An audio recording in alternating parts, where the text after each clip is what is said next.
Konoha, year 51. 3 years after the Nine Tails incident. At the village entrance. Konoha, I have returned. A boy with short golden hair stood at the village gate, gazing at the newly renovated village with a bitter smile. Have I ultimately returned too late?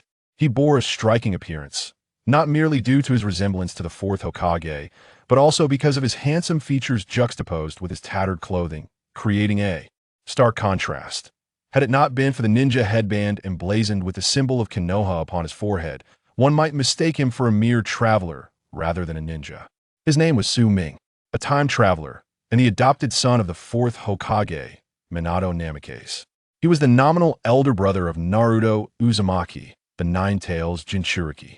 However, 3 years prior, Su Ming had departed from Konoha on a mission, only to return today. At that time, Naruto had yet to be born, and it was likely he was unaware of his brother's existence. As a time traveler well-versed in the narrative of Naruto, Su Ming understood the harrowing and shadow-laden childhood that the Nine Tails Jinchuriki endured.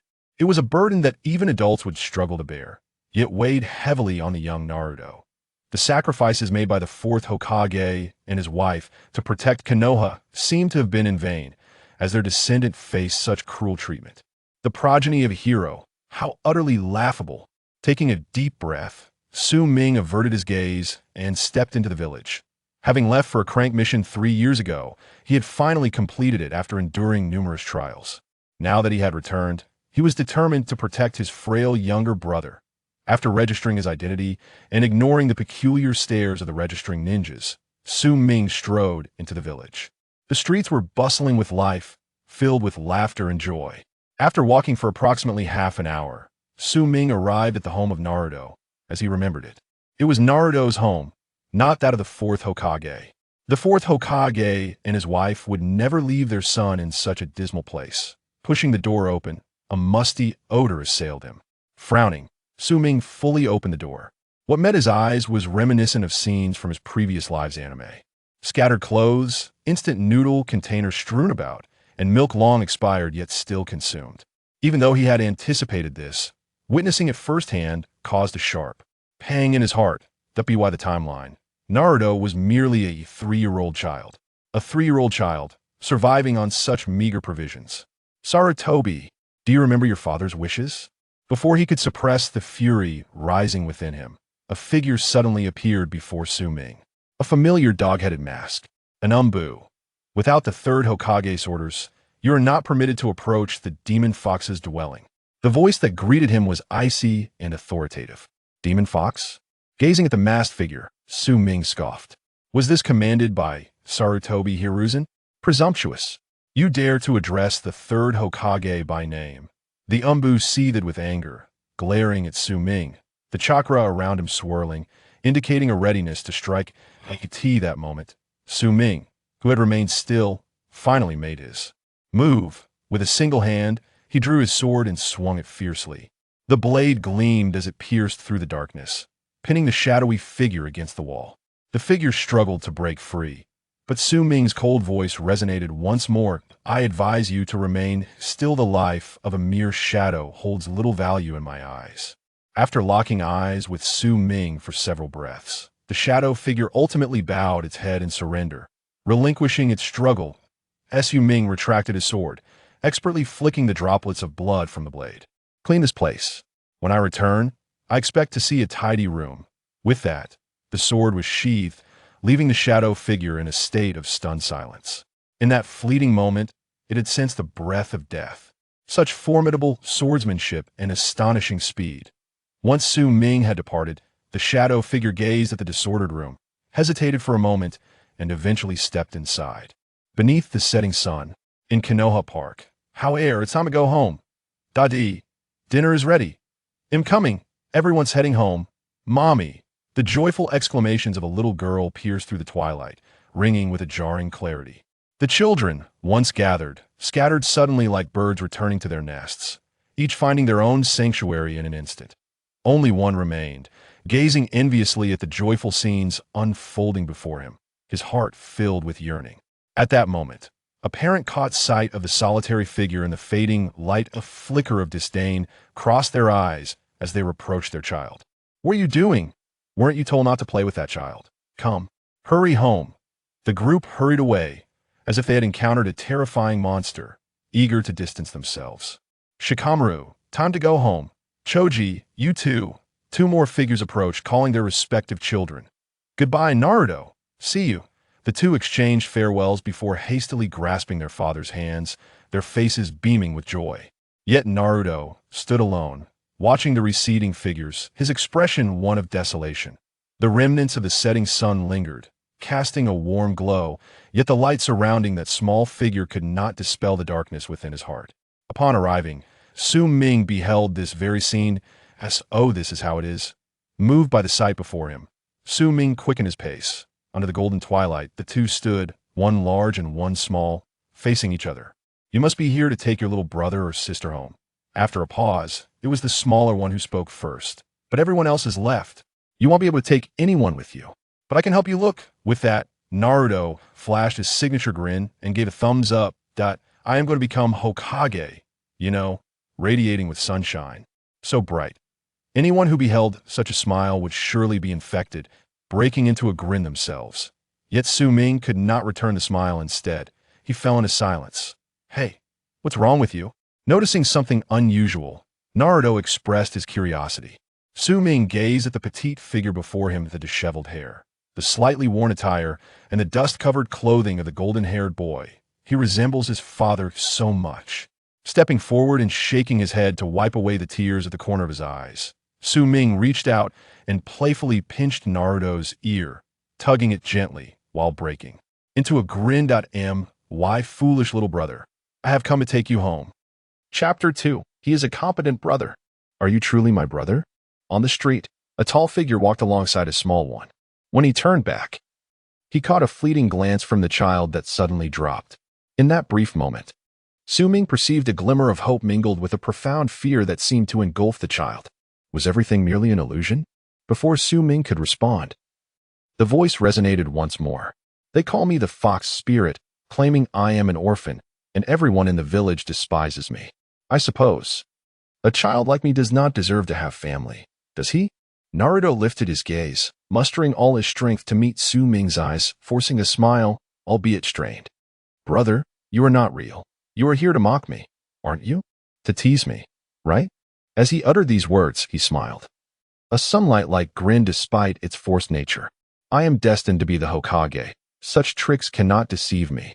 This declaration bore the stubbornness characteristic of a 3-year-old.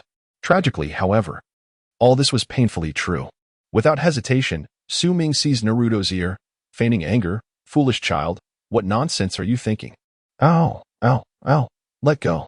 Releasing him, Su Ming placed his hand atop Naruto's head, ruffling his hair affectionately, returning to his previous tone, my foolish little brother.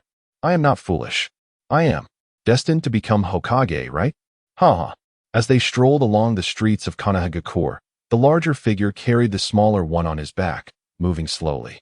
The sun cast its golden rays, rendering this scene remarkably heartwarming.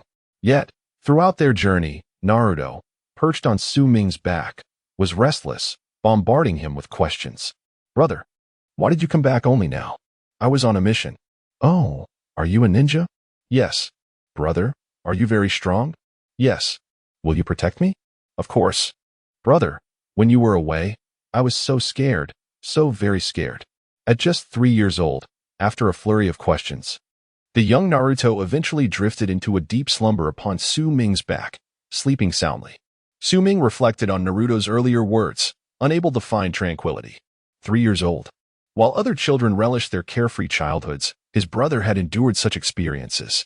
After seeing his brother, he still questioned whether someone was playing tricks on him. Had such things happened before? A flame of anger ignited within Su Ming's chest, refusing to be extinguished. Naruto, rest assured, I will protect you. I promise. Naruto's residence was a considerable distance from the park. As Su Ming walked slowly, he was determined not to disturb the peacefully sleeping child. Though Naruto was indeed in a deep slumber, he wished for no unforeseen incidents, none at all. Not long into their journey, numerous figures began to emerge along the path. A multitude of children blocked the path, confronting Su Ming. Release the fox spirit. How dare you carry it through the village, surely? You are an accomplice of the fox spirit. Just look at him. He hardly appears to be virtuous. The leader of the children, armed with stones of unknown origin, hurled them at Su Ming and his companion. Kill him. Slay this ally of the fox spirit. The sizable stones arced through the air, only to be caught in Su Ming's grasp. With a forceful grip, he crushed the stone. With a flick of his wrist, he unsheathed the long sword at his waist, its tip gleaming ominously against the pale faces surrounding him. He spoke not a word, merely advancing with deliberate steps. Stay back. Do not approach. The children, witnessing this, were gripped by terror, retreating hastily. One among them, losing his footing, fell to the ground, his eyes wide with fear as he gazed at Su Ming. In the next moment, a figure donning a dog-headed mask materialized before the fallen child. You have gone too far, it exclaimed, revealing itself as a member of the Umbu. Su Ming raised an eyebrow, questioning whether the matter had been resolved. This Umbu was the very one who had been commanded to tidy up the house at Naruto's residence. Upon hearing Su Ming's words, the Umbu felt a surge of anger, yet, upon observing the cold glint of the sword, he swallowed his ire and nodded in acquiescence. I shall spare your life this time. Do not let it happen again. With that, Su Ming disregarded the Umbu and turned his attention to the group of children. Redirecting his sword, with a swift motion, the blade plunged into the ground, embedding itself deeply. The Umbu's heart raced at the sight. He had endeavored to regard Su Ming with the utmost respect, yet found himself astonished by the boy's true capabilities. Gazing at the 8-year-old Su Ming, the Umbu pondered. Is he truly just a child? Su Ming declared, I possess a temper. Should anyone dare to bully my younger brother again, the next to be pierced by my sword shall be that very individual. With a flourish, he sheathed his sword, flashing a grin. Do not mistake this for jest. Unless you wish to embrace death. Silence enveloped the scene, with no one daring to respond. As Su Ming prepared to depart, he suddenly noticed another figure emerging in the midst of the road. Raising an eyebrow, he inquired, Do you wish to join the fray as well? The Umbu, hearing his words, turned to see the newcomer and murmured softly, Uchiha. Before Su Ming stood two figures, one tall and one small. The elder carried the younger on his back, Uchiha Itachi, and his younger brother, Uchiha Sasuke. In response to Su Ming's remark, Itachi shook his head. I, too, am an elder brother. I understand your sentiments. Should anyone bully my younger brother, I will not let them go unpunished. Su Ming nodded.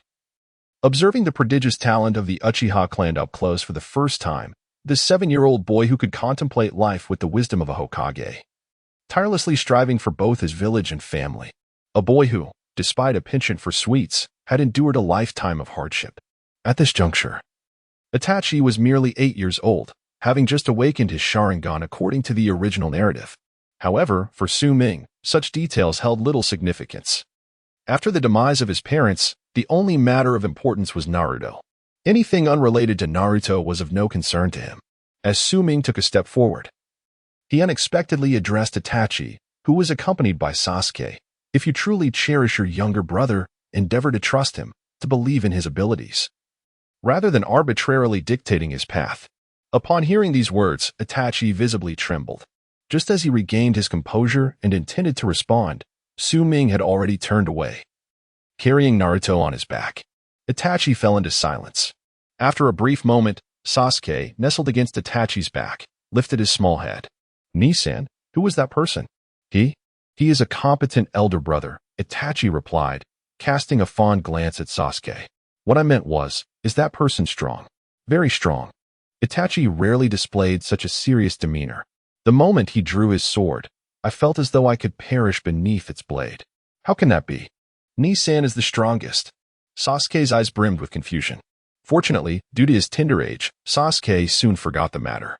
Moments later, he looked up at his brother with excitement. Nisan, will you train with me for a while? Perhaps another time, Sasuke. Not again. I beg your forgiveness, Sasuke. Itachi turned, gently tapping Sasuke's forehead with his finger. Next time. Chapter 3. Hokage-sama, shall we spar? In the Hokage's office, shrouded in a haze of smoke, the Umbu standing before the third Hokage instinctively shifted to the side, attempting to evade the oppressive scent.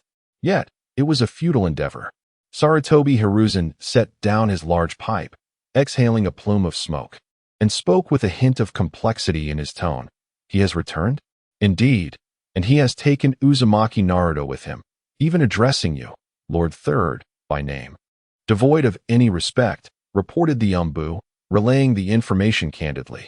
That aligns perfectly with his character. When Minato was still alive, he behaved in much the same manner.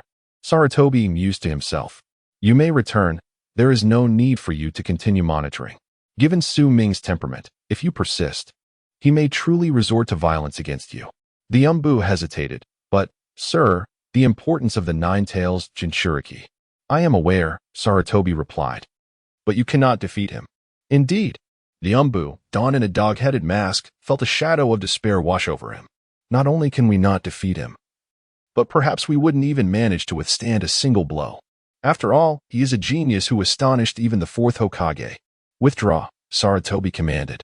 Yes, sir. The Umbu retreated. Rubbing his temples, Sarutobi felt a headache brewing. The mission assigned to Su Ming had been orchestrated by him after Minato's ascension. Although he had resigned and ceded power to the fourth Hokage following the last Ninja World War, his thirst for authority had never waned. The village's power had always remained in his grasp, rather than in the fourth S, whose influence was rather limited. Su Ming was one of the forces within that influence, and he possessed the greatest potential. Thus, Sarutobi had assigned Su Ming an exceptionally arduous task, officially classified as C rank, yet its difficulty was undeniably akin to an A rank. Moreover, Su Ming had been merely 5 years old at the time of executing this task. The mission took place in a small nation neighboring the Land of Fire, one fraught with countless villains. Although it lacked ninjas, it was still perilous. The objective was to safeguard the villages and towns near the Land of Fire for a duration of 5 years. Sarutobi had intended for this mission to occupy Su Ming's time, allowing him ample opportunity to effectively undermine the fourth Hokage and seize genuine control. However, he never anticipated that the young Su Ming would possess such a ruthless heart. He picked up the mission report from the table. It stated that 423 individuals in that nation had been slain. The task had been completed in 3 years, utilizing the shortest time possible. A genius, indeed. He contemplated. Moreover, a genius steeped in blood. In contrast to mere sheltered blossoms, such individuals are precisely what Konoha requires, especially given the current shortage of manpower. Gazing at the report, Sarutobi found himself at a crossroads. His tendency to show compassion had always been his flaw. After a prolonged moment of contemplation, he sighed softly and gradually exited the Hokage office. This matter, upon reflection, warranted his personal attention, particularly as it concerned Minato. Meanwhile, Su Ming had returned home, carrying Naruto on his back. The house was impeccably tidy, suffused with a faint fragrance. The Umbu were dutifully efficient. Ever since Naruto had fallen into a deep slumber on Su Ming's back, he had not stirred. This 3-year-old child, even in his sleep, clutched tightly to the sleeve of Su Ming's garment, as if fearing that the moment he released his grip, Su Ming would vanish. With a sense of resignation, Su Ming had to remove his coat entirely to gently place Naruto onto the bed. The mattress was firm, comprising little more than a thin sheet atop a hard wooden frame. He surveyed the room meticulously, a table, a bed, a wardrobe, and then nothing more. There was not a single piece of decent furniture. After the Umbu's cleaning, the space felt exceptionally vacant, an echoing solitude. Su Ming pondered. Perhaps Naruto had never taken the initiative to tidy up, simply not wanting the place to appear so desolate. Beneath the table, he discovered half a carton of expired milk. Upon inspection, it had been past its expiration date for over 3 months. Yet, more than half of it had been consumed. It was evident where the remnants had gone, into Naruto's small belly. He exhaled heavily, striving to calm his tumultuous emotions. At that moment, a figure appeared outside the door. Without hesitation, Su Ming grasped the carton of milk and stepped outside. At the entrance, the third Hokage regarded Su Ming with an expression of resigned concern. "You've returned," he said. With a cold smile, Su Ming retorted, "Keep it down. Naruto is asleep." Instantly, the third Hokage's face flushed with embarrassment. Outside, the reality of Naruto's existence was indeed troubling, yet all of this was for his protection, the third explained. As the son of Minato, you must understand the immense allure a minor Jinchuriki holds for other villages. I am unaware, Su Ming replied, lifting the half-empty carton of milk. All I know is that my 3-year-old brother is consuming expired milk daily, living in conditions that leave him hungry and underdressed. The life Naruto currently leads is the best I can arrange for him. The third insisted. If his identity were to be exposed, it would endanger his life. The best life? Suming scoffed. With a forceful flick of his wrist, he hurled the carton of milk away. It arced gracefully before crashing into a heap of refuse. Several stray cats, drawn by the sound, approached but turned away in disdain after sniffing the milk. Naruto is consuming that which even stray cats refuse. Is this what you deem the best life? The third remained silent. I am not interested in your justifications. I seek one answer. Where is my parents' inheritance? Their amassed wealth during their lifetimes? I know it is with you. Why not give it to Naruto? He is too young to manage it. I demand to know where it is. Faced with Su Ming's icy glare, the third Hokage remained silent for an extended moment. Finally, he sighed and replied, "It has been depleted." As he uttered those words, his gaze fell, unable to meet Su Ming's piercing eyes. You are aware, not long ago, the tensions between the Land of Lightning and us, apart from the sacrifices made by the Hyuga clan, have utilized everything left behind by Minato. After speaking, the third Hokage added, for the sake of the village. Ha ha ha. In response to such an answer, Su Ming could only respond with a chilling laugh, even derision. Even in his past life, he had been curious, with the strength of the fourth Hokage and his wife. It was inconceivable that they could not amass wealth to bequeath to their son. Yet, Naruto still endured an exceedingly impoverished childhood. It became clear that what they had left for Naruto had long been appropriated by the third Hokage.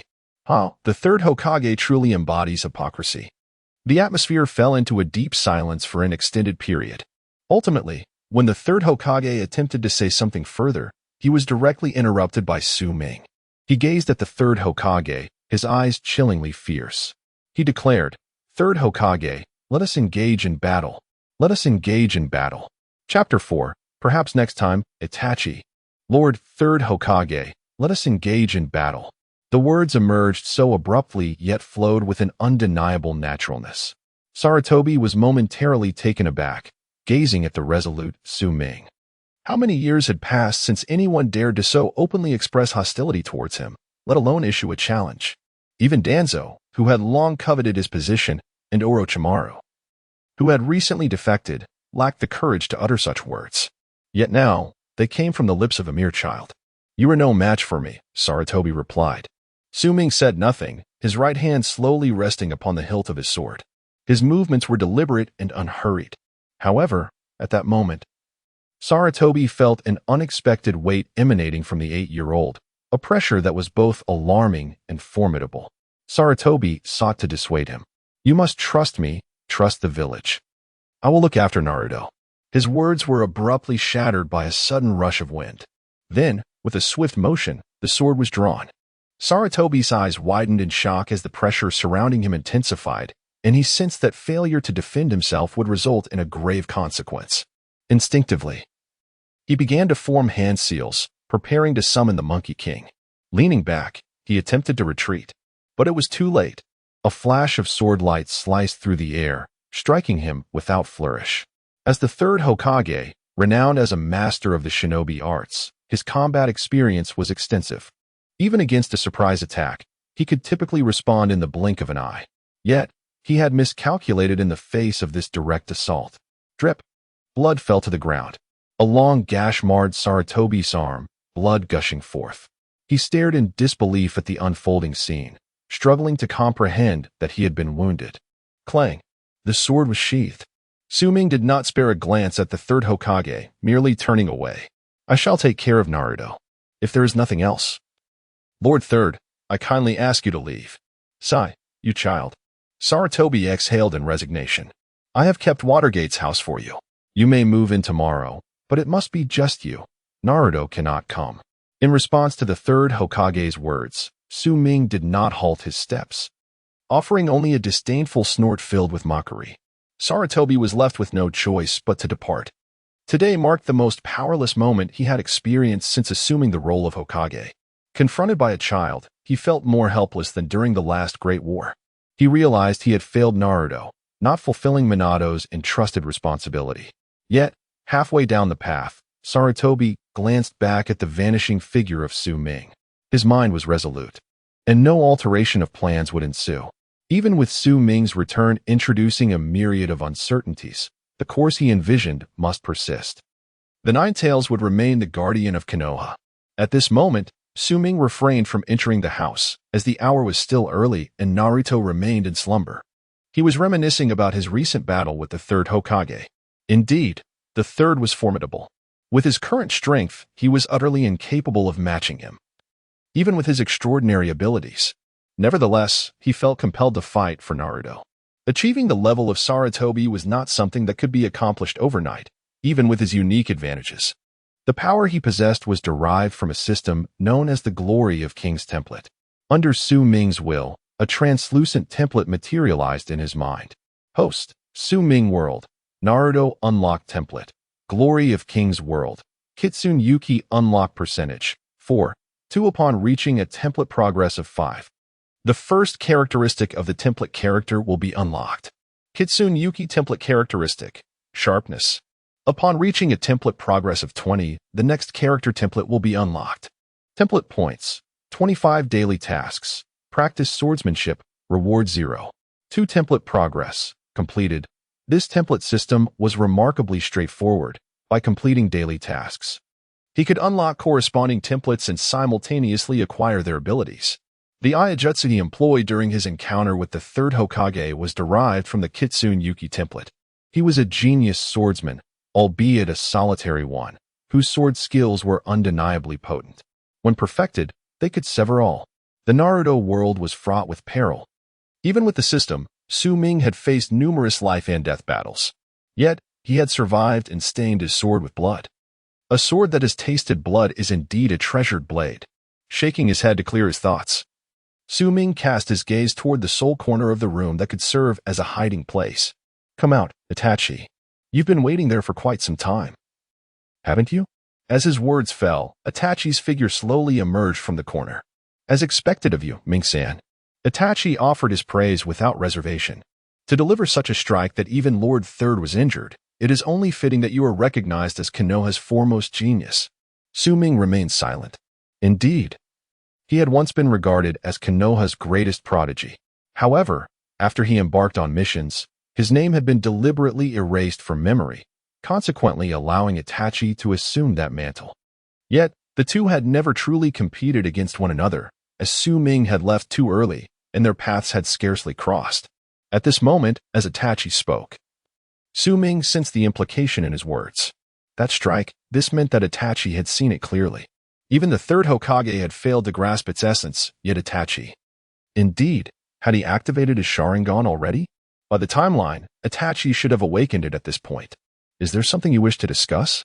Su Ming inquired, his gaze steady on Itachi. On that day, why did you say those words to me? Itachi asked. If one day, the village and the clan stood in opposition, with irreconcilable conflicts, and you were the sole link between the two, what would you do? Su Ming did not respond to Itachi's question, but instead countered with one of his own. What would you do? Would you accept Konoha's orders and eliminate your own kin? Though Su Ming's words were not crystal clear, their impact on Itachi was profound. Itachi fell silent, his gaze reflecting a depth unfitting for an 8-year-old. After a long pause, Su Ming broke the silence. You need not rush to reply. A smile graced his lips. Let us engage in a spar to test our mettle. Mettle? Itachi was momentarily taken aback. Indeed, Su Ming affirmed with a nod. However, not at this moment. My dear little brother is about to awaken. With that, Su Ming stretched lazily. Before Itachi could fully comprehend the situation, Su Ming appeared right before him, reaching out to gently tap Itachi's forehead. Next time, Itachi. By the time Itachi regained his composure, Su Ming had already vanished. Moments later, cheerful voices echoed from the adjacent room.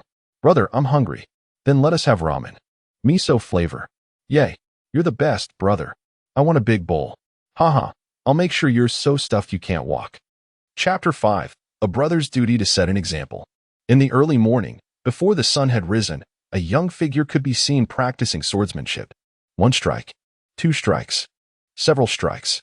The earnest expression on Su Ming's face belied his youth. At that moment, wielding the sword, he exuded a maturity beyond his years. Particularly, there was an undeniable sense of security that emanated from him, instilling a profound trust in those who beheld him. If one were to inquire about the source of this strength, Su Ming would resolutely attribute it to his father, the man known as the Golden Sun. This sentiment echoed the experiences of Naruto. Today's daily task set by the system was to perform 1,000 sword strikes. Grasping the long sword firmly, Su Ming continued to swing it tirelessly. Strike after strike, from the moment he rose until now, he had executed 723 strikes, a considerable burden for his young body. Yet, Su Ming did not relent. He was determined to grow stronger, whether to avenge his parents or to protect his still vulnerable younger brother. He had ample reasons to seek strength. 997, 998, 999, 1,000. With a heavy exhale, Su Ming sheathed his sword. At that moment, a voice resonated in his ear. Ding! Congratulations, host, for completing the task of 1,000 sword strikes. Reward, System Template Progress 0. 8. You have unlocked the first template feature, Sharpness. Sharpness. It was a feature derived from the character Tachibana Ryugi. Even after his transcendence, Su Ming retained vivid memories of Tachibana's image from the game, the sword that could cleave through all with unparalleled sharpness. Now, he had acquired an ability akin to that. Was this power formidable? Indeed, for he had perfected the concept of cleaving to its utmost, rendering him capable of severing anything, even illusions. Suddenly, a gust of wind stirred, and a leaf floated down, landing gently on Su Ming's lowered sword. Without hesitation, the leaf was bisected. Su Ming narrowed his eyes, a glint of brilliance sparkling within. Brother, are you here? The door swung open, revealing a small head peeking in. A smile formed on Su Ming's lips. Awake already? I wonder what happened yesterday. You slept for such a long time. You used to wake up early. Naruto beamed with pride. Su Ming approached, affectionately ruffling Naruto's hair before stepping further into the room. Go wash up. Breakfast will be ready soon. Breakfast? The mention of the word startled Naruto. You're still growing, so skipping breakfast is not an option. Su Ming chuckled, urging him to hurry. Okay. Naruto nodded vigorously and dashed off to wash up. Su Ming shook his head in amusement. However, when his gaze shifted toward the bed, intending to tidy up, he was taken aback to find it impeccably arranged, neat and clean. Even the clothes Su Ming had changed out of yesterday were neatly folded. Witnessing this scene, Su Ming found himself momentarily stunned. Brother, I've finished washing. Naruto's figure suddenly appeared. Upon noticing Su Ming lost in thought while gazing at the bed, the little figure became flustered in an instant, lowering his head. I didn't mean to touch your things. I just wanted to help. To his surprise, instead of punishment, Naruto heard Su Ming's laughter. Looking up, a large hand unexpectedly landed on his head.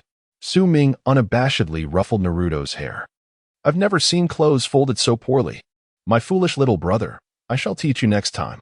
That's nonsense. My folding isn't ugly. Naruto, initially tense, suddenly blushed. Expressing his discontent, Su Ming laughed heartily. Despite his brother's disdain for the folded clothes, Naruto's smile grew increasingly sincere at that moment. Brother, he said he would teach me. Outside the dumpling shop, Naruto appeared puzzled. Brother, aren't we going to eat ramen? Let us try some different food, perhaps, Naruto. You will discover something even more delicious than ramen, Su Ming replied. But Naruto patted his empty pocket, his little face drooping. I have no money. Laughing at Naruto's predicament, Su Ming felt a mix of amusement and sadness. Why did Naruto have such an enduring fondness for ramen? He pondered. Perhaps it was the only delightful food he had savored during his childhood. Other delicacies were not unappetizing, but simply unattainable. Don't worry, brother has money, Su Ming assured as he led Naruto into the dumpling shop, ordering 2 plates of dumplings. They ate while waiting. Su Ming symbolically consumed a few dumplings, while the rest disappeared into Naruto's belly. Even after finishing the last one, Naruto still seemed unsatisfied. With a smile, Su Ming ordered 2 more plates for him. Bringing Naruto to the dumpling shop was not a mere whim. Su Ming was waiting for someone who had a fondness for sweets. Moments later, as 2 individuals clad in Uchiha attire entered, Su Ming waved his arm toward them. Itachi and Sasuke promptly made their way over. 4 of them sat at the table. Itachi ordered a plate of dumplings, and after eating one, He excused himself and pushed the entire plate toward Sasuke. Consequently, Naruto and Sasuke faced each other, eagerly devouring dumplings, eventually engaging in a silent contest as they exchanged glances. Suming chuckled helplessly. This was likely the bond between Ashura and Indra. "Boss, another plate please," Suming called out. As a new plate of dumplings was served, he ate one and then pushed the plate directly in front of Itachi. "I'm full." He stretched lazily. "The rest is yours." After all, it is not beneficial for children to indulge excessively in sweets. Listening to Suming's words, Itachi seemed to realize that he could not refuse. The man, whom he had only met twice, appeared to have discerned him completely. He brought the dumpling closer and began to savor it slowly. Unbeknownst to Itachi, his previously furrowed brow gradually relaxed.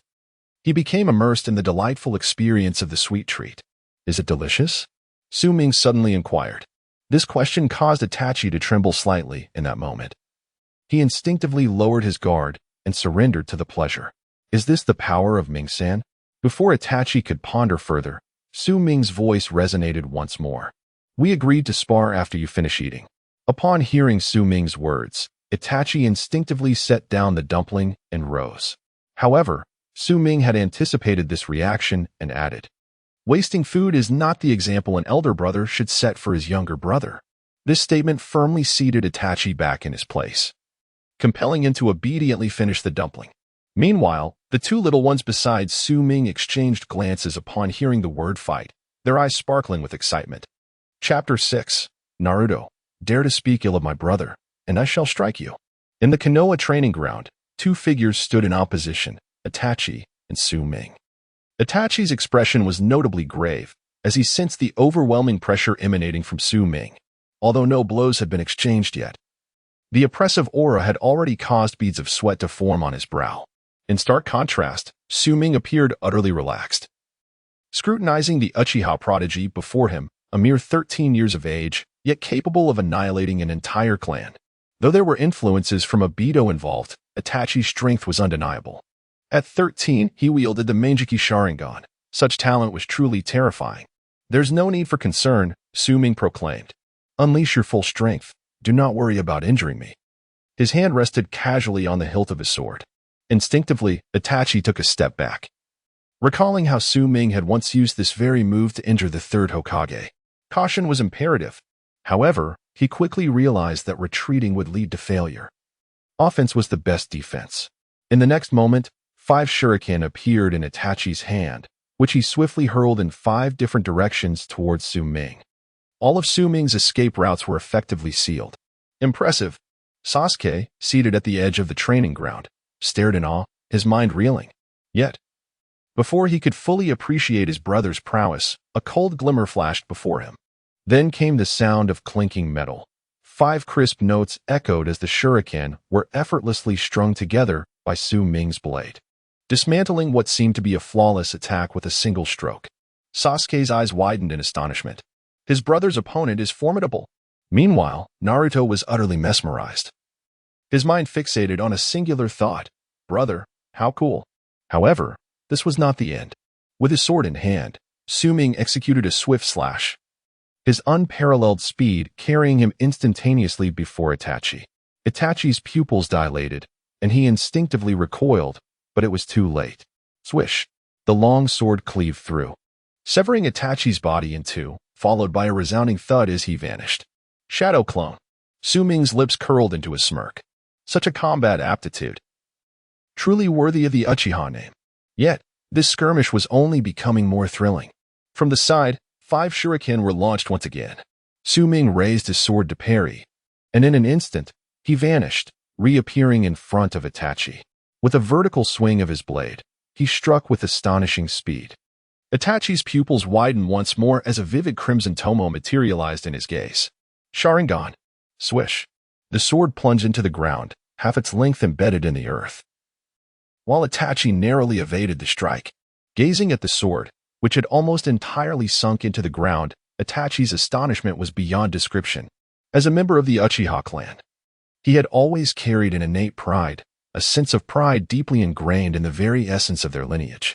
The Uchiha were indeed formidable. This notion, whether held by the original Itachi or the present-day version, as well as by successive Hokage, is firmly believed. Otherwise, the third Hokage and Danzo would not harbor such apprehension toward the Uchiha clan. The Uchiha clan's greatest strength lies within the Sharingan. Yet, even with the Sharingan activated, Itachi finds himself still constrained.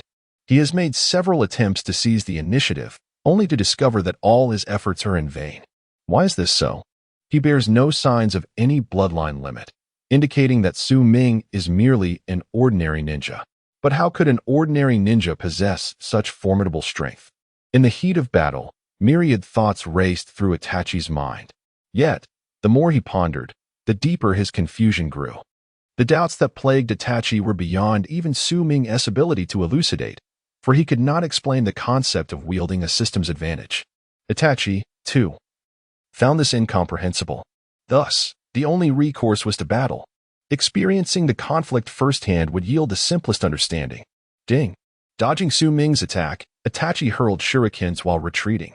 Simultaneously, upon creating distance, he swiftly formed hand seals.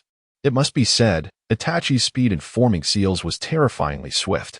It was reminiscent of his battle with Sasuke in his previous life. His seal speed was not merely restrained, but unleashed as if he had opened a floodgate. In mere moments, the seals on Itachi's hands were complete. Then, inhaling deeply, he exhaled forcefully. Fire release. Great fireball technique. Suddenly, a colossal fireball emerged, hurtling directly towards Su Ming. The power of that fireball exceeded the capabilities of any mere genin. The blazing inferno illuminated the entire training ground, revealing the pallid faces of Naruto and Sasuke. Fire. Fire release. Sasuke was utterly stunned at this spectacle. He had never anticipated that his brother could wield such powerful ninjutsu. Simultaneously, upon witnessing Itachi's display of this technique, a swell of pride surged within him. He yearned to proclaim, "This is my brother." However, as he glanced around, he realized there were no others present, only a child even younger than himself. What could such a young child possibly understand about ninjutsu? Sasuke pondered. Nevertheless, he could not help but nudge Naruto beside him, akin to a proud peacock, exclaiming, "Did you see that? That is my brother. That is the Uchiha clan's fire release." At that moment, a glint of cold light flashed, slicing the massive fireball that was barreling towards Su Ming in two. The figure of Su Ming, sword in hand, emerged slowly. Naruto scoffed. "So what? It still can't withstand my brother's sword. This so-called technique is nothing extraordinary." "What did you say?" Sasuke glared. "Dare to repeat that." "I said it. It's nothing impressive," Naruto retorted defiantly. No sooner had he spoken than an irate Sasuke swung a fist toward him. "Don't you dare say that." After receiving a punch, Naruto naturally would not back down. He retaliated with a punch to Sasuke's cheek. In an instant, Sasuke's face swelled up. Subsequently, the two little ones became entangled in a scuffle. Meanwhile, the battle between Su Ming and Itachi came to a halt. Itachi, with a wry smile, gazed at the composed Su Ming and conceded, "Ming-san, I have lost. Not only lost, but utterly so. I have depleted all my chakra, yet you appear so unperturbed." A profound sense of defeat washed over Itachi. "Though we are both human, the disparity is astonishing. You are indeed strong, but the training intensity is still insufficient," Su Ming remarked, looking at Itachi. "Training intensity." Itachi fell silent for a moment before suddenly lifting his head, a glimmer of hope in his eyes. "Ming-san, may I train with you in the future? I aspire to earn the qualification to match your greatness." Itachi's words were resolute. After contemplating, Su Ming found no reason to refuse. "Very well, provided you are not afraid of hardship." "I am not afraid," Itachi replied steadfastly. Thus, this arrangement was settled. With the battle concluded, it was nearly time to head home. However, when they turned around, they were shocked to find the two little ones had vanished. They exchanged bewildered glances.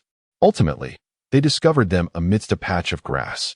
Notably, upon their discovery, the two little ones were in a pitiful state, their faces swollen. As soon as Sasuke was spotted, he abruptly ceased his antics and ran to Itachi, sobbing, "Brother, Naruto is bullying me." Woo. On the other hand, Naruto, having also approached Su Ming, clenched his fists, wearing a fierce expression. "If you speak ill of my brother again, I will beat you to a pulp." His fierce demeanor carried an unexpected intensity. Su Ming and Itachi exchanged smiles. It seems that a remarkable bond has developed between these two little ones. Chapter 7. Uchiha. Shursui. Your greatest dilemma lies in the overabundance of thoughts. On his journey home, Itachi reminisced about the words Su Ming had spoken before his departure. And he couldn't help but smile wryly.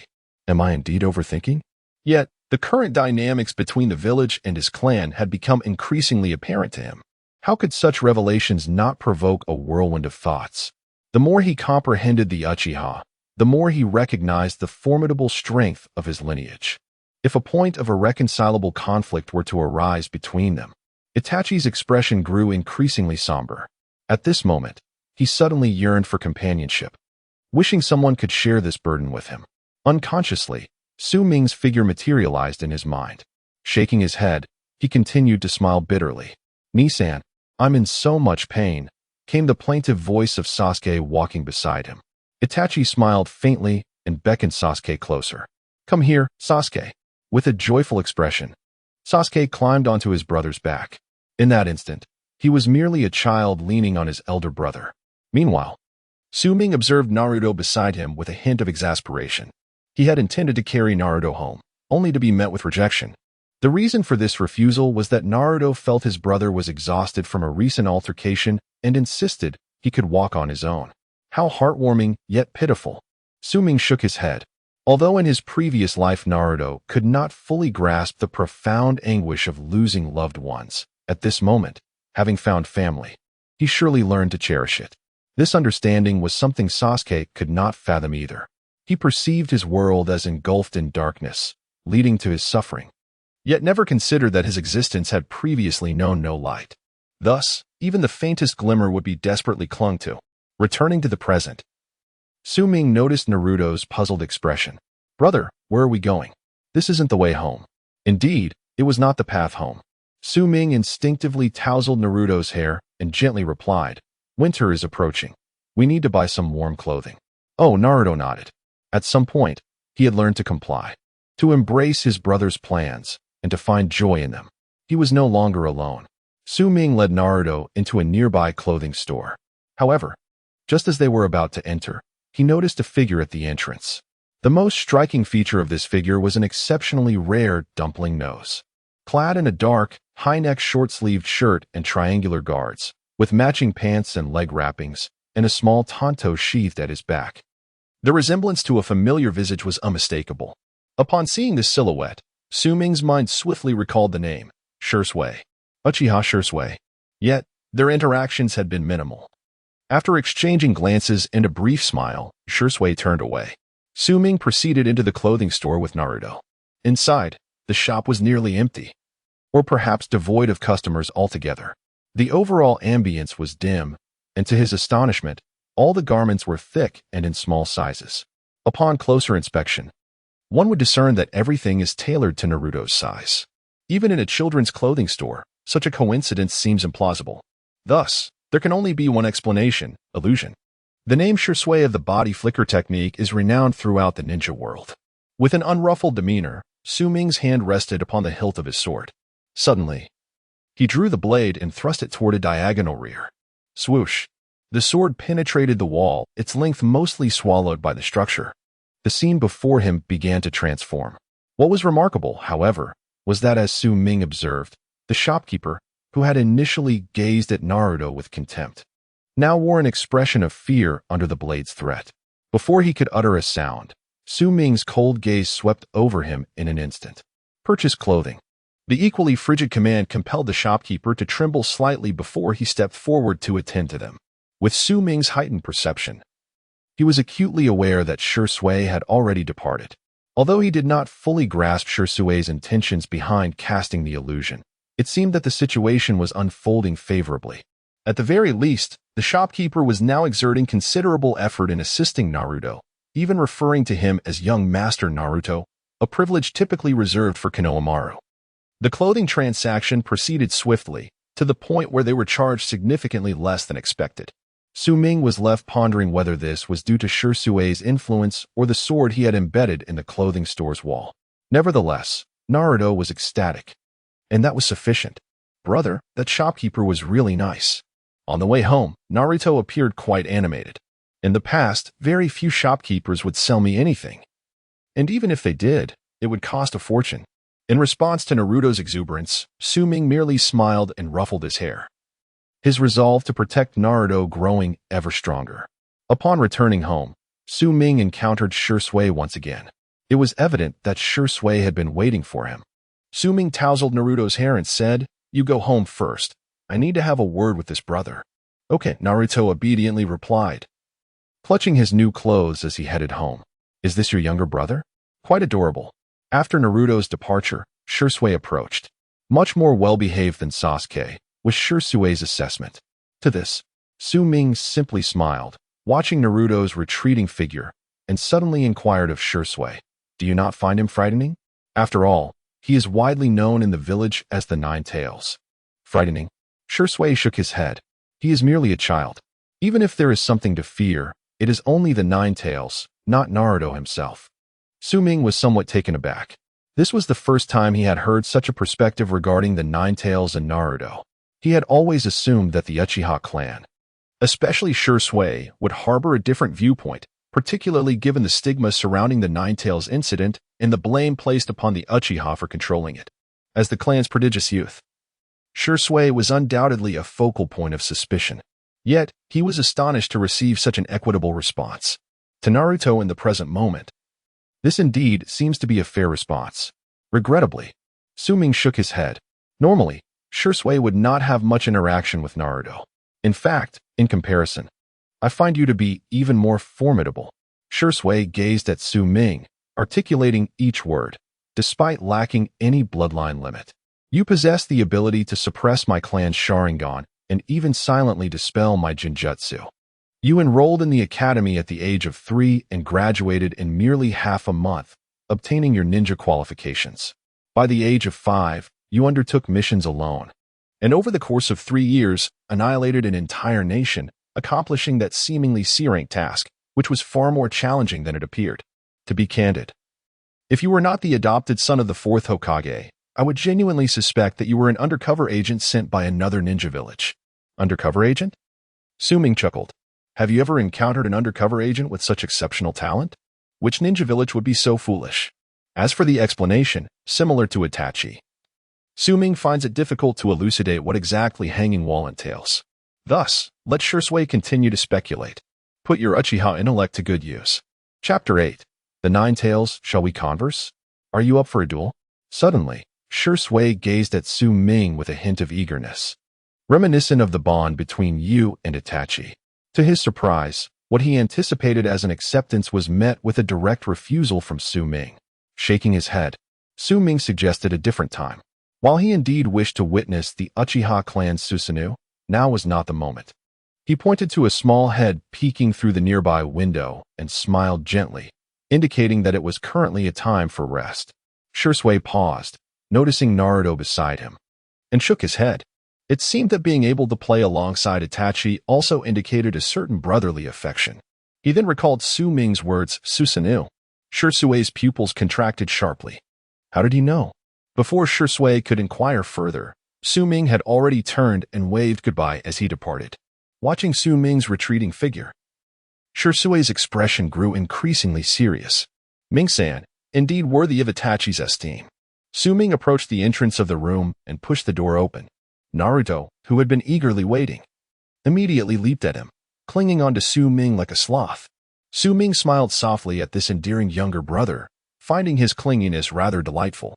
However, this sensation felt quite pleasant too. Ding, ding, ding. With a few light sounds, Itachi set down the shurikens he had been holding and looked at Su Ming with an amused yet pained smile. Ming-san, you have grown stronger again. Itachi's smile was tinged with bitterness. As a prodigy within the clan and the son of the Uchiha clan leader, he had always carried the weight of being a genius. Yet, he now realized that the gap between him and Ming-san was widening. Well, you are quite impressive as well. You have improved your endurance significantly since our last training session. However, Compared to Ming-san, I still fall short, Itachi expressed with a hint of helplessness. Do not fret, Itachi. Suddenly, Su-Ming appeared before Itachi, smiling gently as he playfully tapped Itachi's forehead with his finger. You are still just a child. Such affectionate words, coupled with the intimate gesture, caused Itachi's cheeks to flush. Faced with this, Itachi showed no inclination to shy away. How could I possibly avoid Ming-san's strength? If I cannot evade it, I shall simply embrace it. After all, this is not the first time. With this thought, Itachi's face reddened further. Although Su-Ming was unaware of Itachi's inner musings, he merely shook his head, uninterested in delving into it. He turned to search for Naruto's presence. In recent days, Itachi had almost daily sought him out for training, and naturally, the ever-enthusiastic Sasuke followed along as a devoted shadow. During their training sessions, the two youngsters often frolicked together. Their relationship oscillated between amicable and tempestuous. In moments of camaraderie, they would share a single lollipop, while in moments of discord, it could turn quite harsh. With the two boys currently absent, one could only wonder where their playful escapades had led them. Indeed, when Su-Ming found the two of them, the scene was rather distressing, not to mention the dust covering them. At that moment, Naruto had reached out his small hand and grasped something between Sasuke's legs, seemingly with considerable force. As for Sasuke, he appeared to be in great pain, having bitten down on Naruto's shoulder. Remarkably, neither of them cried. Witnessing this spectacle, Su-Ming hurriedly stepped forward to separate them. A row of bite marks adorned Naruto's shoulder, resembling the marks left by a mischievous spouse. As for Sasuke, Su-Ming couldn't help but think that had he arrived any later, he might have had to consult the recently defected Orochimaru for a gender reassignment surgery. Was this the result of a spouse's upbringing? Was the bond between Naruto and Sasuke indeed true love? Su-Ming felt helpless. However, this scene had become a daily occurrence for the two little ones. Itachi, too, felt a sense of resignation. Today was like any other, and tomorrow would find them entangled once more. Finally, Itachi left with a visibly aggrieved Sasuke. This time, when Sasuke reported the incident, even Su-Ming found it difficult to defend Naruto. After all, he had indeed been quite forceful, and his shoulder was still red. They were fortunate nothing worse had happened. Otherwise, if Itachi were to eradicate the Uchiha clan, would the Uchiha be left with no choice but to? Marrying Naruto might not be such a bad option. Su-Ming suddenly mused. Shaking his head, he ruffled Naruto's drooping head with a look of exasperation. All right, it's time to eat. Stop pretending. Hee. Naruto looked up, grinning. Let's go have ramen. Yay. Ichiraku is a remarkably enchanting establishment. Su-Ming recalled that Ichiraku Ramen had been in operation for an extraordinarily long time in the world of Naruto, seemingly able to rebuild itself after any calamity. Always with the original staff. Thus, Su-Ming remembered that in his previous life, the ramen shop owner was humorously dubbed Otsutsuki Ichiraku. Of course, Su-Ming had clearly discerned that he was an ordinary man, not a ninja. The so-called Otsutsuki Ichiraku was merely a fabrication. After finishing their ramen, the duo strolled back down the street. Unlike before, Naruto, who had initially been in high spirits, suddenly appeared somewhat subdued. What's wrong? Su-Ming inquired. Brother. What kind of people were our parents? After a long silence, Naruto slowly spoke. I have asked Grandpa Third many times. He always says that our parents perished during the Nine Tails attack on the village. But I don't want to hear that. Suddenly, Naruto lifted his small face. His eyes filled with yearning. I want to know who they are. What kind of people were they? Sasuke has parents. On his birthday, someone celebrates for him. Someone cooks for him. Someone loves him. But me, I have no one. Brother, I am so envious. I want a father and a mother. As he spoke, tears streamed down Naruto's small face. Where is our father? He possesses a mane of golden hair, reminiscent of Naruto. A wistful expression enveloped Su-Ming's face as he began to recount the tales of the fourth Hokage, Minato Namikaze. Each battle and every story unfolded in delicate detail. However, before Naruto could fully absorb Su-Ming's narratives, he succumbed to a deep slumber. While carrying Naruto on his back, Su-Ming arrived at a pivotal decision. He recalled that within Naruto resided the chakra of his father, which undoubtedly contained fragments of his soul. Upon disturbing the seal of the Nine Tails, it was possible for his father to manifest, albeit only fleetingly. Su Ming remembered that within the system's template shop existed a celestial talisman capable of stabilizing the soul. Provided the soul remained anchored and there was an ample supply of chakra, theoretically, his father could indeed materialize. Yet, he still required 20 more points of template currency to redeem the talisman. As for the chakra, the Nine Tails' power would suffice. While bearing Naruto, Su Ming's voice suddenly resonated. Nine Tails, I believe we have matters to discuss. Chapter 9 Naruto, this is your birthday present. Nine Tails, we need to have a conversation. Upon uttering these words, Su Ming became aware of the sealed space. Within the intricate 8-trigram seal lay a vast cage, where a crimson fox with 9 tails lay in repose. The aura of hatred and malevolence emanated from it. Kaibai. Upon sensing a presence, the reclining Kaibai gradually opened its eyes. Surprise flickering across its features upon seeing Su Ming. It's you, little brat. Kaibai, it has been a while. Su Ming greeted the Kaibai with a smile. His acquaintance with the Kaibai preceded Naruto's, as he was 5 years older. Previously, he had entered the sealed space through a form of consciousness. Naturally with Kushina's consent. However, allowing a 5-year-old to enter the sealed space to meet the Nine Tails was an act only the carefree Kushina could have permitted. No one else would have agreed. It was during that encounter that Su Ming forged a relatively strong bond with the Kaibai. In the Kaibai's words, Su Ming was the only human it found tolerable, aside from the old sage, Six Paths. This could also be attributed to their first meeting, where a tipsy Su Ming, after a round of drinks, had whimsically severed the Kaibai's whiskers. Regardless, the Kaibai was considerably calmer in Su Ming's presence. What brings you here? Little brat? The Kaibai tilted its head, presenting a profile to Su Ming. If you have something to say, do it quickly, don't disturb my slumber. Su Ming felt somewhat exasperated. Despite being partially sealed by the Shiki F gene, the Kaibai remained unchanged, still exuding its characteristic laziness. I do have a matter to discuss. What is it? I need to borrow some chakra from you. Su Ming refrained from divulging his plans to the Kaibai. For although the Kaibai harbored unspoken resentment towards Minato, the one who sealed it, it was particularly vengeful against those who had imprisoned it in the past. Such was the case with Hashirama and, similarly, with Minato. Should Su Ming reveal his intention to resurrect Minato, it was uncertain what the Kaibai's reaction might be. Thus, it was prudent to keep his plans to himself. Better safe than sorry. Here. The Nine Tails extended its paw, and a small orb of chakra, resembling a tailed beast ball, slowly materialized before it. Assessing the amount of chakra, a smirk crept onto Su Ming's lips. I must say, the Nine Tails is indeed generous. Thanks, Kaibai. After accepting the chakra, Su Ming waved goodbye to the Nine Tails. Rest assured, I will set you free. After all, we are friends. Upon hearing this, the Kaibai arrogantly turned its head away, closing its eyes with a disdainful expression. Only after Su Ming departed did the corners of the Kaibai's mouth subtly curve upward, revealing an unguarded smile. Little rascal, after all these years. I never expected you to remember. I had long forgotten. At the tender age of 5, Su Ming first encountered the Nine Tails. That day, as a mere child with little experience in drinking, he was seized by Jiraiya and subjected to an intense bout of indulgence. By the time he entered the sealing space, he could barely walk straight. Yet, astonishingly, that little boy managed to sever his own beard with a single stroke of his sword.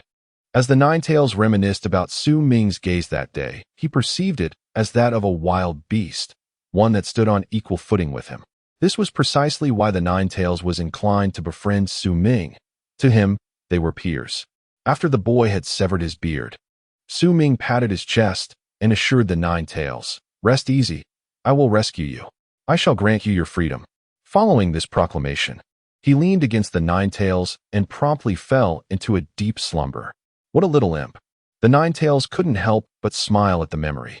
Such audacity. You are the first to dare sleep beside me. As for the idea of the Nine Tails laying a hand on Su Ming, what a farce. He, the illustrious Nine Tails, a revered beast, would stoop to confront a 5-year-old child? He would have to lose all semblance of dignity. Even if others wished it, they would still have to consider whether the Nine Tails consented. Upon leaving the sealing space, Su Ming returned home and gently placed the sleeping Naruto onto his bed. The days that followed continued as usual, save for one notable difference. From that day forth, Naruto never mentioned his parents again, not once. Instead, He would occasionally drift off into thought while playing with Sasuke. Even when Sasuke made silly faces to amuse him, Naruto appeared oblivious. Thus, time gradually passed. After completing a series of new daily tasks, Su-Ming accumulated 100 template points. He then accessed the template shop and located the Sage Talisman, clicking to redeem it. In a flash of white light, a piece of paper inscribed with the character for Sage materialized in Su-Ming's palm. Today unfolded like any other. On the way back from the ramen shop, Su-Ming, carrying Naruto on his back, cheerfully inquired, "Naruto, tomorrow is your birthday. Is there any gift you desire?" A gift? Naruto momentarily felt lost. For many years, he had celebrated his birthday alone. Sometimes, he would even force himself to forget the day, fearing that witnessing the festivities around him would lead him to tears in his solitude. A man destined to become Hokage must not cry. "I don't know," Naruto replied, shaking his head. "Then I shall decide for you," Su-Ming said, affectionately ruffling Naruto's hair. "All right," Naruto acquiesced, his heart brimming with a hint of anticipation. After all, this would be his first true birthday celebration. The two returned home, and due to the excitement surrounding his birthday gift, Naruto stayed awake late into the night. The next morning, he eagerly awoke Su-Ming, eager to see his birthday present. Su-Ming smiled, and once again tenderly stroked Naruto's head. Su-Ming inquired of Naruto, "Naruto, have you ever seen the nine-tailed fox within you?" Naruto was taken aback. Could his brother be aware of it? Upon the mention of the nine tails, Naruto's youthful visage fell. "He is so fierce." Su-Ming chuckled, instantly deducing that the nine tails must have frightened Naruto. With a mischievous disposition, the nine tails relished in scaring children. "Let us visit him once more." "Do not worry. This time, we shall go together, and he will not frighten you again." To reassure Naruto, Su-Ming declared, "The gift I have prepared for you is also there." "Is that so?" Naruto grimaced but ultimately acquiesced. In a flash, Su-Ming grasped Naruto's hand, and their consciousness materialized within the ceiling space. "Hey, you two little devils, what mischief are you up to now?" The Nine Tails shifted its massive form to regard them. "Nine Tails, lower your voice. Do not scare Naruto," Su-Ming cautioned. "Humph, how dull." The Nine Tails haughtily turned away, refusing to concede. "He is merely a child. Why would I frighten him?"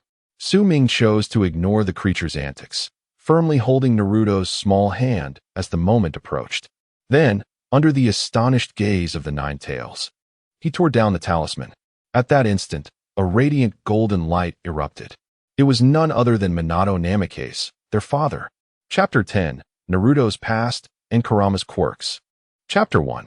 A flash of golden light illuminated the surroundings. A figure with golden hair and blue eyes, clad in a white Hokage cloak over a green Jonin vest and blue spandex, emerged. His name was Minato Namikaze, the fourth Hokage. Boom. The instant Minato appeared, the Nine Tails erupted into a frenzy, its malevolent chakra surging violently as it slammed a claw against the prison bars before it. In that moment, it seemed as though it would rend the very fabric of reality to shreds. Minato Namikaze. The roar of the Nine Tails echoed with fury. The current Kurama had not relinquished the hatred within, and upon seeing the one who had sealed him, he regarded Minato as a bitter enemy. As Minato discerned the raging beast before him, there was no time for contemplation. Spotting Naruto beside him, he swiftly lifted both children and placed them aside. With a flourish of his Hokage cloak, Minato positioned himself protectively in front of them, absorbing the tumultuous chakra of the Nine Tails. "Let it come at me. Do not harm the children," he declared resolutely. Yet, at that moment, a voice resonated from behind the Nine Tails. "Wait, Kurama." It was Su-Ming's voice. "Little brat, is this your plan?" Kurama cast a glance through Minato at Su-Ming, his eyes reflecting a hint of discontent. On another front, within the Hokage office, the third Hokage, pipe and mouth, suddenly froze. This sensation, the Nine Tails. Oh no, could the seal have been compromised? In an instant, the third's expression shifted, prompting him to command, "Umbu, follow me. The Jinchuriki is in danger." Whoosh. Several figures vanished, racing towards the room where Naruto resided. Along the way, the third's mind raced with thoughts. Could it be that another village sought to target the Nine Tails Jinchuriki?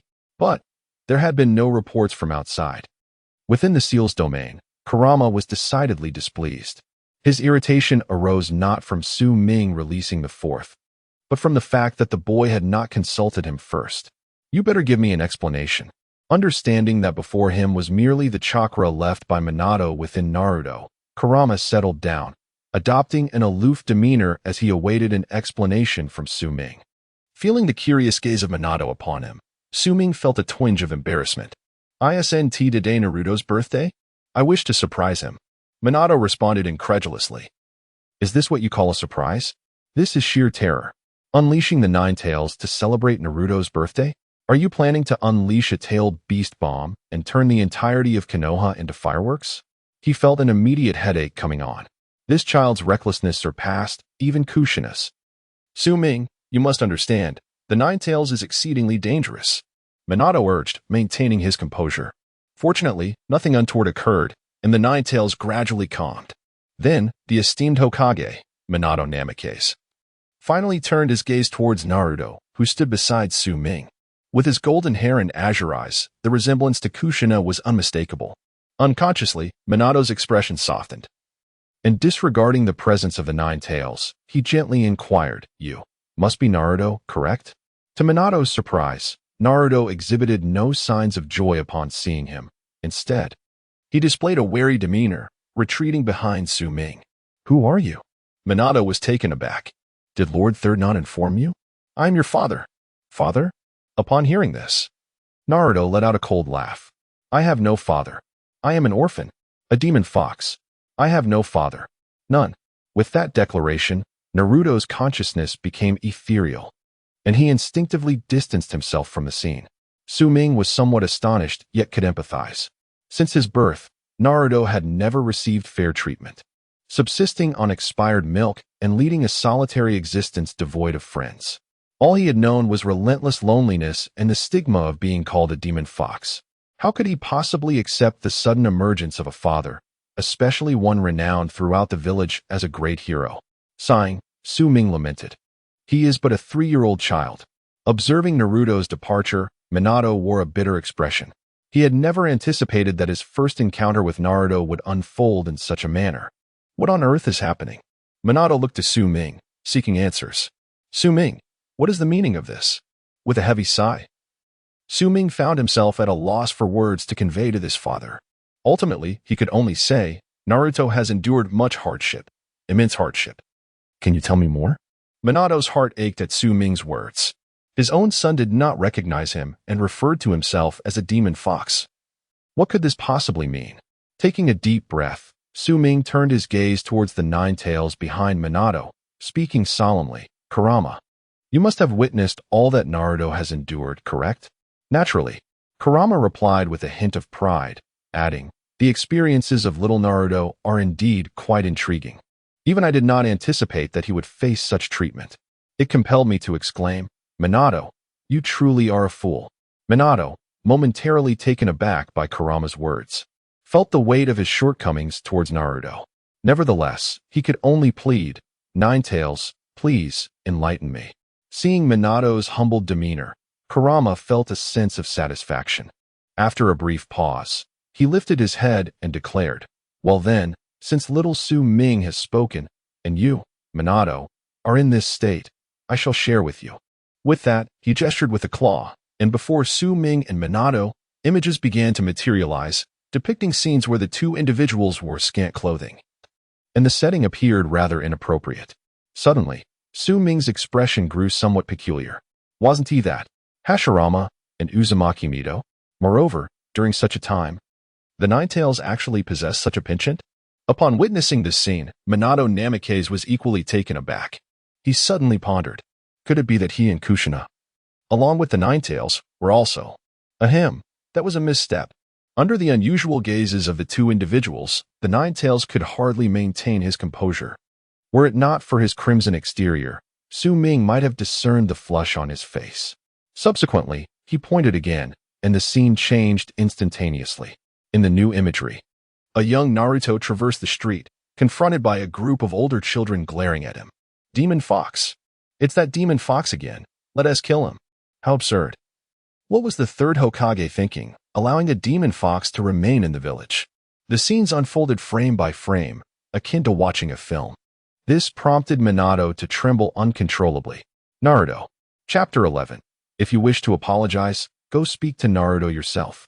Chapter 2. With a resounding thud, Minato Namikaze struck the ground within the ceiling space, creating quite a commotion. Yet, he was merely a remnant of chakra from the past. Despite his overwhelming anger, it proved futile. Observing Minato's fury, Kurama seemed to relish the moment, embellishing his words. Honestly, I never expected that you and Kushina's offspring would be treated in such a manner. To tell the truth, when the seal was first broken, I did contemplate escaping to Konoha for a bit of fun, but now I have changed my mind. Minato, I suddenly envision a scenario where I raise Naruto myself, allowing him to confront Konoha directly, to obliterate the very village you have vowed to protect. Now, that would be entertaining. Dare you? Minato bellowed, his eyes bloodshot with rage. At that moment, Su Ming remained silent, merely observing. Kurama's words were undoubtedly meant to provoke Minato, for had Kurama truly taken on the role of raising Naruto, his disposition would never permit such an arrangement. In Kurama's mind, there were far better uses of his time than parenting, like indulging in extra sleep. What Su Ming truly wished to comprehend was how his father, the fourth Hokage, would respond.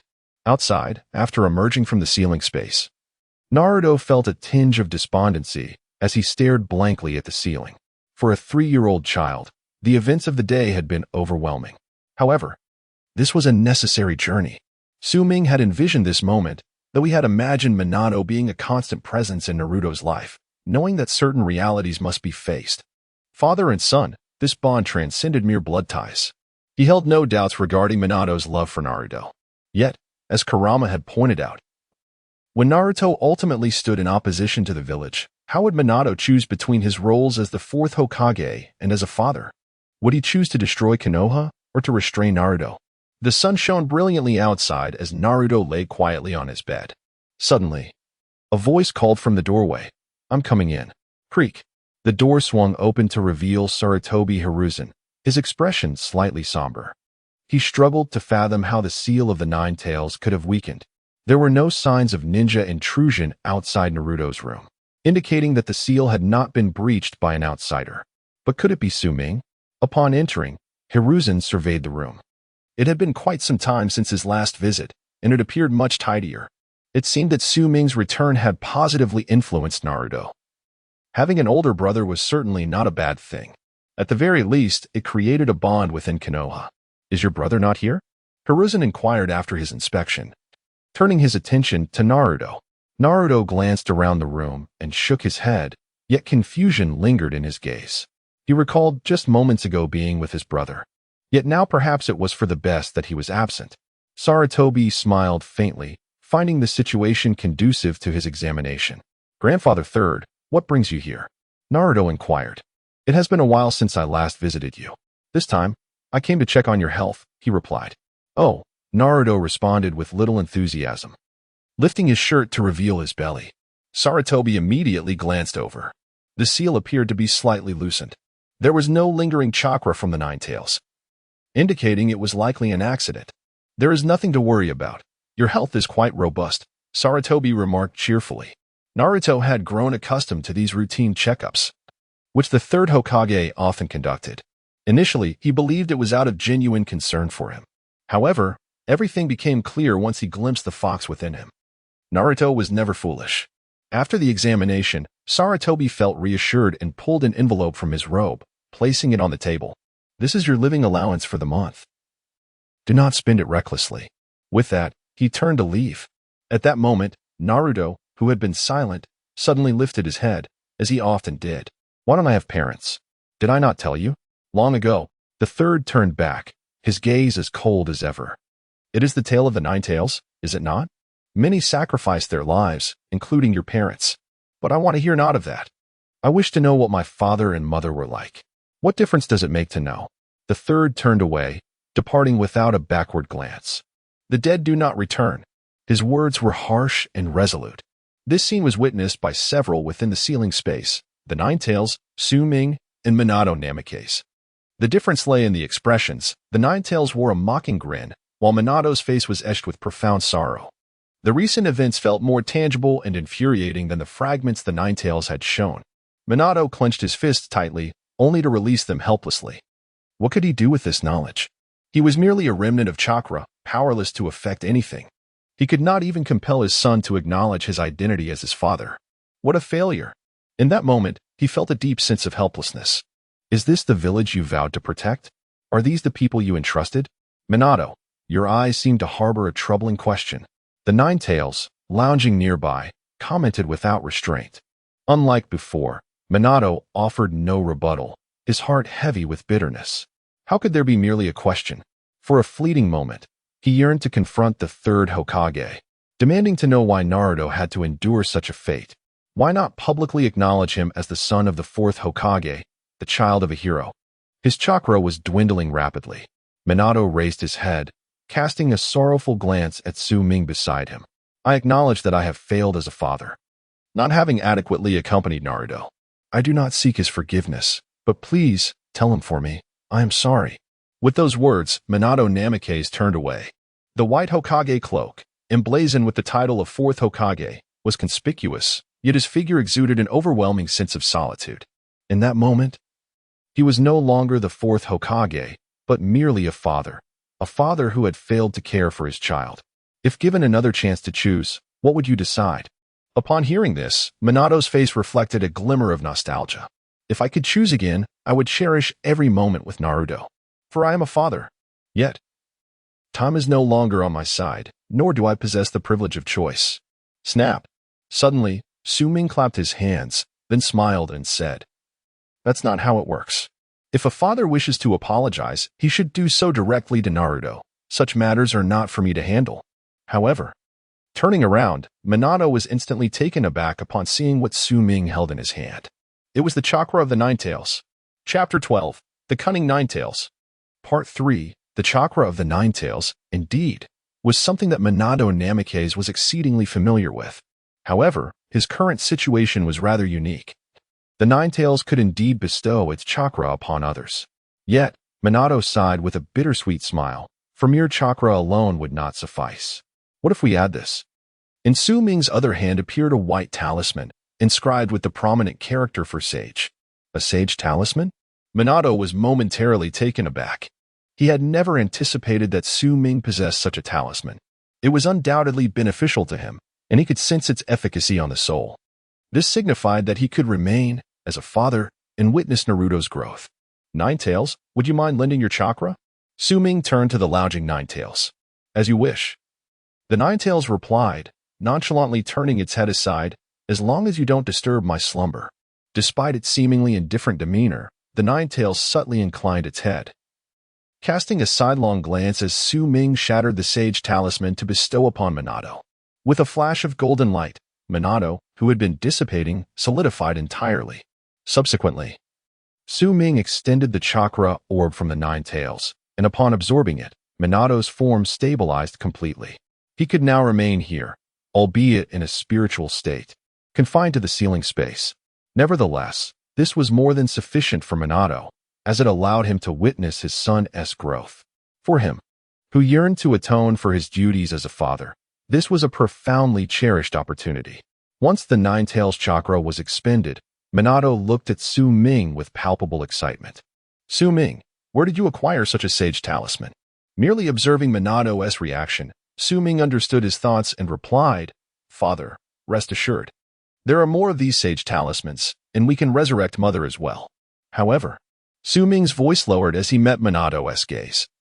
"Are you certain that if Mother were to see Naruto in his current state, she would not be infuriated, possibly prompting the Ninetales to raise Konoha?" A shiver raced through Minato's body upon hearing Su Ming's words. He knew Kushina's temperament all too well. If she were revived now, she might very well unleash the Ninetales. Thus, Minato rubbed his forehead, feeling a bit sheepish. Let us discuss this matter further. Haha. Seeing Minato's reaction, Su Ming couldn't help but chuckle. Unbeknownst to others, he was acutely aware of the hierarchy within the family of the fourth Hokage. Before Naruto's arrival, the family structure was as follows. Uzumaki Kushina held the position of familial sovereign, followed by Su Ming, who occupied a significant status, and then Namikaze Minato. who was relegated to a subordinate role. I will call Naruto, Su Ming declared before departing from the vicinity. Outside, Naruto stood by the window, gazing vacantly at the street below. During his entrance into the ceiling space, Su Ming cleverly concealed himself with the aid of the system, thus evading detection. Are you still angry, Naruto? Su Ming approached and affectionately ruffled Naruto's hair. Your father may have erred, yet he loves you dearly. In this world, which parent does not cherish their child? I know, brother. Naruto nodded in understanding. However, forgiveness would not come easily. Su Ming, glancing at Naruto, suddenly winked mischievously. Shall we devise a punishment for him? He proposed. After all these years of absence, it would be far too simple to forgive him. Upon hearing this, Naruto's eyes sparkled with excitement. He then took Naruto's hand and returned to the ceiling space. Naruto, I am truly sorry. Namake's Minato's face was etched with remorse upon seeing Naruto. Enough, enough. What good is an apology? Su Ming interjected disdainfully. You should offer something tangible. Tangible? Minato was momentarily taken aback as he patted his person, searching for something to present to Naruto, only to realize that, as a mere spirit, he possessed nothing. Thus, he awkwardly said, Naruto, your father currently has nothing to offer. Would you like to learn ninjutsu? To his surprise, Naruto shook his head. With my brother's protection, I don't need to learn ninjutsu. At that moment, Kurama, who had been observing, let out a hearty laugh. Minato, I must say, your attempts to placate a child are truly lacking. Minato's embarrassment was palpable.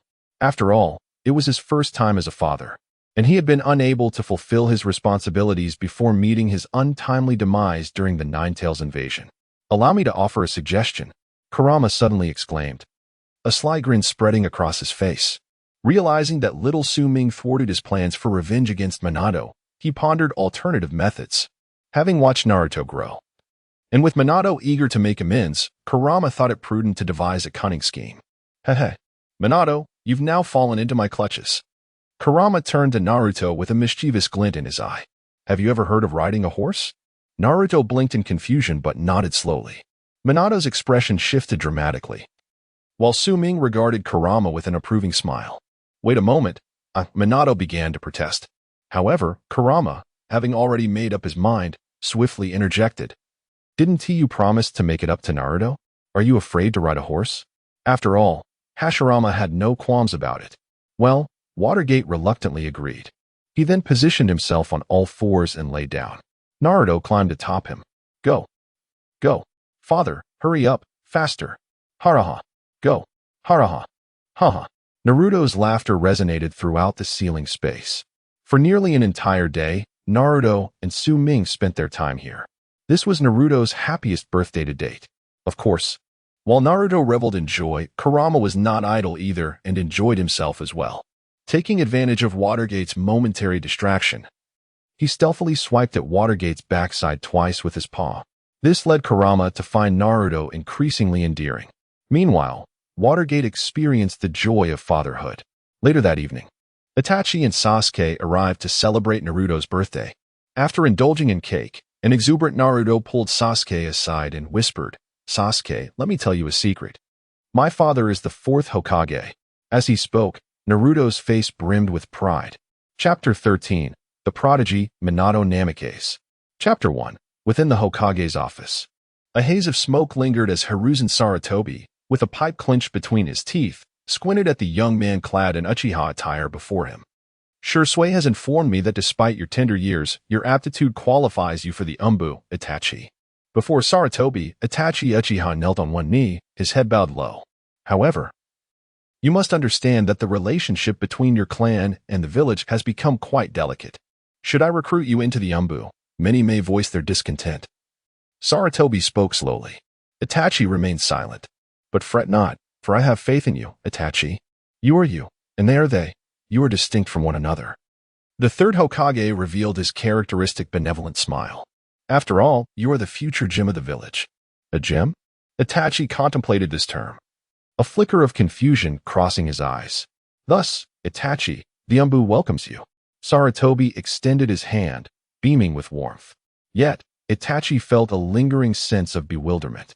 He was acutely aware of the tenuous relationship between his clan and the village. hence he had not harbored high hopes for this application. Yet, it had remarkably been approved. He lifted his gaze to meet the kind eyes of the third Hokage, feeling a stirring within. Is this the heart of the Hokage? I have heard that you share a good rapport with Suming? Sarutobi inquired suddenly. Itachi was momentarily taken aback, but upon hearing Suming's name, he nodded with excitement. In their recent interactions, Itachi had been profoundly impressed by Suming's strength and demeanor. However, in his excitement, he failed to notice the brief furrow that appeared on Sarutobi's brow as he nodded. Suming is a wonderful person, Itachi declared. Sarutobi smiled, though a hint of discontent flickered in his eyes, vanishing almost instantaneously.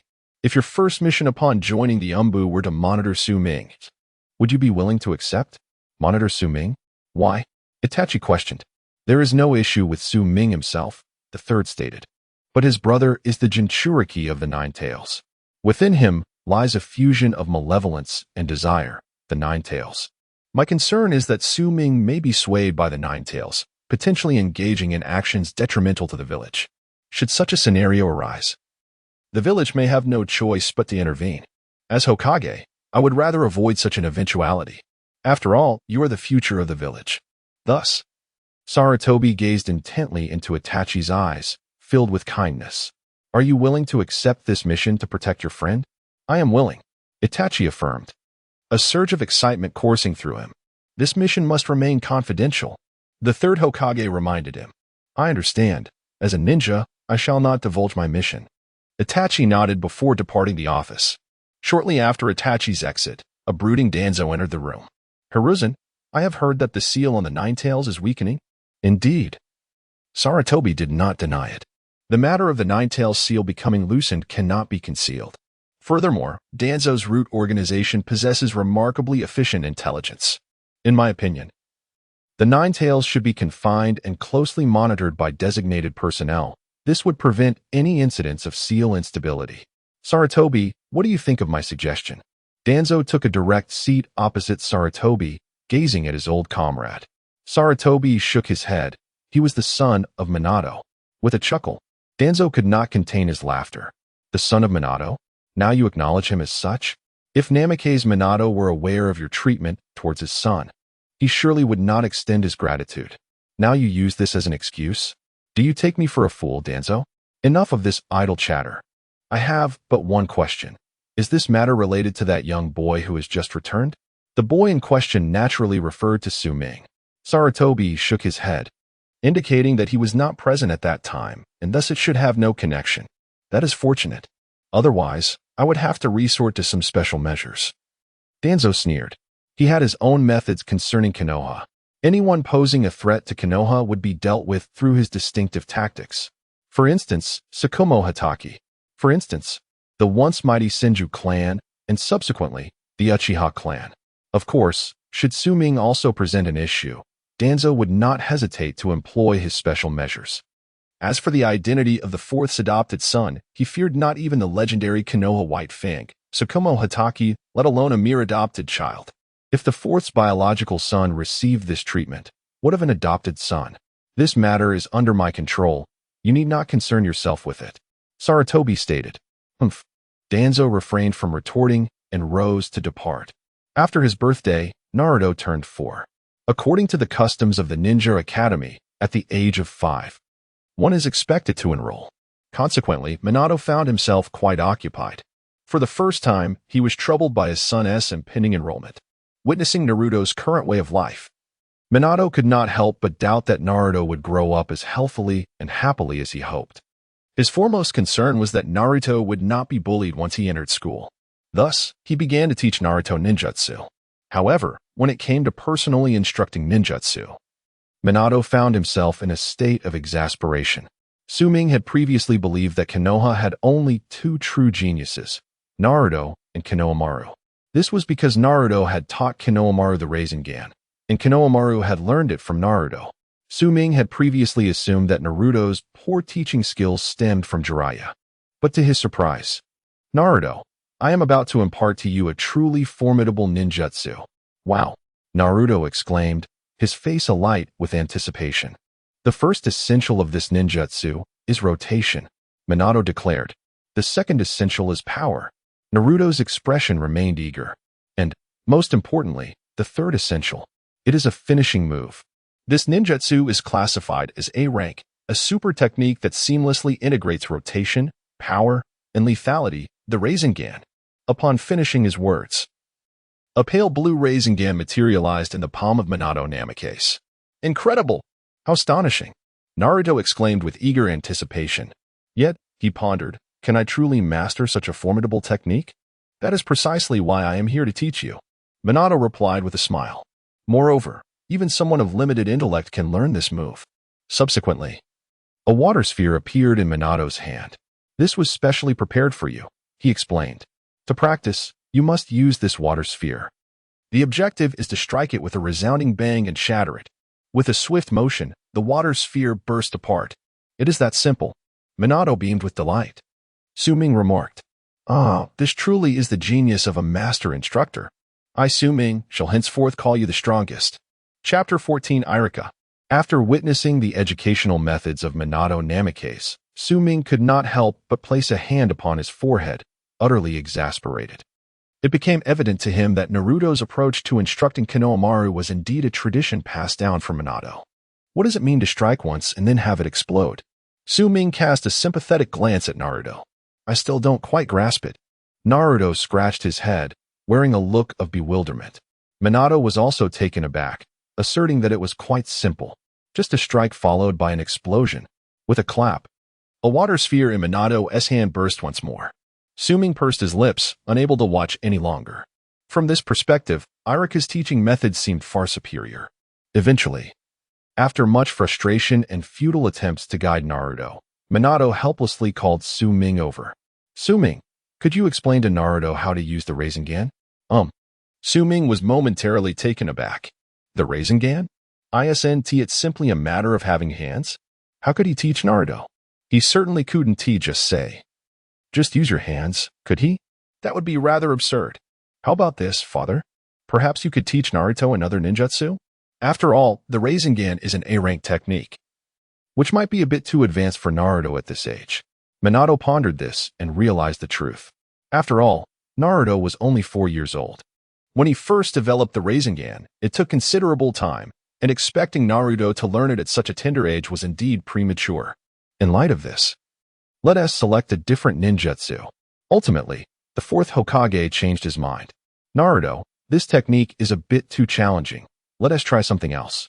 What I will teach you next is the Shadow Clone technique, a truly remarkable and powerful ninjutsu. What Minato taught was not merely the basic clone technique, but one that could create tangible copies. His performance while teaching the Shadow Clone technique improved somewhat. However, due to the overwhelming amount of chakra within Naruto, it proved difficult to control, thus raising the challenge significantly. After several attempts, each resulting in failure, Minato, somewhat resigned, sensed his lack of teaching aptitude and turned to Su-Ming for assistance. Naruto also looked over. Brother, how do I form the hand signs? Su-Ming appeared utterly perplexed. Hand signs? Isn't it just a matter of clapping your hands and saying the words? What serious ninja forms hand signs? After a prolonged silence, Su-Ming finally suggested, Naruto, let me find you a teacher. Minato was initially reluctant to agree, but he truly felt at a loss with Naruto. He could only nod in acquiescence. Su-Ming's ideal choice for a teacher was Irika. For Irika's teaching abilities were indeed commendable, even in the original narrative of Naruto. A significant portion of Naruto's non-darkened path could be attributed to Irika's influence. Entrusting Naruto to Irika gave Su-Ming peace of mind. At this moment, Irika had already become a nin.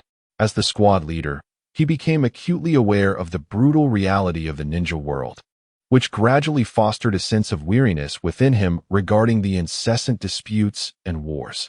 Irika pondered whether his disposition was truly suited for the battlefield. Yet, as ninjas have scant economic resources outside their missions, he found himself unable to sustain himself without undertaking tasks. Moreover, his team still depended on him. In moments of confusion, Irika found solace at the hero's monument, where he could face his deceased parents, as if seeking a source of comfort. It was here that Su-Ming discovered him. Yumino Irika. Alone, Su-Ming approached, gazing at the monument, which bore numerous names, some widely recognized, others forgotten. Irika was somewhat taken aback by Su Ming's arrival. Although they were strangers, he nodded in acknowledgement. Su Ming offered him a gourd of liquor, which was not of this world but from a past life. Obtained from the template shop. The drink was potent. After a sip, Irika's face flushed crimson, tears streaming down his cheeks from the intensity. Su Ming reclaimed the gourd and took a hearty swig. They were both heroes. Perhaps it was the effect of the alcohol that emboldened Irika. Or perhaps it was the sight of a young child speaking such profound words. Regardless, Irika's heart opened, and he shared much. He recounted tales of his childhood, the struggles for recognition, and his endeavors to become a ninja. Those who toil diligently deserve respect. However, in this world, mere effort is insufficient. Take Lee, for instance. Despite years of hard work to master his physical techniques, he was eclipsed by Naruto, who grasped them in just a few days. Lee's dedication constituted merely a fraction of countless nights and days, a testament to the disparity of talent. My name is Su Ming. After listening to Irika, Su Ming extended his hand in introduction. Irika mirrored the gesture. Irika. Their hands clasped, signifying a simple yet profound connection. Then came the purpose. I would like to request your assistance in teaching my brother ninjutsu. As for the third Hokage, do not concern yourself. I shall handle that. This is a task, and I will compensate you accordingly. Su Ming's tone was direct, as was his nature. Irika hesitated, feeling a stir of emotions but lacking the resolve to commit. So he sought further understanding. May I inquire, who is your brother? He is Uzumaki Naruto. Su Ming spoke candidly. For anyone hearing that name, the immediate association would be with the nine-tailed fox, often provoking an instinctive aversion. Yet, Su Ming had faith that Irika would not react in such a manner, for he had once been Naruto's guardian angel, and he would continue to be so. As anticipated, Irika exhibited only hesitation, devoid of aversion or disdain. After a prolonged silence, he sighed. Perhaps you should seek another. My parents perished during the Nine-Tails incident. A forthright admission, it served as a polite refusal. Su Ming once more extended the gourd. He too bore a similar burden. His own parents had also fallen victim to the Nine-Tails calamity. Even before my return, he was unaware of his parents' names. Irika opened his mouth and tilted his head to take a sip of the wine. Though spicy, the alcohol transformed into a sweet aroma as it slid down his throat, leaving Irika slightly intoxicated. Naruto's life was filled with hardship. He had no friends and received no recognition.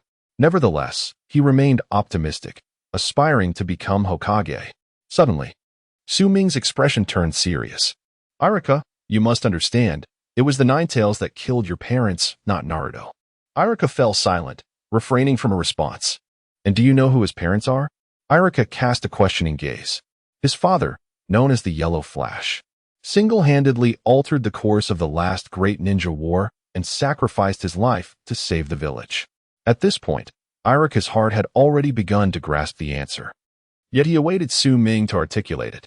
His name is Minato Namikaze. Irika's pupils constricted. Indeed. Chapter 15. Do you have a father? Chapter 3. The shock of discovering Naruto's true identity swiftly dulled Irika's inner sorrow. Even the inebriated sensations from his earlier drinking had nearly vanished. Irika, with a visage of astonishment, exclaimed, "The fourth Lord." Indeed, Su Ming nodded, clearly catching him off guard. It is true. Irika forced a bitter smile, truly taken aback that the offspring of the fourth Hokage was none other than the boy known in the village as the Nine-Tails. Consequently, Irika found himself questioning the third Hokage as well. Irika was no fool. Then, I would like to invite you to educate the son of the fourth Hokage. Are you willing? I am, Irika replied without a moment's hesitation. The progeny of a hero, regardless of the circumstances, was always deserving of respect. Su Ming returned a subtle smile. This task will be classified as B rank, with a remuneration of 100,000. Rest assured, you will not be shortchanged. 100,000? Irika was momentarily bewildered. He knew that even for his usual missions, the compensation barely reached a few thousand. To amass 100,000, he would need to undertake 100 missions without sustenance. This seems rather excessive, does it not? The compensation for ninja missions is naturally tiered. D-rank tasks yield 500 to 2,000. C rank offers 2,000 to 10,000. B rank ranges from 10,000 to 100,000. A rank can be from 100,000 to 1 million. Of course, higher-tiered missions were beyond their reach. The remuneration Su Ming proposed for Irika was undoubtedly the highest for a B-rank task. This was of immense significance to Irika, who was in dire need of funds. It's not too much, Su Ming chuckled. As long as you treat Naruto well, I would be willing to pay even more. Primarily, it is evident that Minato Namikaze is not suited for the role of an educator. I will certainly treat Naruto with utmost care, Irika affirmed. Su Ming smiled again. He held no concerns regarding Irika. After providing Irika with the address, Su Ming departed, making his way to the Hokage's office. The reassignment of ninja personnel required the Hokage's approval, especially since this was a mission initiated by Su Ming. In the Hokage building, within the office, Sarutobi gazed at the mountain of documents piled upon his desk. Despite the weariness in his eyes, there was a hint of enjoyment amidst his fatigue. Power, indeed, has a way of ensnaring one's essence. After a moment, a knock sounded at the door, prompting Sarutobi to stretch his stiff neck and call out, "Come in." The door swung open, revealing Su Ming. A flicker of surprise illuminated Sarutobi's eyes. "Su Ming, you seek me out for a purpose?" Su Ming nodded. Naruto is now 4 years old, which means he will be of school age next year. The Ninja Academy is not like home. He will encounter a myriad of individuals. I fear for his safety and wish to find someone to guide him. Sarutobi nodded in understanding. He inquired, "So you have come to me seeking to arrange a teacher?" Sarutobi's expression reflected his inner turmoil. "I genuinely wish to assist, as Naruto is the child of Minato and deserves support. However, given the current circumstances of the village, we are utterly stretched thin." Su Ming couldn't help but smirk internally. Setting aside the fact that several members of the Umbu and Root are currently idle, even Kakashi had just returned from a mission and was resting at home. Sarutobi's helplessness was merely a pretext. His habitual hypocrisy remained unvoiced. There was no need to trouble the third Hokage, Su Ming stated. "I have already selected the teacher. My purpose in visiting the third was solely to register the mission." Selected? The third's brow furrowed at once. Throughout history, every Jinchuriki's close associates had undergone rigorous verification by Sarutobi. No one who had not received his approval could possibly approach Naruto. Su Ming nodded, unashamedly revealing the name. "His name is Irika, a Chunin. Do you have any objections?" "Third?" Sarutobi pondered for a moment, recalling that Irika was merely an ordinary Chunin without any notable background. He chuckled lightly, "Of course not. I trust you. Just as I once trusted Minato." The third smiled benevolently. Were it not for his concealed intentions, Su Ming might have felt deeply moved. Alas, Su Ming understood the third all too well. A Hokage who professed the will of fire, yet had seldom shown himself in the face of the great ninja wars, was paradoxically hailed as the strongest Hokage. He allowed Danzo to act against the Konoha White Fang and the Senju clan, feigning ignorance. Everything he did was to consolidate his power. Yet, when the village truly faced peril, he could step forward, risking everything. From this perspective, his so-called will of fire was indeed realized. Thus, the third was undoubtedly a figure of profound contradictions. However, this had little bearing on Su Ming. His focus was solely on Naruto. He hoped the third would not go too far. Otherwise, Su Ming would not hesitate to strike him down. "Well then, thank you, third." Su Ming smiled, then turned to leave. "By the way, I define the mission as B rank, with a remuneration of 100,000 Ryo." With that, he exited, leaving the third in a state of shock. 100,000 Ryo. Such wealth. The third's reaction was entirely anticipated by Su Ming. After the recent war and the attack from the Cloud Village, Konoha was in dire financial straits. A task worth 100,000 Ryo had not been seen in ages. To be candid, the third suddenly felt a twinge of envy towards Irika, yearning for the ordinary Chunin's fortune. He even contemplated whether he could have treated Naruto better in the past, perhaps enabling him to access some of the funds Su Ming had. Su Ming was not short of money. He had already made that evident. In 3 years away, he had accomplished more than merely taking lives. What was the point of killing without plundering? Of course, Su Ming showcased his wealth to gauge the third's reaction. "I have wealth, but I will not share it. How infuriating." As he stepped outside, Su Ming felt quite pleased. Sarutobi's demeanor had been most gratifying. With Naruto's education secured, the next step was to enhance his own strength.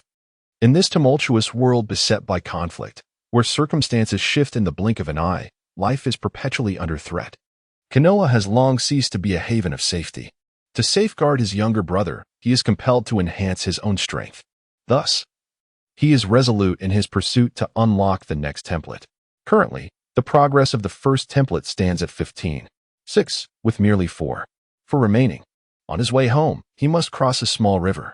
As he approaches the bridge, Su-Ming catches sight of a diminutive figure standing upon it, clad in white. With chestnut hair tied in small bunches at the ends, the figure is turned away, gazing intently into the water below. A tremor of recognition courses through Su-Ming as he identifies the individual. It is Neji Hyuga, the prodigy of the Hyuga clan, a character steeped in tragedy. According to the unfolding narrative, it is only a short while since the demise of Hisashi Hyuga. At merely 4 years of age, Neji has already suffered the loss of his father. Sensing the presence behind him, the young Neji turns his head. The mark of the caged bird upon his forehead is strikingly evident. His eyes, vacant and streaked with remnants of tears, meet Su-Ming's gaze as he inquires, "Do you have a father?" Chapter 16. The Shock of the Hyuga Clan Leader. Chapter 1. Do you have a father? Upon hearing this question, Su-Ming visibly shuddered. He gazed at the child, who was noticeably shorter than himself, and a surge of sympathy arose within him. Yet, this fleeting compassion was swiftly extinguished. He was Neji, Hyuga Neji. He should not be the recipient of pity, for to the strong, such sentiments are a desecration. There was a time when Su-Ming had experienced this. He recalled the moment he first learned of the passing of Minato Namikaze. It felt as though the sky had fallen upon him. The possession of something precious breeds the fear of loss. Neji nodded, then turned away again, his small frame appearing exceedingly forlorn. "I feel the same," was Neji's response. His voice was calm, devoid of any discernible joy or sorrow. Beyond these few exchanged words, their conversation dwindled into silence. Su-Ming moved closer to Neji, standing beside him as they both gazed into the flowing river. The water sparkled with splashes. Neji spoke again. "I don't understand why a single clan must be divided into the main house and the branch house. The fate of the branch house seems only to serve the main house's demise. My father dedicated his entire life to protecting the main house, only to ultimately die for it. I refuse to accept this, which is why I struck Hinata, refusing to relent." Neji continued to express his thoughts, indifferent to whether Su-Ming comprehended his words. Of course, it mattered little. He merely sought an outlet for his feelings. "She is weak, incapable of defeating me. I wish to demonstrate that those of the branch house are not inferior to the main house. I am strong, far stronger than they." As he uttered these words, the small Neji's face bore an unspeakable resolve. Su-Ming offered no comfort. Instead, he produced a gourd of liquor. Between men, there is often no need for excessive words. "Care for a drink?" Neji hesitated for a moment before accepting the offer. He tilted his head back and took a generous swig of the fiery spirit. His manner of drinking was exuberant, but the outcome was predictable. Having never tasted strong liquor before, Neji choked, tears and mucus streaming from his eyes. His face flushed crimson from the scorching elixir. Simultaneously, the sorrow within him began to dissipate. Cough, cough. Neji coughed incessantly. It was evident that his palate was ill-prepared for such a robust flavor. "Ha!" Su-Ming chuckled heartily. At that moment, Neji seized the gourd once more and took another hearty gulp, even more vigorous than the last. He appeared quite intoxicated. Su-Ming reclaimed the gourd from Neji's grasp. He was still young and should not be allowed to drink excessively. Nevertheless, even these 2 swigs were enough to leave him reeling. After consuming the liquor, Neji soon became drowsy and fell into a deep slumber. Su-Ming shook his head, gazing helplessly at this unfortunate child. It seemed he had no choice but to escort him home. Yet, he was unaware of the whereabouts of the Hyuga clan. Fortunately, before Su-Ming could ponder further, a petite figure emerged. With white eyes, short hair, and wearing long garments, the figure approached. As Su-Ming turned to face her, their eyes met, causing her cheeks to flush crimson as she quickly averted her gaze. It was Hinata Hyuga. Could you please return my brother Neji to me?" Hinata summoned her courage and gazed at Su-Ming. Observing this girl clad in the attire of the Hyuga clan, her bashful demeanor was utterly endearing, stirring a playful impulse within Su-Ming. Of course, I can return him, but just before he fell asleep, he sold himself to me. If I hand him over to you, what will you offer in return? Hinata hesitated, then replied earnestly, I will give you money. Su Ming shook his head. The value of the Byakugan transcended mere currency, unless she could provide something of equivalent worth. Hinata was taken aback. With a smirk, Su Ming proposed, how about this? Give me your Byakugan, and I shall return him to you. Hinata was momentarily stunned, her expression shifting to one of conflict. Just as Su Ming intended to cease his teasing, Hinata's gaze suddenly firmed. All right, I agree. Su Ming was momentarily taken aback. Was this girl truly that naive? However, she added, you must return Niji to my home. This was Hinata's condition. Not entirely foolish, she understood the importance of involving her family. That is no problem, Su Ming assured her. He had intended to return Niji all along. His teasing of Hinata had merely been a fleeting whim.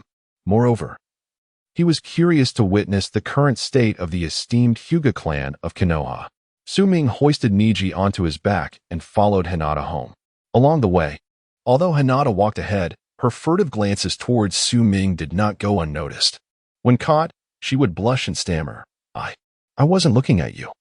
This girl was simply adorable, Su Ming thought, shaking his head in playful exasperation. After being discovered once again, it was long before Hinata would steal another glance. In resignation, Su Ming feigned ignorance. Before long, they arrived at the Hyuga residence. Upon opening the gate, they were greeted by the stern visage of Hyuga Hayashi in the courtyard. Hinata seemed a bit anxious as she softly called out, Father, I'm back. Hyuga Hayashi acknowledged. But his gaze did not linger on Hinata. Instead, it fixed upon Su Ming, his voice stern as he inquired, Who are you? Father, he is my friend. Hinata, now visibly anxious, interjected. He has come to return Niji to her home.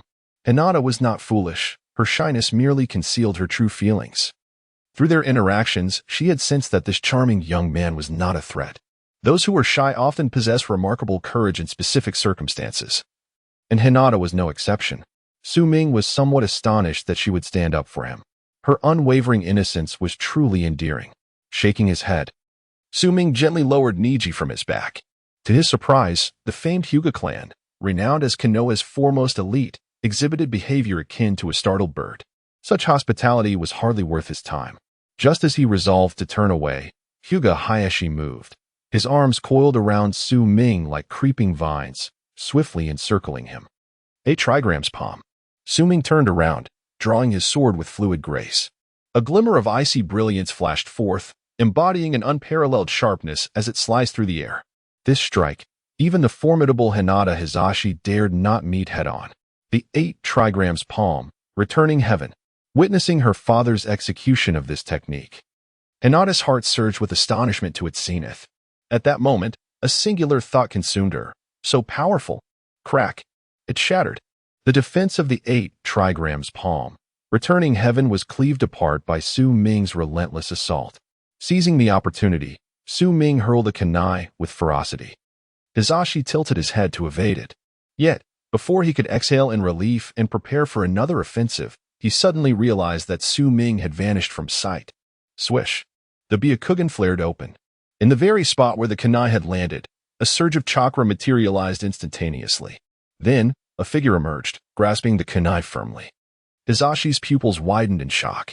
That was the Flying Thunder God. Chapter 17. By my side, is this not my other shore? Chapter 2. Flying Thunder God. A ninjutsu developed by the 2nd Hokage and refined under the 4th Hokage's mastery. Since the demise of the 4th Hokage, the technique has nearly faded into obscurity. Why is this young boy employing it? In an instant, numerous thoughts flashed through Hyuga Hizashi's mind, yet he remained perplexed. However, in the heat of battle, there is no room for distraction. Bang!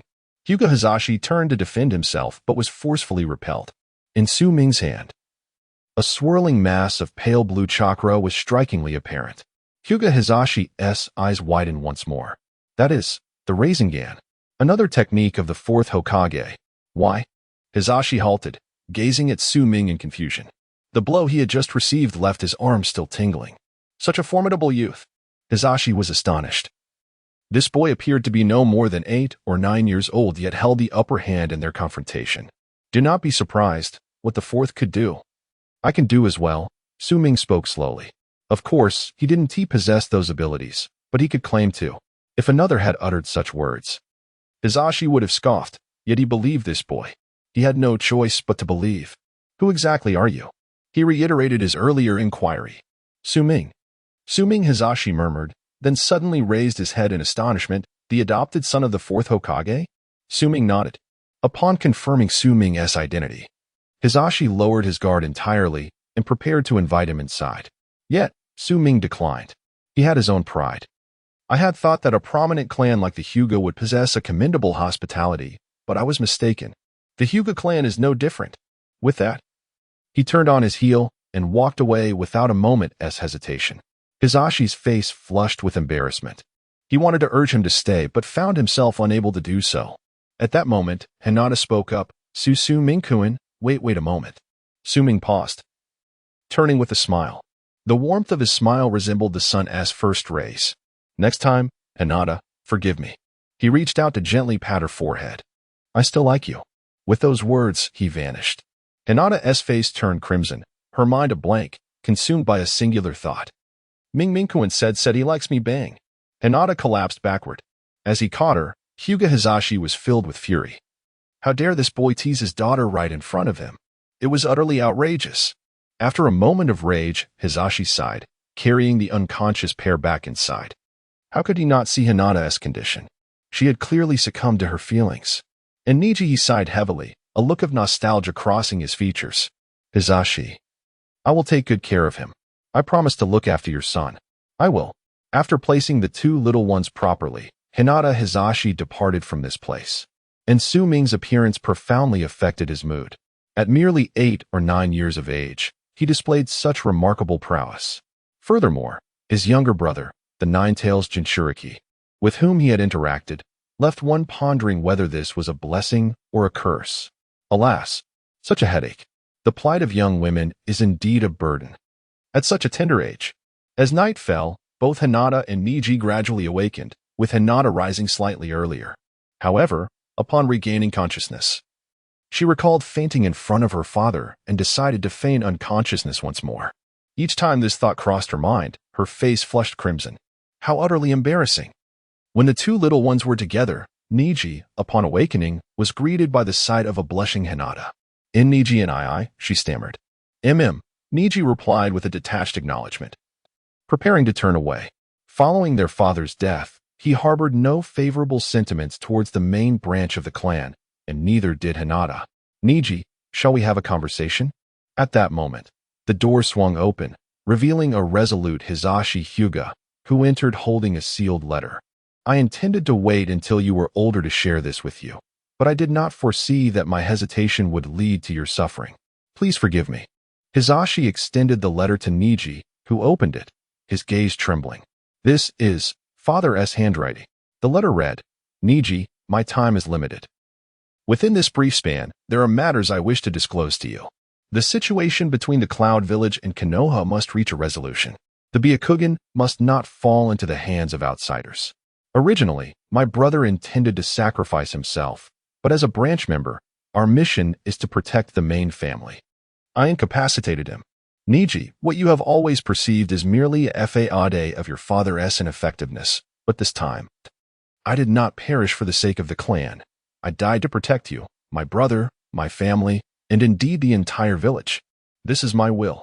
Niji, I have long sought to resist the fate of the Hyuga clan, so this time, I shall determine my own destiny, nothing more. I shattered my own fate, Niji. Destiny must be carved by one's own hands. Your father loves you, Niji. Father. 4-year-old Niji trembled as he clutched the letter, tears streaming uncontrollably. Suddenly, the usually stern Hizashi Hyuga knelt, bowing his head low. This is the truth. I am deeply sorry, had it been me who perished. The revelation of the truth struck Niji with immense force, leaving him in a daze for an extended period. The truth is often more merciless. At this moment, Hinata interjected. Su Ming-kun, allow me to share something with you upon your awakening. After birth, what is predetermined is not fate, but rather the starting point. If we strive diligently, it is not in rebellion, but for the sake of making better choices and reaching a more favorable conclusion. Hinata smiled. In truth, fate is a beautifully poetic concept. Niji was momentarily taken aback, his gaze growing distant and perplexed. Hinata continued, in Naruto, I am uncertain what my better choices might be.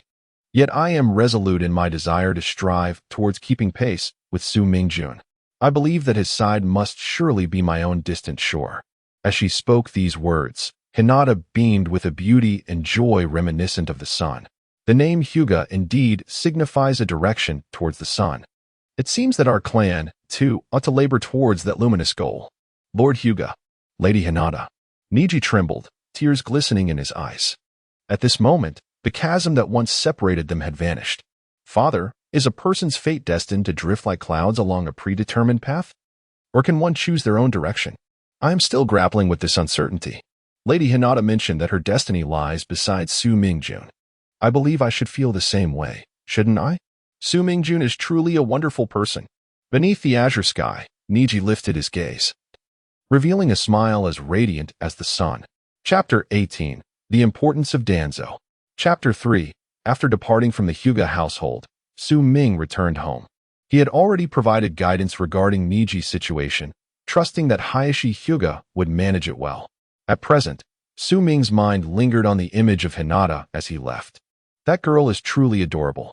Upon arriving home, he found Irika had been there for quite some time and was getting along splendidly with Naruto. It must be said that Irika's teaching abilities are remarkable. What poses a challenge for Minato Namikaze is effortlessly grasped by Irika. Naruto is also learning swiftly. Naturally, Naruto is not lacking in intelligence. As the son of Minato and Kushina, his potential is undeniable. In the original Naruto series, his slow learning of ninjutsu was primarily due to the influence of the Nine-Tails chakra. However, with Minato present, the adverse effects of the Nine-Tails chakra can be effectively mitigated. Within merely half a day, Naruto had successfully mastered the challenging shadow clone technique. Brother. Upon seeing Su Ming, Naruto ran over, excitement radiating from his face, and clung to him without restraint. Brother, I've learned a ninjutsu. I'm one step closer to becoming Hokage. With diligent effort, Naruto will undoubtedly achieve his dream of becoming Hokage.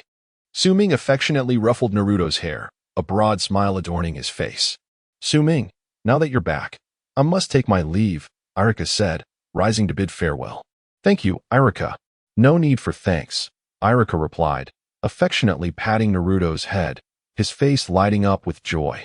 Naruto is obedient and clever, learning ninjutsu at an impressive pace. At this rate, my ability to teach him will soon be insufficient. By the way, Naruto, do not forget our agreement. As he spoke, he grinned widely and gave a thumbs up. Naruto mirrored the gesture. Yes, I won't forget. With that, Irika departed. Naruto was in high spirits. However, Su Ming grew curious about their agreement, but despite his inquiries, Naruto remained tight-lipped. Ultimately, he learned from Kurama that the agreement entailed Irika rewarding Naruto with some money upon mastering the next ninjutsu. This revelation only deepened Su Ming's puzzlement. Yet, even Kurama was unaware of the underlying reasons. As Irika walked away from Naruto's home, his mood was quite buoyant. For the first time, he realized how profoundly joyful the act of teaching could be. As leaves danced in the air, the fire continued to burn vibrantly. Perhaps the will of fire, as described by the third Hokage, embodies this sentiment. However, today, while explaining this notion to Naruto, the latter posed a thought-provoking question. If the leaves are dancing and a great fire ignites, will it allow new trees to sprout beneath the blaze, or will it incinerate all the trees instead? This question left Irika momentarily speechless. He was at a loss for words. This was the first time he had encountered such remarks, questioning the words of the third Hokage. And astonishingly, it came from the mouth of a child. This statement was not made by Naruto, but rather by Su Ming, who had imparted this knowledge to Naruto, informing him that a great fire would inevitably ignite, and the direction it would take depended solely on the two of them. Naruto, lacking understanding, had sought clarification from Irika. Irika was taken aback. As he took a few more steps, approaching his home, a figure wearing a dog-headed mask from the Umbu intercepted him. The individual towered over him. Their voice I see. Irika, come with me.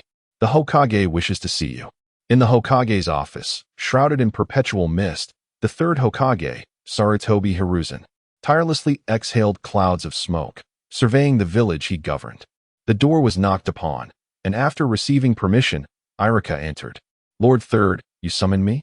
Indeed, Hiruzen replied, displaying his characteristic benevolence. I have heard that Su Ming has called upon you to educate Naruto? Irika nodded, a tremor coursing through him. He had come to understand Naruto's true identity and sensed that there was something unusual about the third Hokage's intentions. At that moment, Hiruzen's demeanor undeniably confirmed his suspicions. Perhaps the third Hokage was not as benevolent as he appeared, Irika mused. Hiruzen continued, it is good that someone is taking on the role of an educator.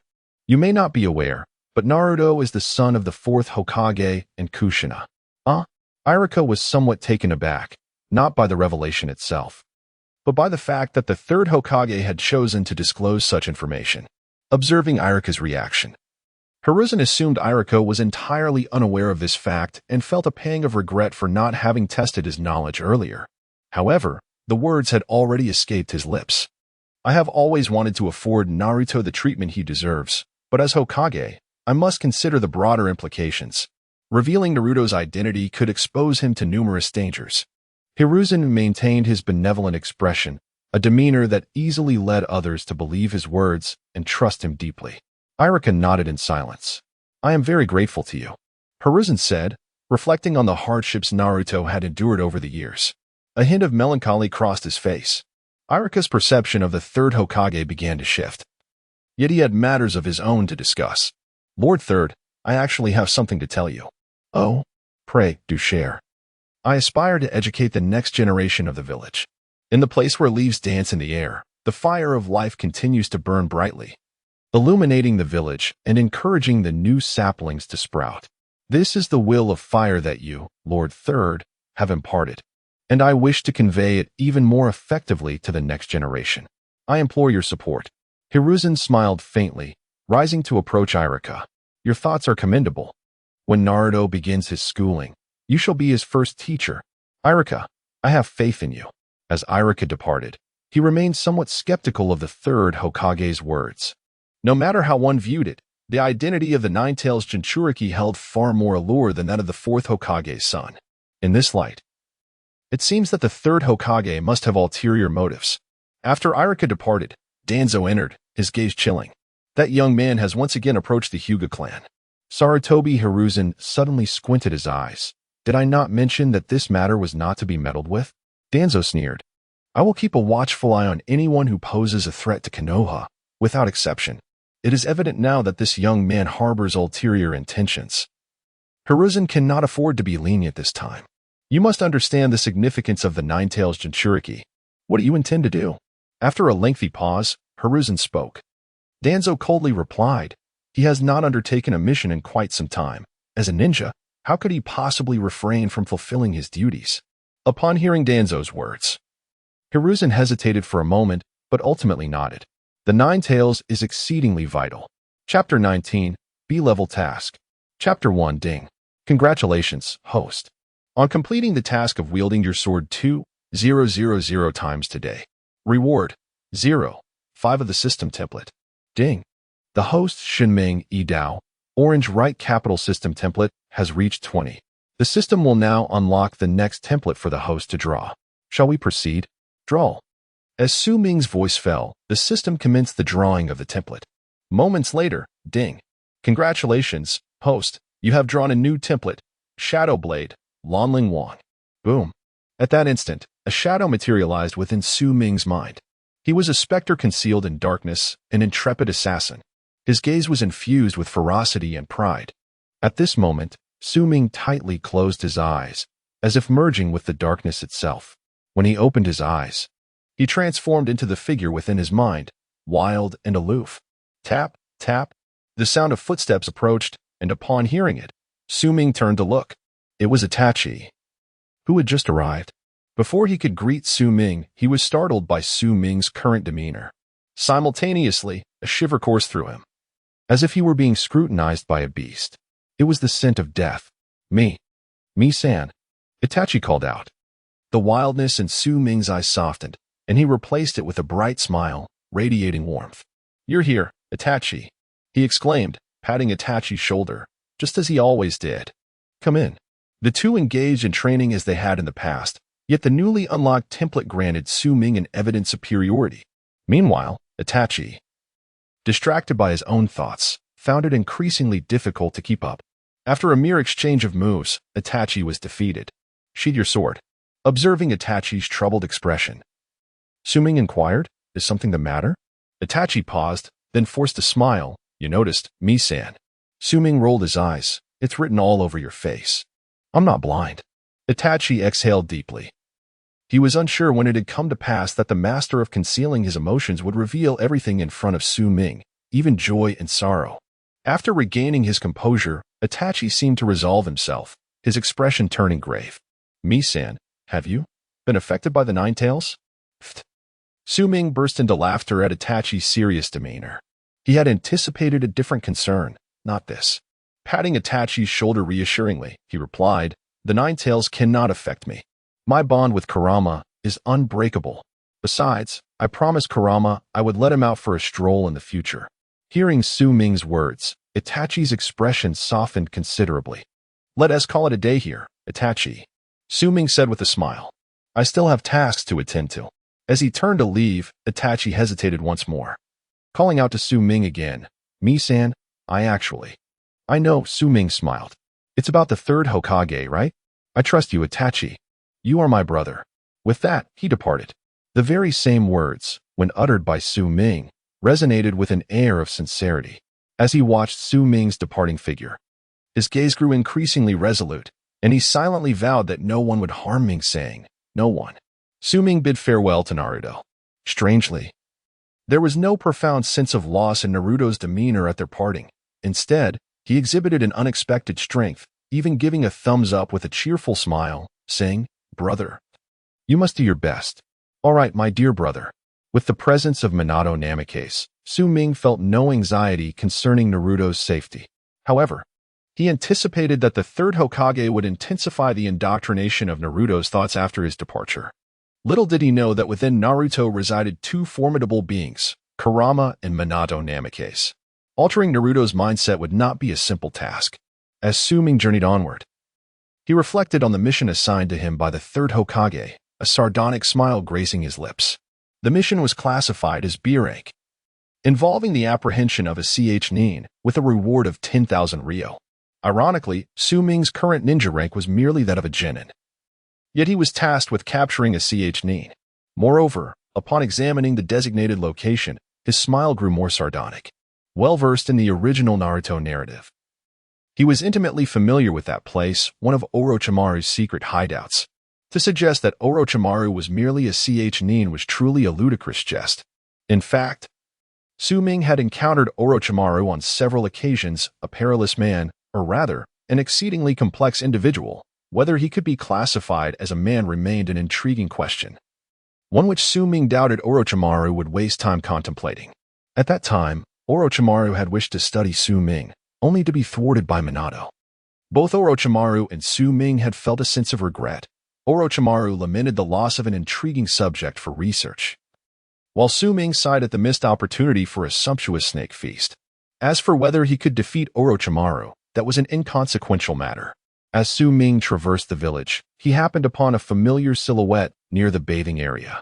Though somewhat unrefined, the figure was tall, with long white hair cascading to his waist, a forehead protector emblazoned with the kanji for oil. It was Jiraiya, one of the legendary Sannin.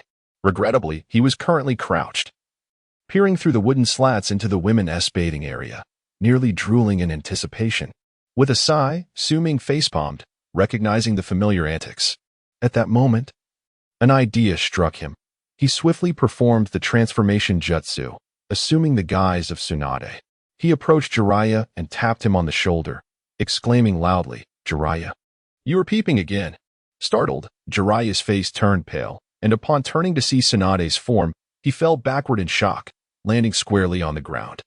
The once mighty Sannin now found himself in a most undignified predicament. It must be said that Jiraiya was indeed deeply intimidated by Tsunade.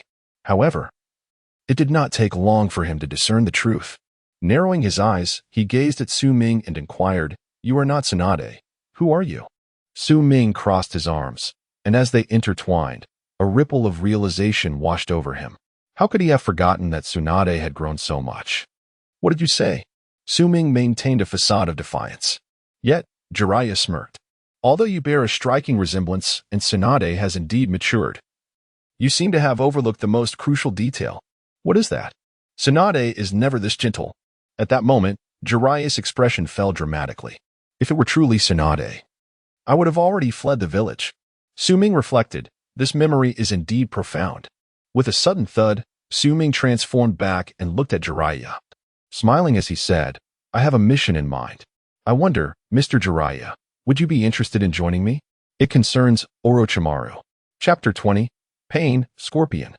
Part 2. I have a mission concerning Orochimaru. The moment these words fell, Jiraiya's eyes widened in astonishment. The earlier flamboyant emotions vanished entirely, replaced by a grave demeanor. Jiraiya harbored a profound obsession with Orochimaru, an obsession as intense as Naruto's for Sasuke in the original series. The experiences of the master and disciple were indeed similar. Yet their outcomes diverged. Just like Naruto, Jiraiya would pursue any matter related to Orochimaru, regardless of the peril involved. Hence, Su Ming felt no trepidation. In truth, after Orochimaru's defection, Jiraiya had followed suit and left the village. However, he would occasionally return from a distance to observe Naruto, for the boy was in grave danger. To Su Ming's surprise, after a moment of silence, Jiraiya uttered something unexpected. "I know, but I have my reasons for going." Su Ming produced the mission dossier from his hands and handed it to Jiraiya. Upon receiving it, Jiraiya's brow furrowed in dismay. "Nonsense!" he suddenly exclaimed, enraged. "The third Hokage is sending you to your doom. I will go find him." With that, he made to leave. "Lord Jiraiya, you should be well aware of the third's character, no?" Su Ming did not attempt to dissuade him. He merely spoke. Upon hearing this, Jiraiya halted in his tracks. Engulfed in silence, he certainly understood the nature of his mentor, being a disciple of the third and one of the legendary Sannin. They were all too familiar with their teacher, which is why they had repeatedly left. Sighing, Jiraiya turned back. "What are your intentions?" "I genuinely wish to meet Orochimaru. To be more precise, I want to savor the taste of snake soup." As he spoke, Su Ming extended his tongue and licked the corner of his mouth, revealing a wild glint in his eyes. When Jiraiya noticed this, a shiver ran through him, and he instinctively thought he was gazing at Orochimaru. No. Even more perilous than Orochimaru.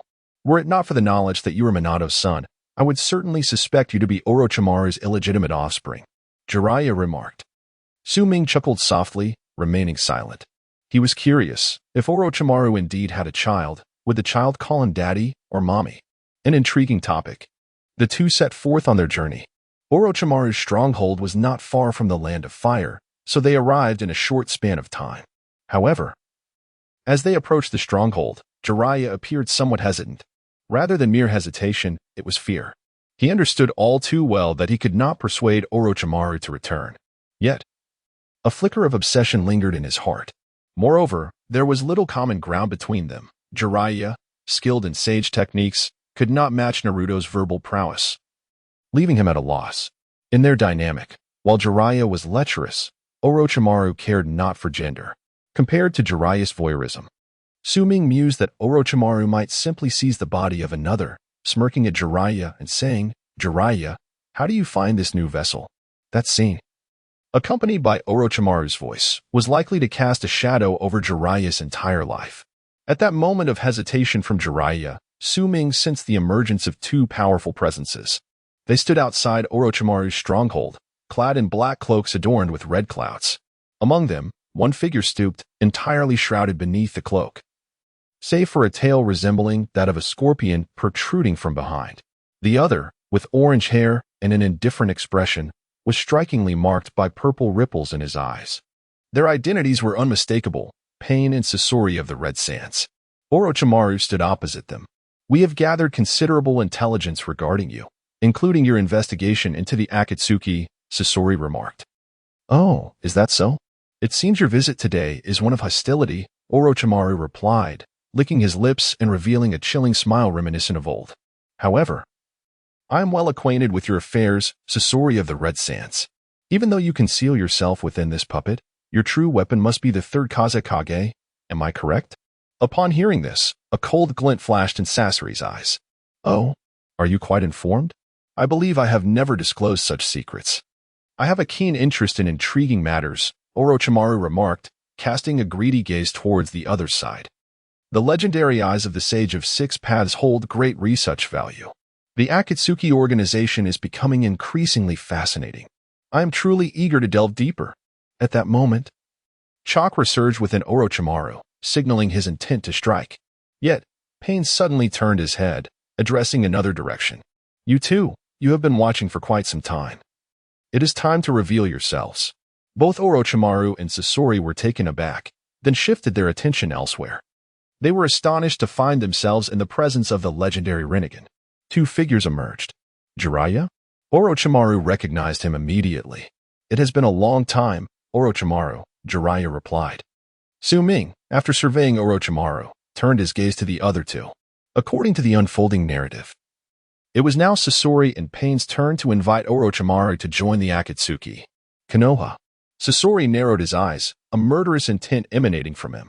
His parents had perished at the hands of Konoha's White Fang. Thus, he harbored no fondness for those from Konoha, including Orochimaru.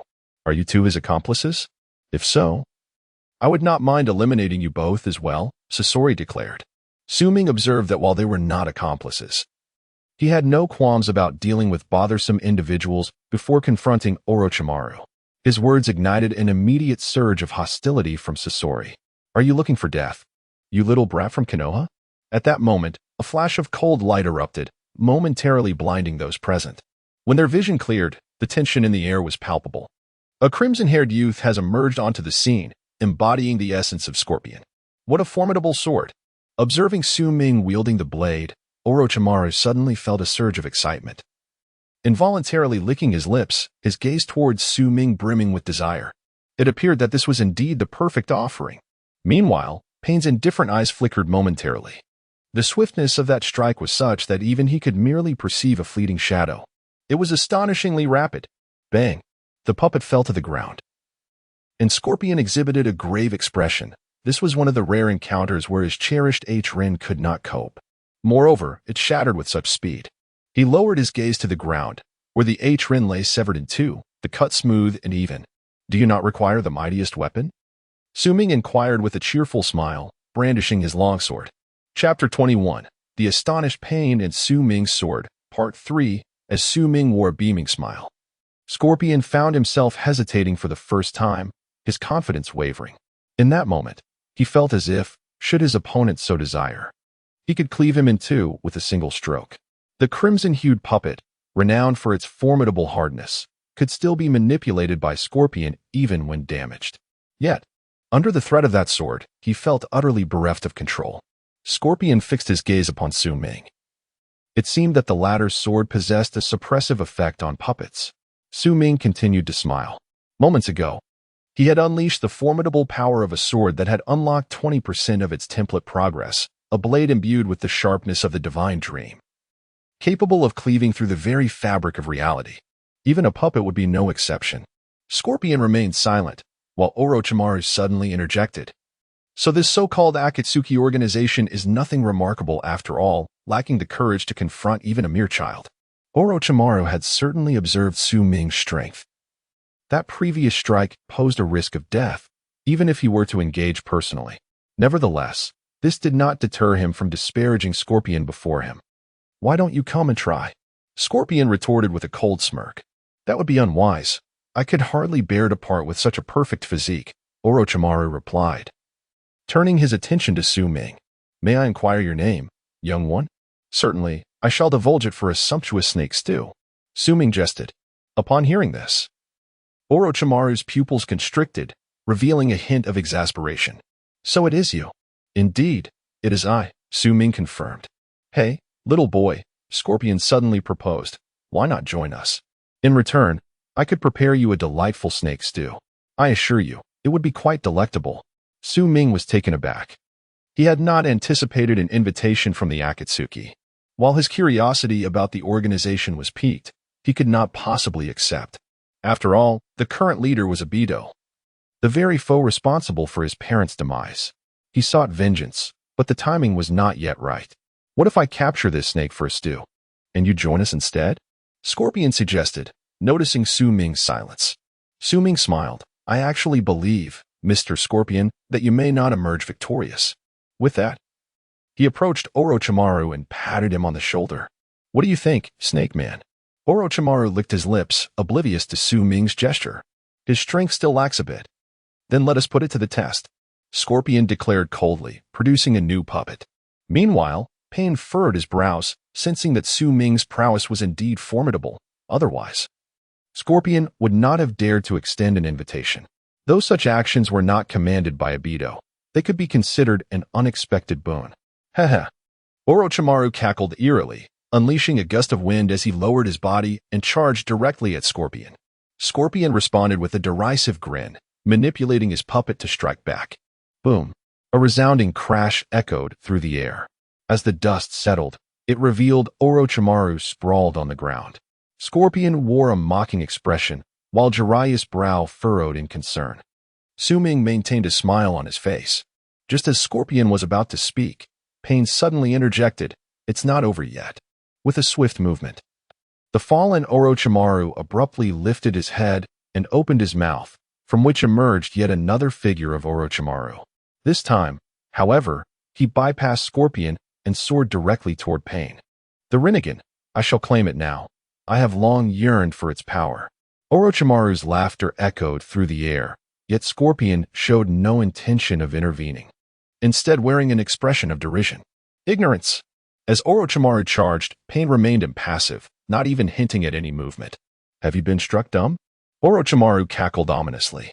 However, at that very moment, as he drew near, Pain activated his Rinnegan and bellowed, as if summoning divine wrath, Shinra Tensei. With a resounding crash, Scorpion's smirk deepened. Jiraiya stood frozen in astonishment. Yet neither of them noticed that, just as Orochimaru approached Pain, a kunai appeared in Su Ming's hand, marked with a special insignia. In the next instant, Su Ming vanished. Flying Thunder God, a swift thrust of his sword cleaved the air before Orochimaru, causing the heavens to tremble and the earth to shatter. With a tremendous explosion, the force of Shinra Tensei radiated outward, overwhelming the surroundings, leading to an instantaneous obliteration of the landscape across a 100-mile expanse. Yet behind Su Ming lay the sole sanctuary of survival. He appeared as a divine being wielding a sword, the true arbiter of fate.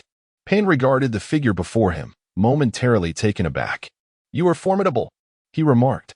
Su Ming offered no reply, instead glancing back at the still astonished Orochimaru and inquired, "Is there something you wish to discuss?" Orochimaru's excitement was palpable. "No. I simply find myself increasingly eager for your body. A swordsmanship capable of withstanding the Rinnegan's assault is a skill even the legendary Konoha White Fang lacked. I have long expressed my interest in snake delicacies," Su Ming replied coolly. Orochimaru faltered, a rare look of defeat crossing his features. Perhaps the true counter to a scientist is not an artist, but a gourmet. "This snake, I shall protect." Su Ming turned his gaze toward Pain. Pain frowned. "Before you summon your other bodies, you cannot defeat me." This time, Pain was genuinely taken aback. He possessed 6 bodies, a secret known to few. Yet the man before him seemed to be aware of everything. What a troublesome adversary. After a prolonged silence, Pain looked at Scorpion. "Let us depart." Scorpion nodded, casting a lingering glance at Su Ming before turning away. However, just as Pain prepared to leave, Jiraiya suddenly called out, "Are you Yahiko?" Scorpion turned his head slightly, glancing at Pain, yet he showed no sign of acknowledgement and simply walked away. Jiraiya appeared somewhat lost in thought. Su Ming shook his head, muttering, "When paths diverge, collaboration is futile." He then turned to Orochimaru. "Shall we find a place to converse?" "Certainly, I would be most delighted." Orochimaru, with an air of triumph, introduced his achievements, stating that Scorpion of the Red Sands believed he had mastery over Kabuto. Yet he was oblivious to the fact that Kabuto has long been aligned with me. His tone dripped with mockery as he turned his gaze towards Su Ming. "Initially, I contemplated joining Akatsuki, but now I have had a change of heart, Su Ming." I find you far more intriguing than Akatsuki. Despite lacking any bloodline limits, you, an ordinary individual, stand equal to any ninja endowed with such powers. And that strike that cleaved through the attack of the Rinnegan. Su Ming, your physique is truly captivating. Su Ming maintained a cheerful demeanor, replying, Mr. Snake, I extend the same sentiment to you. Your body is equally fascinating to me. It even makes my mouth water. As Su Ming drew his sword, its cold gleam reflected ominously, causing Orochimaru to suddenly fall silent. Chapter 22, It Must Not Be Me Who Betrayed Konoha. But He Who Betrayed Me. Chapter 1. On the journey, Pain remained somewhat taciturn. Scorpion tightened his cloak, having long concealed his true visage, feeling somewhat unaccustomed to it. What shall we do? Scorpion inquired. The purpose of their outing was to resolve the issue concerning Orochimaru. Yet now, not only had the problem not been resolved, but they had also uncovered a formidable adversary. Pain clenched his fists, his expression still inscrutable, suggesting they return first, with their combined strength. While they held no fear in confronting Su Ming alone, he was not their only concern. There was also Jiraiya. This name weighed heavily in his memories. However, he was no longer the boy he once was. He possessed his own convictions. The demon-slaying youth would ultimately become a demon. Pain took a step forward, his gait growing increasingly burdensome. Inside the stronghold, after a period of cautious probing, Orochimaru had settled down, refraining from uttering any further outrageous remarks. He had come to realize that in Su Ming's eyes, he was no different from an ordinary serpent. Thus, if he wished to survive, he must first prove his worth. He needed to demonstrate that he possessed a value exceeding that of snake stew. For a moment, Orochimaru felt somewhat helpless. Disregarding Jiraiya, he summoned Kabuto directly. This is my assistant, a remarkably talented child, Orochimaru introduced. This is Su Ming. He gestured towards Su Ming. Kabuto was only a few years older than Su Ming. At this moment, he regarded the relatively young individual before him, someone whom even Lord Orochimaru held in high esteem. Next, he noticed Jiraiya standing beside Su Ming. Is he Jiraiya's apprentice? Kabuto pondered, only to suddenly realize that despite their seemingly ordinary positioning, there were unspoken rules among ninjas. In the presence of a rogue ninja of Orochimaru's caliber, if he were indeed an apprentice, Jiraiya would never allow him to stand before Orochimaru. Thus, there could only be one conclusion. The individual before him was undoubtedly formidable. Adjusting his glasses, Kabuto revealed a smile and extended his hand. Greetings, Su Ming. Hello. Su Ming nodded but did not reciprocate the handshake. Kabuto's smile faltered momentarily, his eyes narrowing slightly. The atmosphere grew somewhat awkward. At that moment, Orochimaru intervened to alleviate the tension. Kabuto is a clever child. The information I have regarding Scorpion comes from him. It is worth noting that he was once affiliated with Scorpion. Su Ming nodded. He was well aware of Kabuto's role as a double agent. His feelings toward Kabuto were neither particularly favorable nor unfavorable. After all, geniuses often possess their own arrogance. Despite Kabuto's compliant demeanor before Orochimaru, it was challenging for him to concede to someone younger than himself, thus compelling him to assert dominance. Moreover, Su Ming was acutely aware of the Akatsuki's information, rendering Kabuto's value to him rather insignificant. If he did not comply, bang! Suddenly, Su Ming extended his hand and forcefully pressed Do against the wall, simultaneously gripping his neck. Are you feeling defiant? It's acceptable to feel so, but one must possess the corresponding strength to back it up. Before you have that strength, any display of discontent is merely childish. I have taken note. Do retracted his previous expression, his demeanor shifting towards one of respect. Su Ming released his grip. Throughout this encounter, Orochimaru stood silently to the side, showing no inclination to intervene. For someone like him, it is challenging to harbor any emotions towards others. Should he possess any, it would either spell disaster for the target or himself. After all, Orochimaru had once been intrigued by Itachi, only to be swiftly subdued with a mere glance from the latter. Now, however, Orochimaru found himself fascinated by Su Ming, albeit cautious not to display it overtly. Otherwise, it was likely that Su Ming would not hesitate to make a dish of snake stew. Ah, a perilous man indeed. Orochimaru rubbed his face, feeling a slight headache. Besides Su Ming stood Jiraiya, who had remained silent. Since encountering Orochimaru, Jiraiya had uttered nothing more than a greeting of long time no see. This was rather unusual and not characteristic of him. However, neither Su Ming nor Do mentioned this anomaly. I trust you are aware of the purpose of my visit? Orochimaru inquired. Danzo has informed me. However, I truly did not anticipate that Su Ming's strength had reached such heights. If Su Ming wishes to take me back, I would naturally not resist, though I suspect you would not do so. Oh? Su Ming expressed curiosity and asked, why is that? Orochimaru smiled. The wind that can set the windmill in motion would not willingly submit to confinement. For Su Ming, Konoha represents such a constraint. Rather, why not depart from Konoha? Become a rogue ninja. I could assist you in unleashing your potential even further. As he spoke, a glimmer of desire flickered in Orochimaru's eyes, and he showed no intention of concealing this from Jiraiya. Su Ming's gaze shifted, locking eyes with Orochimaru. Those were the eyes of a serpent, indicative of loyalty. Yet, for a serpent, loyalty is often fleeting. Should it ever perceive its master as weaker than expected, it would strike without hesitation. Su Ming smiled, a dark hue shadowing his eyes. The second template, Shadow Blade, activated. In that instant, he transformed into a true hunter, merging with the darkness itself. Utilizing his dual eyes as a springboard, Orochimaru found himself engulfed by shadows.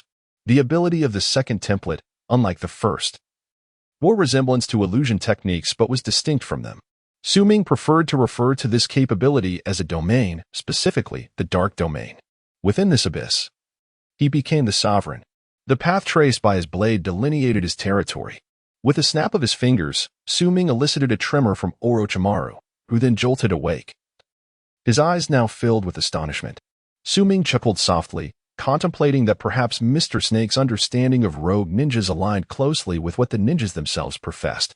The rogue ninja betrayed his village and was subsequently hunted down, pursued relentlessly as if he were a dog. He became a pariah, despised by all.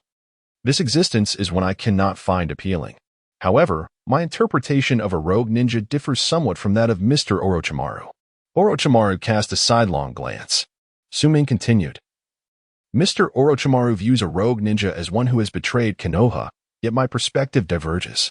If I were ever to become a rogue ninja, it would not be an act of betrayal against Konoha, but rather Konoha betraying me. At that moment, Orochimaru's eyes widened in astonishment. Likewise, Kabuto abruptly lifted his head, staring intently at Su Ming.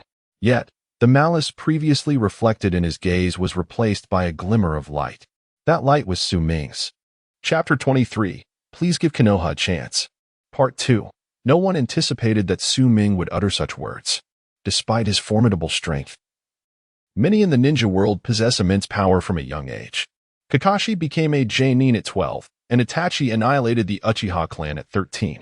They are all prodigies. Although Su Ming is slightly younger, it is acceptable. However, insight must be cultivated over time and cannot be achieved instantaneously. Jiraiya regarded Su Ming with astonishment, having not expected such a response. Since you, Su Ming, are unwilling, so be it.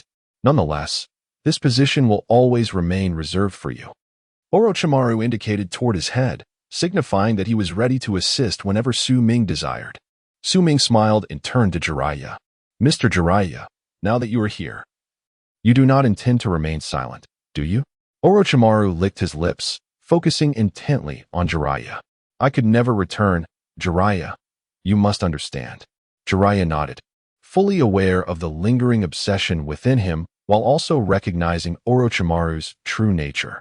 Unlike Naruto, he had not undergone similar experiences nor been influenced by Ashura, and thus he would not be as obsessively devoted to the point of near mania. For him, aside from the desire to retrieve Orochimaru, there existed another purpose, the prophesied child of destiny. Jiraiya looked at Su Ming and suddenly smiled wryly. I somewhat regret coming here with you.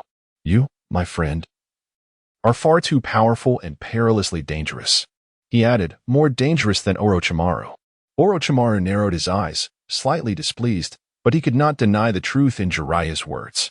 I was initially concerned that you might join forces with Orochimaru against Konoha, which led me to contemplate intervening. Even if I were to act, you would still be unbeatable. Jiraiya's words were met with a sharp retort from Orochimaru. Ignoring Orochimaru, Jiraiya continued to gaze at Su Ming. However, I have since changed my mind. For the sake of the fourth Hokage, I implore you to give me and Konoha a chance. Jiraiya leaned forward, adopting a humble posture. Konoha will never stand against you. This was Jiraiya's vow. After witnessing Su Ming's prowess, how could he remain oblivious? Should matters be mishandled? The greatest crisis for Konoha could very well arise from Su Ming, a genius ninja. If Jiraiya were to evaluate his genius, he would be left with but one word. Or at most two, Madara and Hashirama. If Konoha could treat Su Ming with the respect he deserved and trust in him, perhaps he would not mind becoming the leader of Konoha, akin to Shinja Hashirama. Conversely, he could become a force of destruction akin to Uchiha Madara. Furthermore, he was accompanied by a Jinchuriki of the Nine Tails. Should the village ever reach such a dire juncture, Jiraiya could scarcely conceive of any means to thwart them. Only annihilation would remain. Ultimately, everything hinged upon Konoha, or rather, the third Hokage's stance.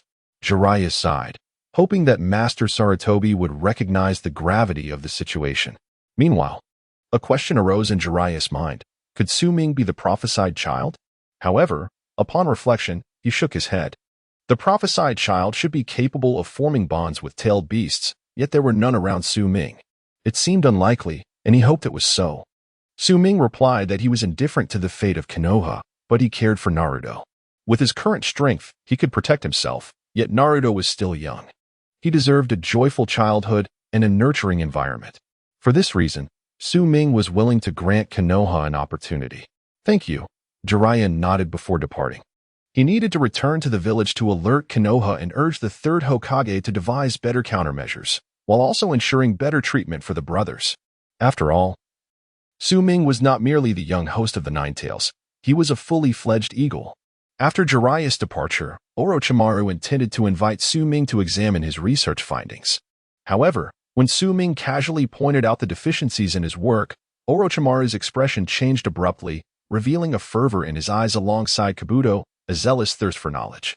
Eventually, Su Ming felt somewhat unnerved by their gazes and reluctantly exchanged an item from the template shop for something akin to a tablet from his previous life, filled with various learning materials. Naturally, the standard of the Naruto world could not compare to that of his former life, so he limited the content to a high school level.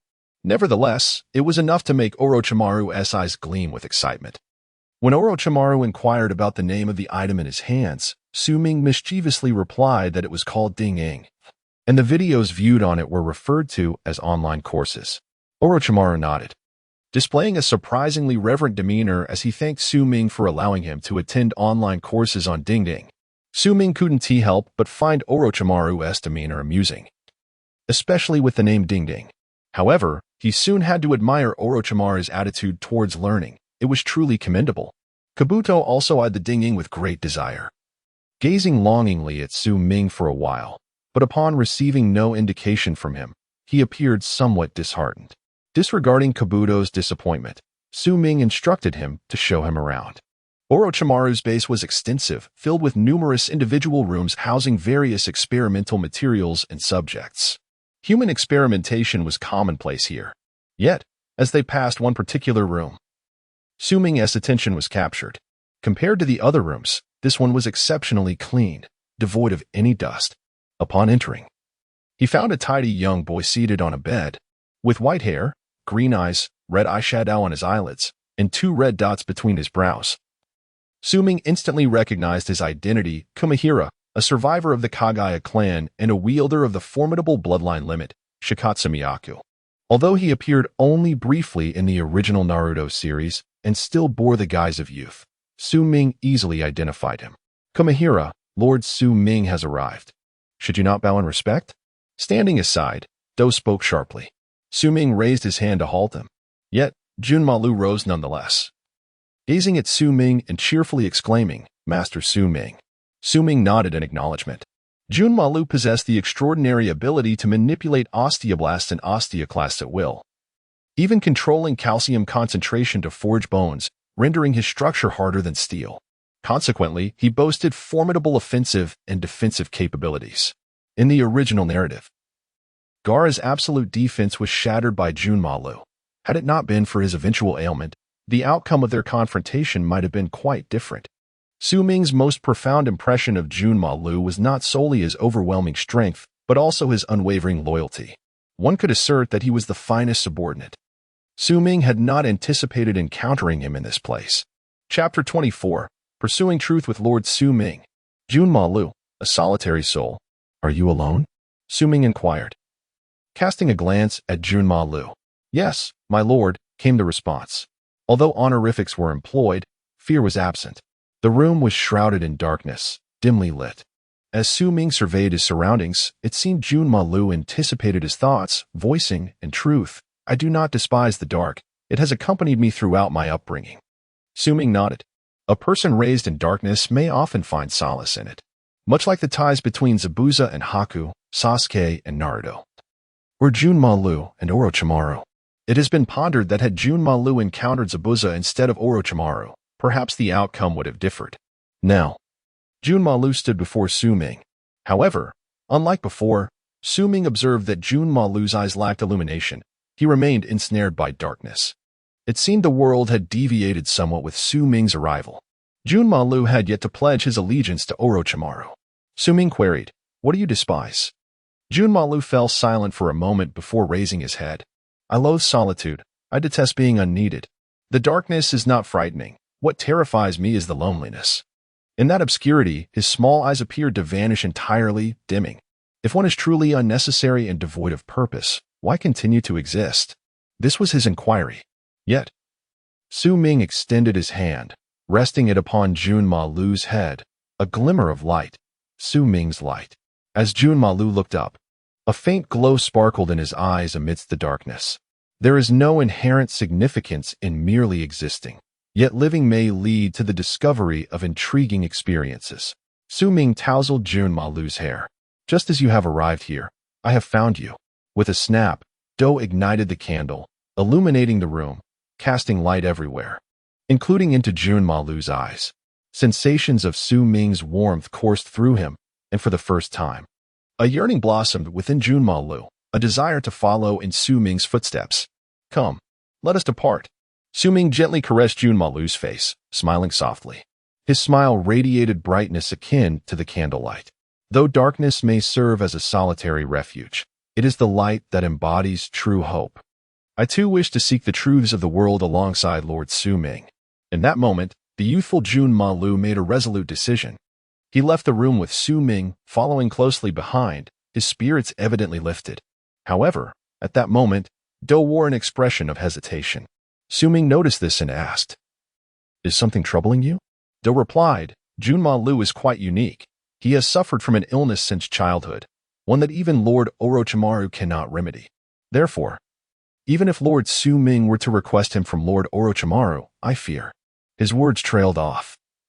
But the implication was clear. Such a request may ultimately be futile. Upon hearing this, Junma Lu trembled.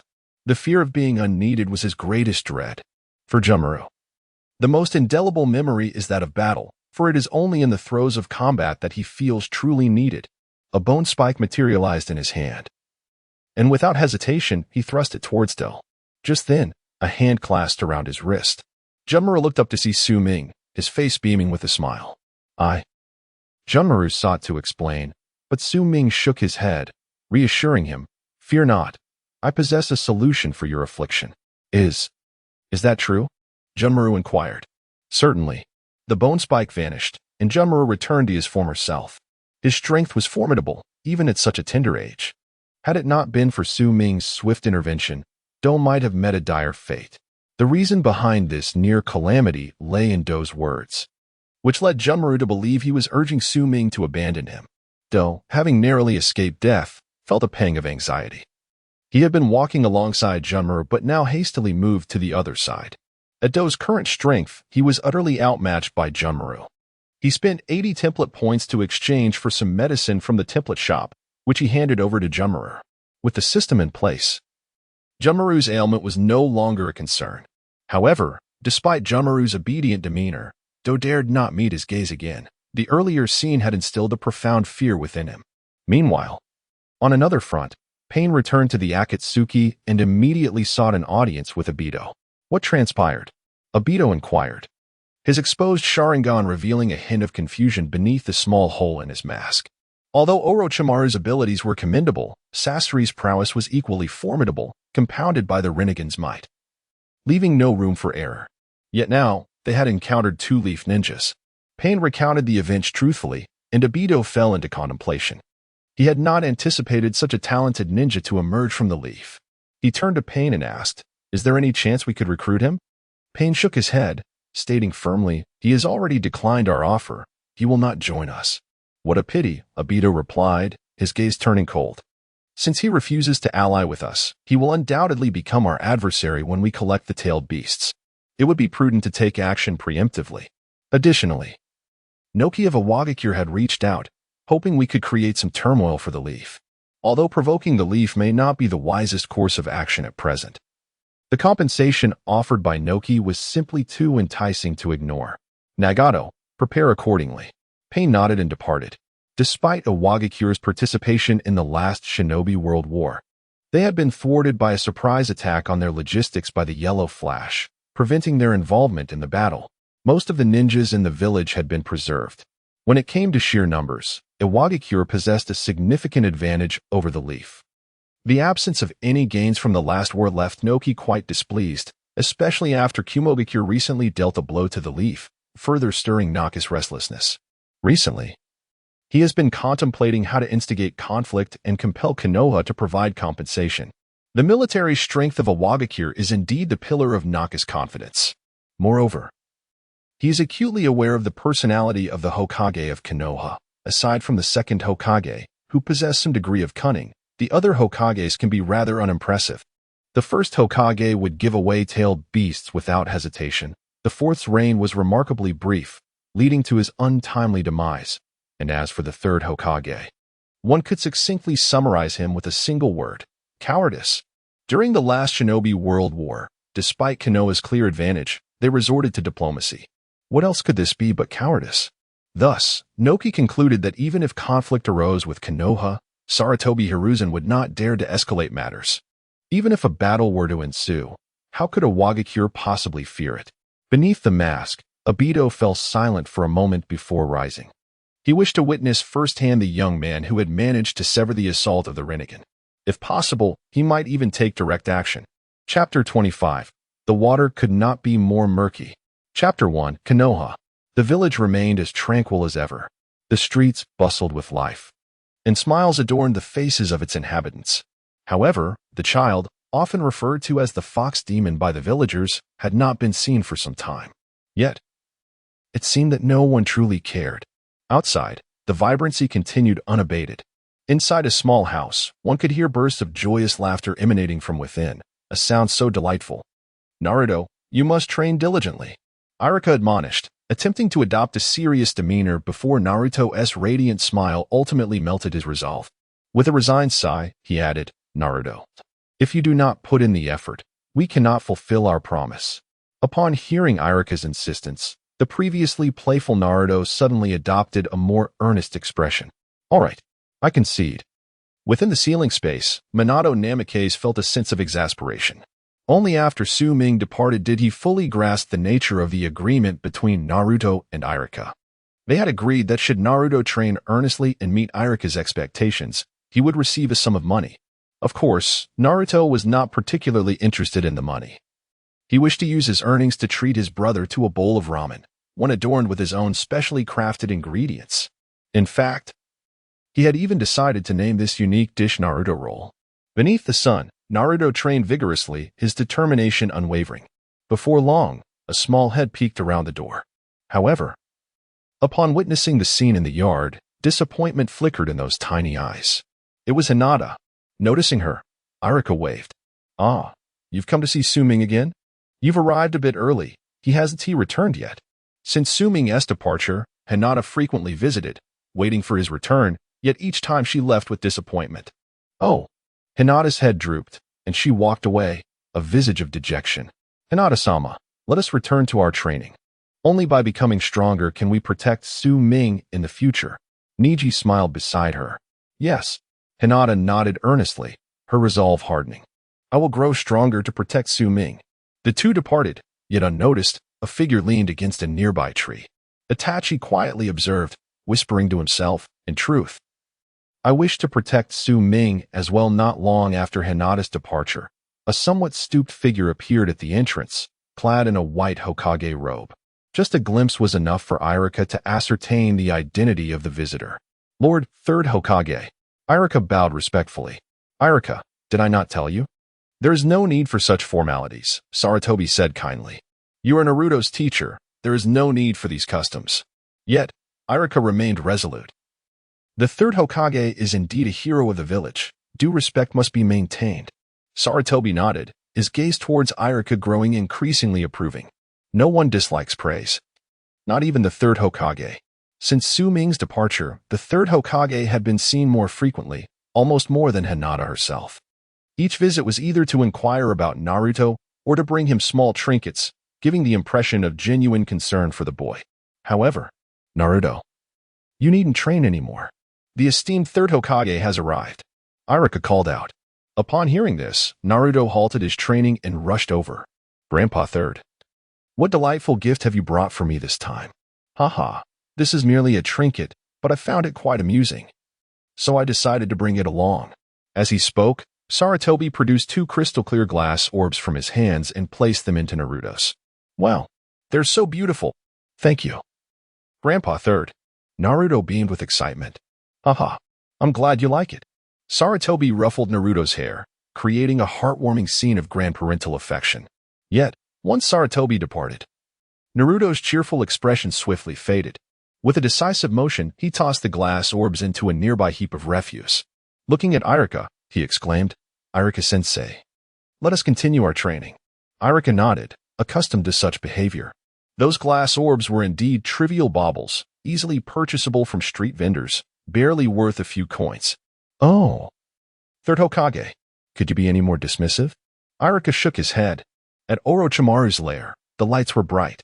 Su Ming set down the scroll he had been reading and turned to the newly arrived Kabuto, inquiring softly, is there something amiss? Lord Su Ming, Kabuto responded respectfully. Lord Orochimaru requests your presence. Understood. I shall head there now. Su Ming closed the scroll, affectionately ruffling Kimamaro's hair. As Kimamaro's face turned crimson, Su Ming chuckled softly and exited the chamber. In the original narrative of Hokage, the composed handsome man surprisingly had an adorably mischievous side in his youth. Even cuter than Itachi. In the laboratory, Orochimaru had been waiting for quite some time. Su Ming-kun, I have news that will surely pique your interest. What news? Su Ming raised an eyebrow. Orochimaru replied, I have just received word that the Akatsuki organization is planning to strike against Konoha. Su Ming was momentarily taken aback. He recalled that the Akatsuki was still in the phase of amassing wealth and was far from ready to act against Konoha. Why would they initiate an attack now? Su Ming furrowed his brow. Could it be that due to his own involvement, Orochimaru had not joined the Akatsuki, thus altering the course of events? That seemed quite plausible. Orochimaru continued, the Akatsuki's decision to target Konoha is reportedly due to a commission from Inoki. Inoki. Su Ming pondered over the name. He was all too familiar with Inoki, known as the Two-Ton Inoki. It was said that in his youth, he had even clashed with Madara, although given Madara's strength, he likely would have been easily overwhelmed by a single Susanoo. Undeniably, Inoki's prowess is of a Kage level. Most importantly, the Wagakure retained a considerable number of its living forces during the last Shinobi World War, a fact that Konoha cannot hope to rival. Observing Su Ming's silence, Orochimaru continued. During the last conflict, that old man Inoki gained little advantage. It seems he can no longer contain himself. Su Ming nodded, quickly grasping the implication. He then turned his gaze towards Orochimaru, pondering whether he had any desire to stir the waters further. Oh, a glimmer of excitement flickered in Orochimaru's eyes. What does Su Ming intend to do? Having defected from Konoha, it would be impossible for him to harbor no resentment towards the village. The notion of exacting revenge on Konoha was something Orochimaru relished deeply. If I recall correctly, Asuma Sarutobi should be outside at this moment. Su Ming remarked with a knowing smile, a smile that hinted at deeper intentions. This turmoil could indeed be agitated even more. Currently, it remains insufficient. Chapter 26, The Sorrow of Dandan. Chapter 2, The Border of Konoha. A small team was on patrol here, under the command of Asuma Sarutobi, the son of the third Hokage.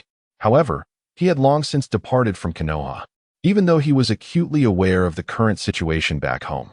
With a lack of personnel, Asuma stubbornly refused to return, fueled by a rebellious spirit against his father.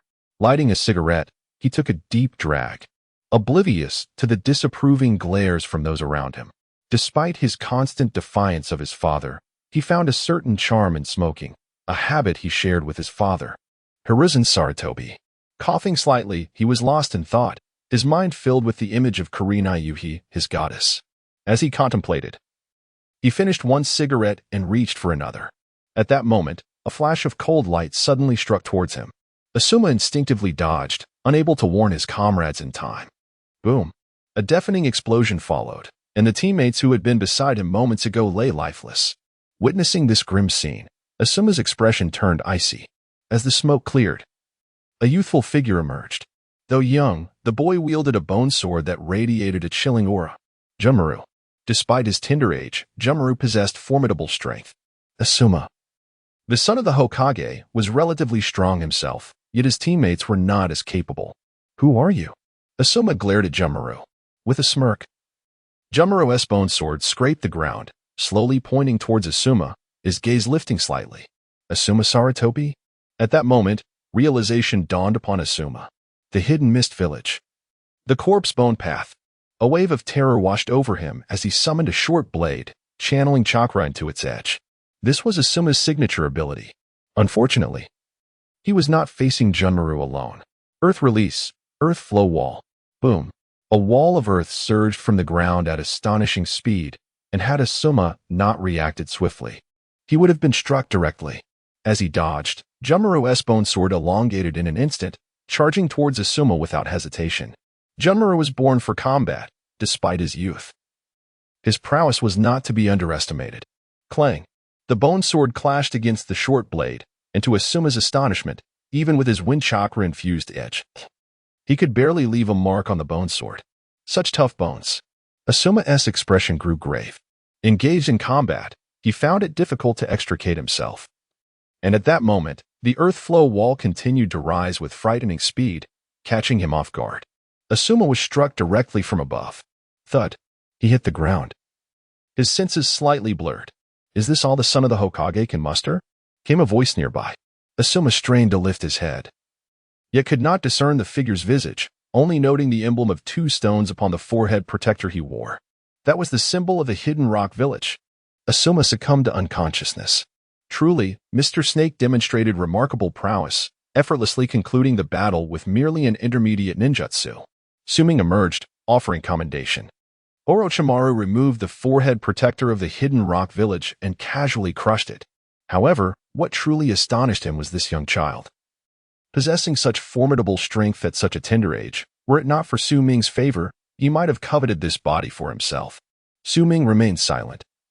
Yet a warning glimmered in his gaze. He turned to the side to observe Asuma. Asuma's injuries were not particularly severe, though one could argue that his true affliction lay between his legs, where blood flowed profusely. Su Ming recalled hearing the sound of something shattering moments ago. He cast a curious glance at Orochimaru. Did he possess such peculiar interests? Nevertheless, for Asuma, this was far from a fortuitous circumstance for a man. Such a fate might be more agonizing than death itself. Alas, the sorrow of emasculation. Let us depart, Su Ming addressed Orochimaru, acknowledging that Asuma's injuries were sufficiently grave. Orochimaru, somewhat exhilarated, licked his lips, pondering what Sarutobi-sensei might think upon witnessing his son's condition. He yearned to see the expression on Sarutobi's face, yet regrettably, there would be no opportunity. In due time, there would be. A smile graced Su Ming's lips as he took his leave, with Jumuru trailing behind. Before long, news of Asuma's injuries would reach Konoha. Although Asuma's unconscious visions might not reflect reality, and even if they did, could be mere masquerades, it was certain that Sarutobi would harbor suspicions, coupled with the emergence of Akatsuki and the actions of the hidden rock village. Sarutobi would have no choice but to embrace doubt. Even if he resisted belief, Su Ming would ensure he came to accept it. The loss of his son's ability to father children implied a near extinction of the Sarutobi lineage. with the provocation from enemy villages. It was uncertain how the third Hokage, Sarutobi Hiruzen, would respond. How could he allow such tranquility in his life? Suming chuckled softly. The group returned to Orochimaru's stronghold. This marked Junmaru's first battle, showcasing his formidable abilities. The corpse bone technique proved indeed powerful. Throughout their journey, Orochimaru observed Junmaru's figure, lost in contemplation. Junmaru had been discovered within Orochimaru's lair, and he was well aware of the significance of such a person. Yet, he also understood that he could not heal Junmaru's affliction with his own methods. Now, however, Su-Ming had achieved what Orochimaru could not.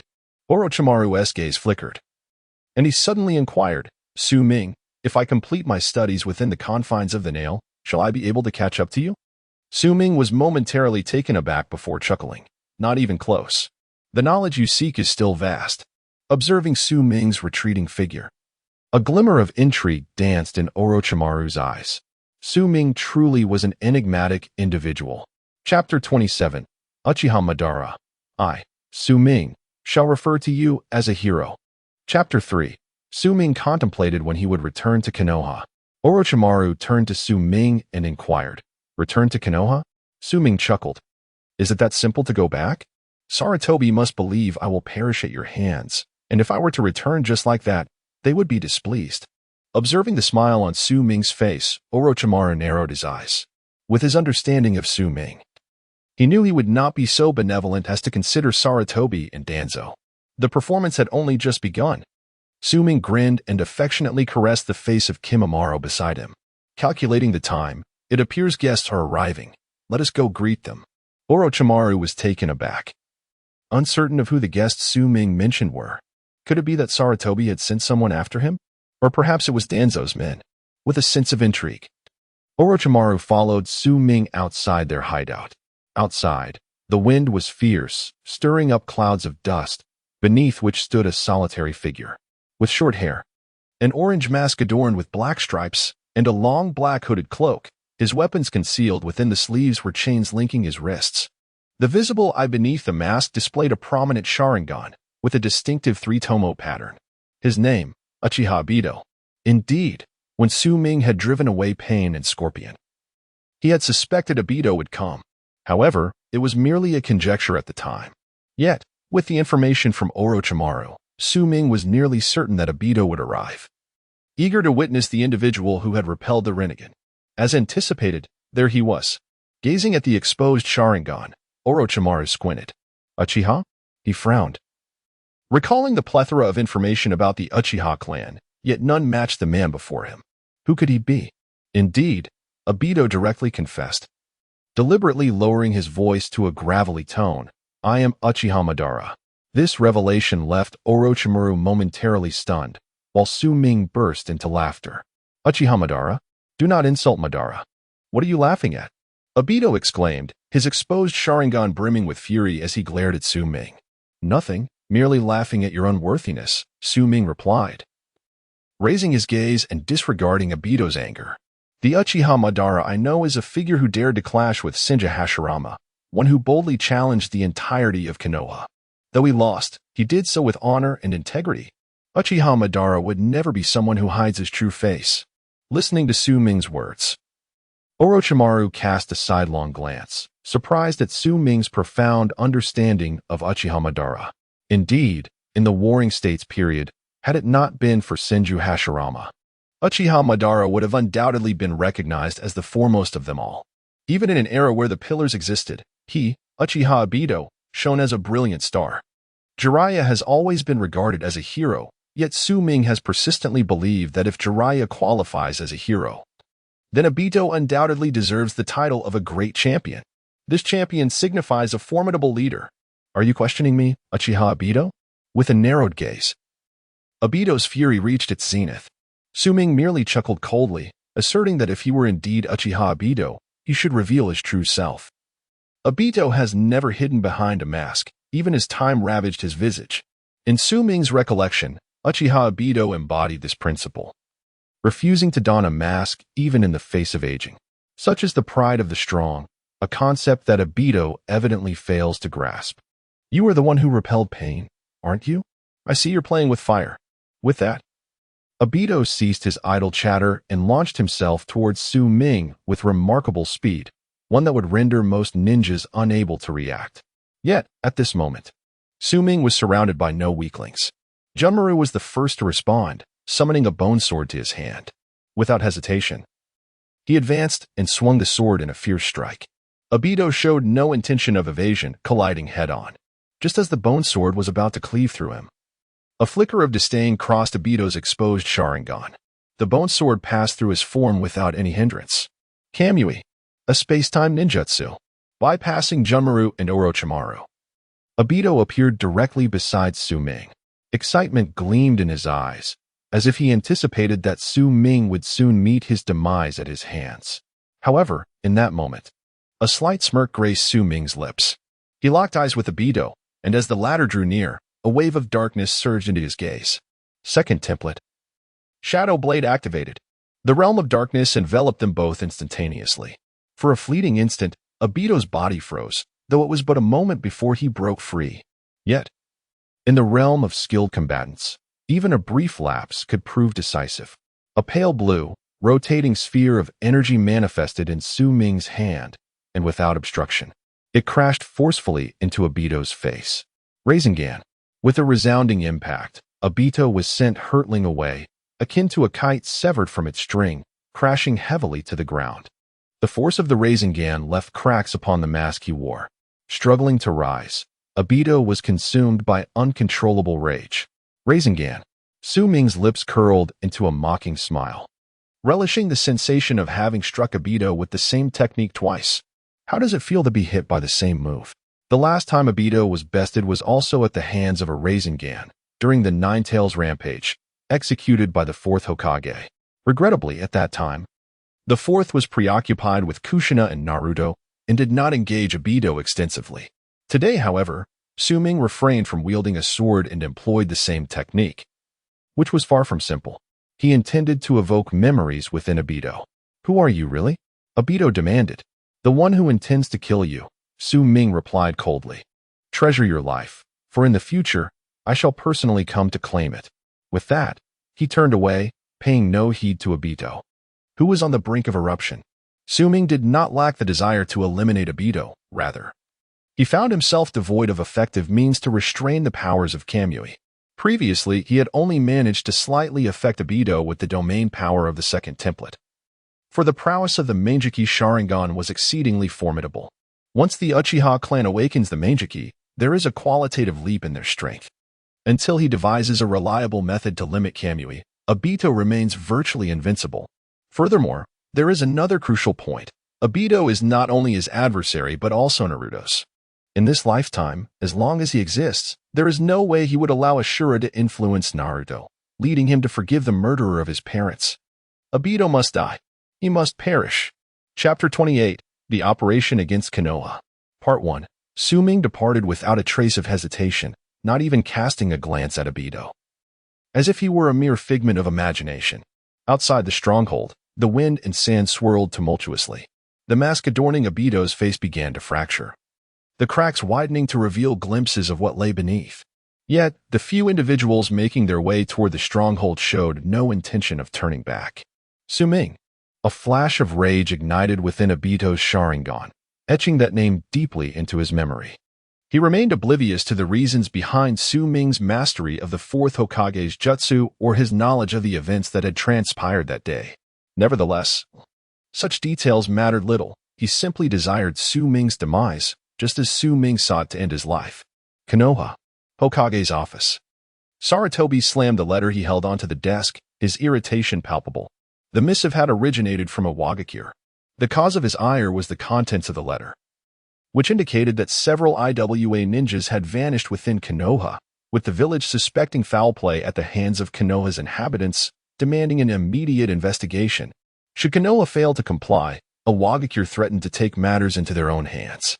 This statement, devoid of truth yet laden with arrogance, suggested that Konoha was merely a subordinate to a Wagakure. Sarutobi was well aware of the underlying reality.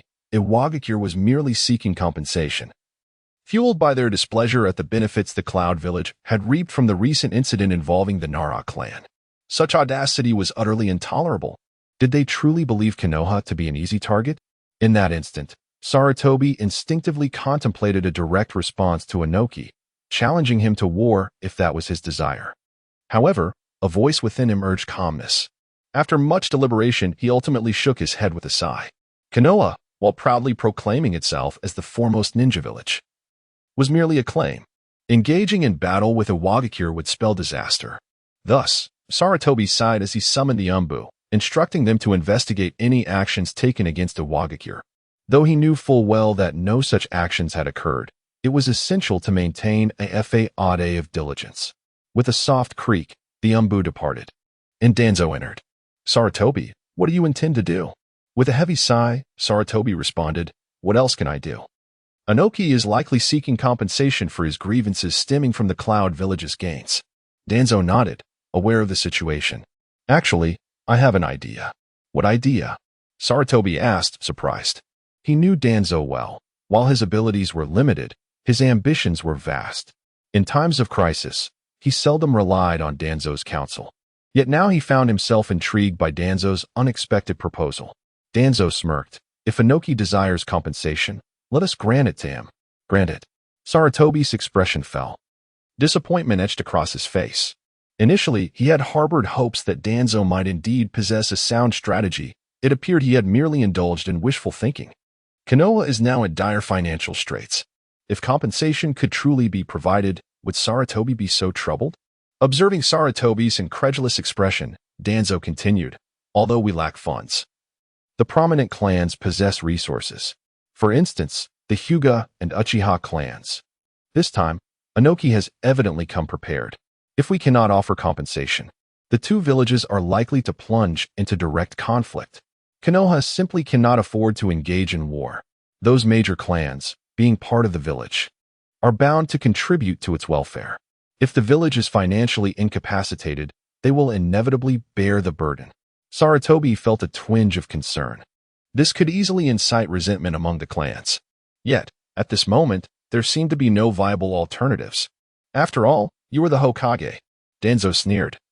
Do you think they would dare to disregard your orders? However, if you are too soft-hearted to issue commands, then allow me to assist you. The Uchiha clan has been quite active recently. Perhaps we could seize this opportunity. Danzo, remember your place. Saratobi's expression darkened suddenly after Danzo's unfinished remark. If you disagree, then find your own solutions. Danzo scoffed, turning to leave. He had long coveted the title of Hokage, but given the current circumstances, it was best left to Saratobi. After all, he was the Hokage. In the office, Saratobi's expression fluctuated, unable to reach a decision. After a long while, he sighed in resignation and summoned the messenger from the Rock Village. I wish to discuss matters with Inoki. It seems we have no choice but to offer compensation. Konoha cannot afford another battle. Once the Rock Village ninja departed, Saratobi sighed again and called for Itachi. Meanwhile, at Orochimaru's hideout, Su Ming had been there for some time. One could not deny Orochimaru's exceptional ability to gather intelligence. Under his command, a formidable force had emerged. Information regarding the movements of Konoha and the Rock Village continuously flowed in, allowing Su Ming to stay abreast of the latest developments. What of Kabuto? Su Ming inquired of Orochimaru. Rest assured, Kabuto is quite astute, especially after your guidance. He has become even more remarkable. He has now arrived in Konoha and will live there as an ordinary ninja. A smile spread across Su Ming's face. Kabuto had always been a multifaceted spy, seemingly endowed with the potential for espionage. In the original narrative, he had spent considerable time in Konoha. However, Su Ming's presence had introduced slight alterations to the course of events. Nonetheless, Kabuto would still go to Konoha.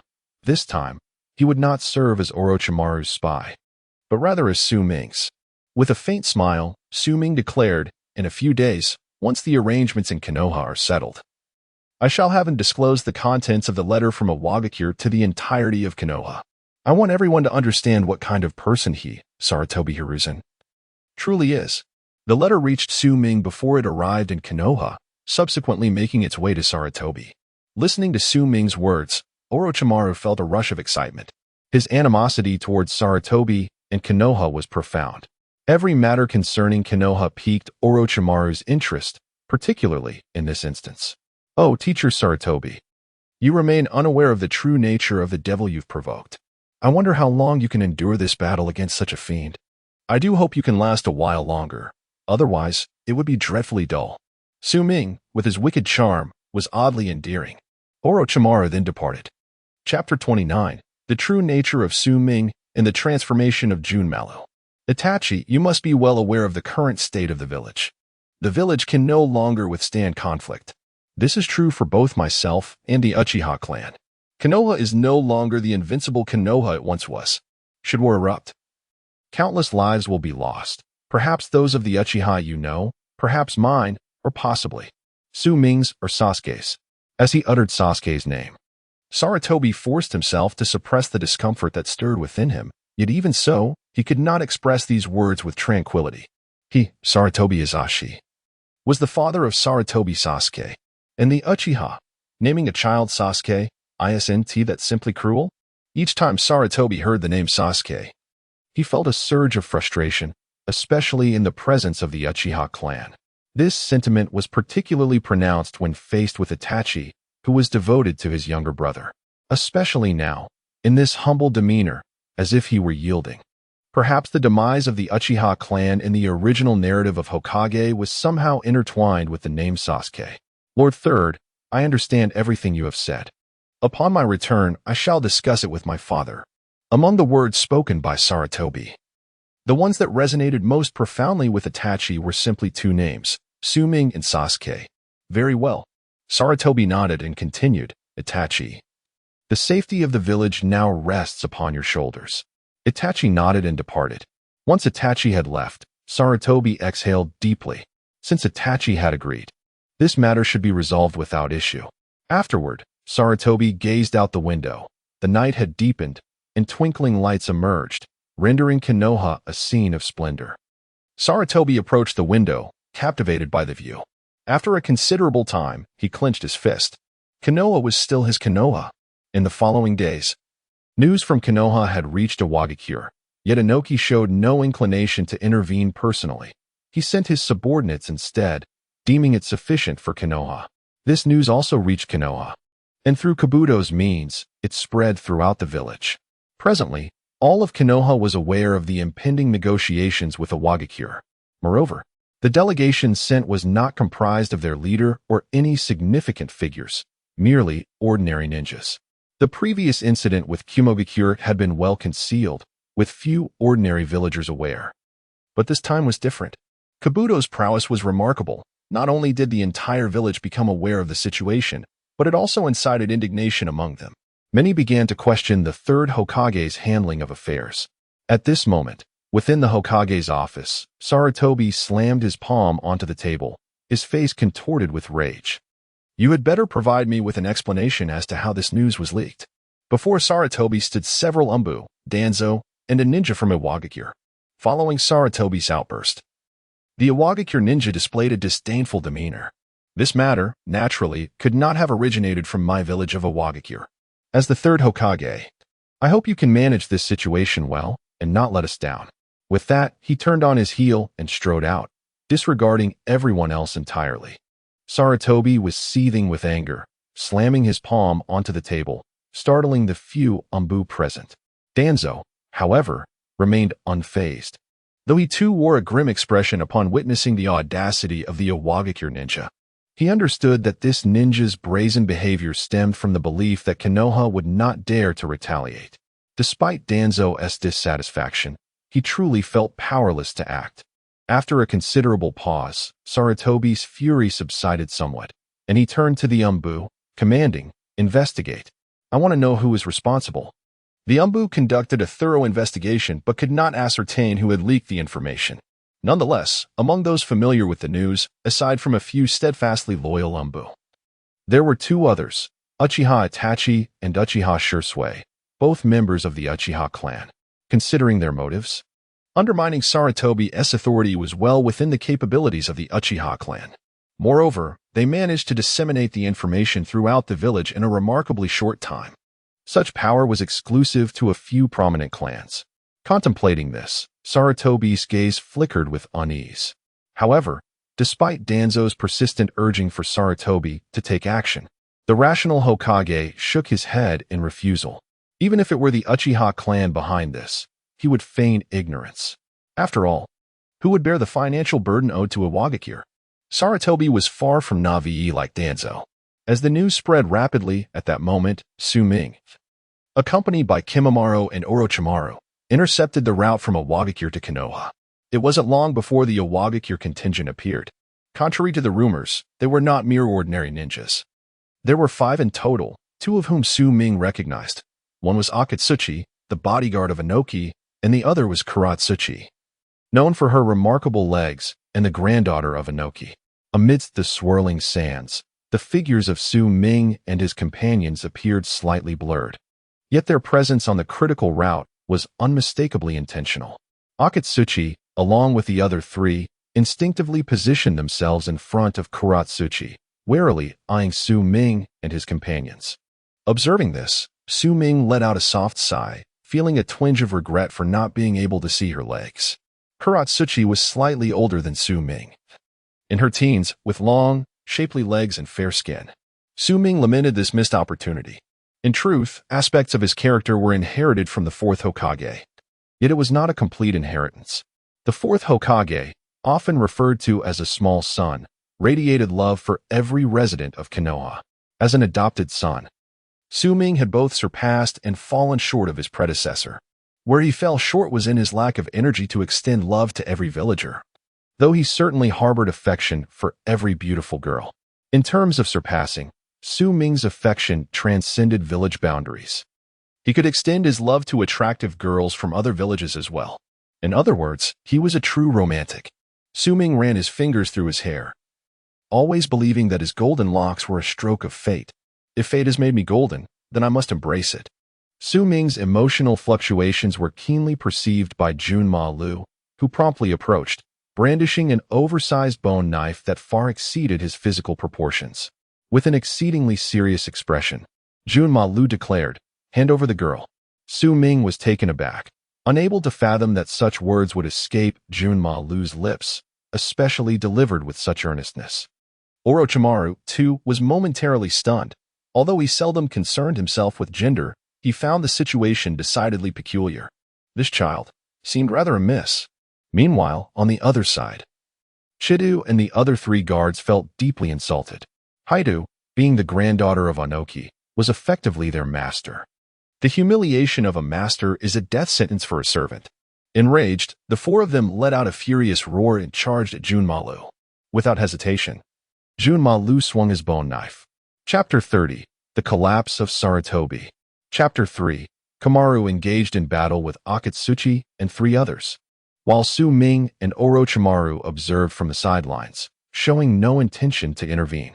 Given Kamaru's prowess, facing 4 opponents was undoubtedly overwhelming, no matter how exceptional his talent. The guards personally selected by Inoki would not be lacking in skill. Defeat was inevitable. However, Su Ming aimed to hone Kamaru's abilities. A sword, if not wielded, will inevitably rust. Bang! Kamaru's blade pierced through Akatsuchi's ninjutsu, yet he remained unwavering in his focus. Confronted by 4 adversaries, the pressure weighed heavily on him. Just as Kamaru prepared to launch another strike, Su Ming spoke up. "That's enough. Come down." Upon hearing this, relief washed over Kamaru's face as he sheathed his bone sword and turned to smile at Su Ming before descending. Su Ming affectionately ruffled Kamaru's hair, then stepped forward to draw his sword. The 4 opponents braced themselves for battle. Su Ming smiled, a warm radiance reminiscent of the sun. "No need to be tense. It will be over swiftly." Swoosh! A flash of cold light sliced through the air. Blood splattered as 4 heads were severed, crashing to the ground in a horizontal line. Akatsuchi, having never witnessed such a scene, was rendered speechless, instinctively retreating as Su Ming approached. However, overwhelmed by anxiety, she slipped and fell to the ground. Su Ming crouched before her, meeting her gaze. He gently lifted her chin, disregarding the fear in her eyes, and said with a smile, "Do you see clearly who I am?" Akatsuchi numbly nodded, her delicate features pale with fright. "As long as you see clearly. After all, the ninjas of Konoha are always forthright." Su Ming released her chin and tenderly wiped away the blood on her legs. lightly patting her ashen face. Run. Escape with all your might. If you hesitate, you may find yourself trapped here. Though Su Ming continued to smile, to Akatsuchi, his grin was devoid of warmth. He appeared as a demon. Watching Akatsuchi flee in a frenzy, Orochimaru expressed his surprise. I expected you to keep her, Su Ming. After all, it can get quite cold at night in my place. Having a warm bed would be just right. Su Ming shook his head. She still holds value. If Anoki learns that the sole negotiator from Konoha returns alone, and that his granddaughter is terrified, what do you think his reaction would be? Orochimaru paused, then chuckled. Su Ming, you truly are a devil. Laughter erupted from Su Ming, but he knew that Sarutobi would learn of these events sooner. When he discovers that his son has been rendered a eunuch, one can only imagine his reaction. The expression of teacher Sarutobi will be intriguing to behold. As Su Ming conversed with Orochimaru, he remained unaware that Kamaru had finally lowered his hands from his eyes. Just moments ago, as Su Ming rested his chin on the black earth, Junmaru covered his eyes with both hands. Alas, innocence remains. In the Konoha hospital, Sarutobi could scarcely recall how many times he had succumbed to fury, despite his repeated admonitions to maintain composure. The sight of his son's injuries ignited an uncontrollable rage within him. That was his son, his only son, although there was also Konohamaru from his lineage. The bond with this son had always been the closest. But now, who did this? Who was responsible? In the hospital, the distraught Sarutobi erupted in a furious shout. The trembling medical ninja, after a moment's hesitation, spoke truthfully. Asumo was calling out for a Wagakure while in a coma. The Wagakure. Bang. Sarutobi immediately departed. The enraged Sarutobi rushed to the location where the Iwagakure ninja resided, demanding an explanation regarding his son's injuries. Unexpectedly, as Sarutobi finished speaking, the Iwagakure ninja let out a cold laugh. Third Hokage, your arrival is quite timely. I also require an explanation for the rumors circulating in Konoha. Rumors? What rumors? Sarutobi was taken aback. Kakashi, who had accompanied him, clarified, in the village.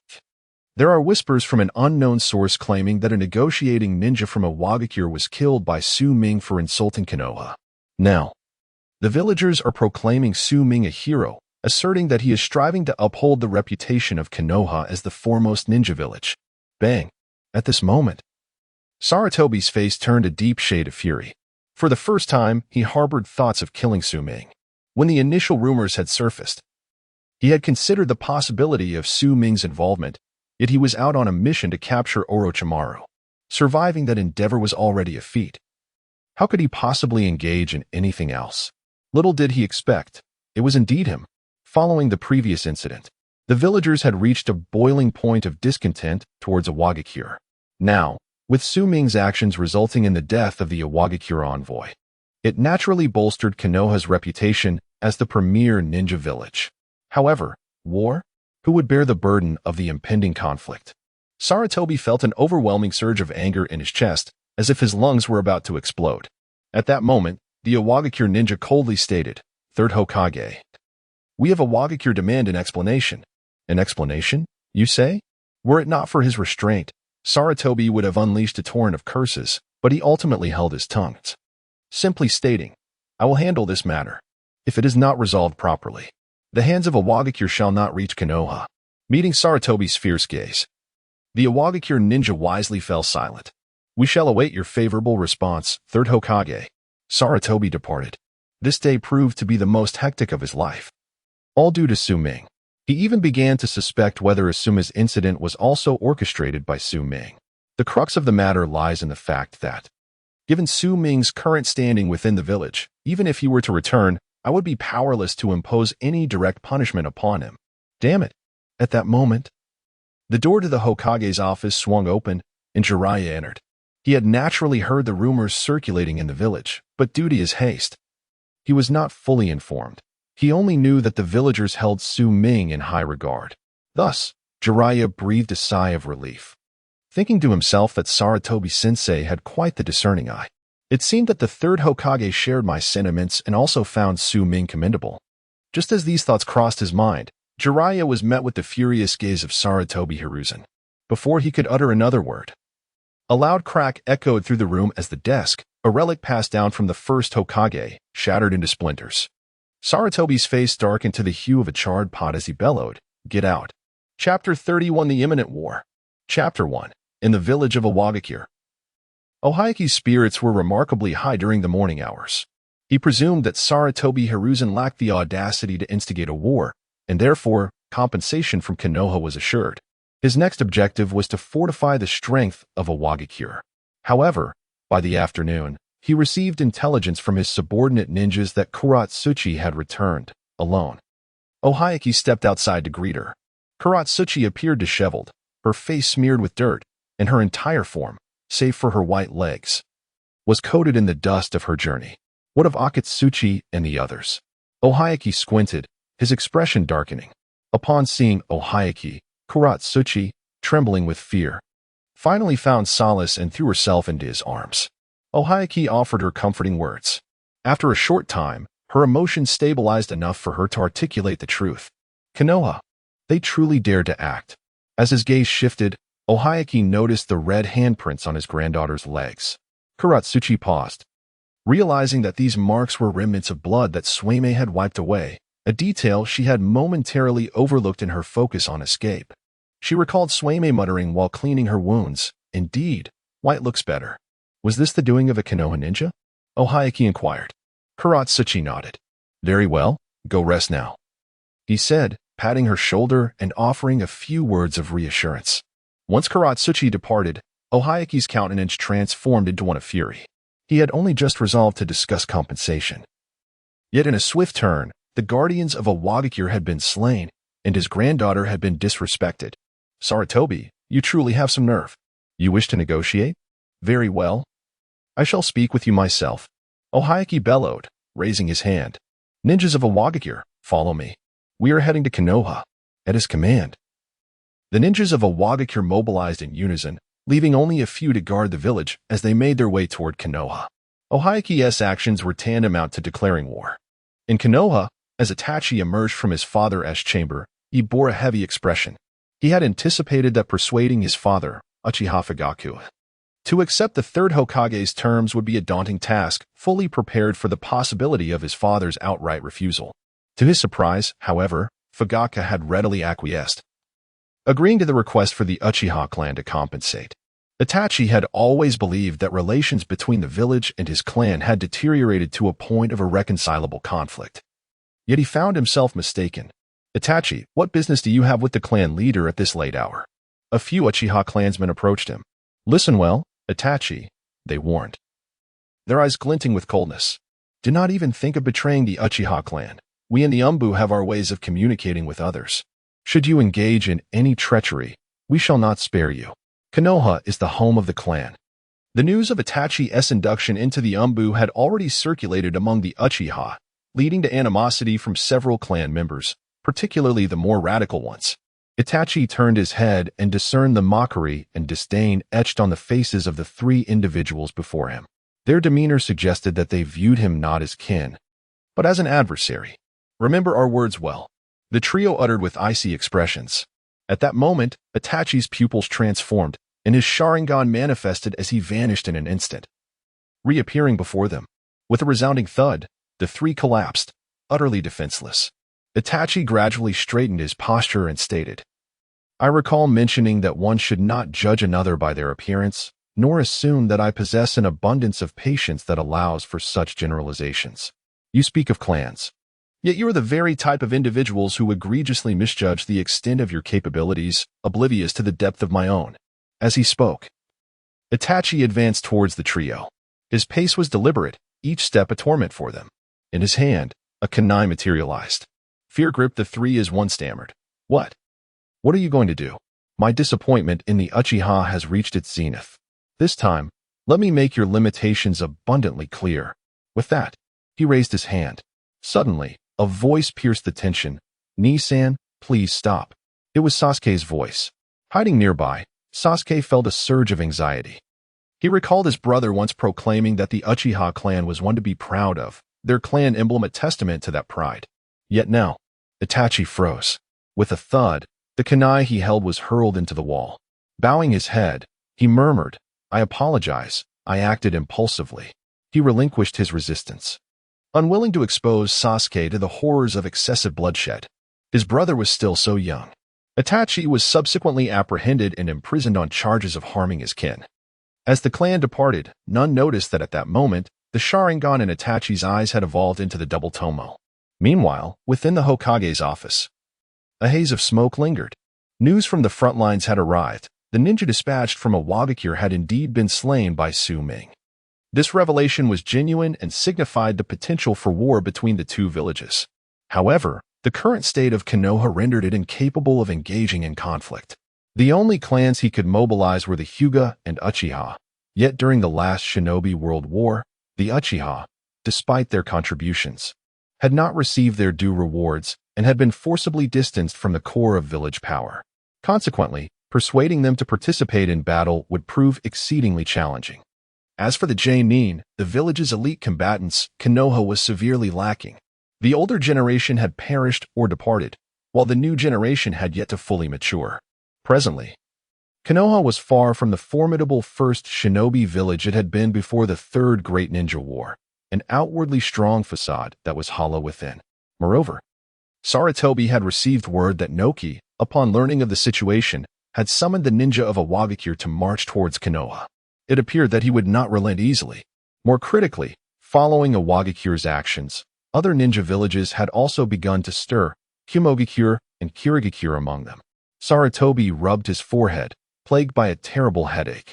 Just then, the door swung open, and Danzo strode in.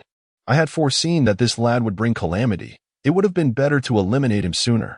Upon entering, he adopted an accusatory tone. Sarutobi cast a cold glance in his direction. So, who was it that fervently facilitated Su Ming's mission this time? Danzo fell silent. Sarutobi, uninterested in engaging with him, repeatedly scrutinized the battle reports arriving from the front lines. If this continues to be unmanageable, I suggest we hand Su Ming over. Danzo proposed. Hand him over? Sarutobi scoffed. Do you have any idea how the villagers refer to him now? They call him the hero of Konoha, the prodigious youth of Konoha. Can you bear the weight of responsibility should such a person fall into the hands of a Wagakure? Danzo was rendered utterly speechless. He had not anticipated that due to a single event, Su Ming would attain such immense renown within Konoha. Chapter 32. Is the mission more important, or Naruto? Part 2. At Orochimaru's stronghold, after completing today's routine tasks, Su Ming wiped the sweat from his brow and sheathed his longsword. He opened the system template and noted that the progress of the Shunming Idao, Orange Right Capital template, had reached 24, while the Shadow Blade, Lanling Wang template had attained 5. Upon the second template reaching 20, a new template and new abilities would be unlocked. Though the nature of these abilities remained unknown, noticing that Jumro had been standing by for quite some time after training, he stepped forward to obediently hand Su Ming a towel. Su Ming accepted it, wiped the sweat from his forehead, and affectionately patted Jumro's hand. Jumro grinned foolishly. Su Ming shook his head, then turned his gaze towards the approaching Orochimaru. Any latest updates? Orochimaru nodded, informing him that the Leaf Village had sent a delegation to a Wagakure to meet with Inoki's envoy, all of whom had been slaughtered. Furthermore, Inoki had even sent the severed heads to Hokage Sarutobi, indicating that war was indeed unavoidable. Orochimaru looked at Su Ming, silently inquiring about the next course of action. Su Ming smiled. There is no need to rush. What we need to do is not intervene but wait. If Sarutobi Hiruzen intends to engage in this battle, he will undoubtedly require the support of the great clans of Konoha. The Hyuga clan, for instance, has recently suffered the loss of Hinata Hayashi, and many Hyuga members are quite disillusioned with Konoha. Even if they were to act, they would not do so with full force. As for the Uchiha clan, even if they were willing to participate, Sarutobi would not dare to employ them. Listening to Su Ming's words, Orochimaru chuckled. At that moment, news from Kabuto arrived once more. Orochimaru checked and reported to Su Ming. New information has come in, and it directly pertains to you, Su Ming. Oh? Su Ming expressed his surprise. Could it be that Sarutobi wishes for me to join the battle? Orochimaru nodded, confirming that indeed, Sarutobi had such intentions, and the news would likely arrive shortly. Su Ming scoffed. True to his expectations, before long, news from Konoha reached them. Konoha possessed a unique method for transmitting messages. As Su-Ming examined the letter pinned by Sarutobi Hiruzen, he coldly tore it apart. Iwagakure had already reached the borders of the Land of Fire and had commenced hostilities. The third Tsuchikage, Anoki, had personally taken action against Konoha. The war had begun. Sarutobi Hiruzen ordered Su-Ming to abandon his current mission and immediately engage in combat, cooperating with the Hyuga clan to repel Iwagakure's assault. Su-Ming let out a cold laugh. Engaging in battle? That was simply out of the question. He wished for all of Konoha to recognize Sarutobi's cowardice, and thus he could not directly participate. Even if he were to act, it would be at a crucial moment. As he shredded the letter into fragments, the pieces fluttered about. Sarutobi Hiruzen had not anticipated that the war would indeed commence in this manner. When he learned that Anoki had personally intervened, he was left in stunned silence for quite some time. Although he had entertained such thoughts, he had quickly dismissed them. Ultimately, the only recourse was to command the esteemed Hyuga clan of Konoha to the battlefield. The Hyuga, reputed as the foremost clan of Konoha, dispatched over half of their members to the fray. However, the process was anything but straightforward. When Sarutobi confronted Hyuga Hayashi, he uttered merely 2 sentences. Yet they were sufficient for Hayashi to concede. He remarked, "Next year, Hinata will be enrolling in school, correct? And Niji, if I recall, he is starting this year. Isn't he?" Upon hearing these words, Hayashi's countenance turned ashen, prompting him to summon his clan members. Reluctantly, yet in consideration of Hinata and Niji, they resolved to take action. The participation of the Hyuga clan significantly alleviated the pressures faced by Konoha, and Sarutobi's furrowed brow began to ease somewhat. However, this was not the conclusion. News from the borders indicated that the once quiet village of Cloud was once again in turmoil. The mention of the formidable duo from the Cloud village brought Sarutobi considerable distress. The last encounter had seen them defeated by Minato Namikaze. But now, alas, Sarutobi sighed, burdened by the weight of his thoughts. Suddenly, the door creaked open, and an Umbu operative entered. "Third Hokage, there is news regarding Su-Ming." Sarutobi accepted the message and, after a meticulous perusal, his expression darkened considerably. With a resounding thud, the new table bore the brunt of his frustration. Enraged, he seethed at the audacity of his orders being disregarded. The contents of Su-Ming's message were scant, essentially conveying that the mission was ongoing and that a ninja's duty is to fulfill their obligations. Thus, Su-Ming would not abandon the task. The Umbu operatives trembled at Sarutobi's wrath, too intimidated to utter a word. After a brief moment, his fury subsided slightly, and he instructed the Umbu, "Summon Danzo." The Umbu departed, and shortly thereafter, Danzo entered, a look of puzzlement on his face. "You called for me?" Sarutobi handed him Su-Ming's letter, and Danzo's lips curled into a cold smirk. "I thought as much. It was about time. Enough with the trivialities." Sarutobi interrupted impatiently. "You proposed the last time, and I acquiesced." "Oh? Which occasion?" "The suggestion to send the Jinchuriki to the battlefield." Danzo narrowed his eyes, regarding Sarutobi with discontent. He had no recollection of advocating for such a course of action. Sarutobi's assertion was merely a figment of his imagination. Moreover, he understood that Sarutobi sought him out only as a scapegoat.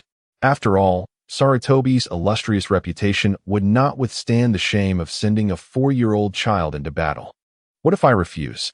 Danzo narrowed his eyes, unwilling to be the one to bear the blame. Sarutobi sneered, "Do not presume I am unaware of your collusion with Orochimaru. This arm of yours must be a product of that experiment. Am I correct?" Danzo stared intently at Sarutobi for a prolonged moment before finally conceding. "Fine, fine, fine." He repeatedly exclaimed "good" 3 times, evidently reaching the pinnacle of his frustration. "I truly appreciate your willingness to consider my suggestion." With that, he slammed the door and departed. Sarutobi let out a deep sigh, his gaze settling upon the letter on the table. "Summing, which holds greater significance for you, the mission or your brother? How shall you choose?" Chapter 33. When you raise your sword against Konoha, the ninja world trembles for you. Part 3. At Naruto's residence, Iruka arrived early as usual. Ever since he learned that Naruto's parents were the 4th Hokage and his wife, Iruka's fondness for Naruto has deepened. Of course, this was not solely due to the identity of Naruto's parents. Rather, It stemmed from the shared experiences they both bore, two heroes shaped by similarly tragic childhoods. The difference lay in the fact that Naruto had an elder brother. In such moments, Iruka found himself envious of Naruto, pondering how different his own life might have been had he also had a brother. Iruka-sensei, what are we practicing today? Upon Iruka's arrival, Naruto burst forth with uncontainable excitement, always brimming with enthusiasm. That still requires consultation with the fourth Hokage. Discussing it with Dad? He wouldn't teach me anyway. Naruto pouted, a hint of disdain evident on his face. He had previously inquired about the fourth Hokage's existence with Su Ming, who deemed it appropriate to share the truth with Iruka. Thus, Iruka became one of the few privy to this secret. In the ceiling space, listening to Naruto's words, Minato Namikaze scratched his head awkwardly, a sheepish smile breaking across his face. Kurama rested its paws beneath its chin, adopting a distinctly comfortable posture while narrowing its eyes at Minato. Naruto is correct. Your intellect is hardly suited for teaching him. He is far too clever for you to instruct, Kurama remarked with a hint of pride, grateful that Naruto was under its guidance. Minato felt a wave of embarrassment wash over him, yet, reflecting on Kurama's words, a sense of unease crept into his thoughts. At that moment, several members of the Umbu suddenly appeared at Naruto's home. More precisely, they belonged to the Root organization. Iruka eyed them warily and demanded, "What do you intend to do?" The Root ninjas ignored Iruka, their gaze fixated on Naruto. "Vortex Naruto, come with us for a while." Naruto stepped beside Iruka, equally vigilant, and inquired, "Where are we going?" "Where are we going?" The Root ninja scoffed. "To the battlefield, of course. As a Konoha ninja, how can you remain idle while the village is engaged in combat with other ninja villages?" Iruka took a step forward, positioning himself protectively in front of Naruto, glaring defiantly at the Root ninjas. He is only 4 years old. With so many ninjas in Konoha, why would you send a mere child to the battlefield? In response to Iruka's protests, the Root ninjas showed no intention of answering.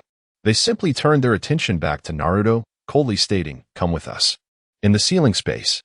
Upon witnessing this, Minato's eyes widened in horror.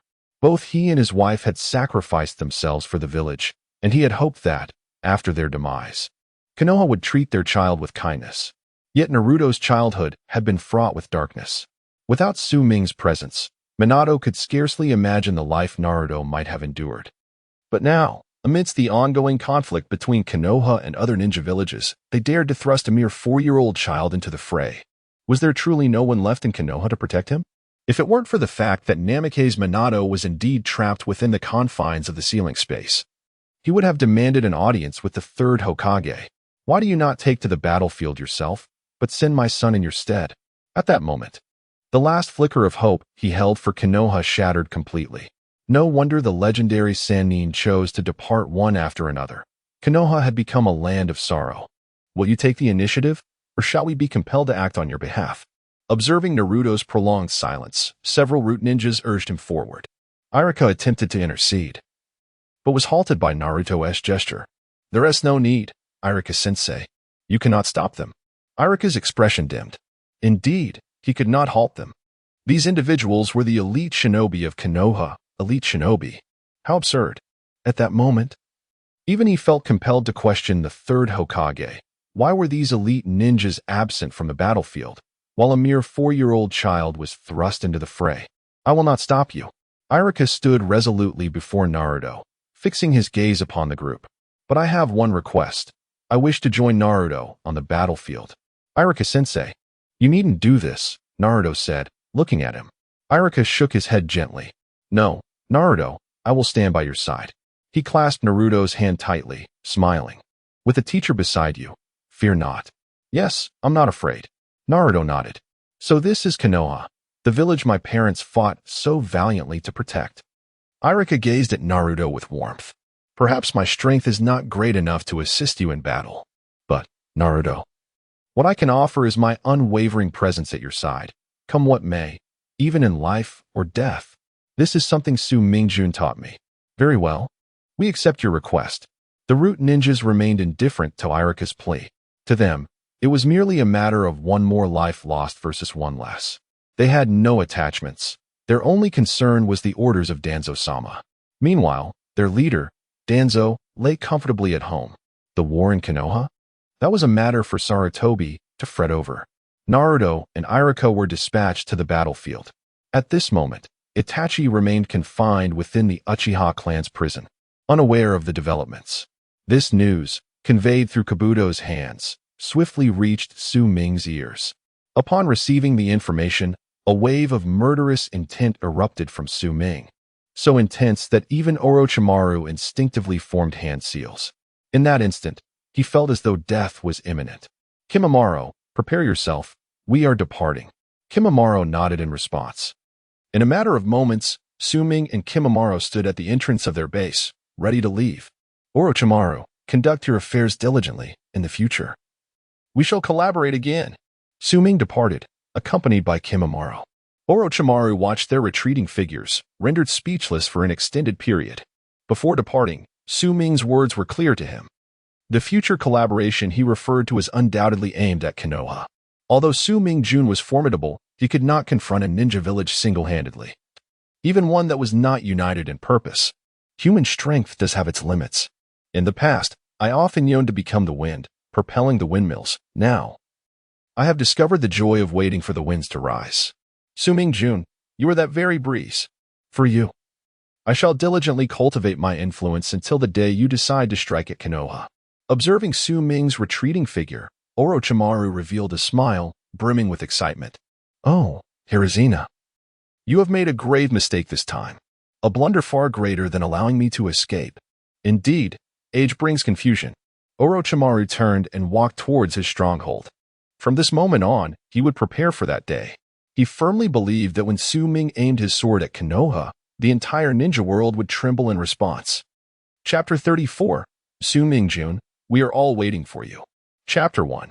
At the border of the Leaf Village, a makeshift encampment was established. Hinata Hizashi furrowed his brow, meticulously analyzing the battlefield situation. Given the current circumstances, Iwagakure exhibited no signs of probing. Their assault was overwhelmingly fierce. Based on the Leaf's military strength, it was utterly insufficient. Raising his head and gently massaging his aching forehead, Sarutobi Hizashi had promised that reinforcements would arrive 2 days after the Hyuga clan reached the border. However, now that the 2 days had elapsed, those reinforcements were still absent. A deep sigh escaped Hinata Hizashi's lips. At that moment, a ninja from the Hyuga clan entered to report, "Head of the clan, the Leaf's reinforcements have arrived. Quickly, let them in," Hinata Hizashi exclaimed, a flicker of excitement igniting within him. Although there was a disparity in numbers between the Leaf and Iwagakure, given their defensive position and advantageous terrain, he was confident that, with sufficient ninjas at hand, they could hold their ground. In that instant, several defensive strategies began to form in his mind. Yet, when he beheld the reinforcements entering, he was taken aback. There were only 3, 1 root ninja, 1 chunin, and astonishingly, a 4-year-old child, no older than Hinata. In an instant, Hinata Hizashi's countenance darkened, resembling a stormy sky, as if he were ready to devour someone whole. He turned to the root ninja. "Are you truly the reinforcements sent by the 3rd Hokage?" The root ninja nodded, then shook his head. "Only the 2 of us are. I must return to report to Danzo. Furthermore, Lord Danzo instructed me to inform you not to entertain any thoughts of trickery. He will be waiting for your return at the Hyuga clan's encampment." A threat. An unabashed threat. With that, the root ninja departed without hesitation. Bang! Hinata Hizashi slammed his fist onto the table, his expression as dark as the bottom of a cooking pot. At this moment, he yearned to lead the Hyuga clan away and abandon the fight altogether. Yet, that was utterly impossible. The arrival of Danzo's envoy signified that escape was not an option. You, the Hyuga clan, remained firmly within my grasp. It was a deadlock. All he could do was engage in fierce combat, striving on the front lines, for it was the only way to safeguard the peace of the Hyuga clan behind him. Taking a deep breath, Hinata Hizashi endeavored to calm his tumultuous emotions, then turned his gaze toward the 2 companions brought by the root ninja. He recognized the child, Uzumaki Naruto, the Jinchuriki of the 9 Tails. The Jinchuriki was indeed a secret weapon for every ninja village, but it was a controllable weapon. Now, with a mere 4-year-old child, could he truly harness the power of the tailed beast? If not managed properly, it could spell doom for the entire Hyuga clan. Head of the Hyuga clan, I have heard my brother speak of you. Naruto suddenly spoke, breaking his silence as he looked at Hinata Hizashi. Your brother? He is Su Ming. Hinata Hizashi nodded, about to respond when he abruptly froze, his pupils constricting in shock. Su Ming's brother, could it be? Indeed. I am the son of the fourth Hokage. Naruto spoke candidly, unreservedly acknowledging the truth. Yet, it was precisely his frankness that rendered Hyuga Hizashi utterly silent, a silence akin to death. He managed a bitter smile. The son of the fourth Hokage has arrived, Sarutobi. You truly have made a significant sacrifice. At the same time, a chill coursed through him. Is this the will of fire of the third Hokage? What, indeed? Illuminates the Hidden Leaf Village? In stark contrast to Hizashi's reaction, Naruto remained remarkably composed, even taking a moment to survey his surroundings before addressing Hizashi, leader Hyuga. You need only endure for one more day. My brother will arrive shortly. Upon hearing Naruto's words, Hizashi began to scrutinize him thoroughly. Previously astonished solely by his identity as the son of the fourth and brother to Su Ming. Now, however, he noted that this 4-year-old child was astonishingly serene. His gaze, his eyes, reminiscent of the 8-year-old boy he had once encountered. One day, you say? Hizashi murmured to himself, Su Ming, I shall place everything upon your shoulders. Please, do not let me down. Amidst the clamor outside, Hizashi's gaze shifted, his eyes glinting with determination. All Hyuga clan members, follow me to confront the enemy. We shall safeguard young Naruto at all costs. The son of the fourth Hokage is not merely a young master. After Hizashi departed, Naruto stood gazing out for an extended period, motionless.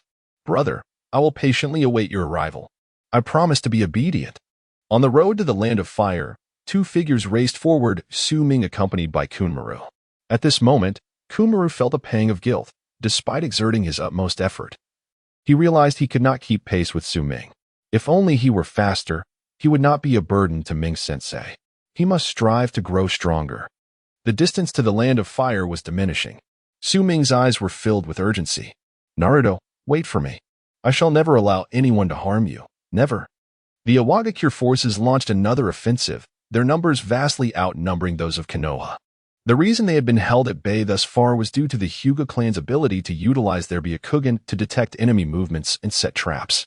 However, this was not an infallible strategy. No matter how formidable the Byakugan, it appeared feeble in the face of overwhelming numbers.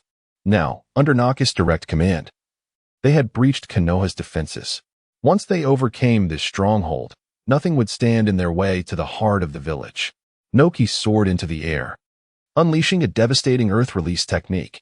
Witnessing the mounting casualties among the Hyuga, Hizashi gritted his teeth and charged skyward. He was the only one capable of confronting Noki, even if just for a moment. Faced with foes that outnumbered them several times over, not a single Hyuga clan member faltered. There was still hope, but the name of that hope was not Konoha, it was Su Ming. Boom. The battlefield was chaotic, and Irika fought valiantly to protect Naruto. He had already prepared himself for the possibility of sacrificing his life. As a teacher, it would be a noble act to perish in the defense of a student. The ninjas from Iwagakure breached the defenses of the Hyuga clan, with 4 or 5 of them charging directly towards Naruto and Irika. Their faces bore expressions of savagery and cruelty. War knows no age, even children can ignite their thirst for blood. Irika gripped his kunai tightly, bracing himself for the impending conflict. Naruto, though visibly tense, did not take a step back. The Iwagakure ninjas shrieked as they advanced. Yet just as they were about to reach their targets, a glimmer of cold light shot into the sky. Several heads soared into the air, blood splattering as headless corpses collapsed to the ground. Su Ming turned, shielding Naruto's view from the gruesome scene. Upon seeing Su Ming, Naruto wasted no time and leapt into his embrace. In that moment, he felt as though he had embraced the entire world. With a wide grin, Naruto declared, "Brother, I didn't cry at all." Chapter 35. The Man, Strong as a Demon. Part 2. Brother, I haven't cried at all. The crisp, innocent words echoed across the blood-soaked battlefield. A singular purity amidst the chaos. A 4-year-old child stood resilient, conquering the dread of facing enemies and the specter of death, solely in anticipation of his brother's arrival. He firmly believed that his brother would come. It was a bond between siblings, an unspoken promise. Unbeknownst to him, Irika brushed away a tear from the corner of his eye, before he could lament the wind's ferocity or the sand that stung his eyes. He suddenly spotted 2ch Nin from a Wagakure materializing behind Su Ming, their kunai poised and unwaveringly aimed at him. "Be careful," was all he managed to warn, just as the glint of steel flashed, accompanied by the grim sound of blades piercing flesh. Su Ming remained unmoved, yet the two IWA ninjas collapsed in unison. Junmaru gripped his bone sword tightly, standing steadfastly by Su Ming's side as his most loyal protector. Despite his youth, Junmaru was scarcely older than Naruto. And in the tumult of battle, children often went unnoticed, along with the lethal threats they posed. With a swift motion, Junmaru struck again, bringing down another foe. He remained silent, resolutely positioned beside Su Ming. Naruto, sensing the gravity of the moment, extricated himself from Su Ming's embrace, understanding that this was not the time for recklessness. "Brother, go on. I can protect myself." Naruto beamed with determination. Su Ming affectionately tousled Naruto's hair. The tide of battle was heavily skewed. Awagakure's victory was merely a matter of time. Turning to face Naruto, Su Ming did not depart at once, but instead began communicating with the nine tails within him. "Kurama, you can lend your chakra to everyone, can't you?" Kurama crossed his arms, a hint of disdain in his tone. "Naturally, my chakra is immensely powerful." With a smile, Su Ming replied, "Then I shall rely on you." He turned to Naruto. "I have an important task for you." "What task?" Naruto's eyes sparkled with excitement. "Utilize your shadow clones to distribute Kurama's chakra to everyone." "Got it." Naruto formed hand seals, and with a resounding bang, dozens of clones sprang into existence. "Naruto, as long as you touch them, I can transfer my chakra," Kurama instructed. "Okay." The multitude of Narutos sprang into action, swiftly transferring Kurama's chakra to each member of the Hyuga clan. A surge of red enveloped them. What is this? It feels so strange. "As if my body is brimming with power," exclaimed one of the Hyuga ninjas. "Is this Naruto's ability? Incredible!" Even Irika and Junmaru found themselves cloaked in the crimson vestige of the tailed beast, their expressions mirroring astonishment. Observing the elated Naruto, Su Ming smiled before turning to Junmaru. "Protect Naruto well. I shall assist Lord Hizashi." Junmaru nodded and positioned himself beside Naruto. "Everyone, let us unite our efforts and drive these villains away," Naruto shouted, his voice ringing with fervor. After Naruto's words, the Hyuga clan members felt a surge of combat spirit. They resolved to fight alongside young Naruto, determined to demonstrate their prowess and ensure they did not disgrace themselves in his presence. Their enthusiasm was palpable, and it seemed that Naruto possessed an innate ability to lead. Su Ming smiled, reassured, and departed. With the assistance of Kurama's chakra, the Hyuga clan's combat strength would be significantly enhanced, making victory over the hidden stone village nearly assured. Su Ming's destination was another battlefield, where the outcome would directly influence the final victory. The disparity between Inoki and Hyuga Hayashi was not particularly vast, though Inoki was formidable. The Byakugan, one of the three great ocular techniques, was not to be underestimated. However, with the numerical advantage of the hidden stone ninjas, Inoki did not need to conclude the battle swiftly. He merely had to prevent Hyuga Hayashi from providing support. Yet, upon Su Ming's arrival, the situation was instantly transformed, prompting Inoki to grow anxious. He launched more aggressive attacks, causing Hyuga Hayashi to gradually fall into a disadvantage. At that moment, Su Ming arrived. Standing beside Hyuga Hayashi with a slight smile, "Allow me, dear father-in-law." Hyuga Hayashi was taken aback, staring intently at Su Ming, seemingly on the verge of striking if not for Inoki's presence. Su Ming returned the gaze with a smile, then drew his sword with fluid grace, executing the motion seamlessly. His swordplay embodied an inherent beauty. However, Hyuga Hayashi was too preoccupied to appreciate it, his thoughts consumed by the question of which daughter Su Ming referred to, Hinata or Hanabi. The battle commenced. Inoki, wary of the suddenly appeared youth, exercised utmost caution. Yet, upon engaging in combat, he realized he had overestimated his opponent, while still underestimating him. For Su Ming was exceedingly powerful. Earth Release, Rock Fist Technique. Inoki bellowed, as his right arm became enveloped in stone, forming a massive rocky arm that he hurled towards Su Ming. Witnessing this strike, Hyuga Hayashi's breath quickened, He had experienced its might before. Very formidable. However, Su Ming drew his sword and executed a vertical slash. The blade's radiance flashed, shattering the rock fist effortlessly. Everything unfolded so naturally, as if Su Ming had merely struck a commonplace blow against an ordinary ninja. With a resounding crash, amidst the cascading debris, Inoki stared at Su Ming. Shock etched on his face, his gaze lingering. Su Ming smiled. "No need to look at me like that. You're not my type. I prefer your granddaughter." Inoki and Hyuga Hayashi, taken aback by Su Ming's audacity before his father-in-law, were left speechless. Infuriated, Inoki pointed at Su Ming, exclaiming, "So it's you." "Indeed, it is," Su Ming retorted. With a swift motion, he hurled a specially crafted kunai, but it veered slightly off course and was evaded by Inoki. However, at the moment the kunai struck the ground, Su Ming's lips curled into a smile. In the next instant, his figure vanished.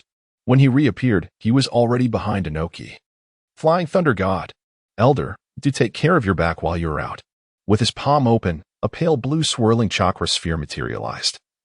And Su Ming unleashed a Rasengan directly into Inoki's lower back. Crack! A sharp sound echoed. Inoki's complexion instantly changed to that of a pig's liver. The back had always been his Achilles heel, especially as he aged. This vulnerability had only intensified. Now, under Su Ming's formidable Rasengan, Inoki was severely injured and collapsed, rendered powerless. Su Ming stood before Inoki, looking down from a position of superiority. The outcome was already determined. Inoki stared blankly at Su Ming before him, and in that moment, he realized that the man was as formidable as a demon. Chapter 36. The war is far from over. Chapter 3. On another battlefield. Bolstered by the chakra of the Ninetales, the Hyuga clan gained the upper hand. The rock village faced a complete rout, and Konoha emerged victorious. Aoigakure's leader, Noki, chose to retreat, and Su Ming did not intervene. A being of such formidable strength, should he seek death with determination, poses a terrifying threat. In his final moments, if he were intent on taking a life, it would be nearly impossible to stop him. Although the likelihood of Noki posing a threat to Naruto was minimal, even a 1 in a million chance was unacceptable to Su Ming. Furthermore, keeping Noki alive served another purpose. Su Ming's strength now rivaled that of a Kage, yet he preferred not to reveal his true capabilities prematurely. At least until Naruto had attained a certain level of strength, it was prudent to remain discreet. Otherwise, it would undoubtedly arouse the suspicions of Sarutobi and Danzo. He could indeed abscond with Naruto and become a rogue ninja. The world was vast, and with his power, he could evade detection. The notion of a rogue ninja was, in truth, a farce. However, that was not his desire, nor was it the future that Naruto deserved. The fourth Hokage and his wife would rather sacrifice their lives than see Konoha fall. Driven not only by their duties as leaders, but also by their unwavering belief that Naruto would enjoy a happy and fulfilling childhood. If Su Ming were to take Naruto away, it would surely obliterate that hope. Naruto was still a child, in need of a childhood companionship. In the joy of growing up, until Naruto matured, Su Ming would bear the weight of everything for his younger brother. "Naruto, all you need to do is grow up happily. I shall shoulder all the darkness that lies ahead." With the rock village in retreat, the Hyuga clan erupted into cheers, reveling in their unexpected victory. They had never anticipated such a triumph, yet retreat was not an option, for behind them were their children and families that needed protection. The jubilant Hyuga clan lifted Naruto high into the air, tossing him joyfully, and he remained enveloped in bliss for a long time. It was a sensation he had never before experienced: acceptance, gratitude, and joy. Watching this scene, Su Ming unconsciously smiled, oblivious to the disapproving gaze of Hyuga Hayashi nearby.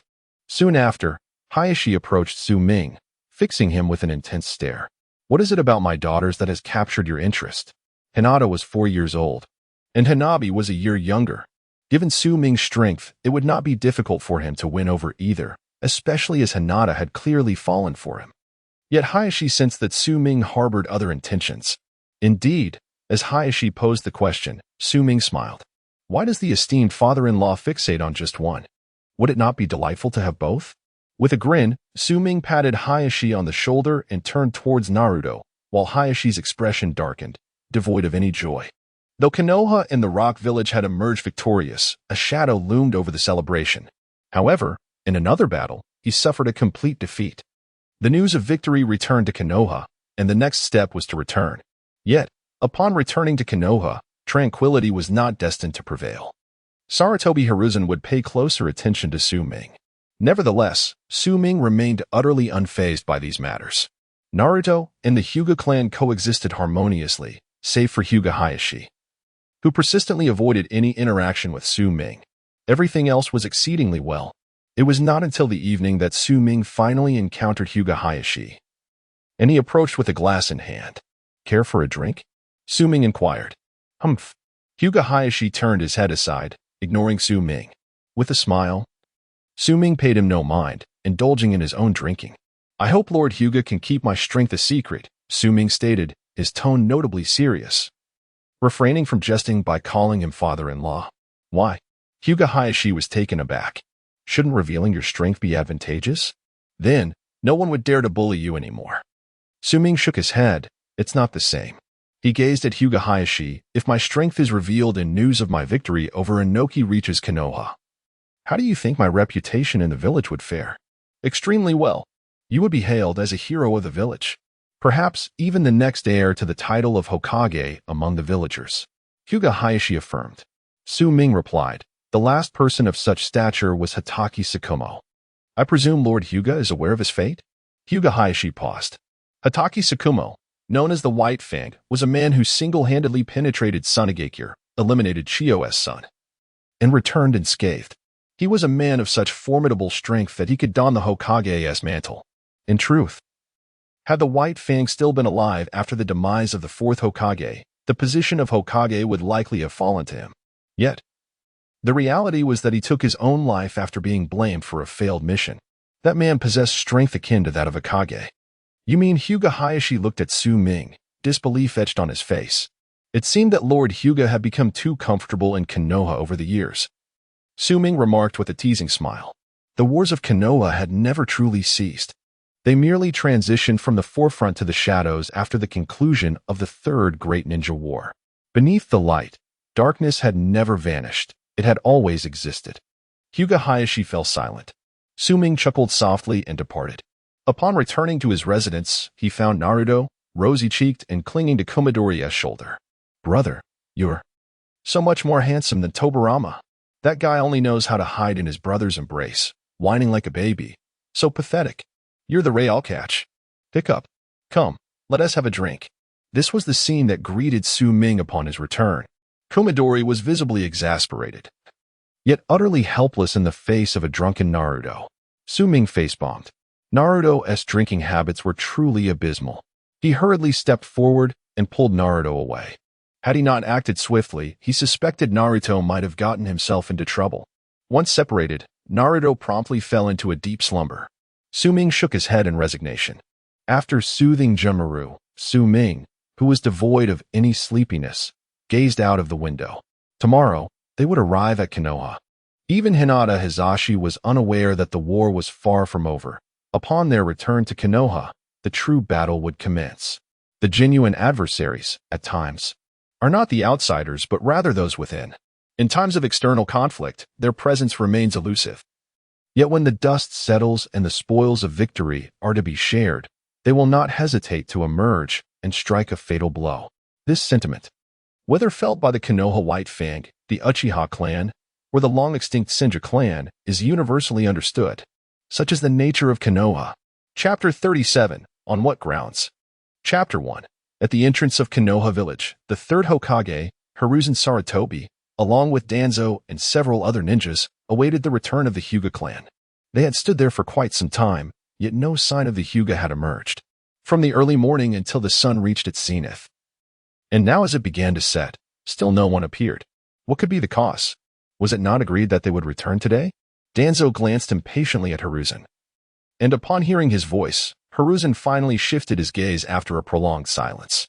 They must be on their way. The journey from the border to Konoha ought to take no more than 3 days, yet the time had exceeded that limit. They had waited for an extended period. From the Hokage to his advisors, down to the ordinary ninjas, all had stood there for an entire day. Many bore expressions of impatience, including the 2 Hokage advisors. Had it not been for Hiruzen's presence and his lack of complaint, Midogate and Kohari Utatane would have departed long ago. Nonetheless, they remained deeply dissatisfied. Meanwhile, not far from Konoha, several campfires blazed, where members of the Hyuga clan had gathered. They congregated around the flames, engaging in laughter and merriment, enjoying their respite. They had intended to return to Konoha in the morning, and indeed, Hinata Hizashi wished to head back directly. However, Su Ming had halted him. He argued that after several days of battle, the clan members were exceedingly weary and it would be prudent to rest for a while. Su Ming's words held merit. After days of continuous fighting, and with their numbers diminished and no reinforcements, Hizashi felt as though he was relying on each individual as if they were three. Although they had successfully repelled the attack from a Wagakure, exhaustion weighed heavily upon them.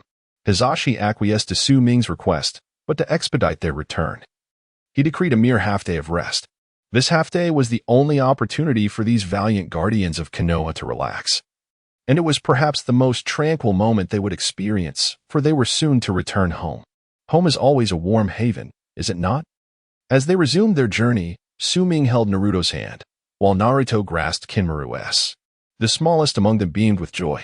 In no time, the silhouette of Konoha came into view, igniting excitement among the Hyuga clan members.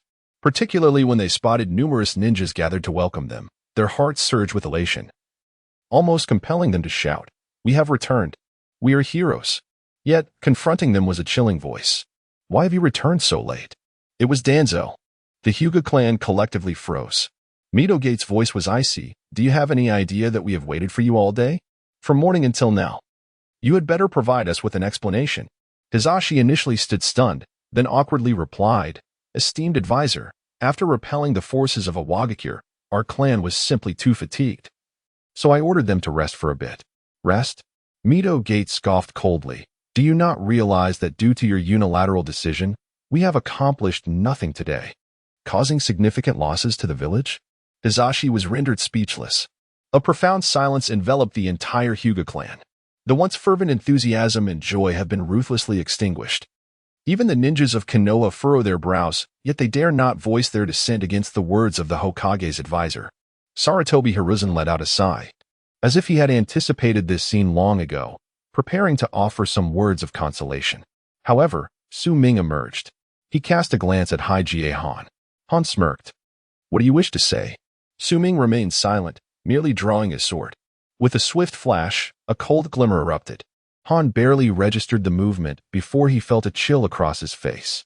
Instinctively, he reached up to touch his skin, only to find it stained with blood. This strike had marred his visage.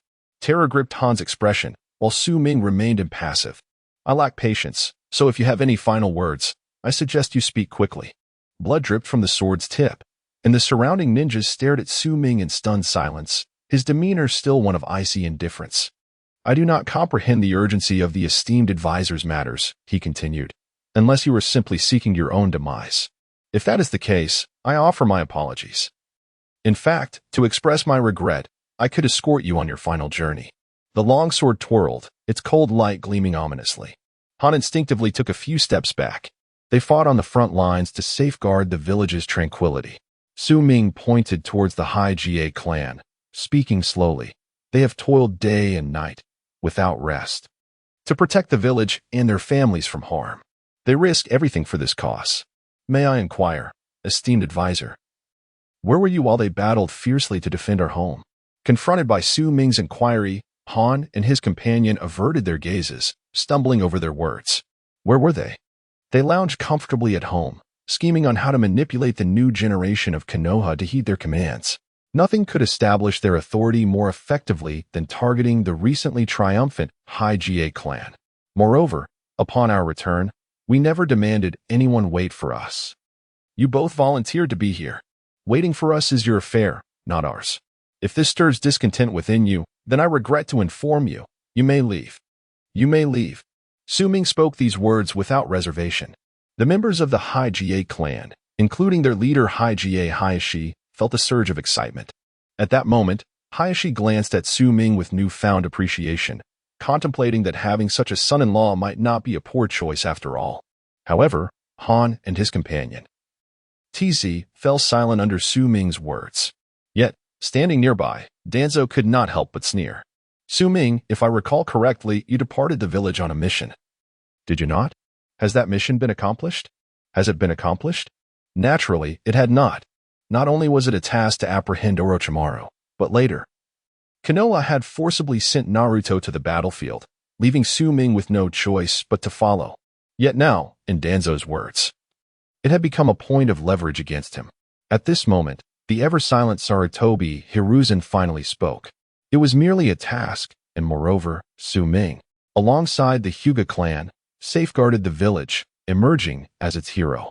While ninjas are often judged by their ability to fulfill missions, protecting the village indeed merits commendation. However, failure to complete a task also warrants punishment. Furthermore, he had just laid hands on the Hokage's advisor, an egregious error, Danzo remarked.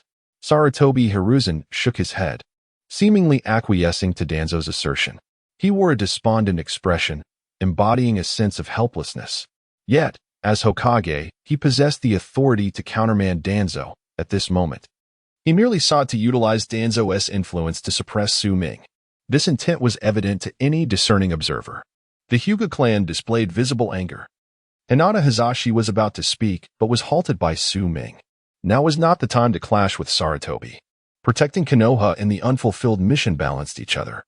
Nevertheless, having just injured the Hokage's advisor, he would face repercussions. Sarutobi decisively proclaimed, Su Ming, the village has resolved to revoke your ninja headband, requiring you to reflect at home for several days. Do you have any objections? On what grounds? Before Su Ming could respond, a voice suddenly resonated. It was faint and youthful. It was Naruto's voice. With a defiant expression, Naruto fixed his gaze on Sarutobi and reiterated, on what grounds? Chapter 38, The Hidden Sacrifices of Minato Namikaze, Part 2. Why should I relinquish my brother's ninja headband? He protected the village and everyone in it. He is the hero of our village, Naruto declared, each word imbued with defiance, his small face reflecting unwavering resolve. Yet, what weight did the words of a mere child and innocent 4-year-old carry? Even as a Jinchuriki, the thoughts of a child are often the most easily disregarded. Each time he mustered the courage to voice his true feelings, he was frequently dismissed as petulant, even thoughtless. In such moments, the typical response from adults was often reproach. Danzo cast a cold glance at Naruto and spoke with icy authority. Your brother has erred. The absence of further punishment is the greatest mercy he could receive. He should express gratitude to Konoha. Naruto remained silent, yet his eyes sparkled with defiance. Clearly, he could not accept this outcome. However, his opinion bore little significance in the grand scheme of things.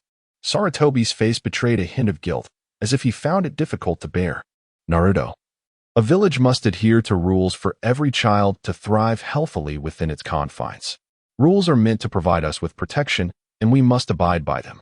In truth, we do not seek to punish your brother. He is admirable and exceptional. Nonetheless, this matter is not trivial. So allowing him some time to rest may not be such a bad thing. Sarutobi's expression was gentle, yet beneath that smile, Hinata Hizashi felt a chill coursing through him. Within Naruto, the Nine-Tails suddenly engaged with Su Ming.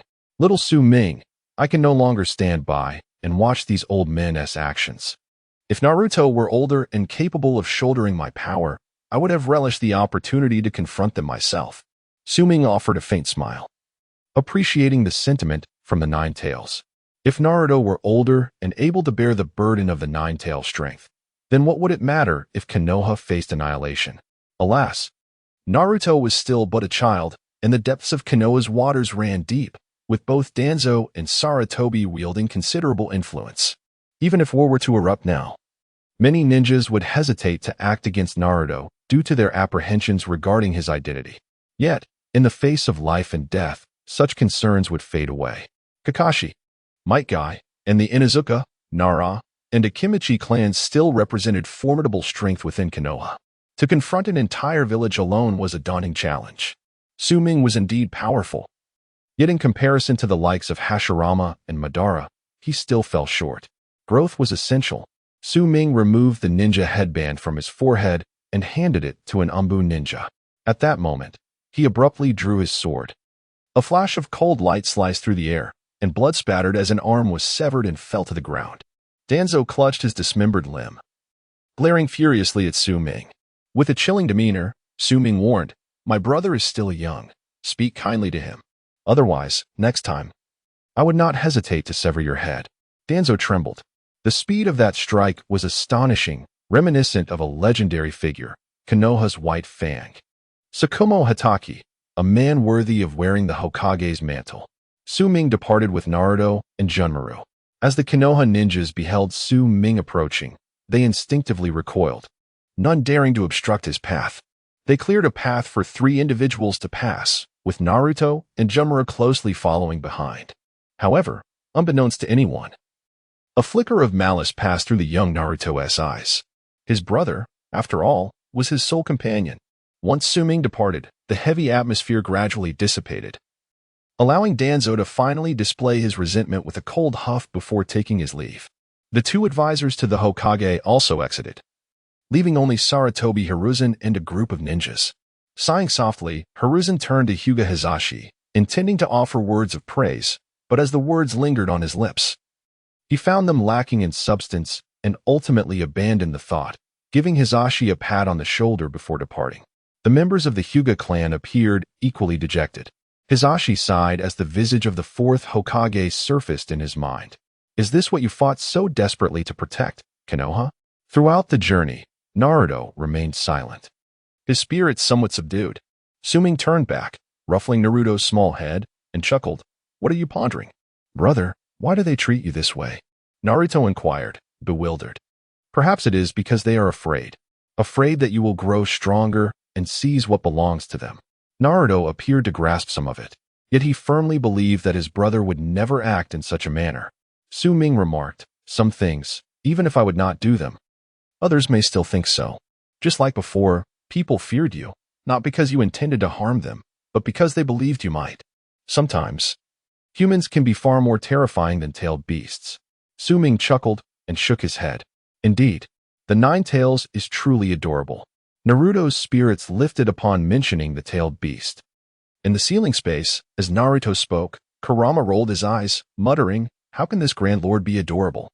Adorable is beneath me." Meanwhile, in the ceiling space, the 9 Tails had shrunk to the size of an adult and lay on the ground, relishing Minato's massage. The reason the 4th Hokage was massaging Kurama was due to an agreement made when Su Ming requested Kurama to transfer chakra to the Hyuga clan. Although Kurama consented, he secretly blackmailed Minato for a massage in return. In the past, Minato would never have agreed, but for the sake of his 2 sons, he had to endure. Such is a father's love. Kurama lay on the ground, fully enjoying the moment. "This feels so good. Truly exceptional. No wonder he is the 4th. Inside the small room, 3 individuals made it feel somewhat cramped. Yet, Naruto reveled in this sensation. The events of that day were etched deeply in his heart. He understood that the one who truly cared for him was his brother, not Konoha, although he was still too young to protect anyone. Naruto vowed in his heart that one day, he would safeguard his brother. In the evening, 3 individuals found themselves huddled together on a single bed. From the moment he ascended the bed, Junmaru's face was a shade of crimson, devoid of any other hue. The 3 were squeezed onto a small mattress, particularly as Naruto, accustomed to sleeping in the nude after Su Ming's return, occupied the central position.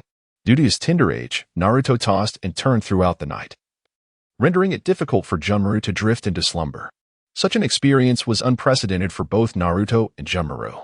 The 2 children forged their initial bond amidst the chaos of battle, yet the deepening of their friendship unfolded in silence.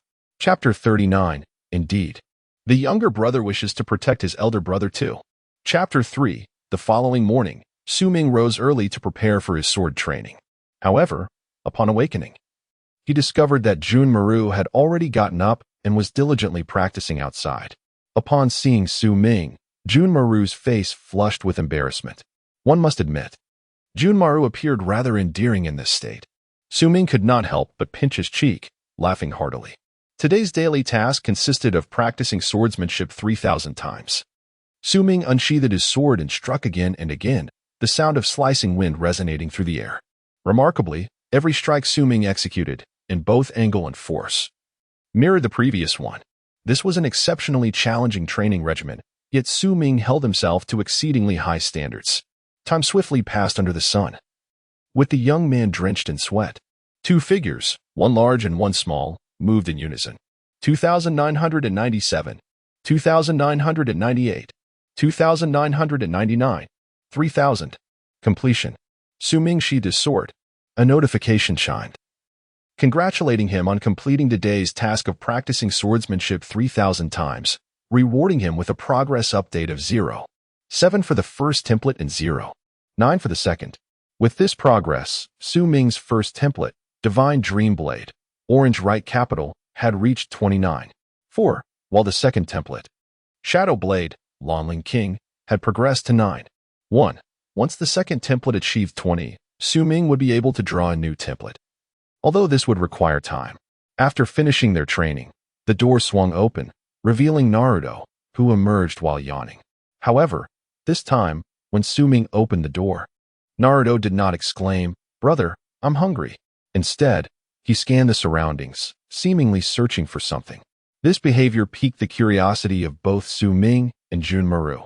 "What is the matter, Naruto? Has Irika-sensei not arrived?" Naruto inquired. He had fulfilled Irika's requirements, and according to their agreement, Irika was supposed to reward him. This matter had been etched in Naruto's mind, a promise that even Su Ming, his elder brother, had not disclosed the details of. Yet today, Irika had not yet shown up. "No, is there something wrong?" Su Ming asked. "And no," Naruto stammered. Just then, Irika's figure appeared, casting an apologetic glance towards Naruto. "I'm sorry, Naruto, I'm late," he said, pulling out money from his pocket and solemnly handing it to Naruto. "This is your reward." "Thank you, Irika-sensei," Naruto exclaimed with exuberance. After receiving the money, he hurried over and grasped Su Ming's hand, his face alight with excitement. "Brother, let us go eat. It's my treat." In that moment, Naruto's eyes sparkled with anticipation, as he finally understood the purpose behind his diligent training and why he cherished his agreement with Irika so dearly. Originally, it was merely to treat oneself to a meal. With a gentle smile, Su Ming affectionately ruffled Naruto's hair and said, "All right then, but this time, I shall ensure you go bankrupt." "Humph, as if," Naruto retorted with a pout. "By the way, let's include Kimimaro as well." The trio gradually drifted away, their laughter echoing in the air. However, left behind, Irika wore a face full of helplessness. "Naruto, have you forgotten about me?"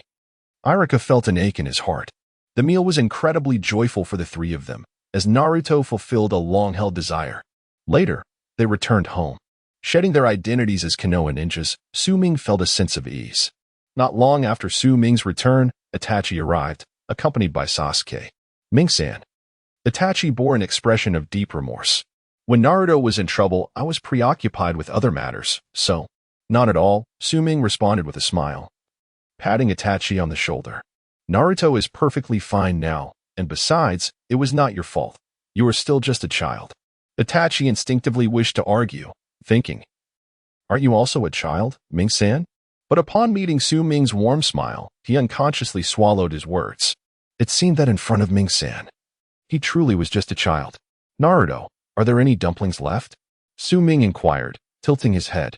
"There are," Naruto exclaimed, raising an empty skewer, only to awkwardly lower it again, having picked the wrong one. On their way back, Su Ming had specifically brought a few skewers of three-colored dumplings. But Naruto had pilfered some during the journey. Su Ming chuckled as he patted Naruto's head, taking the remaining dumplings and handing them to Itachi. "A gift to commemorate our meeting." Itachi was taken aback. "You won't find it distasteful, will you?" Su Ming smiled. "Of course not." Itachi, blushing, accepted the offering. It seemed that his fondness for sweets had indeed been discovered by Ming-san. Otherwise, why would he always set aside sweet treats for him? As he gazed at Su Ming's beaming face, Itachi felt his cheeks grow warmer. Oh dear, how embarrassing. Yet, he finished every last bite. For he truly adored sweets, he adored them immensely. After Itachi finished the dumplings, Su Ming casually remarked, "The day after tomorrow, Naruto and Sasuke will be starting school, right?" "Yes." Itachi nodded. "The Ninja Academy. It's a place where new friendships can blossom. I hope Naruto and Sasuke will enjoy it." They certainly will, Su Ming replied. The two conversed for a while before Itachi excused himself due to other matters, yet Sasuke did not follow his brother as he usually did. Instead, he approached Su Ming once Itachi had departed. Is there something you need? Su Ming asked, observing the youthful Sasuke with curiosity. I wish to become your disciple, Sasuke declared. Su Ming was taken aback. Why is that? Wouldn't it be better for Itachi to teach you? Sasuke hesitated for a moment before lifting his gaze to meet Su Ming's eyes directly. I want to protect my brother, just like Naruto does. Naruto confided in me that one day, he would become powerful enough to drive away all the villains who bullied his brother, and I yearned for the same. With a resolute expression, Chuanzi declared, I do not wish for my brother to be tormented by our kin any longer. His eyes were filled with sincerity, brimming with a profound love for his brother. The Uchiha clan is indeed a peculiar lineage. If one does not love deeply, to the utmost extent, how could they harbor such intense hatred? It was true for Itachi, and equally so for Sasuke. The Sasuke of today is merely a younger sibling who desires to protect his brother. Brother, please assist Chuanzi, Naruto implored playfully. Su Ming chuckled, swiftly extending his arm outward. He acquiesced to the request. The two young ones exchanged smiles, and in that moment, they understood each other's hearts. Who does not wish to safeguard their brother? Chapter 40. The Entrance Ceremony. Chapter 1. Su Ming accepted Sasuke as his disciple. In truth, this had been suggested by Itachi some time ago, but at that time, Sasuke was still young and uncertain. However, today, it was Sasuke himself who brought it forth. Through Sasuke's narration, Su Ming became acutely aware of the irreconcilable rift between the Uchiha clan and Konoha. Itachi was imprisoned, a plot point that unfolded in the original Naruto series after Shirsue's demise. At that juncture, Itachi harbored murderous intentions towards his kin had Sasuke not intervened. The outcome would have undoubtedly resulted in a river of blood. Yet, that catastrophe was averted, laying the groundwork for the eventual downfall of the Uchiha clan. It was during this period that Itachi activated his Mangekyou Sharingan.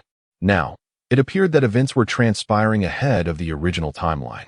Whether Itachi would ultimately lead to the Uchiha's demise in this life remained unknown to Su Ming. Nevertheless, as a friend, how could he allow Itachi to bear such darkness alone? Itachi, do not forget, you have friends. You are not alone. As the day of the Ninja Academy's opening arrived, Itachi took a special leave from his duties to attend Sasuke's entrance ceremony. Meanwhile, Naruto was accompanied by Su Ming. The opening ceremony was bustling with activity, serving both as a means for the new generation of ninjas to forge friendships and as an opportunity for the older generation to deepen their bonds. Of course, for Sarutobi Hiruzen, it was a crucial event to consolidate his authority and indoctrinate the new generation of ninjas. Thus, regardless of his pressing commitments, he would not miss it. Su Ming Kuin. Upon arriving with Naruto, Su Ming heard a familiar voice calling out. Turning around, he was greeted by the youthful faces of Neji and the bashful Hinata. Su Ming Kuin, Hinata stammered. Her cheeks flushed. Haha, Su Ming chuckled, stepping forward to gently pinch Hinata's cheek. You look adorable today. What? She exclaimed, her face turning an even deeper shade of crimson, losing the courage to meet Su Ming's gaze. Beside them, Hayashi Hige rubbed his forehead in exasperation, now understanding that even if he forcibly forbade Hinata from associating with Su Ming, it would be futile. Alas, a daughter grows up so fast. At that moment, Naruto suddenly tugged at Su Ming's sleeve, pulling him aside. What's wrong, Naruto? Su Ming asked, turning back in surprise. Naruto pouted, if I don't act soon, you'll be stolen away. Uffed. Hayashi chuckled, amused. It seemed Naruto was experiencing a twinge of jealousy. How intriguing that the rival for his daughter's affection transcended gender. As for Su Ming, his affairs went largely unnoticed amidst the ceremony. Following the recent events, Hayashi had become acutely aware of the growing distance that several clans within Konoha were deliberately establishing from them, instilling a sense of crisis within him. Even though he held no particular ambitions regarding Konoha, he could not prevent others from harboring such thoughts. Thus, he found himself less resistant to Su Ming. Undoubtedly, Su Ming possessed immense potential. If he could mature, he would wield enough power to upend Konoha. Itachi approached with Sasuke in tow. In the current circumstances, if there is anyone who can genuinely engage with Su Ming, it is undoubtedly Itachi. "Hello, Ming-san," Itachi greeted, and Su Ming nodded in acknowledgement. Meanwhile, Naruto and Sasuke stood behind their respective older brothers, scrunching their noses in disdain before simultaneously turning their heads away, even in differing directions. This child. Itachi exchanged a knowing smile with Su Ming. The entrance ceremony officially commenced. In the most prominent position, Hiruzen Sarutobi, adorned in a white Hokage robe, gazed down at the children. "Congratulations on your enrollment. From here on, you must strive diligently towards becoming ninjas. I hope that upon your graduation, you will contribute to the betterment of this land. Where the leaves dance, the fire of life continues to burn. Its light will illuminate the village and nurture the budding trees. This, I perceive, is the will of fire." Sarutobi's address revolved around the so-called will of fire, which undeniably shaped Konoha and influenced the new generation. However, those were times past. The current Konoha would not be so easily swayed. After the third speech, he approached Su Ming, who stood off to the side. "Su Ming, you must understand that my decision was made out of necessity. As the child of Minato, you should be aware of the many enemies he faced. My actions were taken to protect you." The same rhetoric as Naruto. Su Ming couldn't help but scoff internally. Yet he maintained a sunny smile outwardly. "I understand. Thank you, Lord Third." Sarutobi nodded and patted Su Ming on the shoulder. Just before departing, he affectionately looked at Naruto, saying, "Naruto, now that you're enrolled, be sure to get along well with your classmates." "Understood, Grandpa Third." "I will," Naruto responded. Sarutobi left with a sense of satisfaction. However, as he turned away, Naruto suddenly remarked, "Brother, why do I feel an urge to punch him?" "Punch him?" Su Ming chuckled, secretly sharing the sentiment. That duplicitous face often provoked a desire to strike it. "There will be opportunities." Su Ming ruffled Naruto's hair. "Naruto, Sasuke, come here." At that moment, Iruka's voice called out. Just as Su Ming had anticipated, Iruka was the homeroom teacher for Naruto and Sasuke. Alongside them were the other members of the renowned Konoha 12, Shikamaru, Niji, Hinata, Lee, Tintin, Sakura, Kiba, and Shino. Including Naruto and Sasuke, the Konoha 12 were now complete. Among them, the most striking were undoubtedly Sasuke and Naruto. In terms of appearance, Naruto had always held potential. However, due to past malnutrition, he had not appeared his best. But that was no longer the case. He had grown taller than even Kakashi. And although the youthful innocence lingered on his face, his handsomeness could not be concealed. The two had undeniably become focal points. The other girls in the class gazed at them with stars in their eyes. Simply put, they were handsome. After greeting Su Ming and Itachi, Iruka led Naruto and Sasuke into the classroom. As it was the inaugural class, the seating arrangement was established first, with 3 students assigned to each table. Naruto and Sasuke, despite their usual discord, surprisingly found themselves in agreement when it came to seating, ending up together. This left the remaining seat as the coveted prize among a throng of female ninjas. The first to arrive was Haruno Sakura. May I sit here?" she asked, her cheeks flushed, stealing a glance at Sasuke, thinking to herself how handsome he was. Then she glanced at Naruto, finding him equally attractive. If she could sit here, she would be blissfully overwhelmed. However, to Sakura's astonishment, upon her inquiry, both boys responded in unison, their voices resolute. "No way." After voicing their refusal, they exchanged glares, each turning their heads in defiance. Chapter 41. The Battle with Shursui, Part 2, Naruto and Sasuke, those 2 young lads, enjoyed their days at the Ninja Academy, clearly relishing their popularity. Under Iruka's attentive care, Su Ming felt reassured as he departed. Itachi too was leaving, but unlike Su Ming, he was entering the Umbu, burdened with a mission. Before parting, Su Ming placed a comforting hand on Itachi's shoulder and earnestly advised, "Itachi, remember, you are not alone. In times of difficult choices ahead, please keep in mind that I am here for you." As he spoke, Su Ming's smile radiated warmth. A stark contrast to the insincere grin of Sarutobi Hiruzen, Su Ming's was a smile of genuine sincerity, akin to the sun. Itachi nodded, a wave of warmth washing over him. He departed with a newfound determination in his stride. This young man, shouldering the fate of the Uchiha clan and the village's expectations, felt for the first time that perhaps the weight of his burdens was not solely his to bear. If it became too overwhelming, there was always Ming-san.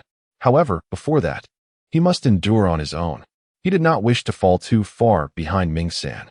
After leaving the academy, Su Ming encountered an acquaintance on his way home. Although it could hardly be termed as familiarity, they had previously made a pact to engage in combat. However, due to unforeseen circumstances, their bout had been postponed. And now that individual awaited him, the intent unmistakable. Su Ming smiled slightly. "It has been a while, Shui. "I have been waiting for you," Shui replied. "Shall we begin?" There were no excessive pleasantries exchanged, nor any ostentatious words. Both were not ones for unnecessary chatter. Any dialogue could be articulated through battle. For them, combat was the finest form of communication. Shui wielded a tanto, having previously favored shuriken, but after joining the Umbu, he had adapted to this new style, finding the tanto more suited to his capabilities. "I am coming," he announced, tightening his grip on the tanto as he charged towards Su Ming. Clang!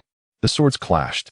Su Ming drew his own weapon, the force of their meeting sending a gust of air surging backward, a testament to the intensity of their struggle.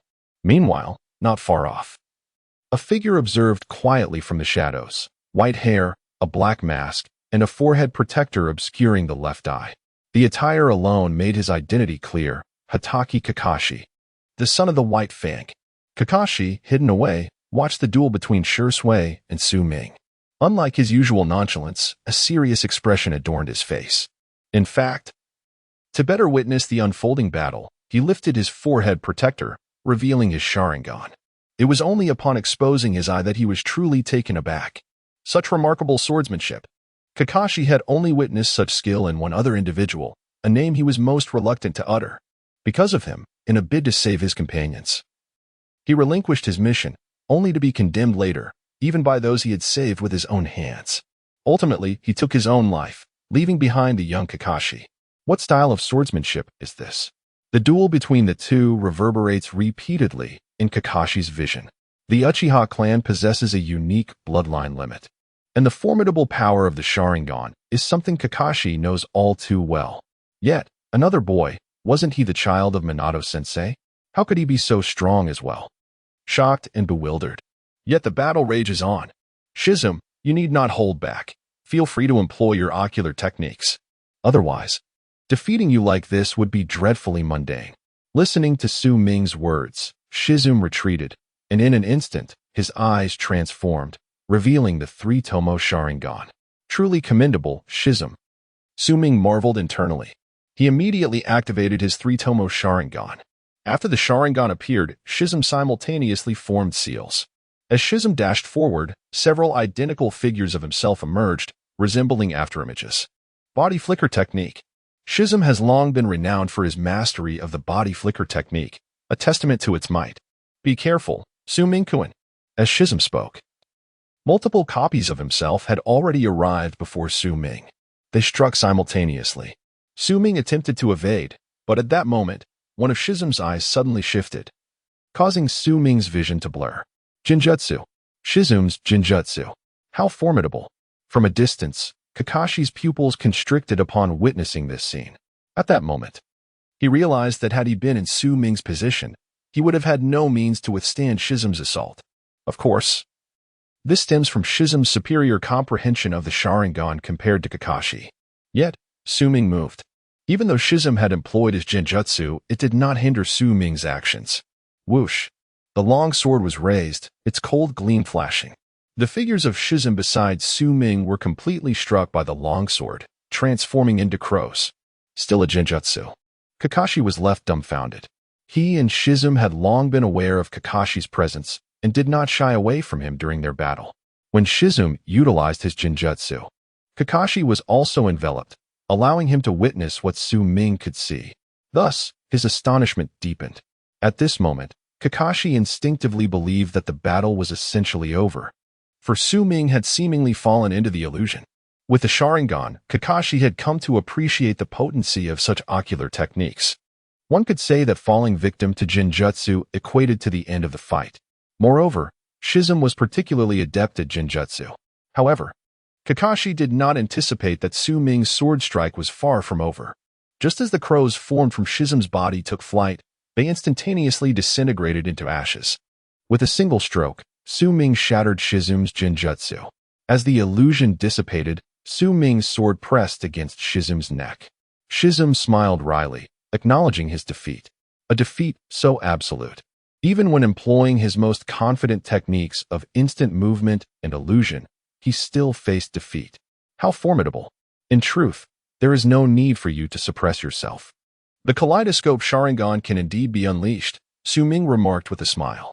This statement left Ji Shui momentarily stunned. He had yet to disclose the activation of his Kaleidoscope Sharingan to anyone. Yet, how did Su Ming come to know? Instinctively. He tightened his grip on the katana in his hand. He was acutely aware of the allure the kaleidoscope held for other ninjas. Do not worry. I harbor no ill intentions, Su Ming continued. In fact, I owe you my gratitude for the care you have shown towards Itachi during this time. Su Ming chuckled softly. Ji Shui had indeed been kind to Itachi. Were it not for this, given the immense power of the Kaleidoscope Sharingan, Su Ming would have preferred to directly seize it to prevent Itachi from making foolish decisions in the future. Although not brothers by blood, allowing Itachi to evolve into an eternal Kaleidoscope Sharingan would also be a worthy endeavor. However, Ji Shui treated Itachi well, and even showed kindness towards Naruto. Thus, Su Ming found it difficult to take action. Chapter 42, Konoha's White Fang, He is a Hero. Part 3, Reflecting on Shirsui's Mangekyou Sharingan.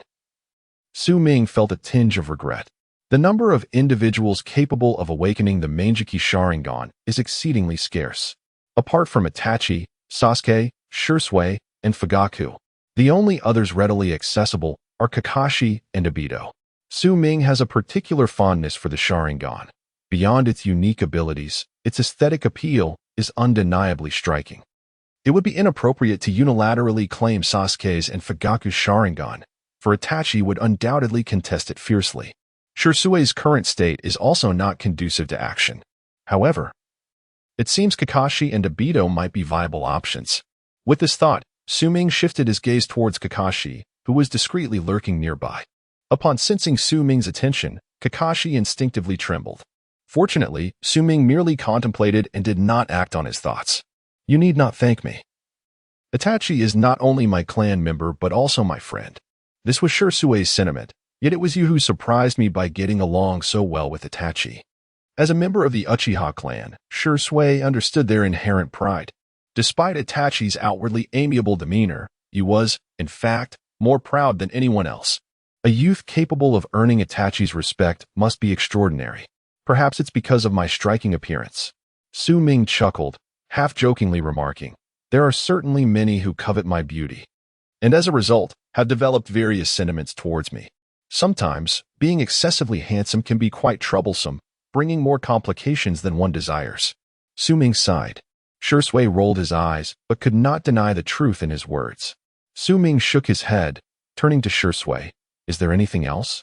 If not, you may leave. Shirsui was taken aback. Was it truly that straightforward? Finish the conversation and send him away?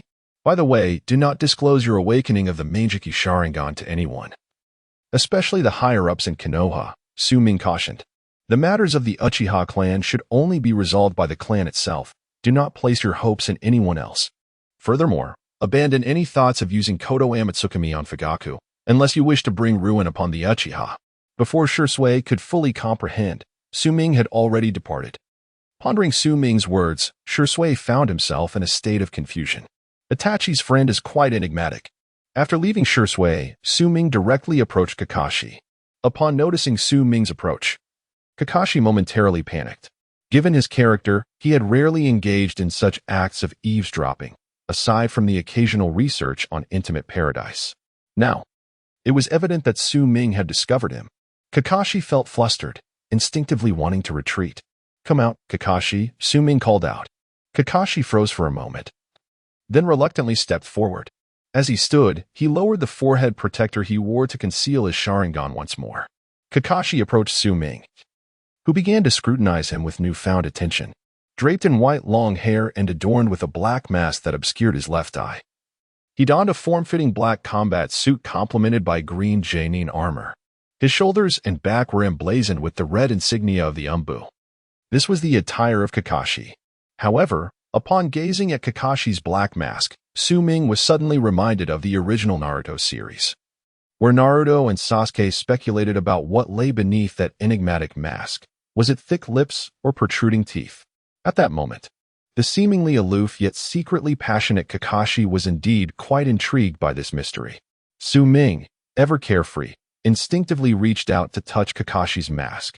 Kakashi instinctively recoiled, but he was no match for Su-Ming's swiftness. The mask was swiftly removed, revealing a rather handsome visage. Su-Ming clicked his tongue in surprise. He hadn't anticipated that young Kakashi could indeed be considered a striking youth. Kakashi, momentarily taken aback by Su-Ming's audacity, was left speechless.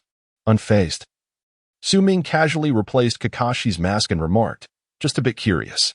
Kakashi found himself at a loss for words. After giving Kakashi a gentle pat on the shoulder, Su-Ming inquired, "You've been watching for quite some time, haven't you? What do you think?" Kakashi hesitated before shaking his head. "He is too strong. I am no match for him." Su-Ming chuckled. It was certain that Kakashi could not contend with him. At this juncture, despite Kakashi's commendable abilities, he had yet to reach the level of a Hokage. Nevertheless, being able to observe the battle between Su-Ming and Shui was no small feat. "What do you consider your most powerful ability?" Su-Ming queried.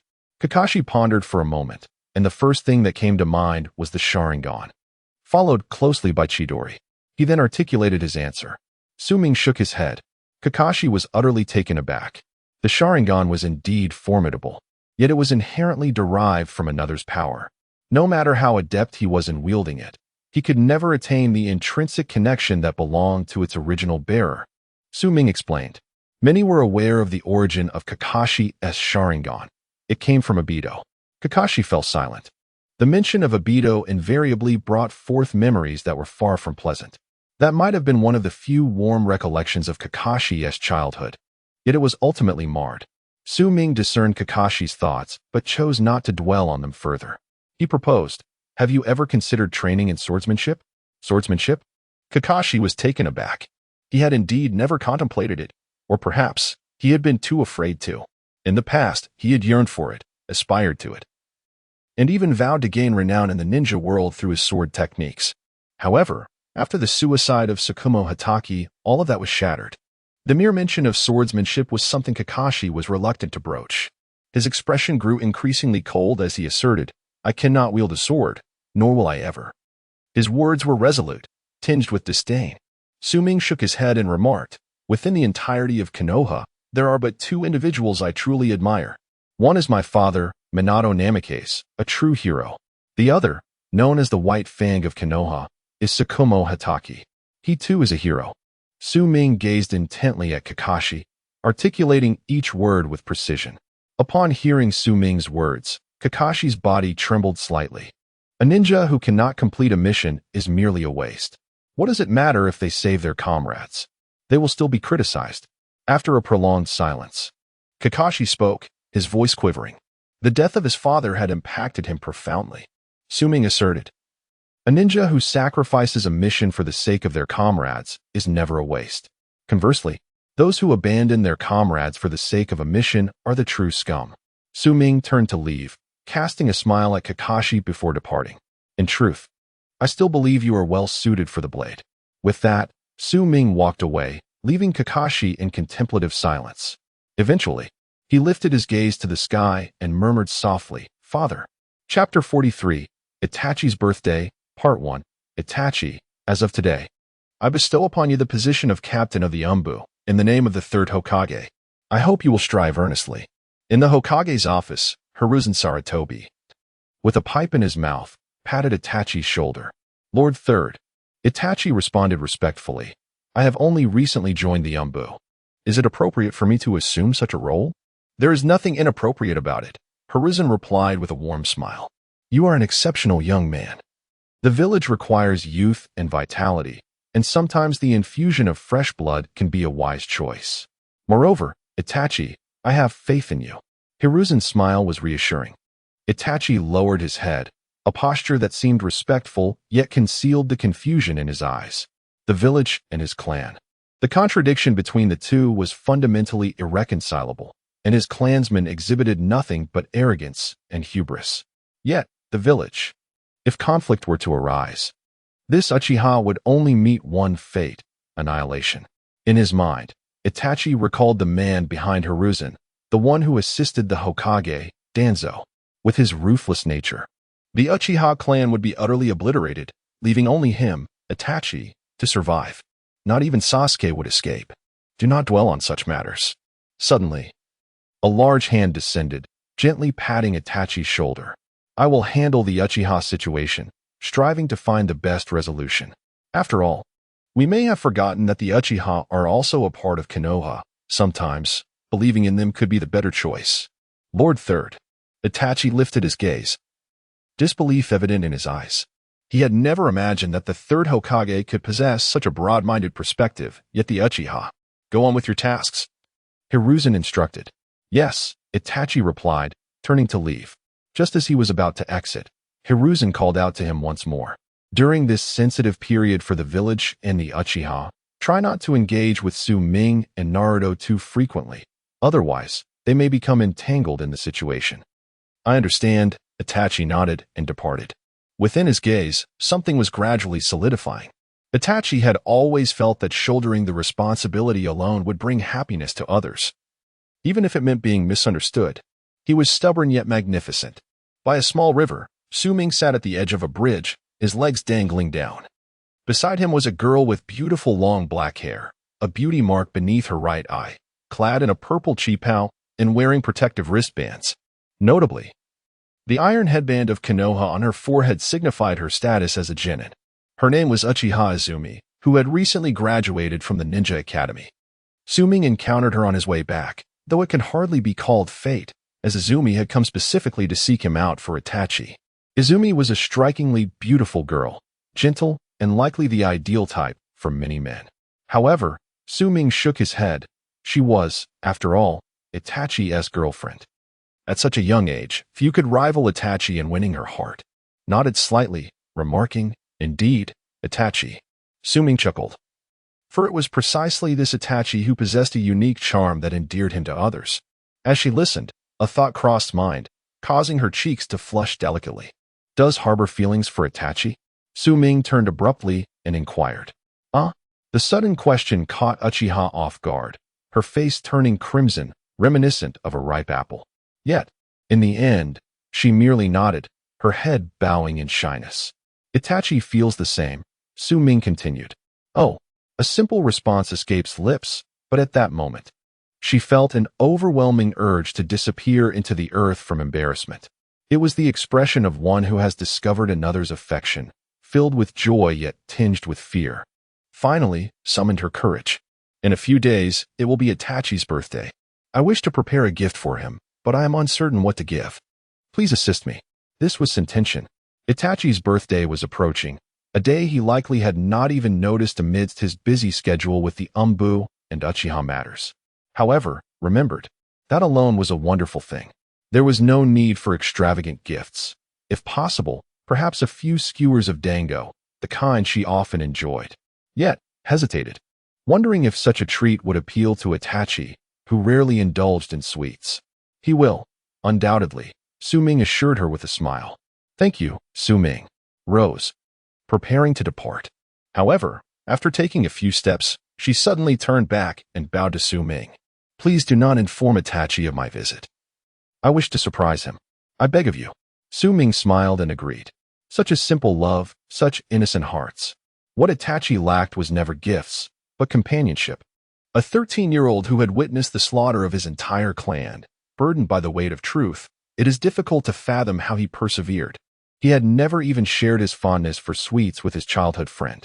Itachi, do you say you love rainy days because only when it rains can you cry without being noticed? Is a remarkable girl. She can be there for you. I consent to this union on your behalf. Gazing at the river flowing beneath the setting sun, Su Ming remained seated, lost in contemplation until, Brother, it's time to go home. Naruto's voice broke the silence. Su Ming turned with a smile. I'm here. the small figure rushed toward him, nearly colliding with the nearby, famed calm Sasuke. Naruto leaped into Su Ming's embrace, and in that fleeting moment, Su Ming glanced back.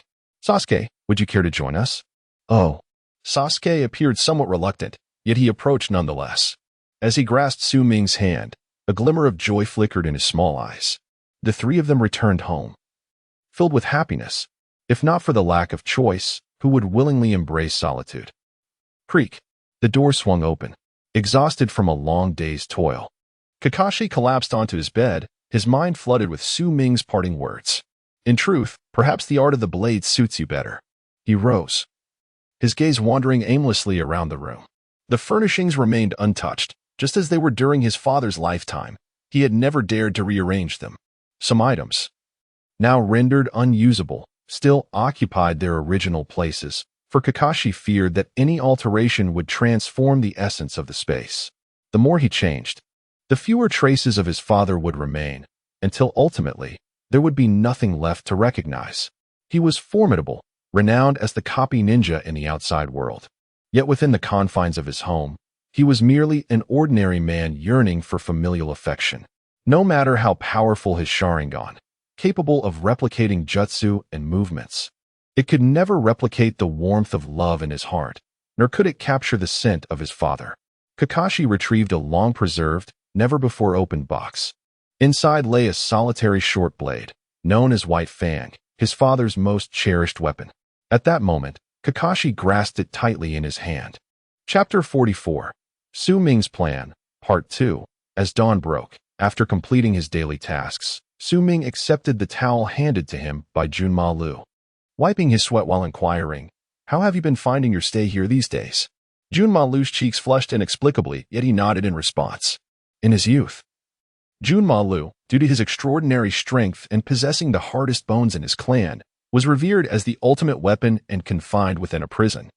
It was only after encountering Orochimaru that he lived in solitude. However, everything changed upon meeting Su Ming. He experienced a different kind of life, and with it, newfound hope for the future. For now he had someone worth protecting, Su Ming and Naruto. Despite Naruto's mischievous antics, his loud snoring and teeth grinding at night, and the occasional sleepwalking, there was a certain vibrancy to their days. One could only grow accustomed to it. Habitually, Su Ming ruffled Junma Liu's hair.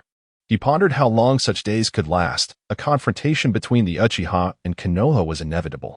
In this battle, self-preservation would not be overly difficult. However, Su Ming's aspirations extended beyond mere survival. He aimed to eradicate Itachi's delusions regarding the village, for the Uchiha clan's hope resided not in Konoha but within their own lineage. A pivotal element of this was in the hands of Fugaku Uchiha, the clan leader. Su Ming sought to ascertain whether Fugaku possessed the requisite resolve. This matter would require further confirmation, and Itachi's birthday presented a suitable opportunity. Moreover, Su Ming found himself lacking allies. On the fateful night of the Uchiha massacre, apart from the higher-ups of Konoha, Obito would also make an appearance. Currently, the only individual Su Ming could rely on was Junma Liu, whose strength fell considerably short of the level of a Kage and required further development. Additionally, he needed to remain to protect Naruto. Thus, Su Ming realized that it would be challenging to influence the situation alone. After much contemplation, he conceived another plan, to resurrect Minato Namikaze. If Minato could be brought back to life, it would undoubtedly serve as a significant advantage. Su Ming discussed this matter with Minato, who fell silent for an extended period.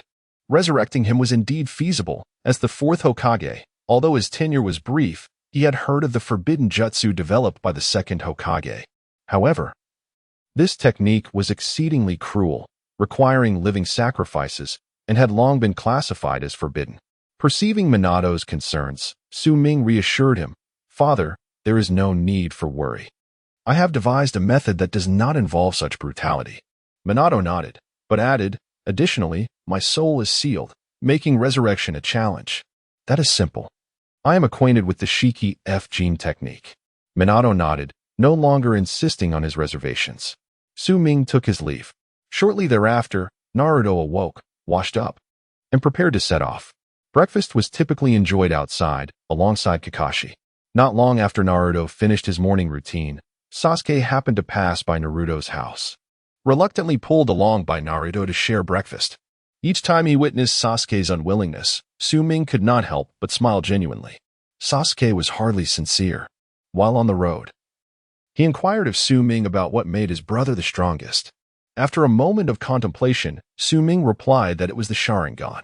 It was undeniable that Itachi was a prodigious ninja, but the qualitative leap in his abilities likely occurred after he awakened the Mangekyou Sharingan.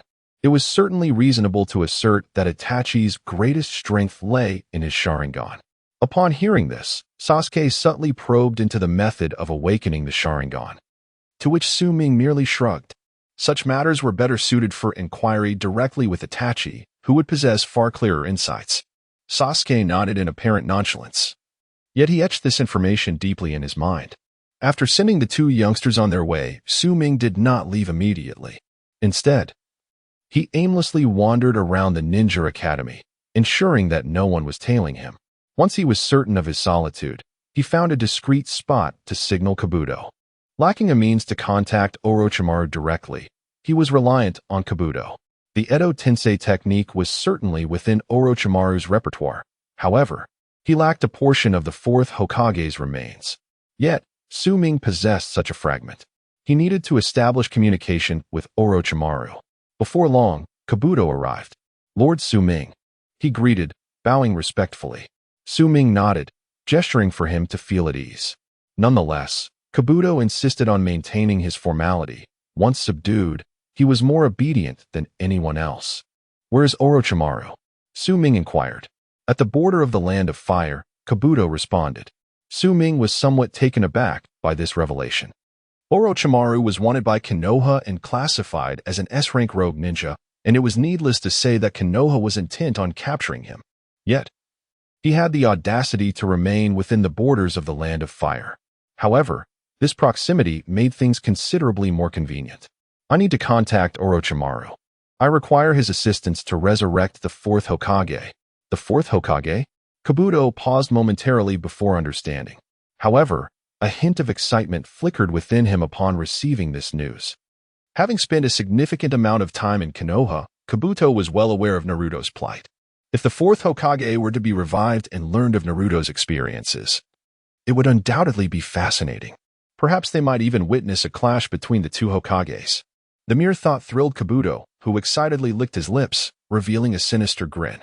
Meanwhile, at the border of the Land of Fire, Orochimaru, adorned with a straw hat, suddenly halted, his excitement palpable. Reviving the fourth Hokage is quite an intriguing notion. "Su-Ming, are you planning to take action against Konoha?" The thought of having Minato confront Sarutobi-sensei is exhilarating. Orochimaru cackled. Without hesitation, after receiving Kabuto's message, he promptly altered his course towards Konoha. As for the bounty placed on him by Konoha, to be frank, it is merely a jest in his eyes. The current Orochimaru, let alone the ninjas of Konoha, could stand before Hiruzen Sarutobi, and he might not even be recognized. Chapter 45, The Infuriating Pillar. Part 3. As the ninja school day concluded, Sasuke appeared particularly joyful, though the reason for his elation remained elusive. His demeanor conveyed a sense of detachment from his surroundings. As usual, Su-Ming came to pick up the two little ones. After seeing Sasuke off, Naruto leaned closer and whispered to Su-Ming, "Brother, do you know? The pillar has gone mad." Su-Ming was taken aback. "What happened?" Naruto shook his head, bewildered. "I have no idea what has gotten into him. But he seems inexplicably cheerful. When I confronted him today, he didn't retaliate at all. And that girl, Haruno Sakura, he smiled at her, and she fainted right away." Irika-sensei was quite flustered. Before Su-Ming could respond, Naruto continued, "It's quite normal for Sakura to faint. Last time I accidentally bumped into her. She passed out for quite a while. But the pillar is unusually different today. It's as if..." Naruto paused, his eyes suddenly brightening. He asked like a blissful fool. "Uft." This term was something Su-Ming had taught Naruto during a recent moment of boredom. He hadn't expected it to be used so soon. Su-Ming shook his head, reflecting on Sasuke's earlier inquiries, sensing that something significant was on the horizon. It must be related to Itachi. A smile crept onto his face as he said, "Naruto, don't dwell on these thoughts. Just relax, all right? Naruto quickly prepared himself. Uchiha clan grounds. Upon returning home, Sasuke found that Itachi had yet to arrive. He lingered indoors for a moment before settling on the steps outside, resting his chin on his hands, eagerly awaiting Itachi's return. Sasuke, sitting on the ground will give you a chill. Uchiha Makoto approached with a smile. Mother, I'm not afraid. I want to wait for my brother. I have something very important to discuss with him. Very well, then. I shall take my leave, Makoto remarked.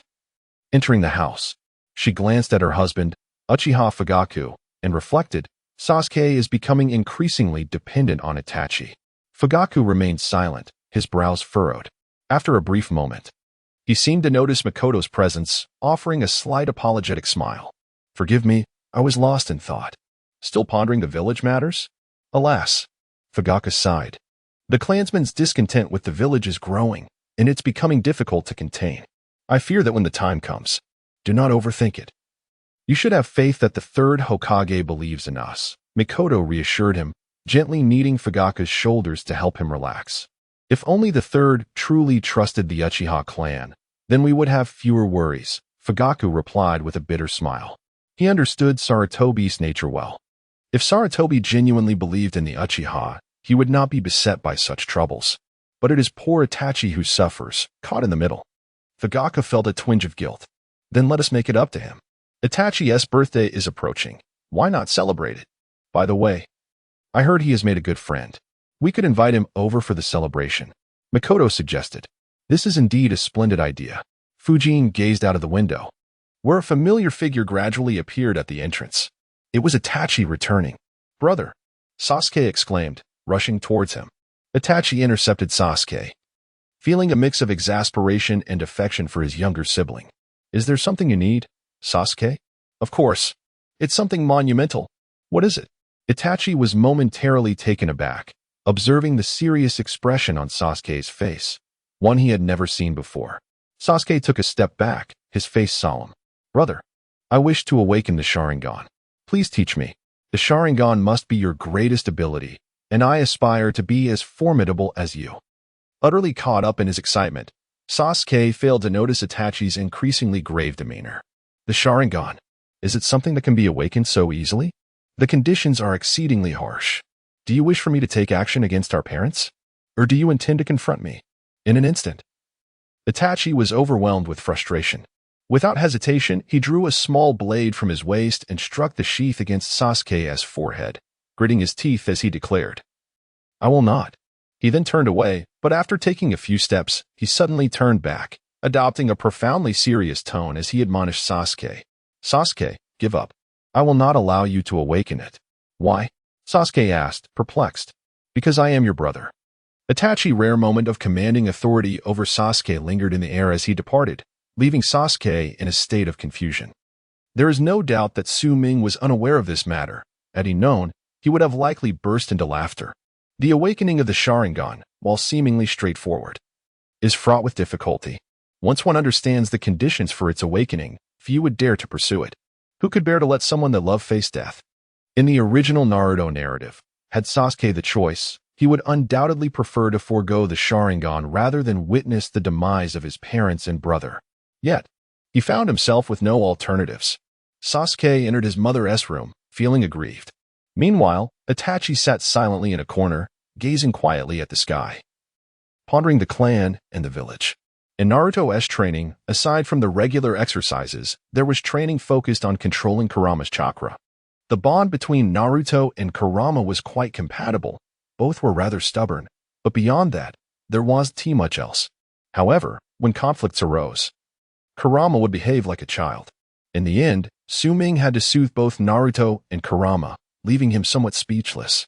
As for the ever-patient Minato, caught in the middle, his attempts to placate either side were futile, even becoming a target for Kurama's frustration, which was quite lamentable. Su Ming often mused that had Kushina been present, such troubles would be unnecessary. A simple punch from each would suffice to restore peace.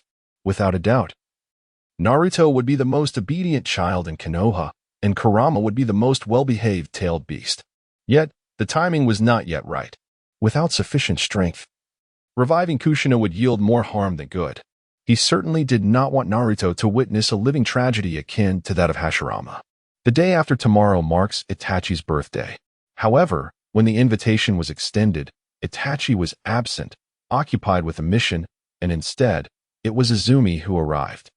If Sumin-kun could attend, Itachi would surely be delighted, Izumi sincerely remarked. Moreover, the clan leader is eager to meet Sumin-kun as well. Therefore, please invite the Uchiha clan over the day after tomorrow. I implore you. Izumi spoke earnestly. Sumin smiled and nodded in agreement, but added, if I am to go, I shall require 2 additional pairs of chopsticks. Naturally, he could not leave Naruto and Kinmaru behind. As for the possibility of Kinmaru being recognized by Asuma, Sumin was unperturbed. Being the son of the Hokage, how could he possibly be seen within the Uchiha clan, a group with whom relations were strained? That would only serve to create trouble for Sarutobi. Upon Sumin's agreement, Izumi appeared overjoyed, clearly preoccupied with thoughts of Itachi. Of course, she also shared with Sumin the matter concerning Sasuke. After hearing it, Sumin could not help but laugh aloud. In Naruto's words, it was undoubtedly, that's Sasuke. He's asking for a beating. Chapter 46, Happy Birthday Itachi. Part 4. Having decided to celebrate Itachi's birthday, Sumin naturally felt compelled to present a gift. Yet he found himself at a loss regarding what to give. Upon learning of this, Naruto promptly suggested ramen as the perfect offering. Sumin couldn't help but twitch his mouth in response, urging him to reconsider. As for Junmaru, after some contemplation, he also shared his thoughts, albeit suggesting bones as a gift. This was rather difficult for Sumin to accept, as they both seemed like troublesome children. Ultimately, Sumin exchanged for an amulet from the system's marketplace, which was said to possess the ability to ward off evil and protect the body. Given that the details surrounding Itachi's health remained unclear, Sumin hoped that this amulet might prove to be beneficial. In the Uchiha clan's territory, the birthday of the clan's young master was certainly no trivial matter, especially with Fugaku intending to make amends to his son, rendering the occasion even more grandiose. However, in light of the current tense atmosphere, no outsiders were invited aside from Sumin. Even if outsiders had been invited, it was likely that no one would have dared to attend under such circumstances. But Sumin was undeterred. Upon receiving the news of Sumin's agreement, Izumi informed Itachi, who appeared genuinely delighted. In fact, for the first time, Izumi witnessed Itachi displaying a childlike joy, which left her feeling somewhat disappointed, as she questioned whether she held a significant place in his heart. Yet, this disappointment quickly dissipated, as she reminded herself that Sumin was a boy, reflecting on this broader joy akin to that of a child. In the days leading up to his birthday, Itachi took a leave of absence to remain at home, where he was not needed for the preparations. Sasuke was also quite well behaved today, allowing Itachi to decide to wander about. He had contemplated seeking out Sumin, but recalled the third Hokage's words and abandoned that thought, unwilling to place Sumin in danger. At the Nanha River, a legendary waterway where Hashirama and Madara once played together and forged a deep bond, a brotherly affection. The two legendary figures of Konoha established a profound friendship that would leave an indelible mark on the village. Unbeknownst to him, Itachi found himself at this very location, where he encountered a mysterious figure clad in a crimson robe and a single-eyed mask. "Who are you?" Itachi inquired, his wariness evident. "I am Uchiha Obito," the figure announced, deliberately styling his hair to resemble Madara's, casting a gaze toward Itachi as he spoke slowly. Despite having retained this appearance for some time, Obito still felt somewhat unaccustomed to the long black hair that exuded a sense of carefree rebellion, which ultimately did not suit him. Yet, he reveled in the identity he had adopted as Uchiha Madara, as if that name embodied true power. Itachi took a step back, clearly not ready to accept Obito's words at face value. Obito, however, remained patient, understanding that in the presence of Uchiha Itachi, a prodigious talent of the Uchiha clan, haste was unwarranted. "I can assist you," Obito offered. "I can help you deal with the Uchiha clan." Itachi did not immediately decline. The name Uchiha Madara, despite his skepticism, still carried a significant impact. It represented a being capable of standing against the god of shinobi, the true deity of the Uchiha clan. "You need not rush your response," Obito continued. "If the need arises in the future, you may seek me out. and I shall be able to assist you." After speaking, Obito activated his Kimui and departed. He observed Itachi for quite some time. Only after confirming that Su Ming was indeed absent did he dare to reveal himself. Initially, he intended to approach the Uchiha clan. But after contemplating Su Ming, he ultimately decided against it. Fortunately, Itachi had come here, granting him the opportunity to appear. Once Obito had left, Itachi fell into a contemplative silence. Despite his deliberate attempts to forget, the matter was inescapable. How should he make his choice? It remained a persistent dilemma. Itachi had considered informing Su Ming about this situation, yet each time he encountered him, he found himself at a loss for words. Bearing such painful burdens alone was already sufficient. Why should he impose this upon Su Ming? For Itachi, the depth of emotion was never about sharing, but rather about shouldering another's darkness while allowing them to thrive in the light. He would observe Su Ming, yet never intrude. Su Ming, Sasuke. Itachi walked silently back home. The efficiency of the Uchiha clan was remarkable. Everything was well organized. Those clan members who had once harbored animosity towards Itachi were now seldom seen without smiles. This scene only deepened Itachi's hesitation. Choices, after all, are profoundly challenging. The next day, Su Ming arrived with Kimimaro and Naruto. Prior to their arrival, Naruto, harboring disdain for Sasuke, had specifically instructed Kimimaro to indulge in a feast. Declaring his intent to eat the Uchiha family into bankruptcy, even consuming the funds meant for purchasing trousers for the clan. Su Ming chuckled, praising Naruto's ambitious spirit. Within the ceiling space, Minato appeared quite embarrassed, while the Ninetales quickly distanced himself from the situation, asserting that Naruto's actions were entirely his own doing. The prospect of impoverishing the Uchiha clan was as formidable as the notion of the third Hokage choking on smoke. Of course, there was also the infamous tale of Tsunade being smothered by a certain anatomy, but if that were to occur, Su Ming wouldn't mind enduring such an experience. In any case, today was a day of joy for all. Itachi stepped out to greet Su Ming, accompanied by Izumi and Sasuke. "Happy birthday, Itachi," Su Ming exclaimed with a smile, presenting him with a protective charm. Itachi accepted it, visibly pleased. "Happy birthday, big brother Itachi," Naruto chimed in with a mischievous grin, handing over a discount coupon for Ichiraku ramen, adding, "I specifically chose this for you." Izumi chuckled merrily, likely finding Naruto quite amusing. Itachi smiled in return, expressing his gratitude to Naruto, who waved it off, stating there was no need, as he would eventually break even. Kimimaro dutifully presented his customary gift of small bones, a peculiar obsession of his. However, the bones he offered were a pair, differing in shape yet forming a heart when combined. Izumi was utterly delighted, considering Kimimaro to be the most adorable child she had ever encountered. The trio entered the Uchiha clan grounds. Under Itachi's guidance, they garnered the attention of numerous onlookers. Some gazes were ordinary, while others were distinctly different. Su Ming even caught snippets of murmured conversations. "Is that the Jinchuriki of the Ninetales? Young Master Itachi truly possesses remarkable foresight, having gained control over the Ninetales Jinchuriki. With this, our clan can pose a significant threat to the higher echelons of Konoha." Su Ming shook his head. It appears that innate talent indeed varies among individuals. Someone like Itachi, who was not only handsome but also exceptionally gifted and intelligent, is quite rare. The Uchiha who spoke earlier, however, seemed to lack the necessary acumen. Su Ming chose to disregard him. The main issue was that Naruto had dashed off, having inquired about Izumi's dining whereabouts and dragged Jumaro along. Before departing, he cast a glance at Su Ming, signaling him to stall Itachi while he pursued his grand ambitions. Su Ming felt helpless.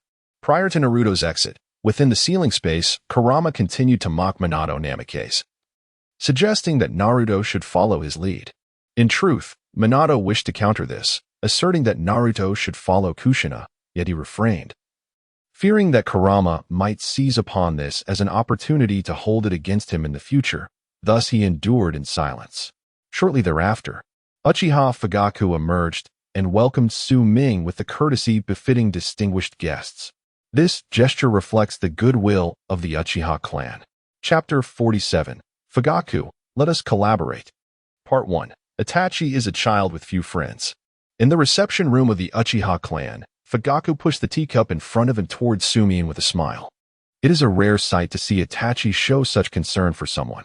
In truth, I was somewhat taken aback when I heard that you possessed no bloodline limit.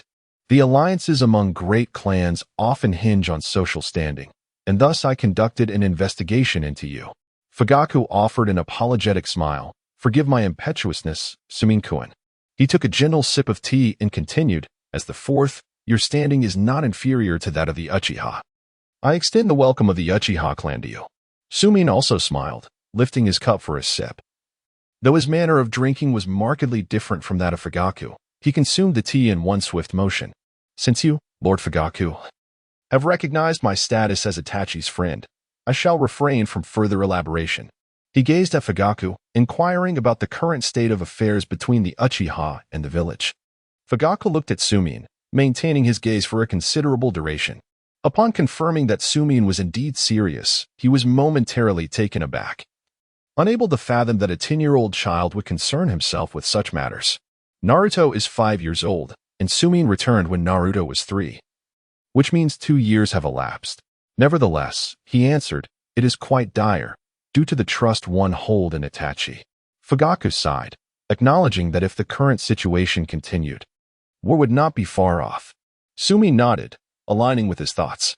This was also the purpose of his visit. What is your stance, Lord Fugaku? Sumin inquired. Resolving the relationship between the Uchiha and Konoha is both simple and complicated. The crux of the matter lies in the opinion of the clan leader, Fugaku Uchiha. His viewpoint holds paramount importance. Fugaku remained silent, his eyes reflecting hesitation. He had been mired in indecision regarding whether to heed his clan's call to attack Konoha or to oppose them in order to protect the village. To be more explicit, his hesitation stemmed from a desire to achieve both objectives simultaneously, to address the issues of Konoha and his clan.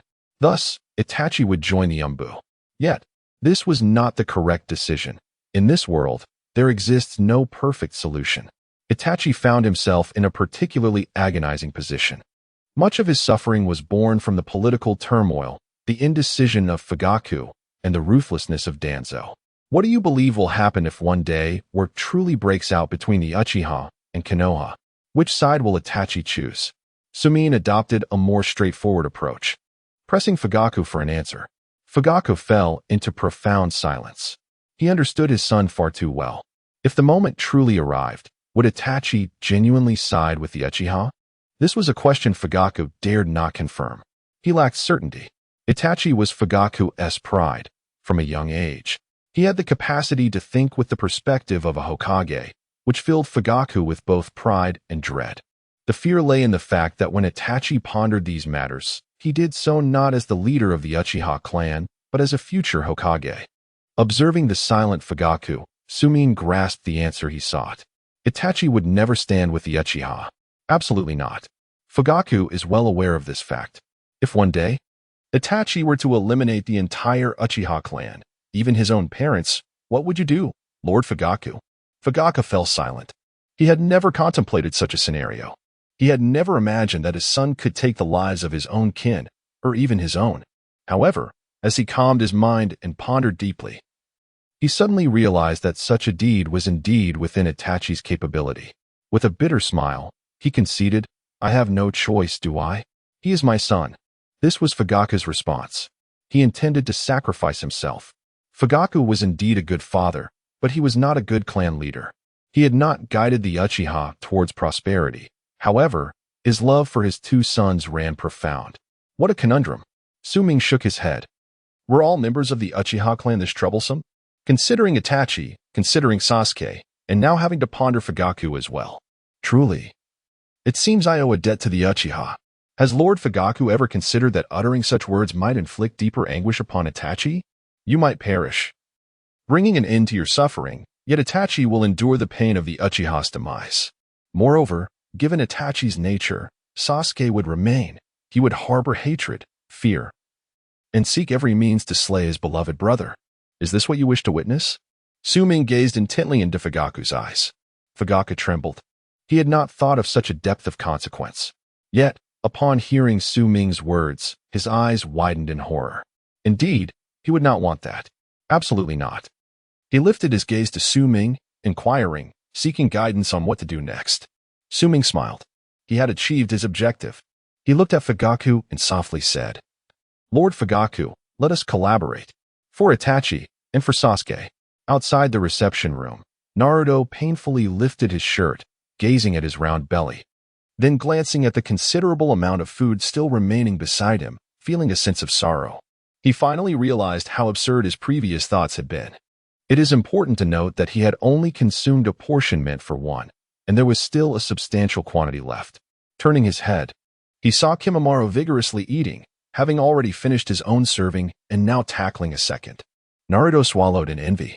Indeed, one's constitution cannot be generalized. Not far off.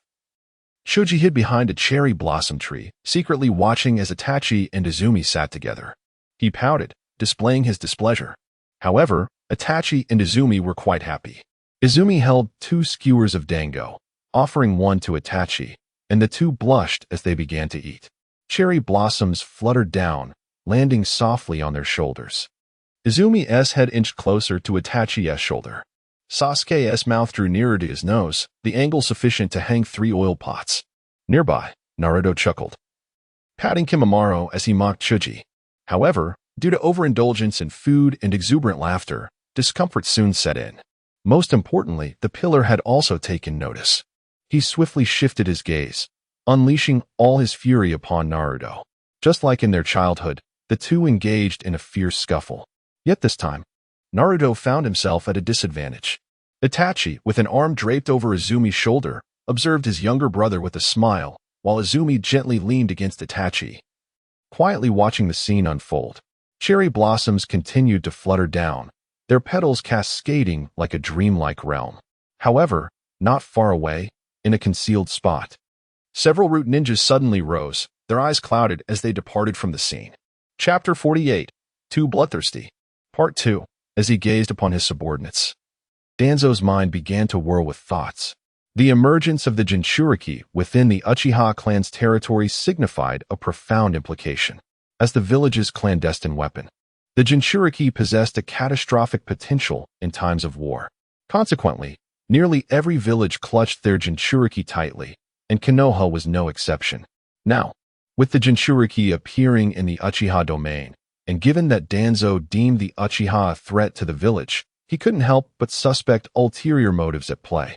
Despite his urge to storm into the Uchiha clan and confront Fugaku for clarity, Danzo recognized that the timing was not yet ripe. Thus, he made his way to the Hokage's office. Inside the Hokage's office, smoke perpetually lingered. After pushing the door open, Danzo deliberately lingered for a few seconds, allowing the smoky air to dissipate before stepping inside. At that moment, Hiruzen Sarutobi was deeply engrossed in his duties. Upon noticing Danzo's entrance, he raised an eyebrow. Is there something you need, Danzo? The Jinchuriki has appeared within the Uchiha clan, Danzo stated bluntly, getting straight to the point. To his surprise, Hiruzen merely nodded in acknowledgement and said nothing further. Aren't you going to take action? Danzo queried. What measures should I take? Hiruzen retorted. Today is Itachi's birthday.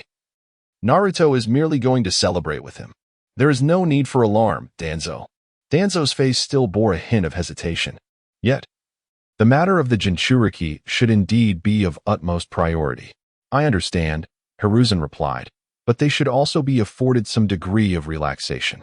The Uchiha are still a part of Konoha, and I trust them. Trust? Danzo scoffed, his expression darkening with anger. Your blind trust could spell disaster for Konoha. With that, he stormed off. Not long after Danzo's departure, a figure suddenly materialized. Thank you, Lord Third, for trusting the Uchihas. Shursui, there is no need for such formality. The Uchiha are also Konoha's Uchiha. I will find a better way to dispel their prejudices against the village, Hiruzen replied kindly, patting Shursui on the shoulder. Lord Third. Shursui's voice trembled, a wave of emotion washing over him. He instinctively felt compelled to divulge the secret of his Manjiki Sharingan and the purpose of Kotoa Mitsukami. However, recalling Su Ming's admonition, he restrained himself. Nonetheless, my strength alone is limited. I will require your assistance, Shursui. Rest assured, Lord Third, for the sake of the village, I am willing to sacrifice everything, Shursui declared with unwavering conviction. Hiruzen smiled joyfully. Uchiha clan's residence, reception room. Fugaku remained silent. He had been in silence for some time now, ever since Su Ming had revealed his plans.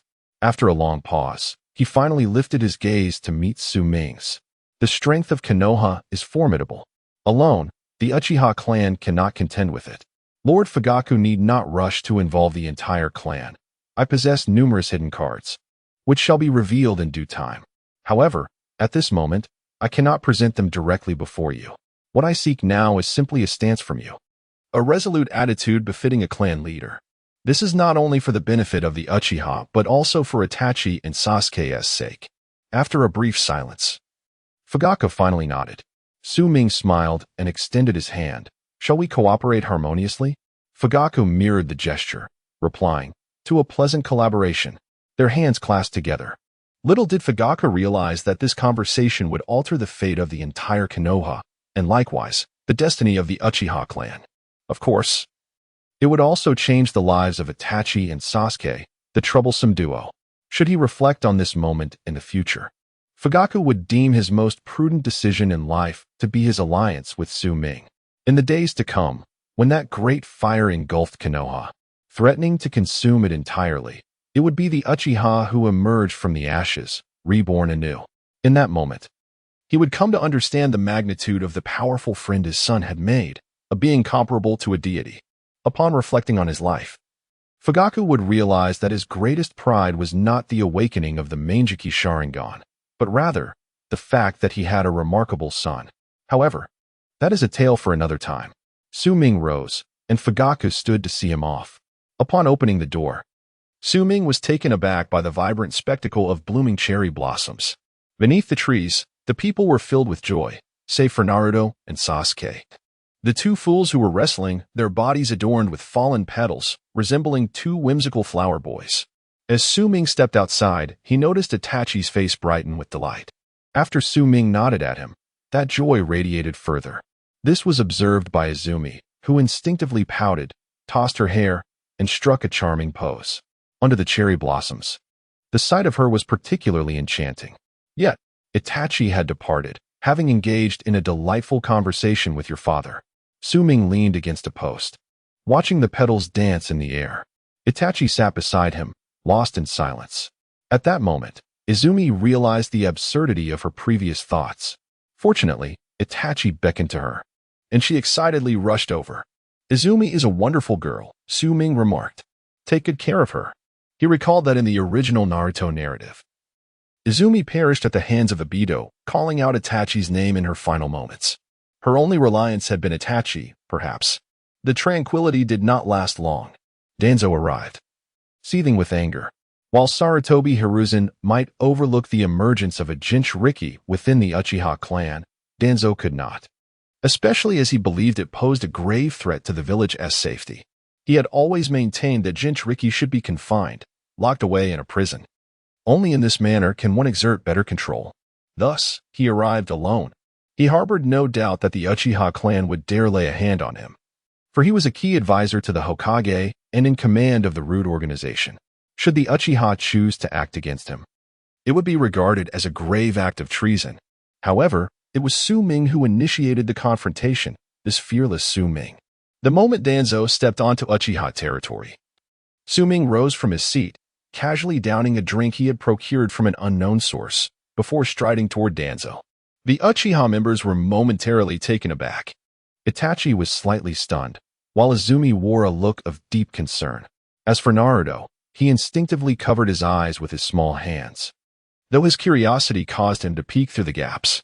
Ultimately, when Su Ming unceremoniously sent Danzo flying, Naruto's hands swiftly closed over the gaps, exclaiming inwardly that it was far too gruesome for someone of his age to witness. Chapter 49 Encountering Obito Again, Su Ming's Calculations. Chapter 3 Danzo Retreated in Disgrace. Throughout his life, there were only a few times when he felt this humiliated. Yet, every single time, he encountered this young man named Su Ming. Unfortunately, he could never prevail against him. Su Ming appeared with such swiftness that Danzo failed to react before a punch sent him flying. Rising to his feet, Danzo's face was a mask of fury, but before he could gather himself, Su Ming unleashed another rapid strike. As he dodged, Danzo growled, "Do you have no sense of restraint?" Su-Ming offered no reply, continuing his assault. After a brief struggle, Danzo spat out a parting remark, "Take care of yourself," before making a hasty exit.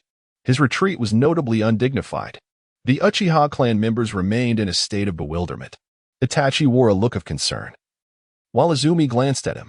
Only Naruto, oblivious to the tension, erupted into laughter, applauding, "Brother, you're amazing." Sasuke, irritated by Naruto's boisterous laughter, engaged him in another tussle. The two children embraced beneath the cherry blossom tree, rolling around with carefree abandon, showing no restraint whatsoever. "Will everything be all right, Ming-san?" Itachi inquired, watching Danzo's departure with unease. Su-Ming shook his head. "Will there be trouble?" "Undoubtedly." The enmity Danzo harbored towards the Uchiha and Su-Ming would only intensify. However, even if Su-Ming refrained from confronting him, allowing him to maintain his arrogance, would that ensure safety? It would not. Danzo might very well continue to trample upon the Uchiha and Su-Ming's dignity, flaunting his power. Some individuals resemble the large yellow dog that Su-Ming encountered in his past life. The more you fear them, the more ferocious they become. Yet, if you stand unafraid, even more relentless than they will begin to fear you. Unless they are struck down and made to feel pain, they will relentlessly pursue and bite you. As Itachi's birthday celebration reached its final stages, Sasuke's gift as a younger brother was rather unique. At the conclusion of the festivities, Sasuke sang a birthday song for Itachi. The moment his voice began to echo, Su-Ming sensed impending doom. However, the true horror lay ahead. For the first time, Su-Ming pondered whether the Uchiha's bloodline limit was not the Sharingan, but rather their vocal prowess. Midway through the birthday song, Naruto could no longer contain himself, rushing to the cherry blossom tree and expelling the contents of his stomach. The other Uchiha clan members, while not as dramatic, fared little better. In the end, Pillar looked on, his face flushed with embarrassment, feeling a touch of pity. At that moment, Su-Ming realized that the sound release was not a specialty of the Uchiha clan, but rather a unique talent of the Pillar himself. Perhaps the weapon used by Indra to counter Azura's mouth ninjutsu was the very voice capable of singing the tailed beasts into submission. Within the ceiling space, Kurama had already fainted. Su-Ming could only smile wryly, feeling awed by the Pillar's talent. As the day drew to a close, Itachi's birthday gathering came to an end. Before departing from the Uchiha territory, Su-Ming gently tapped Itachi's forehead. "Live well, and remember, your life is of greater significance to me and to Sasuke than the entirety of Konoha." With that, Su-Ming departed. Itachi stood rooted in place, lost in thought, the warmth of their previous encounter still lingering on his forehead. Yet, his mind was consumed by Su-Ming's parting words.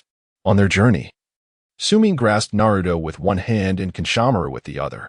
In truth, for every individual, the world is rather limited. A single person's realm may not encompass everyone, yet it can certainly hold those who matter. Whether it is Su-Ming or Naruto, Konoha has never constituted the world. The world is defined by our connections. You exist, and the world exists. Upon returning home, Su-Ming did not wait long before Kei came bearing news of Orochimaru. He had reached the outskirts of Konoha, concealing himself in the nearby villages. It hardly qualified as concealment, for Orochimaru had long since changed his body, even opting for a different gender for the sake of secrecy. Su-Ming rubbed his forehead, apprehensive as the troubling scenario he feared had indeed come to pass. However, with Orochimaru's arrival, the plan to resurrect Minato Namikaze must be expedited. To revive Minato, two crucial elements must be addressed, the soul and the body. Minato's soul does not reside in the Pure Land. Despite Su-Ming using the Sage Talisman to preserve a fragment, it remains insufficient for his revival. Thus, he must release Minato's soul, which necessitates the use of the Death God Mask. This task can be entrusted to Orochimaru, who would undoubtedly find such matters intriguing. Therefore, Su-Ming instructed Kei to relay this to Orochimaru. The second requirement is the body, specifically, White Zetsu. Su-Ming was uncertain where to locate White Zetsu, but he knew how to find Obito. Su-Ming left his home, concealing himself near the Uchiha clan. With the abilities granted by his second template, Shadow Blade, he could remain undetected by the Uchiha, and likewise, Obito would struggle to find him. Obito harbored complex feelings toward Itachi. He admired him, yet bore resentment. As the possessor of the Mangeki Sharingan, Obito recognized Itachi's brilliance. If one were to ask who among the Uchiha could awaken the Mangeki, Obito would undoubtedly name Itachi. Yet, his feelings towards the Uchiha clan were intricate. The only individual capable of evoking different emotions within him was Rin. However, his desire was to create a world where Rin existed, rather than to resurrect her. A world with Rin would also include Obito, but it would not necessarily encompass Kakashi. Conversely, reviving Rin would bring both into existence. It is difficult to fathom Obito's true intentions. Sumin did not dwell on such thoughts. He merely knew that this location would lead him to Obito. And indeed, he found him, Obito, who sought to find Itachi. "Long time no see," were the first words Sumin uttered upon their reunion. The moment Obito laid eyes on Sumin, the exposed Sharingan flickered involuntarily. Had he not been masked, one could have discerned a hint of a smile at the corner of his eye. In that moment of eye contact, Obito instinctively prepared to use Kimui to flee. However, Sumin directly activated the ability of the second template, rendering Obito's gaze momentarily vacant. In swift succession, a kunai was hurled, and Sumin appeared before Obito, delivering a forceful strike upon him. Obito regained his senses just in time to evade Sumin's subsequent assault and activated Kamui, rendering his form intangible. This time, however, he had learned from experience. He refrained from manifesting his physical presence immediately, opting instead to wait for a brief moment before materializing. As a result, the Rasengan passed harmlessly through him. Obito chuckled with self-satisfaction, laughing heartily as he departed, feeling as though he had toyed with Sumin, believing he had profoundly humiliated his opponent.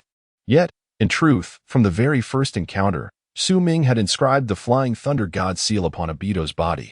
Everything that transpired thereafter was a deliberate maneuver on Sumin's part, a preparation for the resurrection of Minato Namikaze. Sumin had meticulously calculated every aspect of the unfolding events. Chapter 50, The Rebirth of the Impure World. Chapter 1, however, due to the last time he was caught off guard by Sumin's Flying Thunder God technique, Obito grew wary and deliberately lingered within the Kamui space for a while before venturing out. He found himself in a location inhabited by white Zetsu. Yet, at the very moment he materialized, an ominous wind surged from behind him. As he turned, he suddenly discovered a figure had already appeared. With a flash, a cold gleam sliced through the air as a long sword struck. That sword belonged to Sumin. In a swift draw, Obito had been sufficiently cautious. He even lingered in the Kamui space to prevent any underhanded tactics from Sumin.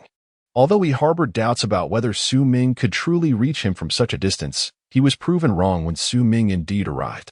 Along with him came the long sword. With a flash, blood splattered as a portion of Obito's body was cleaved away by the blade. In a panic, Obito activated Kamui and escaped once more. Within the Kamui space, the severely injured Obito fell heavily to the ground. Had he not fled swiftly, Sumin's strike would have cleaved him in two, sending him to the Pure Land to meet Madara. At that moment, Obito's expression contorted with rage as he bellowed Sumin's name, vowing that once his plan succeeded, he would ensure Sumin paid dearly for this affront. After Obito's departure, Sumin surveyed the surroundings slowly. The space was dim, lacking in light, resembling a cave. Before long, a white figure materialized. Sumin smiled. This was the objective of his journey, White Zetsu. Extending his hand, White Zetsu offered no resistance and was easily captured by Sumin. The sticky texture beneath his fingers prompted a frown to form on Sumin's brow. After seizing White Zetsu, Sumin did not exit immediately but continued deeper into the cavern. He recalled that Uchiha Madara was also present here. However, upon reaching the innermost part, he discovered only an ancient corpse. Judging by the clothing, he could vaguely discern the remnants of Madara. Indeed, it was Madara. He had passed away, likely of old age. After all, the era of Madara was a distant memory, and even in peaceful times, a shinobi might not survive to this day.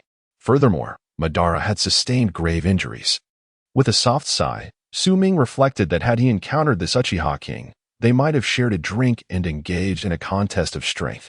Alas, that possibility was now lost. No matter how formidable one may be, all must ultimately depart from this world. All must eventually succumb to death. Despite the regret, This is the immutable law of the shinobi realm. Su Ming departed, having acquired White Zetsu, the necessary offering to resurrect Minato Namikaze. However, due to White Zetsu's rapid evasion, Su Ming could only capture one, which limited him to reviving Minato alone. In truth, had time permitted, Su Ming would have desired to capture several more, with the aim of resurrecting both Hashirama and Tobirama, especially Tobirama, to witness how his chosen heir had led the Senju clan to ruin under his watch. Unbeknownst to them, the future held untold wonders, yet alas, time was of the essence. The resolve of Konoha towards the Uchiha clan grew ever more fervent. After capturing White Zetsu, Su Ming returned home, leaving behind a shadow clone, and departed from Konoha. He sought out Orochimaru, as the technique of Edo Tensei was far more suited to him. Naturally, Orochimaru was also intrigued by the prospect of releasing the soul of Minato Namikaze, the fourth Hokage. After all, the one who resurrects through Edo Tensei can be manipulated by the caster. The thought of having the fourth Hokage confront Konoha was exhilarating. Upon finding Orochimaru, Su Ming discovered that he had already utilized the Mask of Death. After Su Ming entrusted him with the method to dispel the Shinigami sealing technique, Orochimaru released the soul of Minato. Su Ming-kun, you've arrived quite swiftly. How are preparations coming along? Su Ming inquired of Orochimaru. We are ready at any moment. Orochimaru replied. Very well. Su Ming then produced White Zetsu, declaring, This is the offering I have prepared. Orochimaru's gaze lingered on White Zetsu for a considerable time, clearly recognizing its uniqueness. Thus, his look towards Su Ming grew more ardent. Su Ming understood his intentions well. Rest assured, I shall procure more such research materials for you in the future. I am most grateful, Su Ming-kun. Orochimaru smiled, evidently pleased. The ritual for resurrecting Minato was about to commence. Once Su Ming nodded in affirmation, Orochimaru proceeded without delay. He began forming the hand seals: tiger, snake, dog, dragon. Orochimaru's movements were deliberate, his expression tinged with reverence. This forbidden technique, pioneered by the second Hokage, was not merely learned by Orochimaru. Through his research, he had even made some improvements. With the final seal completed, Orochimaru brought his hands together. Summoning technique, Edo Tensei. As Orochimaru's voice echoed, the soul from the Pure Land was summoned forth, descending from the heavens to alight upon White Zetsu. The White Zetsu began to levitate, gradually transforming into the visage of Minato Namikaze, the fourth Hokage. Edo Tensei was successful. Minato, it's been a long time. Orochimaru gazed upon his creation with satisfaction, excitedly licking his lips. Upon hearing Orochimaru's greeting, Minato was momentarily taken aback, instinctively asking, who are you? He then turned to Su Ming, inquiring, Is this your new girlfriend? Su Ming retorted, What the hell? Girlfriend? Orochimaru as a girlfriend is downright nauseating. Even Orochimaru himself seemed perplexed about gender identity. Rolling his eyes, Su Ming was too disinterested to engage with Minato. At that moment, Orochimaru used his original voice, prompting Minato to recognize him. The atmosphere grew somewhat awkward, compelling Minato to shift the conversation. How is Naruto faring? He is doing well, eating heartily, sleeping soundly. Aside from lacking a father, everything is just fine. Listening to Su Ming's words, Minato Namikaze felt a sense of awkwardness, particularly in the presence of Orochimaru. He subtly cast glances at Su Ming, hoping for a more amiable demeanor from him. However, Su Ming either averted his gaze or simply looked skyward, leaving Minato somewhat speechless. Am I not the illustrious fourth Hokage? Is there no regard for my dignity? Very well, I summoned you here for a reason. Su Ming stated his intentions directly. Minato nodded in response. As for that enigmatic figure in the mask, leave him to me. I shall thwart his plans. Su Ming had yet to reveal to Minato the identity of Obito, and thus he remained unaware that the masked individual he believed could wreak havoc upon the ninja world was, in fact, his former pupil. Indeed, when Obito discovered that his teacher had failed to recognize him, he had been quite furious. Yet, considering the changes in his appearance, identity, and voice, compounded by the fact that he had been presumed dead for many years, who could possibly connect him to Uchiha Obito? Nevertheless, Obito's anger was undeniable. It was truly a vexing situation. Chapter 51. The Art of Spiritual Communication. Arise, Minato Namikaze. Part 2. Suming approached and patted Minato Namikaze on the shoulder, nodding in appreciation. Minato, however, was taken aback, his expression clouded with confusion. What an audacious brat, lacking proper decorum. At the very least, one must consider the occasion. Can't you see Lord Orochimaru is still present? Show me some respect. Unexpectedly, Su Ming turned to Orochimaru and casually waved his hand. You may leave. This does not concern you. Orochimaru nodded, replying, very well. If Su Ming has matters to discuss, you may have to inform me. He then exited with an air of utmost respect. Minato stood there, utterly bewildered.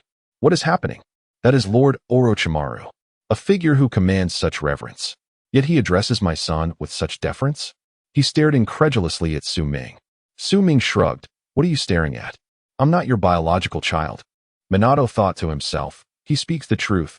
Yet why do I feel such an urge to strike him? Meanwhile, within Minato's consciousness, the other half of Kurama was laughing heartily at the scene. Minato, you have sealed me away, yet can you not muster a bit of bravado? Kushina is not here. She would remain oblivious to your newfound courage. Instantly, Minato's eyes lit up with understanding. Su Ming shot him a glance. Shall I summon Orochimaru back to resurrect my mother? At that suggestion, Minato immediately faltered. A true man must be flexible. Within Konoha, even with the passage of time, Danzo's fury had not abated.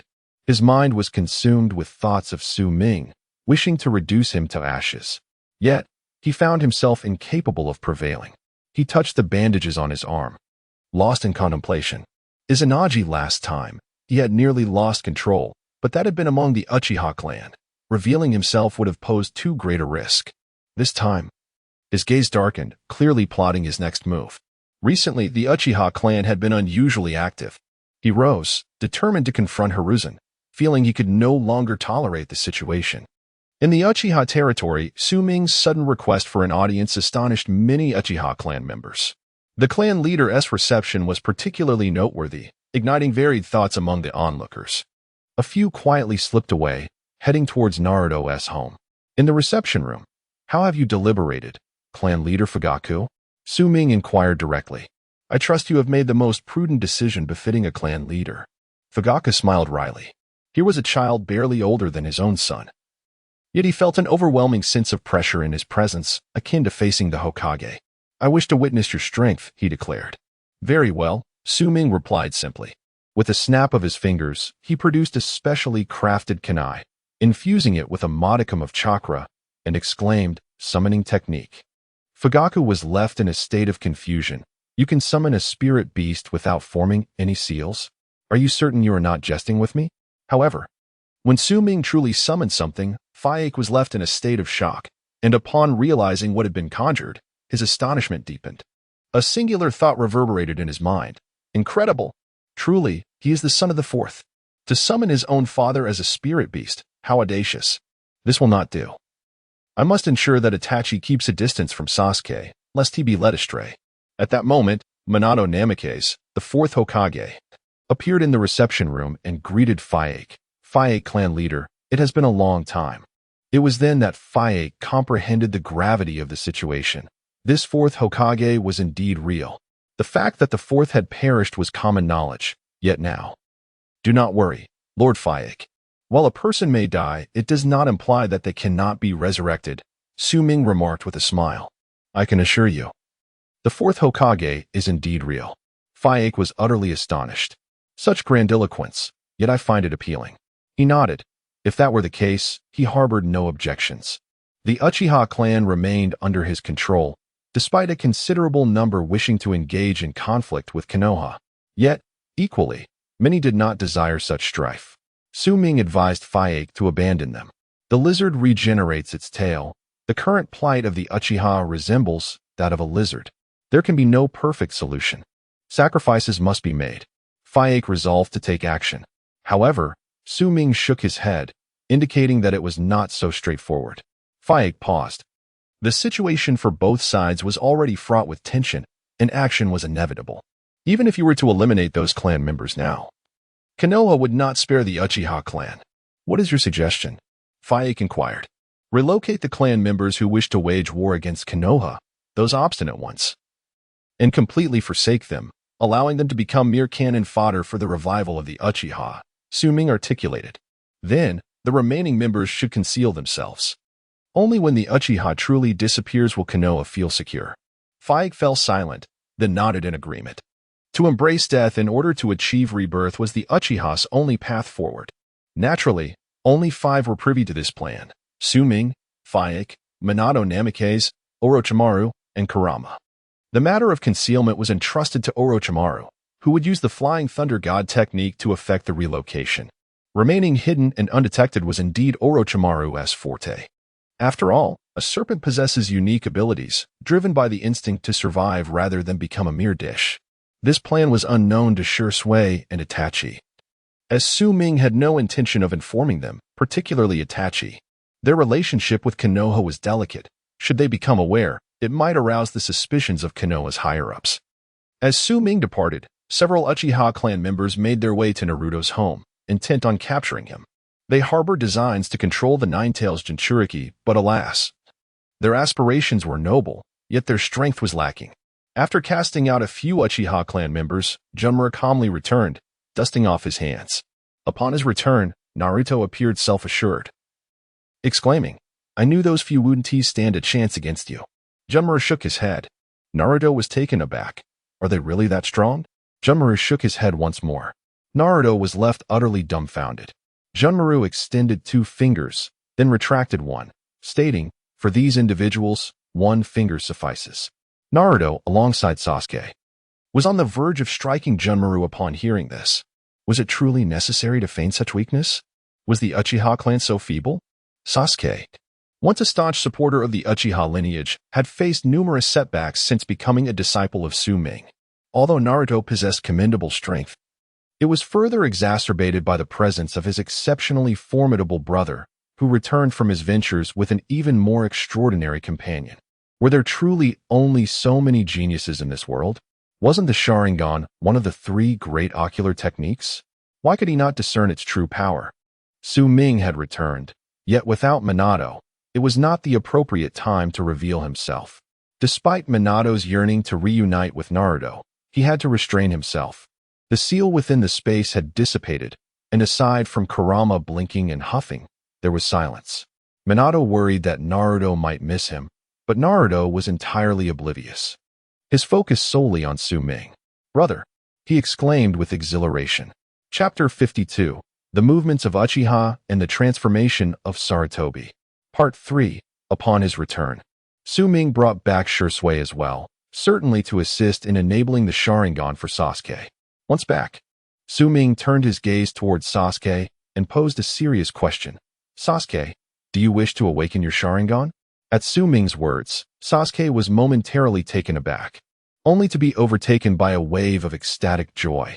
Did he wish to awaken the Sharingan? Undoubtedly, he yearned for it intensely. He had even discussed this desire with Itachi, only to be met with a merciless rejection.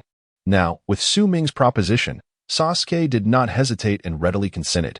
Suming maintained a solemn demeanor and cautioned, "The process of awakening the Sharingan will be excruciating. Are you prepared to endure it?" Sasuke nodded resolutely, proclaiming, "I am willing. If it means awakening the Sharingan, I can endure any suffering." His determination was palpable. Suming shook his head, remarking, the youth. The pain of awakening the Sharingan is not something just anyone can withstand." He glanced at Shisui and nodded, signaling him to proceed. Shisui's genjutsu was formidable, and with his Manjiki Sharingan, weaving a minor illusion for Sasuke was a trivial task.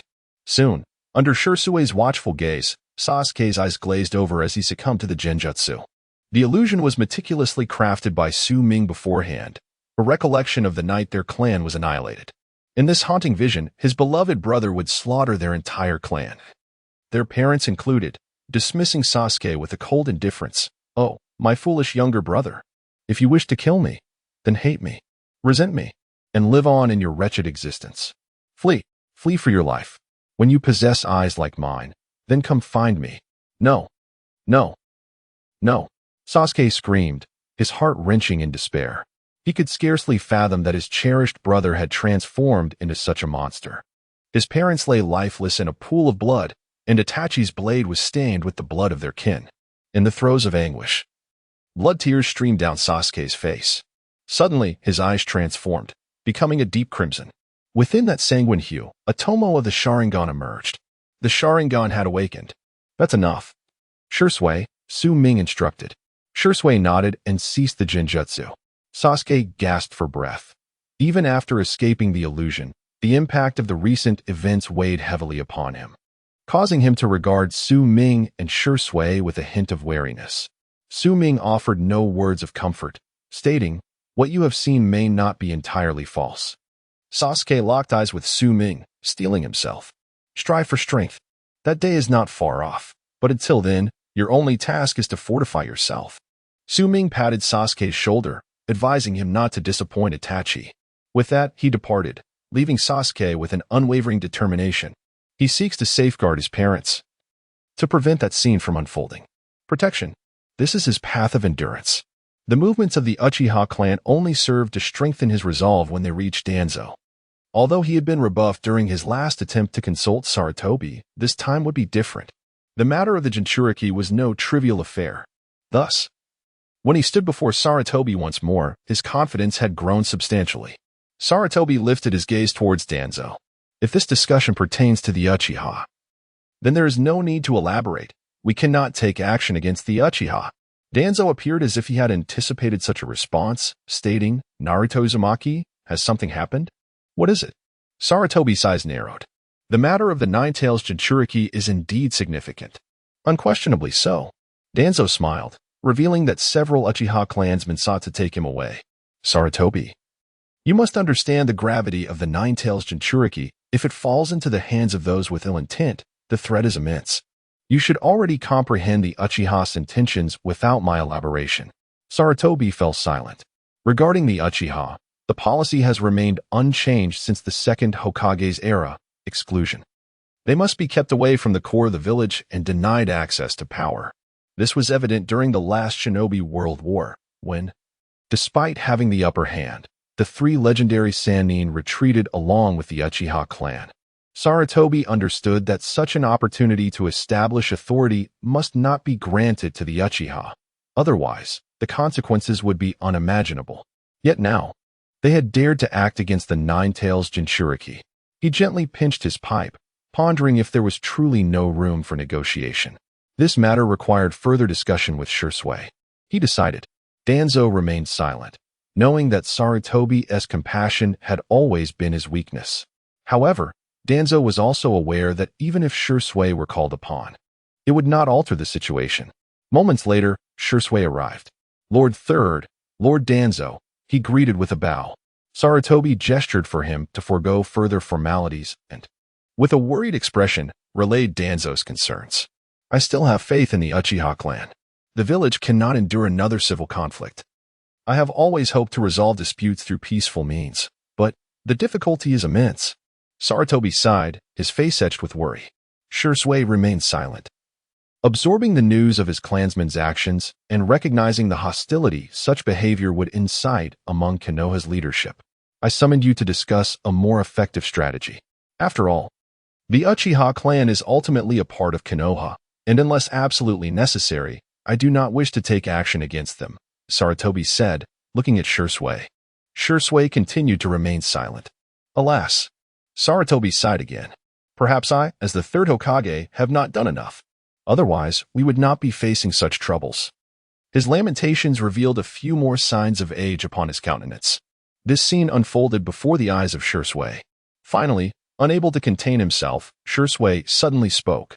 Actually, Lord Third, I have a method, though I am uncertain of its feasibility. Oh, do tell, Sarutobi expressed his curiosity. In the next moment, Shisui's eyes transformed, revealing the kaleidoscopic pattern of the Manjiki Sharingan. I have activated the Manjiki Sharingan.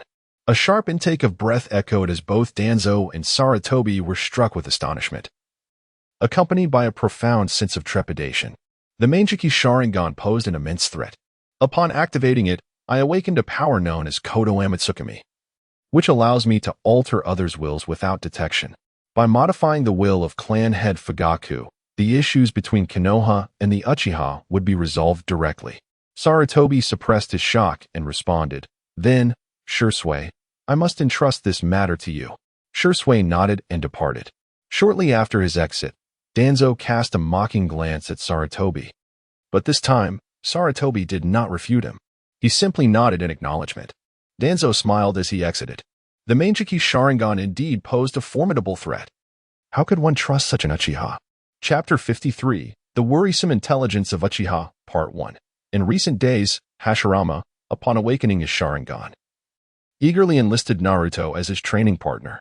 The outcome, as one might anticipate, was that Hashirama, now endowed with his Sharingan, possessed a slight edge over Naruto. Consequently, during their skirmishes, Hashirama consistently triumphed, albeit marginally. However, before Hashirama could bask in his pride, the Ninetales voluntarily transferred some chakra to Naruto. In the words of the Ninetales, "How can one under my protection be bullied?" With a powerful thrust, Naruto hurled Hashirama aside and flashed him a grin. "Hashirama, you've lost again." "Humph." Hashirama turned away, deliberately ignoring Naruto. It was evident that Naruto's strength had inexplicably surged during their battles, which was decidedly unusual. Although Hashirama contemplated accusing him of cheating, he found no evidence to substantiate his claim. Nevertheless, he steadfastly refused to concede defeat to Naruto. Rising to his feet and brushing off the dirt from his clothes, Hashirama declared, "I'm just not in good form today. Let us battle again tomorrow." Naruto responded with a cheeky gesture. Such was the nature of their camaraderie. Even in the Ninja Academy, their relationship mirrored this dynamic. Despite their daily rivalry and mutual disdain, should anyone dare to meddle or target one of them, the other would undoubtedly spring into action without hesitation. A bond to be envied, indeed. Suming approached and patted Sasuke on the shoulder with a smile, inquiring, "How has your training been progressing?" Sasuke's face flushed inexplicably as he replied softly, It's going all right."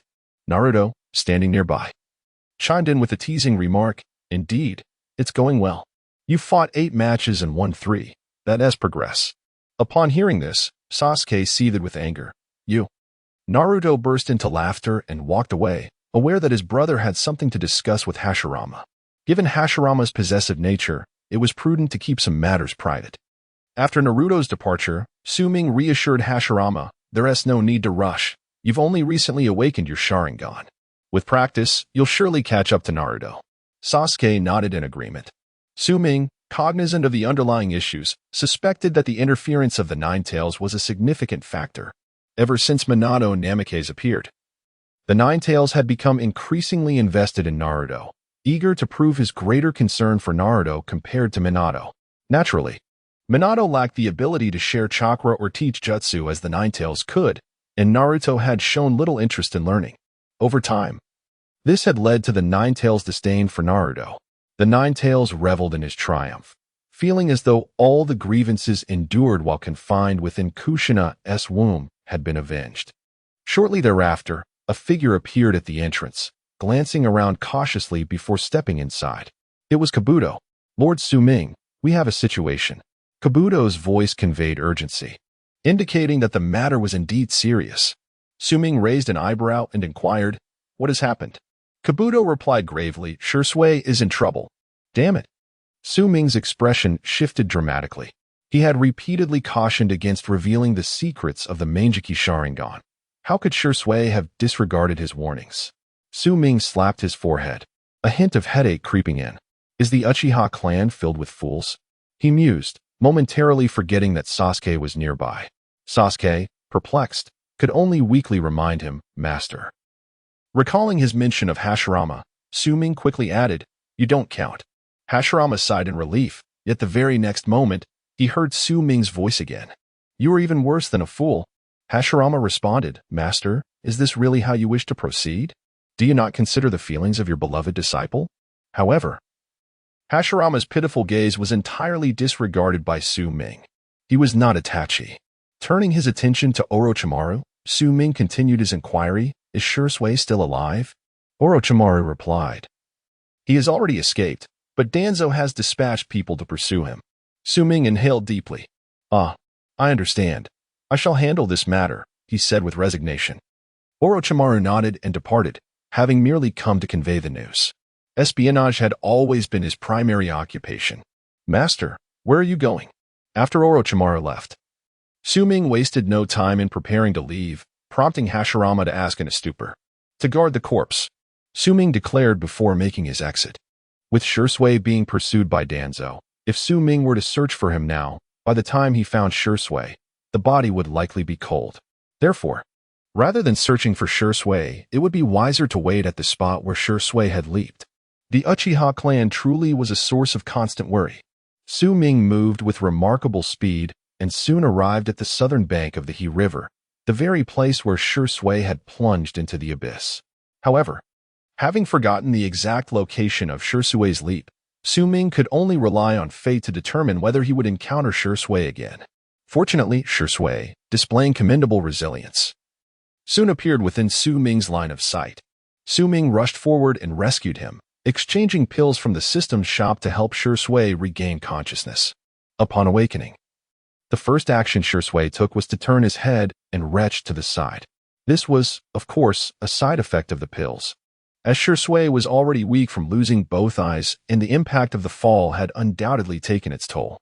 That the pills had managed to save his life was a fortunate outcome, despite the unpleasant taste. After more than half an hour, Shui, pale and trembling, steadied himself against the ground, gazing around in bewilderment, an instinctive action, still blinded. Am I still alive? Su Ming rolled his eyes in response. Of course. But if you wish to die, I can assist you with that. Were it not for Shui's potential usefulness, Su Ming would have seriously contemplated knocking some sense into him and then seeking out Orochimaru for a brain transplant. I told you not to reveal the secret of the Mangekyo Sharingan to Konoha, yet you insisted on doing so. Now look where we are. Even if Konoha wished to remain passive, they would have no choice but to act. Su Ming gazed at Shui with a sense of resignation. It appeared that the activation of the Sharingan had little correlation with intelligence. In response to Su Ming's words, Shui offered a somewhat sheepish smile. Even in the face of suicide, once life is spared, who would willingly embrace death again? Shui quickly shook his head, struggling to rise. He bowed once more toward a massive stone not far away, exclaiming, "Thank you, Su Ming, for saving me." Su Ming simply smirked. "I'm right here." Oh. Shui seemed to awaken from a dream, promptly adjusting his position to express his gratitude once again. Su Ming found himself questioning whether collaborating with the Uchiha clan was indeed the right choice. He recalled Itachi mentioning that Shui was one of the clan's most brilliant talents, possessing commendable intelligence. Yet at this moment, such qualities were utterly unobservable. Never mind, I'll make do. Were it not for Itachi, I would have already taken those 2 eyes. Su Ming supported his forehead, wearing an expression of utter exasperation. Chapter 54, The Outbreak of Conflict. Part 2, it appears that Shui's Sharingan has been granted to Itachi. At times, Su Ming truly feels an overwhelming urge to crack open Shui's skull to ascertain whether there is anything of substance within. The actions he has taken are undeniably devoid of rational thought. However, the situation is not yet dire. Shui still has his uses. Shaking his head, Su Ming led Shui away. As for Shui's eyes, Su Ming found himself at a loss for solutions, for he was not a medical ninja. Nor did his system possess any suitable medications. Thus, they would have to make do for the time being. Su Ming escorted Shui to Minato Namikaze, allowing him to briefly meet Fugaku as well. Initially, Fugaku was unaware of Shui's predicament, so when he beheld Shui's blindness, he was left astounded. "Shui, what has happened to you?" Fugaku inquired, astonishment evident in his voice. It is essential to note that the Uchiha clan's Sharingan is exceedingly precious. If such eyes were to be collected by outsiders, it would be perceived as a blatant provocation against the Uchiha. What could have transpired with Shui? Fugaku's tone turned grave as he fixed his gaze upon Shui. Taken aback, Shui suddenly found himself in an awkward position. Su Ming covered his face, feeling that this behavior was somewhat foolish. What exactly is going on? Fugaku pressed once more. This time, Shui stammered as he recounted the events. Upon finishing, he stood silently, resembling a child who had committed a misdeed, awaiting Fugaku's response. Yet, Fugaku remained silent, and the atmosphere grew heavy with tension. After an extended silence, Shui sensed that something was amiss and looked up, only to be met with Fugaku's swift slap. Without hesitation, a resounding smack landed upon Shui's head. leaving him utterly bewildered as he stared at Fugaku. "What are you looking at me for?" Fugaku bellowed, delivering another stinging blow. Perhaps feeling that one slap was insufficient or perhaps reveling in the sensation, Fugaku continued to strike, leaving Shirsue's head swollen from the onslaught. Yet Fugaku's fury showed no signs of abating as he poked Shirsue's forehead, exclaiming, "How dare you disclose the fact that you awakened the Mangeki Sharingan to the higher-ups of Konoha? Do you not realize that even if you remain silent, they're already wary of our Uchiha clan? I had long since awakened my own Mangeki Sharingan, and yet I have taken great care to conceal it from Konoha. But you, on the other hand, have foolishly revealed it yourself." Fugaku's anger intensified, but he soon recognized that Shirsue's head had become sufficiently swollen. Striking him further would likely yield no additional pain. Consequently, he relinquished the thought of continuing the assault. At this moment, Shirsue was utterly perplexed. He gazed blankly at Fugaku. "Chief, you have awakened the Mangeki Sharingan as well? What? Surprised, are you? It's merely a Mangeki. It's not particularly difficult to achieve." Fugaku shot back, his expression one of incredulity. Shirsue stood there in complete shock, increasingly feeling the weight of his own folly. In a discreet manner, Su Ming silently gave a thumbs up, for it was evident that Itachi and Sasuke, these two imbeciles, had inherited their ostentatious talents from Fugaku. Merely a kaleidoscope. Such words could have resurrected the spirits of half the Uchiha clan that had perished. After delivering a reprimand to Shirsue, Fugaku's anger subsided somewhat as he turned to Su Ming. "My dear Su Ming, I have conveyed all that I wish to say. This child is now in your care. Rest assured, you may discipline him as you see fit, and I shall not intervene." Su Ming, however, thought to himself, "You just saved this person, and now you tell me to beat him senseless?" Rubbing his forehead, Su Ming began to comprehend the generational legacy of the Uchiha clan. He glanced at Shirsue. "For the next few days, you shall remain here. There is no need for you to wander elsewhere. When I require your assistance, I shall come to find you." With that, Su Ming departed with Fugaku. A portion of the Uchiha clan had been completely deposited here. However, Fugaku could not leave, as the clan leader. His absence would attract undue attention. Upon returning to the Uchiha clan, Fugaku maintained his usual serenity, and Su Ming mirrored his calm demeanor. Yet, during this time, Danzo and the Root were anything but tranquil. They were frantically searching for Shirsue, yet no leads emerged. Lord Danzo, one of his subordinates, reported the situation. Danzo, with a grim expression, listened to the current developments. "No news of Shirsue." The subordinate shook his head. "The Uchiha clan should be unaware of this matter, correct?" "They are not informed." "That is fortunate," Danzo nodded. "If the Uchiha clan were to discover his intent to hunt down Shirsue and seize his Sharingan, a civil war would likely erupt. A conflict between Konoha and the Uchiha could be initiated, but the cause must not be attributed to him. One Sharingan was already sufficient." The thought of the kaleidoscope in his possession thrilled Danzo immensely. The news of Shirsue's disappearance did not remain concealed for long. It soon spread and continued to escalate. Shirsue's sudden vanishing left the remaining Uchiha members bewildered, and after a thorough investigation, the scant clues pointed towards Konoha's internal affairs. This implied that Uchiha Shirsue had been slain by someone from Konoha. The individuals capable of executing such an act were few. In fact, it could be said that only a handful were involved: Hiruzen Sarutobi, Danzo, Fugaku, and Itachi. Among them, Itachi was the most suspect. In recent times, Itachi had been too closely aligned with Konoha. In fact, to fulfill his duties in the Umbu, he had neglected the affairs within the Uchiha clan, which had led to considerable discontent among the Uchiha members. Once dissatisfaction arose, it could ignite. It was merely a matter of time. Before long, root ninjas appeared frequently outside the Uchiha clan, with some even brazenly conducting surveillance without any pretense, maintaining a 24-hour watch. Regarding this matter, when the radical faction of the Uchiha clan directly bypassed Fugaku and sought out Sarutobi, he summoned Danzo, stating that there were suspicions of the Uchiha manipulating the Ninetales, which incited the chaos of the Ninetales and necessitated a thorough investigation. One piece of evidence cited was Uchiha Shirsue, who possessed the Mangeki Sharingan. The Uchiha's Mangeki Sharingan is known to have the capability to control the Ninetales, as evidenced by Obito and Madara. When the Uchiha clan mentioned Shirsue's disappearance, Danzo sneered, questioning whether this was merely a ruse by the Uchiha clan to conceal Shirsue's whereabouts intentionally. The ensuing confrontation was exceedingly contentious, with the Uchiha representative storming out despite Sarutobi's attempts to counsel Danzo to temper his actions. However, Danzo not only refused to relent, but escalated his measures. The Root Ninjas subjected Uchiha clan members to constant surveillance, enforcing inspections upon every individual entering or exiting. At this point, the conflict could no longer be suppressed. Chapter 55, The Night of Annihilation. Chapter 3, The Uchiha clan resolved to instigate a revolution. In the dimly lit Hokage's office, Sarutobi Hiruzen, Shimura Danzo, and Mito Kazan sat together. Before them, Itachi knelt on one knee, speaking with utmost reverence.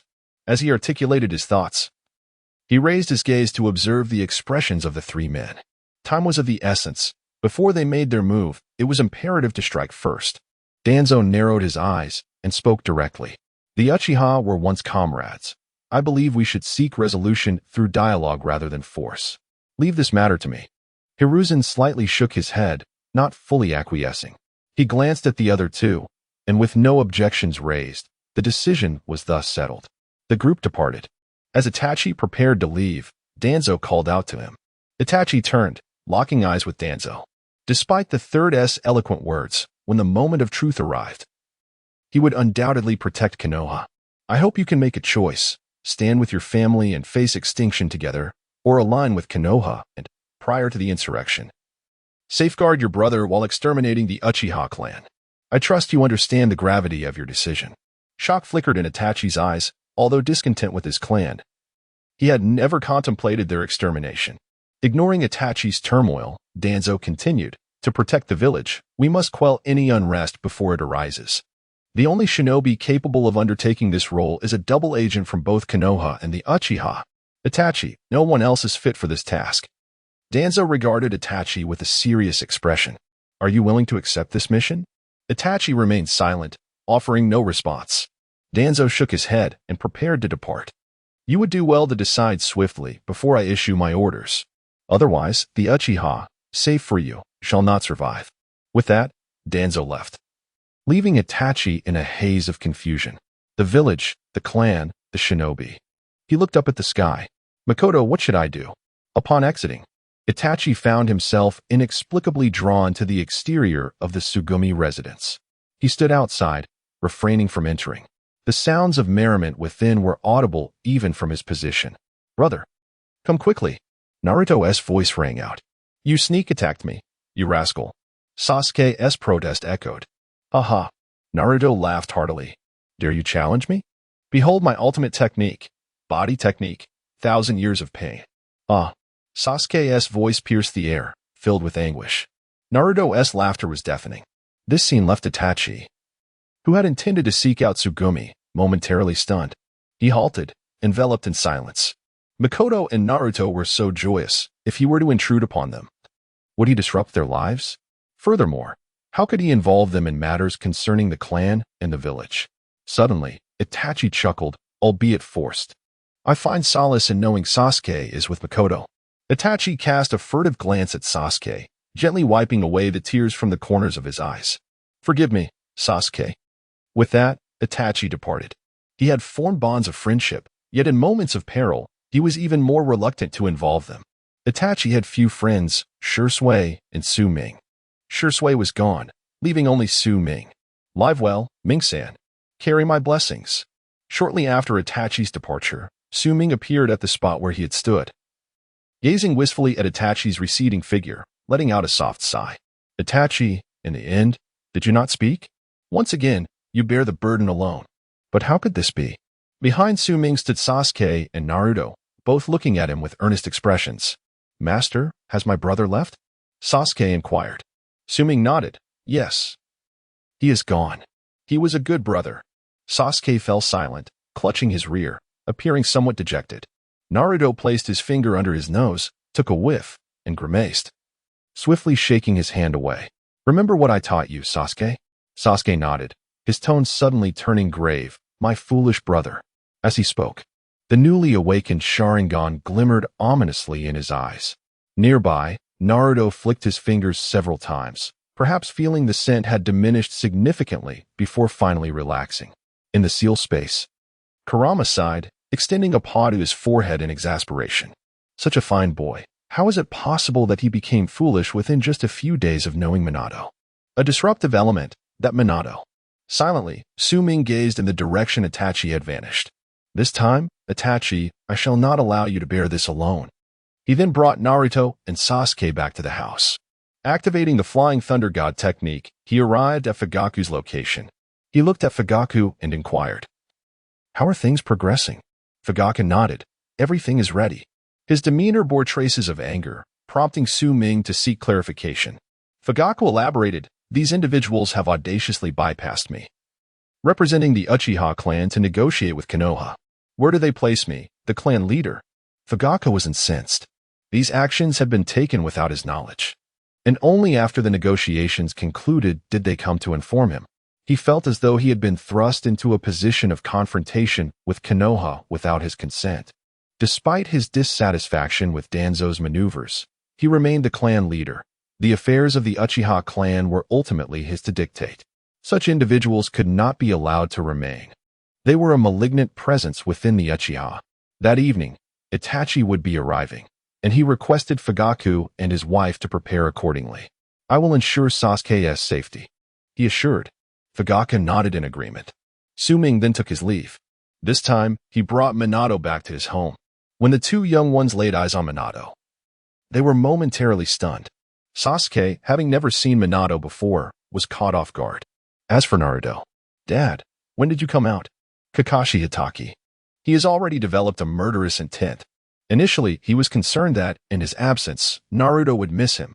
Thus, he made several requests for Su-Ming to bring him along, but Su-Ming declined. However, upon arriving this time, he discovered that Naruto hadn't even noticed his absence. His mental state crumbled. As night fell, Itachi donned his uniform, standing beneath the moonlit sky. Shortly thereafter, the space around him shifted, and Obito's figure materialized. "Are you ready?" Obito inquired. Itachi nodded, his expression impassive. "If you find yourself at a dead end, you can join my organization," Obito suddenly proposed. "Your organization?" Itachi was taken aback. Obito affirmed that organization is called Akatsuki. Itachi nodded in acknowledgement, neither accepting nor rejecting the offer.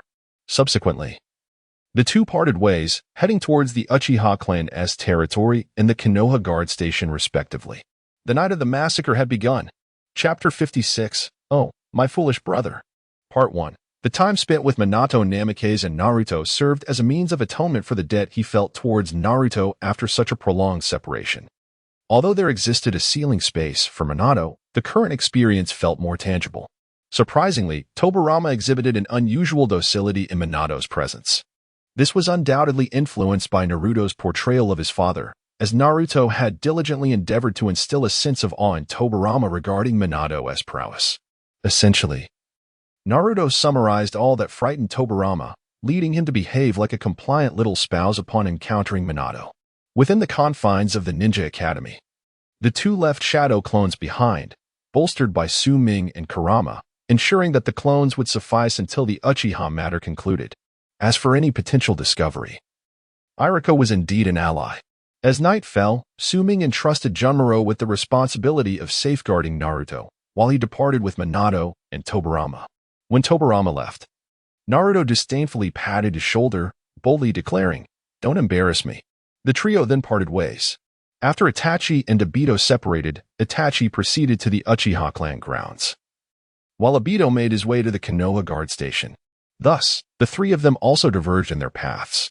Su-Ming took Tobirama to seek out Itachi, while he instructed Minato to find Obito. Before departing, Su-Ming earnestly cautioned Minato about a girl named Izumi within the Uchiha, urging him to protect her. This was Su-Ming's solemn admonition. Tobirama merely twitched his lips, refraining from speech. Minato nodded, committing Su-Ming's words to memory. He held promises in high regard, especially after the experiences with Obito and Kakashi, making him even more conscientious. The night was profound. Despite the unusual circumstances, the Konoha guards appeared notably lax. Dressed in a manner reminiscent of Madara, Obito, with his crimson Sharingan ablaze, entered the Konoha guard station. "Who goes there?" came a stern challenge. However, the next moment was met with a scream. Under the flickering lights, blood splattered against the walls, staining everything within sight a deep crimson. The Konoha guard station was primarily a gathering place for the more radical members of the Uchiha clan. Obito's efficiency in dispatching foes was remarkable. Once he activated his Manjiki Sharingan, few Uchiha could stand against him. In mere moments, the Uchiha present in the guard station had been decimated. Those who arrived in response to the commotion were equally no match for him. He wielded his blade repeatedly, mercilessly cleaving through his adversaries. The eyes exposed beneath his mask revealed no trace of emotion, only sheer exhilaration. The thrill of exterminating Uchiha was truly delightful. As he emerged, however, just as he prepared to leave, a chill wind swept through. Two Shuiken flew directly towards Tobirama, who stood not far away. Obito halted in his tracks and turned to face the source. It was a female ninja, Izumi Uchiha. "Oh, nice eyes," he remarked, assessing her. His visit here was not solely to recruit Itachi, but also to collect Sharingan. Izumi's eyes were indeed impressive, fitting his requirements perfectly. Two shurikens were hurled directly, but Obito coldly deflected them. He then cast a chain that ensnared the fleeing Izumi. Helpless, Izumi recalled a figure in her mind at the moment Obito raised his sword. It was Itachi, the one who nurtured her and brought warmth to her life. But now, "Save me," she whispered softly, as if pleading with the image in her mind. "Save me, Itachi. Save me." Her voice was piercing, echoing clearly in the night sky. Swish. Obito's long sword descended, blood splattering. However, it was not Izumi who was struck down by his blade. Instead, a figure suddenly appeared before her, a faint blue chakra orb colliding with Obito's arm. Turning back, Minato smiled gently, saying, "This time, I am not late." He then turned serious, addressing Obito, "It's been a long time." Boom. In the Uchiha compound, lights flickered. Masked Itachi rushed inside. The sound of blades piercing flesh echoed intermittently, and before long, the lights extinguished, blood splattering everywhere. The vast Uchiha estate fell into an eerie silence. Itachi emerged from the building, slowly gazing at the sky. His mask had been removed. Inside, the lights had gone out, the moonlight obscured, and endless darkness enveloped Itachi's face, rendering him terrifyingly formidable.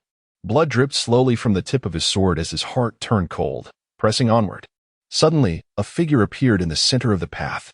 "Itachi, what is the purpose of this slaughter?" Fugaka gazed at his most proud son, emotions churning within him.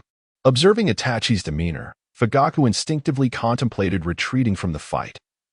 Yet he recalled Suaming's words, "It is not yet time."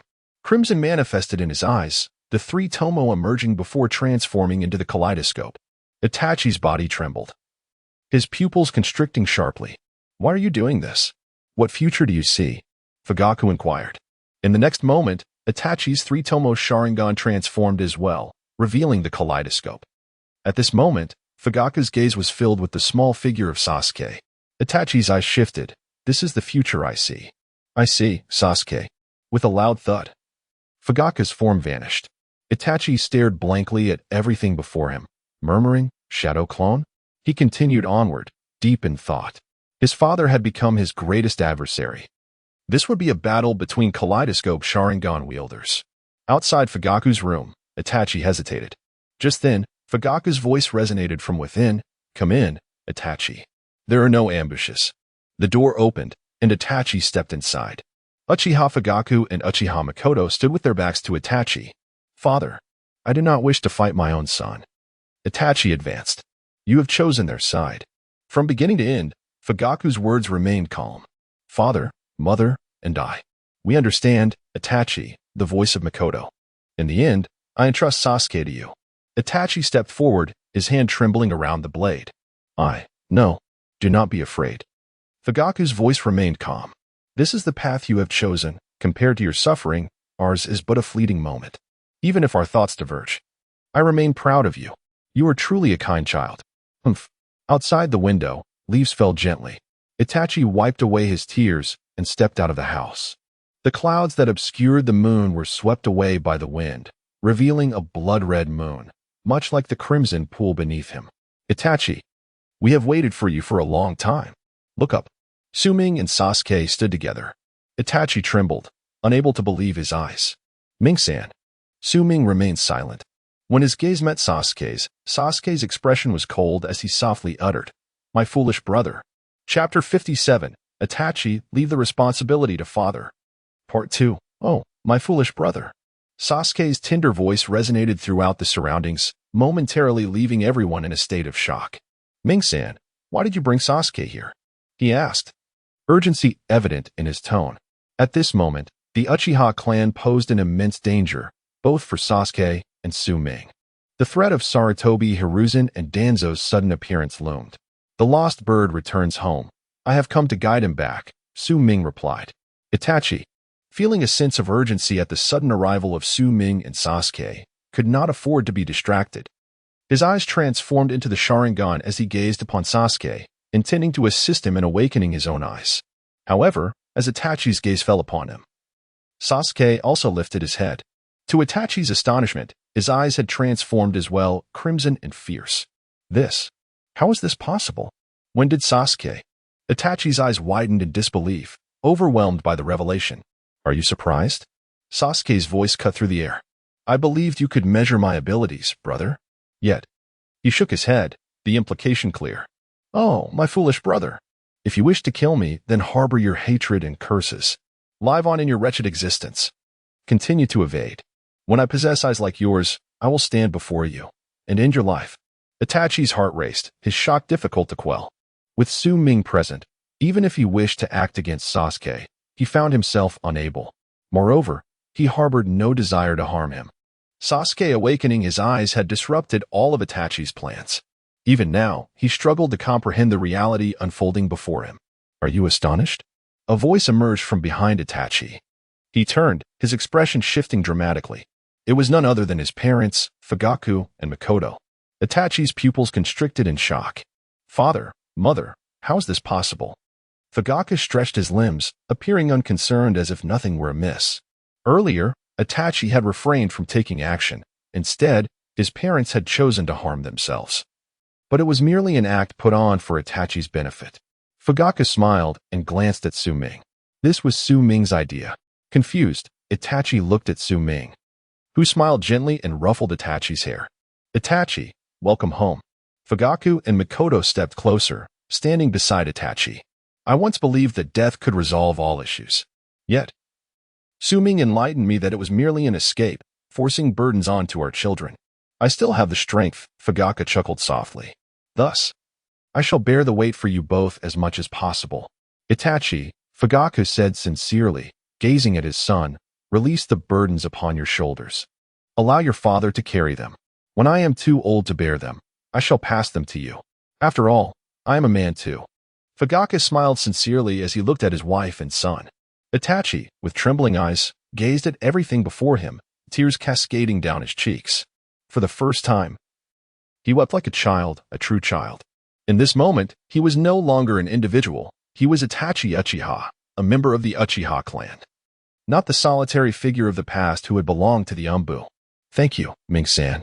Itachi expressed earnestly to Suming. Suming chuckled softly and gently patted Itachi's face. You certainly didn't heed my previous words, did you? Standing outside my door for so long without entering, what? Do you find me of no help? Saying this, Suming tugged at Itachi's ear with force. Ah, Ming-san, that hurts. Itachi cried out. The couple, Fugaku and his wife, laughed joyfully, realizing their past misconceptions. Thank goodness for you, Suming. Brother, how was my performance? Sasuke looked at Itachi with a smug expression. Sasuke's earlier antics had genuinely fooled Itachi, and now, reflecting on it, he felt a surge of irritation. He reached out and firmly grasped Sasuke's ear. Well done. Even daring to deceive your brother. You've grown. That hurts, brother. Sasuke pleaded for mercy, but Itachi, who usually showed compassion to his younger sibling, remained unyielding. After a moment, Itachi inquired, what about our fallen clansmen? Fugaku reassured him, do not worry about them. They were deliberately left behind. The Uchiha clan must make sacrifices for its advancement. Those stubborn and antiquated members would inevitably become a liability. Itachi nodded, feeling a sense of relief. So, What shall we do next? Itachi looked towards Fugaku, who in turn glanced at Su Ming. Su Ming said, as before, Fugaku, you and Itachi cannot appear in Konoha for the time being. Let the Uchiha of Konoha become a part of history. The others nodded in agreement. Su Ming turned to Sasuke, saying, Sasuke, it seems you may have to bear some burdens ahead. He then looked at Itachi, who understood the implication. Activating his Manjiki Sharingan, Sasuke promptly fainted. Sasuke would serve as a crucial bargaining chip in Itachi's dealings with Konoha, and thus, meticulous arrangements were essential. One more thing, Itachi suddenly said. What about Madara? No need to worry, Su Ming replied. There will be those to deal with him. Perhaps he is struggling to protect himself at this moment. Then, with a teasing glint, Su Ming added, your little girlfriend should be safe and sound, right? Instantly, Itachi's face flushed, and he appeared somewhat bashful. At that moment, Su Ming and the others erupted into laughter at Itachi's demeanor, creating a scene of harmony. For now, the matters concerning his parents were set aside, but Itachi, regarding Sasuke, would need to communicate with the third Hokage to prevent any suspicion from arising. Itachi nodded, acknowledging, I understand. The group then departed from the scene. Only the comatose Sasuke remained amidst a sea of lifeless bodies. First and foremost, I must express my gratitude. The peace of the village has been preserved, Sarutobi spoke. His back turned to Itachi. Yet, even now, I find myself lamenting the lack of alternative solutions. I apologize. Itachi lowered his gaze. The one who should apologize is I. From this moment forth, Konoha will regard you as a rogue ninja responsible for the massacre of your clan, and you will be placed on the wanted list, to be pursued without regard for life or death. That is only natural, Sarutobi replied. What do you intend to do from here on? As he posed this question, Sarutobi slightly turned his body, casting a sidelong glance at Itachi. I have summoned members of Akatsuki to assist. From now on, I shall monitor their movements to ensure they uphold their oaths. Sarutobi nodded, secretly releasing a sigh of relief. The Uchiha, particularly those wielding the Manjiki Sharingan, were indeed formidable. This conclusion seemed to be the best possible outcome one could conceive at present. Itachi departed. Sarutobi turned to gaze at Itachi's retreating figure, exhaling and feeling a tinge of relief in his eyes. Umbu, relay the order. We shall proceed to the Uchiha clan. Chapter 58, Konoha, Let It Perish. Chapter 3, Minato. Sensei. Obito gazed at the apparition of Minato Namikaze before him, his eyes wide with astonishment. He was both bewildered by how the deceased Minato had returned to life and astonished at how he recognized him. It has been a long time, Obito. Since the chaos of the Ninetales incident, this was their first encounter after their brief meeting. Minato's emotions were complex. He never imagined that the one responsible for their demise would be his former disciple. After a moment of dazed contemplation, Obito regained his composure and sneered, Sensei, have you come here to meet your demise? I am truly sorry, Obito, Minato replied with a tone of regret before making his move. In his hand, a pale blue sphere of chakra materialized instantaneously. Rasengan. This A-rank ninjutsu, of his own invention, was immensely powerful. At that moment, upon witnessing the Rasengan, fury surged within Obito, memories of his previous defeats flashing before him, once at the hands of Minato, and again by Su Ming. And now, it was happening again. The spatial time ninjutsu was unleashed suddenly. Minato's attack passed through Obito, but as it did, his corporeal form manifested, and Obito's furious counterattack struck Minato. However, with a resounding impact. Shadow Clone. In the next instant, Minato's figure appeared behind Obito. Flying Thunder God. The pre-placed Flying Thunder God seal activated. Boom. The Rasengan struck Obito once more with precision. The familiar pain threatened to engulf Obito's senses. Yet at that moment, a figure abruptly materialized, a glimmering cold light sweeping toward him, leaving Obito no chance to evade. Father. You're too slow. Su Ming's voice rang out. With his back turned to Obito, Su Ming's long sword was stained with blood. Obito was grievously wounded, sustaining injuries even more severe than before. However, before Su Ming could launch another attack, Obito activated his Kamui and vanished. Su Ming paid him no heed. Instead, he turned to Minato and teased, Are you reluctant to strike? Or have you simply grown old? Minato felt a twinge of embarrassment. It was indeed quite mortifying to be reprimanded by his own son. If you're getting old, then don't overestimate yourself. To alleviate the awkwardness, Minato glanced at Su Ming and inquired, since the Uchiha clan is no longer in the limelight, what shall we do next? Su Ming replied, the Uchiha clan is indeed no longer in the spotlight, for in the future, we shall no longer be the Uchihas of Konoha, but rather our own Uchihas.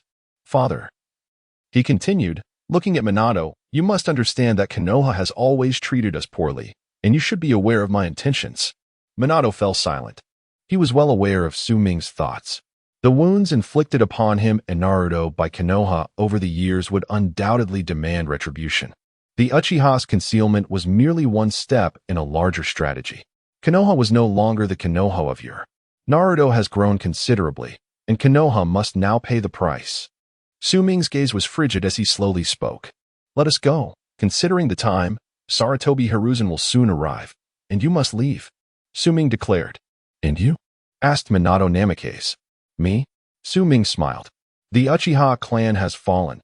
To Sarutobi Hiruzen, I am the last remaining threat, so naturally, I must stay and offer him an opportunity. If he does not take action, then I shall assist him. At this moment, within the Uchiha clan grounds, a group of Umbu had already arrived. How cruel! What on earth has transpired? The Umbu, surveying the numerous Uchiha corpses strewn about, were filled with shock. Sarutobi Hiruzen approached slowly, commanding, protect the survivors. Just then, one of the Umbu reported, there is a survivor here. Hiruzen looked over to see none other than the unconscious Sasuke. A flicker of satisfaction crossed Hiruzen's eyes. So, regarding Itachi, this matter is resolved. Danzo stepped forward and remarked, resolved? Do you not comprehend that this equates to placing a dagger at our throats? Hiruzen retorted sharply. It is merely a thin blade. Danzo shrugged nonchalantly. Danzo, I can no longer permit your autocratic behavior. Suddenly, Hiruzen's expression turned fierce. From this day forth, your position as advisor to the Hokage is revoked. Spend this time reflecting at home. Listening to Hiruzen's words, Danzo silently turned away, not uttering a single rebuttal. Another scapegoat? He slightly raised his gaze to the blood moon in the sky. I have long since become accustomed to this. Hiruzen, you have always lived in the light, while I dwell in the shadows. This is precisely why I envy the Hokage. If only I were Hokage. He turned his back to Hiruzen, his eyes flickering. At that moment, an Umbu ninja approached. Third Hokage, the bodies of the Uchiha clan do not match. Do not match? Hiruzen was taken aback. What do you mean? The Umbu replied, all the corpses of the Uchiha clan members possessing Sharingan have vanished. Upon hearing this, Hiruzen shot a furious glance at Danzo. However, when he noticed the same shock reflected in Danzo's eyes, he understood that this was not the doing of Danzo. If not Danzo, then who could it be? Itachi? Danzo was equally astonished. He indeed sought the Uchiha Sharingan, yet someone had acted before him. Who could it be? He looked towards Hiruzen. At this moment, both were acutely aware that neither was responsible. Confusion filled their hearts. Conduct a thorough investigation, Hiruzen ordered. Furthermore, from this day forth, Itachi Uchiha, the perpetrator of the clan massacre, shall be classified as an S-rank rogue ninja. All ninjas on missions must treat him as an enemy. Understood. At the entrance of Konoha, 2 root ninjas pursuing Itachi had already been bound by Su Ming. As he watched Itachi arrive, Su Ming remarked, you are rather slow, Itachi. Feeling somewhat embarrassed, Itachi replied, I still have much to improve. Su Ming waved his hand dismissively, indicating it was of no concern, then gestured towards the 2 bound root ninjas and stated, your former subordinates. Itachi nodded, his expression somewhat grim. Stepping forward, Su Ming patted Itachi on the shoulder, saying, they are now your responsibility. Itachi acknowledged with a nod, unsheathing his long blade, swiftly ending the lives of the 2 ninjas. He then turned to Su Ming and asked, Ming-san, will you return with me? Su Ming shook his head with a smile, saying, the downfall of the Uchiha will surely incite panic within Konoha. The current Konoha requires a hero, and I shall be that hero, akin to the legendary White Fang. I have given Sarutobi a chance. I hope he seizes it earnestly this time.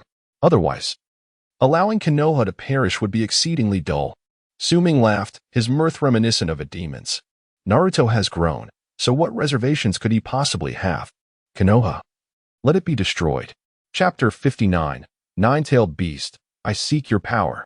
Chapter 1. The Uchiha clan was annihilated overnight, leaving a profound impact on Konoha.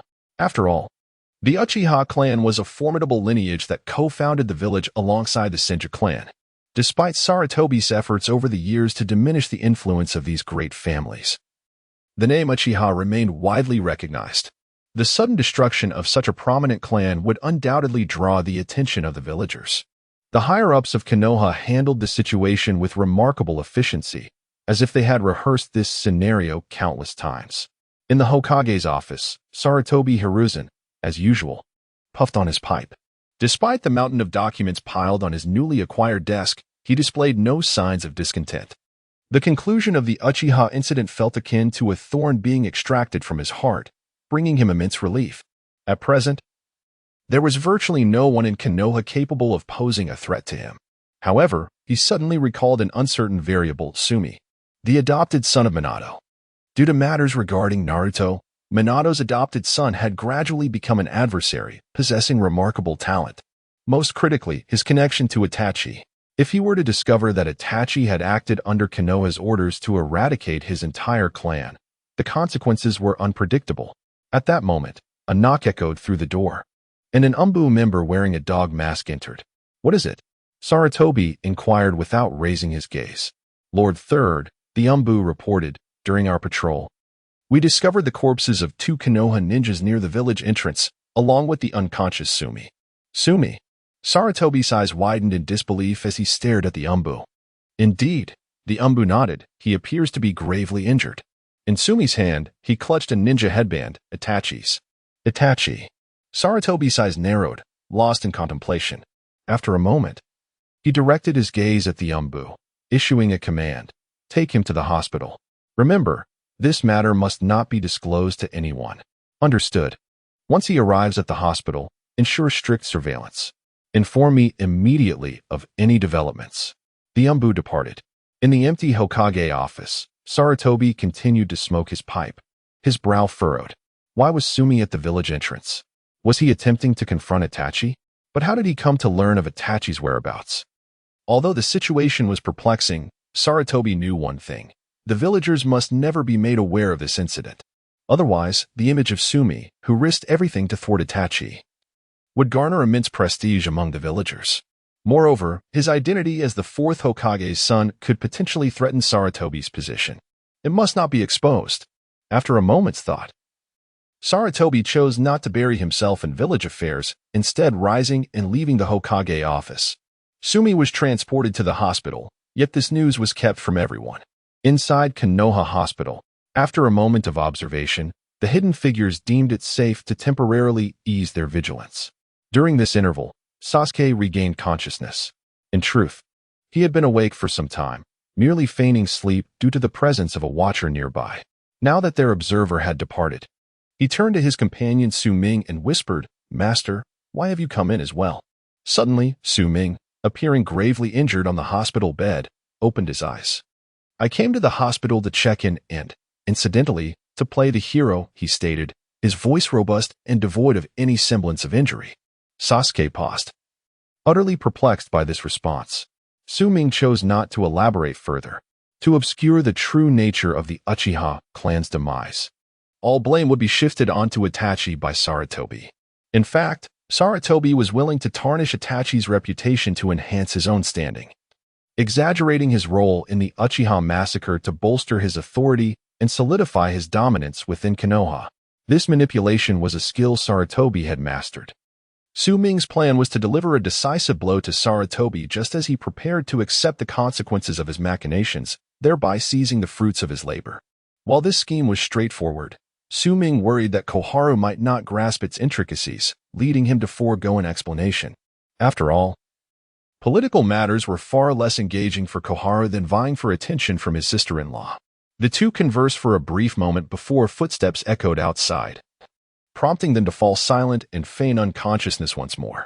At this juncture, it was far too early for either of them to awaken. Next, it was Sarutobi's time to perform. Meanwhile, Sarutobi Hiruzen, having departed the Hokage's office, made his way directly to Naruto's home, with Suming absent. This was a pivotal moment for brainwashing Naruto, a task Sarutobi excelled at. The will of fire. Each time he contemplated it, Sarutobi felt a surge of genius within himself. He knocked and entered. Naruto sat on the edge of his bed with a forlorn expression. "Naruto, what's the matter? You seem unhappy. Is your brother not here?" Sarutobi inquired. Naruto shook his head, replying, "My brother went out for something. He's been gone for a long time." Sarutobi approached and gently ruffled Naruto's hair. A child should be happy. After patting Naruto's head, he withdrew his hand behind his back and gave it a slight shake. "After all, your parents wish for you to enjoy a joyful childhood." "What kind of people were my parents?" Naruto asked. This time, Sarutobi did not evade the question. Instead, he gazed directly at Naruto. "Your father was an exceptional ninja whom I greatly respected, and your mother was a beautiful woman. They shared a deep love and were my right and left hands back then."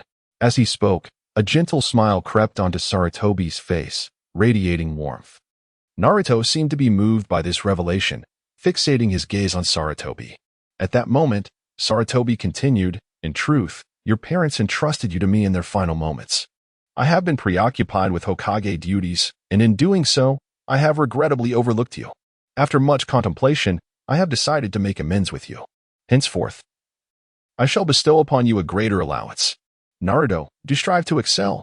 Sarutobi chuckled as he departed.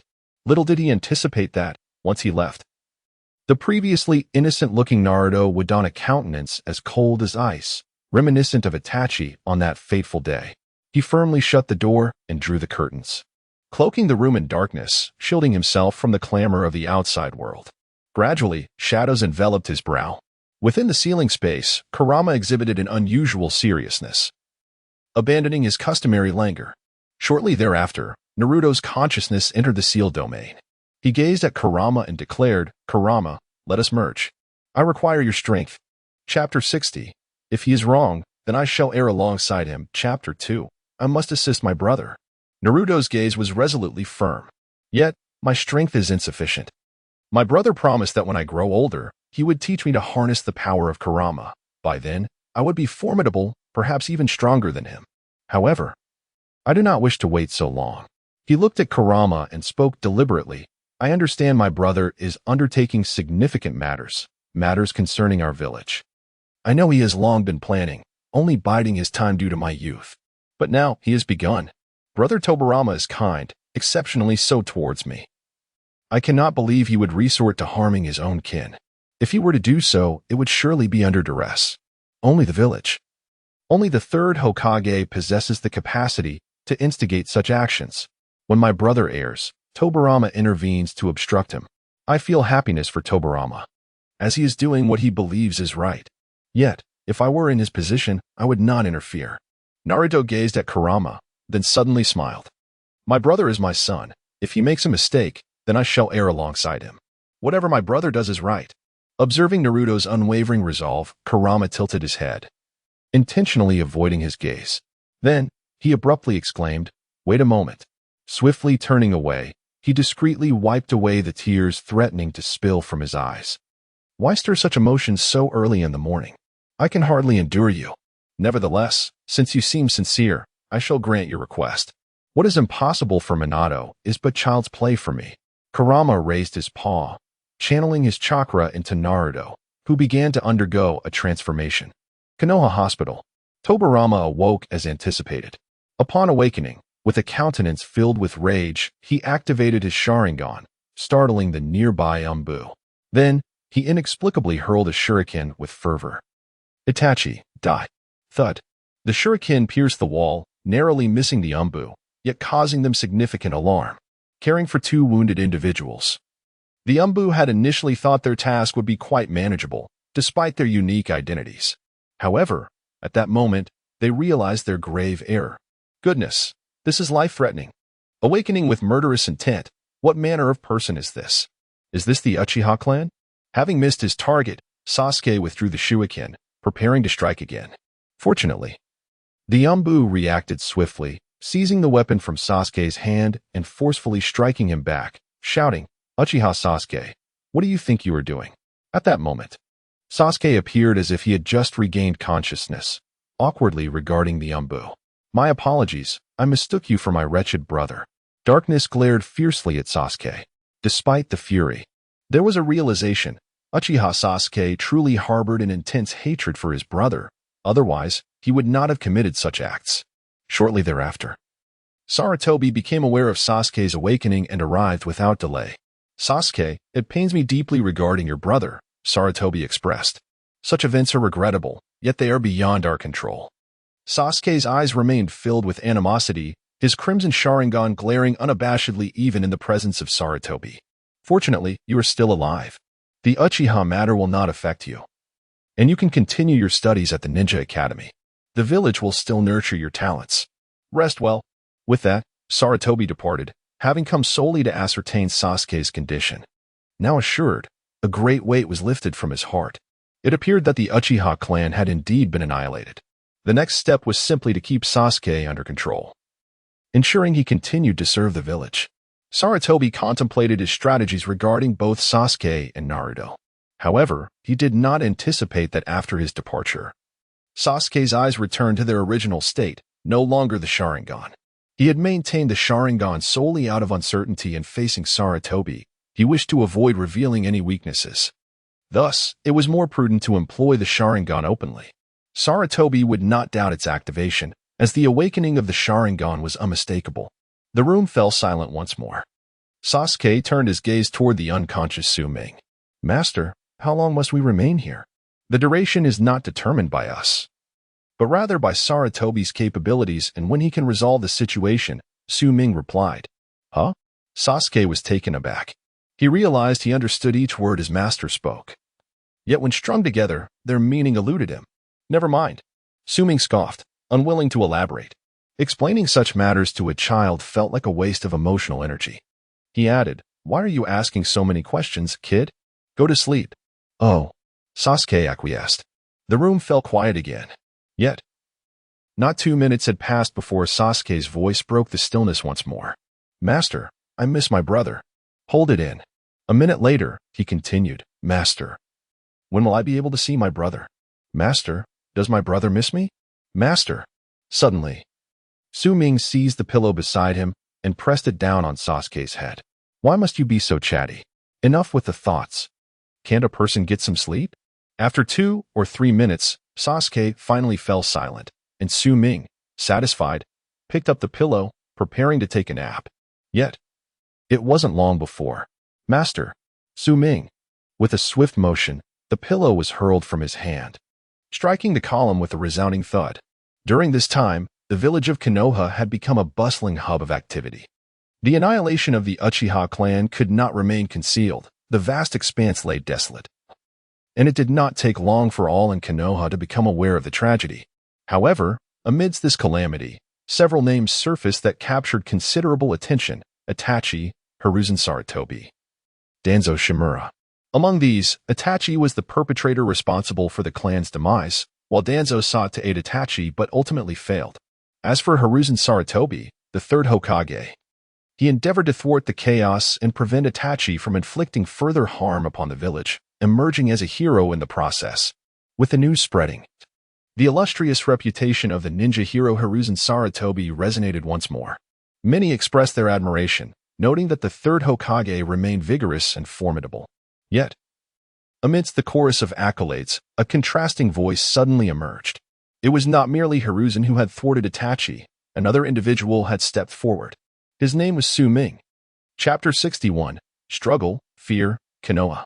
Chapter 3, the voice emerged so abruptly that those whom Sarutobi Hiruzen had meticulously arranged were momentarily taken aback. Not only them, but even Sarutobi Hiruzen himself was left in a state of shock upon learning of this development. The suddenness of its arrival was overwhelming, and it spread with astonishing rapidity. In fact, it soon overshadowed Hiruzen's attempts to impede Itachi, becoming the narrative most widely accepted by the populace. This was further compounded by the revelation of Su Ming's identity as the fourth Hokage's adopted son. The sacrifice of the fourth Hokage to seal the Nine Tails was still fresh in the villagers' memories, given the immense devastation wrought by the Nine Tails rampage. The villagers recalled those harrowing times vividly, and not a soul remained unscathed by the fear it instilled during that chaotic period. The fourth Hokage was heralded as the hero who safeguarded the village. Consequently, the emergence of the fourth's adopted son lent an air of credibility to the unfolding events. Moreover, the news spread like wildfire, swiftly embraced by the majority of villagers. Bang! Inside the Hokage's office, Sarutobi Hiruzen's countenance turned a deep shade of anger. Who could be responsible for this? He had meticulously calculated that following the Uchiha's extermination, not only would he eliminate a significant threat to the village, but he would also garner a wave of respect, thereby solidifying his position of authority. Yet now, just as he was poised to reap the fruits of his labor and bask in the accolades, Su Ming's name emerged, eclipsing his own and rendering him overshadowed in the eyes of the villagers. A young figure, brandishing a sword, standing resolute to defend the village. This narrative resonated far more with the people. Furthermore, Su Ming was the orphan of a hero, and the legendary deeds of the fourth Hokage were deeply ingrained in the hearts of many villagers who held him in the highest esteem. Although there had been no news of the fourth Hokage having offspring, the present situation was drastically different. Hiruzen's expression darkened further, for he realized that he was at a complete disadvantage. He could not compete with Su Ming. This indicated that all his elaborate plans had merely served to pave the way for Su Ming's rise. Cursed be this turn of events. It seemed as though he had encountered such a predicament before. How could this happen, especially when Su Ming had already lost consciousness? He suddenly perceived that the village was not as easily manipulable as he had assumed. It appeared beyond his complete control. With a grim outlook, he ordered the Umbu to thoroughly investigate the matter. However, the tide of events could not be stemmed. The fervor only intensified. Outside Konoha Hospital, a throng of villagers had gathered, awaiting Su Ming's discharge. They were unaware of how they had come to learn of his presence there, yet they congregated, eager to welcome him. Su Ming's renown had even surpassed that of the once revered Konoha White Fang. When the Umbu relayed this information to Sarutobi Hiruzen, he nearly crushed the pipe he habitually clenched between his teeth. His eyes narrowed, and the flames of fury within him blazed ever hotter. Yet, he found himself utterly powerless. The situation had spiraled beyond his command. Within Konoha Hospital, a recovering Sasuke, slowly regaining his strength, cast a worried glance at Su Ming. "Master, those people outside are quite terrifying. Were it not for the presence of the Umbu obstructing them outside, they would likely have rushed in long ago." Su Ming smiled softly. In truth, his prestige was not as elevated as perceived. However, the consecutive incidents involving Yunin and Iwagakure had placed considerable pressure on Konoha. Renowned as the foremost ninja village, Konoha had proven itself feeble in the wake of 2 successive wars, and the handling of these affairs by the third Hokage, Sarutobi Hiruzen, had left the villagers profoundly dissatisfied. They were in dire need of a formidable figure to restore the village's tarnished image, and Su Ming embodied that very person. The previous incident with Iwagakure had been discreetly suppressed by Sarutobi Hiruzen, yet this time, matters had escalated. Perhaps Hiruzen had orchestrated this scenario to bolster his own authority and regain the villagers' trust. However, Su Ming chuckled softly. At a critical juncture, he had merely kicked Hiruzen down a peg. It was likely that Hiruzen was seething with anger at this very moment. Furthermore, during such trying times, he could not afford to display any signs of fury. He needed to feign concern for Su Ming, who was hospitalized due to severe injuries, in order to maintain a reputation of benevolence. Gazing out the window, Su Ming sighed inwardly. Were such tactics despicable? Perhaps to some extent, yet for Sarutobi Hiruzen, they were far from ignoble. It was precisely such underhanded methods that had led to the demise of Hitaki Tsukumo. Su Ming was merely employing the same tactics that had once driven Konoha's White Fang to despair, albeit with the roles reversed this time. The entire Umbu had been mobilized to ensure the safety of Konoha Hospital. Sarutobi Hiruzen had even dispatched additional personnel, for the existing numbers were insufficient. During this period, Kabuto quietly entered the room. "Sasuke-kun, I didn't expect to find you here." Upon seeing Sasuke, Kabuto greeted him with a smile. "Sasuke, how did you come to be here?" Kabuto smiled and, through his actions, demonstrated his purpose. Approaching Su Ming, he respectfully stated, "Lord Su Ming, the tasks you entrusted to me have been successfully completed." Su Ming nodded, a look of satisfaction crossing his face. Observing this exchange, Sasuke's eyes widened in astonishment. In that moment, he realized that Kabuto was, in fact, a subordinate of his master. His master had orchestrated everything long before. Master, he is truly formidable. At that instant, Sasuke recalled his brother's words upon their first meeting with Su Ming. Perhaps I will meet my end beneath his blade. His master seemed to surpass even his brother's prowess. Suddenly, Sasuke comprehended the implications. Lord Orochimaru has just conveyed news that he intends to establish a new ninja village in the land of Rice, near the land of fire, with his capable subordinates. What are your thoughts on this? A ninja village? Su Ming paused momentarily, then broke into a smile. He had not anticipated this development arriving so soon. According to the original storyline, Orochimaru's establishment of a ninja village was to occur later. However, due to his influence, the timeline had shifted. Yet, Su Ming merely nodded in acknowledgement. Upon learning of Su Ming's consent, the joy on Do's face was unmistakable, signifying that Lord Su Ming had acknowledged their efforts. With a hint of excitement, he implored, "Please, Lord Su Ming, bestow a name upon the new hidden village." The name for the hidden village? Without a moment's hesitation, Su Ming declared, "Let it be known as Sound. From this day forth, you shall be called the Sound Shinobi." Do nodded, his eyes gleaming with increasing fervor. Subsequently, he withdrew, eager to convey the news to Orochimaru. Uchiha, Orochimaru, Kurama. This faction under Su Ming's command could undoubtedly confront any hidden village with confidence. However, a subtle smile graced his lips. "Sarutobi, I wish to witness your struggles. What I seek to annihilate is not merely Konoha. To destroy Konoha would suffice for Kurama's tailed beast bomb, but that would be the simplest and most merciful demise. How could I allow you to perish so comfortably? The hardships endured by Naruto over the years cannot simply culminate in such an easy end. Struggle. Tremble in fear, Konoha." Chapter 62. Do you long for death? 3 generations of adults? Chapter 1. The fusion of Naruto and Kurama would require some time. The primary concern was that Naruto's body was not sufficiently strong to withstand the immense chakra of Kurama, even with Kurama's unwavering assistance. The amount of chakra Naruto could control remained merely a fraction of that vast reservoir. At present, his strength barely reached the level of a jonin. It was woefully inadequate. Within the ceiling space, Kurama observed Naruto's serious expression and cautioned, "Naruto, desiring power is commendable, but one must not rush. Otherwise, both of us may find ourselves in peril." Naruto nodded in understanding. An incident involving a Jinchuriki would equally affect the tailed beast. Noticing Naruto's quiet contemplation, Kurama reassured him, "Do not be hasty. We shall proceed at a measured pace.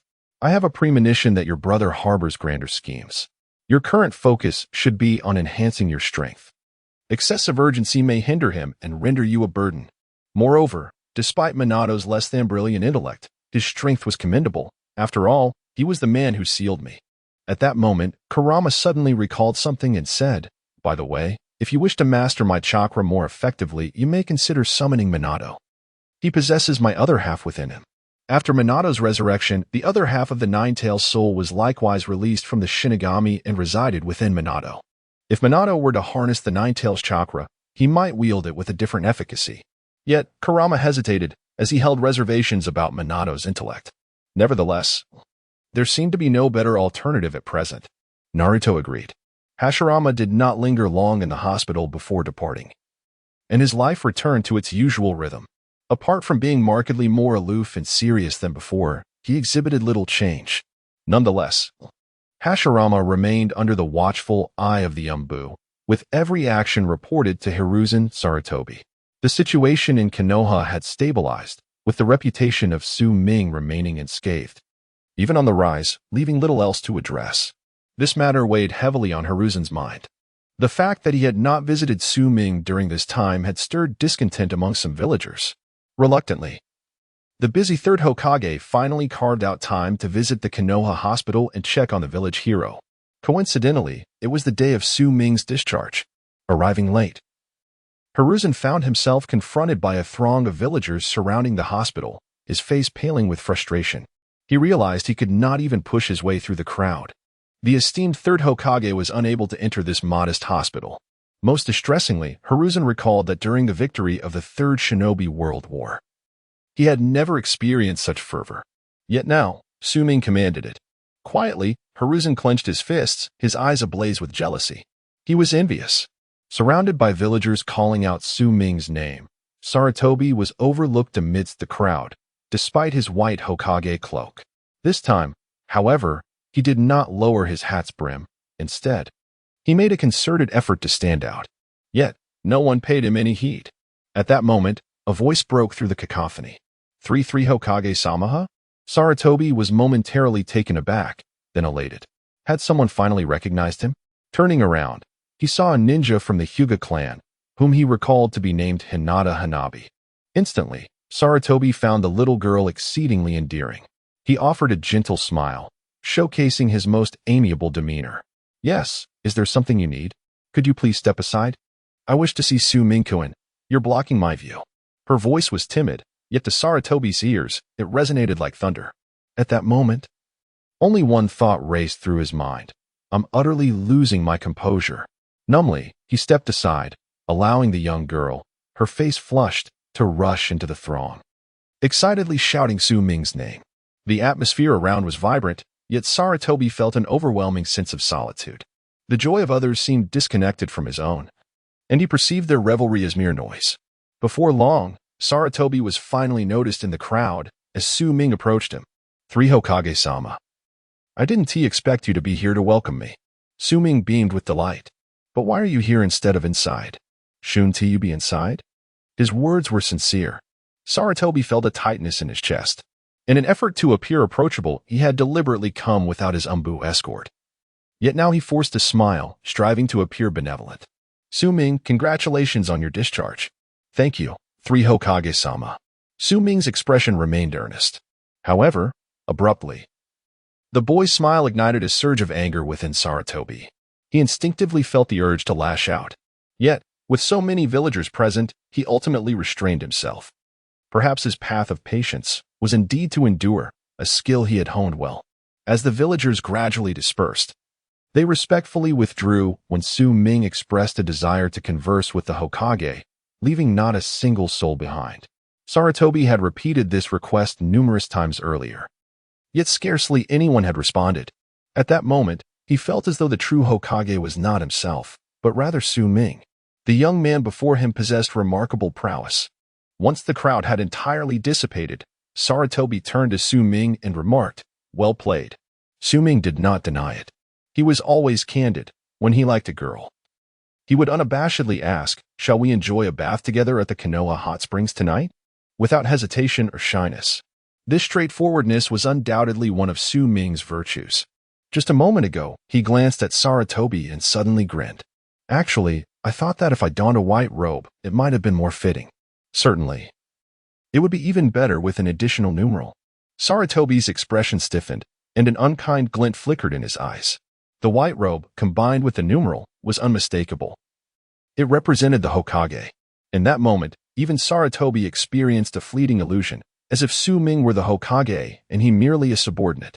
Sarutobi cast a cold gaze upon Su-Ming, questioning whether he intended to challenge the authority of the Hokage. Naturally, that was not the case.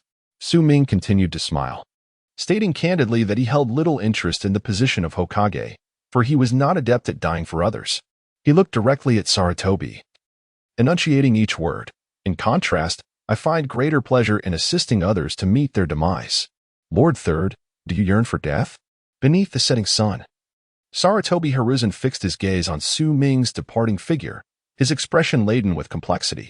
For the first time, he felt a sense of losing control over this individual before him.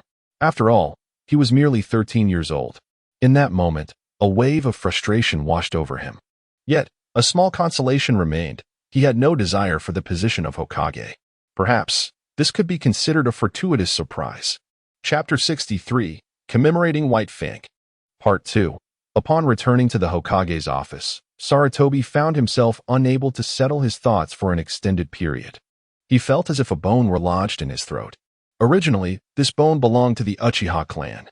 At that time, it was small and narrow, manageable though uncomfortable.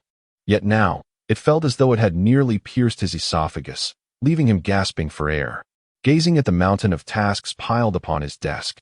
Saratobi let out a weary sigh. After a moment's reflection, he summoned an Umbu operative, instructing him to seek out Danzo. At times, the power that lurks in the shadows proves to be more effective. Saratobi presented a facade of weakness, but this was merely for external appearances. When his authority as Hokage was threatened, he would stand firm and resolute. Even if he hesitated, Danzo would undoubtedly compel him to act. The matter concerning White Fang had unfolded in just such a manner. Su Ming strolled along the path. When he encountered Saratobi, he inadvertently revealed his intentions. If Saratobi possessed any acumen, he would surely come to regard Su Ming with considerable importance, perhaps even surpassing the regard he held for the Uchiha clan. However, in the face of the Uchiha, Saratobi had the card of Itachi to play. Against Su Ming, however, he found himself devoid of any advantageous cards save for Danzo. Su Ming was indeed forthright, so much so that it instilled a sense of trepidation in Saratobi. Given Su Ming's current stature, should he entertain aspirations for the Hokage position, it would undoubtedly place immense pressure upon Saratobi. Initially, he had envisioned bequeathing the title to his son upon his retirement. Yet now, Su Ming's words were not mere idle chatter. He harbored his own ambitions, inflicting discomfort and fear upon Saratobi. This was the thorn lodged in his throat, though not lethal. It was sufficiently nauseating. Su Ming's ambitions were not to merely wreak havoc upon Konoha. He sought to devise a more intricate scheme. A strategist of great aspirations would not act so simply. After parting ways with Saratobi, Su Ming did not return directly home. As he traversed the streets, he turned into a flower shop, Yamamoto Florist. The proprietor, Yamamoto Kaichi, was less renowned than his daughter, Yamamoto Ino, who was far more well-known. At the very least, Su Ming remembered her name. Upon entering the flower shop, the first thing he noticed was the golden-haired girl. She was quite charming, though what captivated him most was her slender waist. Su Ming recalled that among those who graduated from the Ninja Academy, only Ino wore her ninja headband tied around her waist. Sensing someone had entered, Ino glanced up slightly. "Is there something you require?" Upon recognizing Su Ming, she momentarily froze, then suddenly displayed a bashful demeanor. "Are you Lord Su Ming?" Su Ming smiled. "Indeed, I am. I wish to purchase some flowers." What kind of flowers would you like?" Perhaps having never seen Su Ming at such close range, Ino's breathing became somewhat rapid. For a young girl, particularly one still enamored with the notion of heroes, a person like Su Ming would undoubtedly become the object of her youthful affection, not only in the mountains with Ino, but other girls would feel similarly. Su Ming, however, was oblivious to Ino's transformation. After a moment of contemplation, he remarked, "A flower befitting a hero." "A hero? Are you giving it to someone special?" "Indeed," Su Ming affirmed with a nod, "to a hero by the name of Hitaki Sakumo." "Hitaki Sakumo?" Ino was momentarily taken aback, as this name held no significance for her. The legacy of White Fang had, under the intentional suppression of Saratobi, faded significantly over time. Now, apart from the older generation of ninjas, few were aware of this once celebrated hero of Konoha. Nevertheless, she mused that if Su Ming referred to him as a hero, he must indeed have been an extraordinary individual. The flower Ino selected was a crimson-red flower known as the wood brocade, aptly named the hero's flower, making it a most suitable gift for a hero. Su Ming accepted the flower from Ino's hand, but inadvertently paid more than required. Just as Ino was about to return the excess, Su Ming gently plucked a yellow flower from a nearby cluster and tucked it into her hair. "This flower suits you wonderfully," he remarked before departing, as swift and elusive as the wind. Yet, the blush of the young girl rose from her neck, gradually spreading throughout her being. She gazed at the yellow flower swaying gently in the breeze and suddenly found him strikingly beautiful. Su Ming proceeded to the cemetery, not to the well-known public graveyard, but to a secluded corner where a solitary, modest grave lay. This was the final resting place of White Fang. Before the grave stood a young ninja masked. Today marked the memorial day for White Fang. Su Ming laid the flowers at the grave, and Kakashi turned his head, momentarily surprised. "I have come to pay my respects to a hero." Without further elaboration, Kakashi simply replied, "Thank you." Su Ming shook his head. The two remained quiet throughout their encounter. Between men, there was no need for excessive words. As he was about to leave, Su Ming deliberately inquired, "How does it feel?" Kakashi understood the implication and responded, "Quite well. I believe that the blade truly suits me." He added, "After all, I am Hatake Sakomo's son." As he spoke these words, Suming gazed into Kakashi's eyes, observing the tremor yet unwavering resolve within them. It seemed he had come to terms with this reality. "I will bring justice for White Fang," Suming assured. Kakashi hesitated momentarily, expressing some reluctance. "This will have consequences for you. If it's for my sake, there's no need." Chuckling softly, Suming replied, "I never realized how thick-skinned you had become. Has this been a result of your intensive training lately?" Kakashi shot a glance at Suming, the unspoken acknowledgement in his eyes suggesting he had learned from him, though he refrained from voicing it aloud. Suming understood, and thus he said, "If that is the case, I may be considered half your master. As the saying goes, once a teacher, always a teacher." Suddenly, Kakashi interrupted him. "It's fine. I want to take advantage of you. Being half a master means you can simply address me as such." Suming replied, "Kakashi, what does it mean to be a half of a father?" Ultimately, Kakashi sighed, not delving deeper into that question. He remarked, "The higher-ups of Konoha will not permit you to act in such a manner." Suming shook his head, stating, "That is their concern. What I must do is what I desire to pursue." He took a step forward. "I have mentioned before that I hold great respect for the late White Fang. It is essential to have a comprehensive understanding of his legacy. My time is limited, and as I previously stated, I consider myself an equal to White Fang. As an elder, I feel it necessary to remind you of one thing." Suming continued, "Kakashi, White Fang is watching over you. Do not let him down. You are his son. Make him a proud father." Kakashi trembled slightly. Suming then departed. Chapter 64, Danzo's Scheme, Supplement for Naruto. Part 3. As Danzo entered the Hokage's office, a sense of pride swelled within him. Just recently, he had been relieved of his duties as an advisor to the Hokage. Yet now, in such a brief span, Hiruzen had summoned him back, indicating that Hiruzen was indeed reliant on him. Danzo contemplated the possibility of leveraging this situation to demand greater authority. However, upon observing Hiruzen's furrowed brow, he swiftly dismissed the thought. "What troubles you?" He narrowed his eyes, adopting a serious demeanor. "Our troubles have arrived," Hiruzen replied. "Troubles?" Danzo was taken aback. The Uchiha clan had been annihilated, leaving little else that could pose a threat to him. Just as he was about to voice his thoughts, realization struck him. There was still one individual who could threaten Hiruzen, himself, Shimura Danzo. Could it be that Hiruzen called him here with intentions against him? Danzo's vigilance heightened in an instant. Nevertheless, Hiruzen remained oblivious to his unease, as if, like the villagers on that day, he saw only Suming and not him. Danzo's lips twitched, discomfort settling in his heart. White Fang, Hiruzen suddenly remarked, is now a more formidable figure than he was before. In that moment, Danzo understood Hiruzen's concern. Suming, the adopted son of the fourth Hokage. I have always maintained that early intervention would have prevented any issues. Hiruzen pinched the bridge of his nose, a sign of his growing headache. This was the same refrain Danzo had uttered whenever a genius emerged in Konoha. Initially, Hiruzen had listened, but that trust had waned, particularly after Danzo had spoken of Asuma. Now, however, the situation was different. Once he had calmed his thoughts and delved deeply into the circumstances, Danzo fell silent. After a long pause, he spoke. He is now 13 years old, possessing strength comparable to Itachi. Moreover, lacking a bloodline limit, he may not reach Itachi's level. The true challenge lies in his reputation within the village. We must, therefore, begin by undermining his public image. Hiruzen observed, his interest peaked. In the realm of schemes, Danzo possessed an undeniable upper hand. Seeing Hiruzen's intrigued expression, he felt a swell of pride and excitement. Regarding the White Fang incident, I orchestrated a narrative accusing him of failing his mission, leading to his suicide. Similarly, we can employ such tactics against Suming. Hiruzen squinted, encouraging Danzo to elaborate.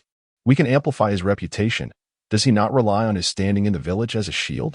If we bolster his image to its zenith, at the pinnacle, a blemish will inevitably emerge. Danzo's lips curled into a sinister smile. What consequences do you suppose would arise from this? Hiruzen's gaze shifted. When one stands at great heights, even the smallest blemish is magnified infinitely. A notorious villain, perpetually engaged in nefarious deeds, may one day perform a solitary act of kindness. earning him the adulation of many.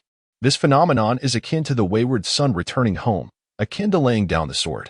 Conversely, a paragon of virtue, who has consistently acted benevolently, will be met with scorn if he commits even the slightest wrongdoing. Such is the nature of humanity. Water can both buoy a boat and capsize it. The very prestige, renown, and the villagers of Kanahagakure that elevate him can just as easily bring about his downfall, potentially leading to his irrevocable demise. Much like the tale of White Fang, Sarutobi, suppressing his astonishment, nodded in silent agreement, though inwardly he harbored disdain, deeming him an incorrigible schemer who must be approached with caution. Sarutobi recognized Danzo's machinations, all of which stemmed from the immense pressure exerted by Su Ming. The more indifferent Su Ming appeared, the greater Sarutobi's trepidation grew. Upon returning home, Su Ming encountered Naruto clad in a tailed beast costume and offered a faint smile. Remarking on the garment's appeal, Naruto blushed, awkwardly asserting his strength. Indeed, Su Ming teased him by pinching his cheek, likening him to a small fox with exposed teeth. At this juncture, Naruto's prowess was indeed comparable to that of a juvenile fox. Though he was the host of the Nine Tails, Naruto's physique was still too frail to endure in excess of the beast chakra. However, there existed a swifter remedy. "Naruto, do you wish to grow stronger?" Su Ming inquired. "Absolutely," Naruto replied almost instantaneously. "Then it is settled," Su Ming affirmed, contemplating a straightforward yet fitting approach for Naruto. Sage mode, derived from the mystical Mount Myaboku. Unfortunately, Jiraiya's whereabouts were currently unknown. Since his last encounter with pain, he had exhibited signs of instability, likely searching for answers in vain. The once steadfast disciple had irrevocably changed.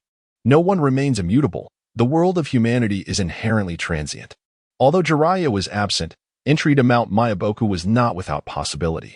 After all, Minato still stood as a beacon of hope. Having forged a pact with the Toads, Minato's assistance was not strictly contingent upon Jiraiya's presence. Su Ming promptly communicated with Kurama, the Nine Tails within Naruto, urging him to summon Minato. Initially, Kurama intended to call Minato for training, and while Naruto was in agreement, he hesitated to make a definitive decision. Now, with Su Ming's prompting, a swift whoosh echoed as a flash of golden light heralded Minato's arrival. Upon seeing his two sons, Minato inquired, "What is it that you need?" Su Ming rolled his eyes, retorting, "Is it not permissible to call you over for a casual visit?" "Of course, it is," Minato replied, feeling somewhat helpless in the face of his sons. However, the term casual visit struck him as somewhat awkward. Before Minato could ponder further, Su Ming interjected, "You should possess a means to access Mount Myaboku, correct?" Wolfing Watergate nodded. "Su Ming, do you wish to learn the art of spirit communication?" "My spirit communication skills are rather—" "I shall not learn," Su Ming promptly interrupted. "Well, that's somewhat awkward. Then you are." Su Ming gestured towards Naruto, guiding him to Myaboku Mountain. The Sage Mode is most suitable for Naruto, and upon mastering it, he would be better equipped to endure the chakra of the Nine Tails. Wolfing Watergate understood, but still harbored some concerns. Isn't Naruto still too young to learn Sage Mode at this stage? Su Ming pondered for a moment. It is not too early. However, for safety's sake, let's provide Naruto with this. As he spoke, he retrieved a blue vial from the system space. "What is this?" Watergate was taken aback. "A substance that enhances strength for men, a supplement for Naruto," Su Ming replied with a mysterious smile. The blue vial prominently displayed two Chinese characters, Kidney Treasure. Chapter 65, The Indestructible Body of Demons. Chapter 1, Naruto departed, accompanied by the precious item. Upon catching sight of the azure vial, he momentarily paused. While Minato Namikaze regarded it thoughtfully, his gaze shifting as if lost in contemplation. Of course, the precious item provided by the system was not truly what it seemed. It merely functioned as a buff enhancement. Su Ming had informed Naruto that this would expedite his comprehension of the Sage Mode. With the aid of the precious item, Naruto's understanding would progress significantly faster than usual. As Naruto embarked on his first journey away from home, he felt more anxious than excited. Nestled in Minato's embrace, he pondered nervously whether he might be abducted. Meanwhile, Minato wore a self-satisfied expression, reminiscent of the time he courted Kushina, where the circumstances bore a striking resemblance to the present. Back then, Kushina had been captivated by his charming demeanor, and even though the protagonist had shifted, Naruto should surely appreciate his father's allure.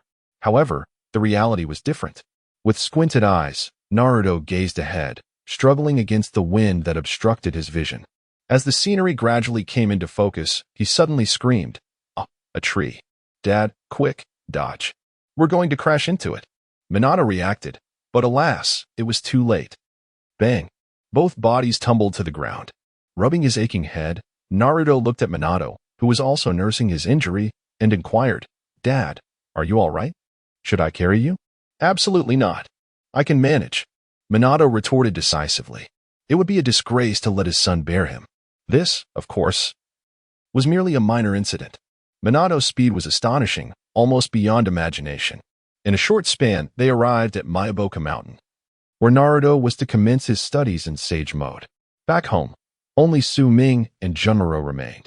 With Naruto gone, the atmosphere felt notably subdued. Both Su Ming and Junmaro were not particularly chatty individuals. Su Ming deemed conversation unnecessary, while Junmaro, having long dwelled in darkness, had yet to acclimate to the light. Nevertheless, he had become quite adept at household chores. During Su Ming's absence, Junmaro had managed to plump up Naruto quite well. In the time away from home, while focusing on recovery, many daily tasks had been neglected. Upon checking the system template, Su Ming discovered that the progress of the second template had reached 19.6, indicating that he would be able to unlock the next template that very day. After rising, he casually splashed his face with water, relishing the refreshing sensation, before drawing his sword and executing a swift strike. Su Ming's swordsmanship, even in its casual execution, exuded an inherent beauty, creating an impression that the sword was an extension of himself. It was not merely a weapon, it felt like a part of his arm. Ding! Congratulations, host, for completing today's daily tasks. Reward: 0. 5 progress for the first template, and 0. 6 progress for the second template. Ding! The host's progress on the second template has reached 20. The next template can now be activated. Shall it be extracted? Yes. Without hesitation, the choice was made to extract. The new template would bestow new abilities, which are fundamental for establishing oneself in the world of ninjas, and serve as the weapon with which to protect loved ones while standing tall against all adversaries. The extraction of the template commences. Extracting. Ding! Congratulations, host.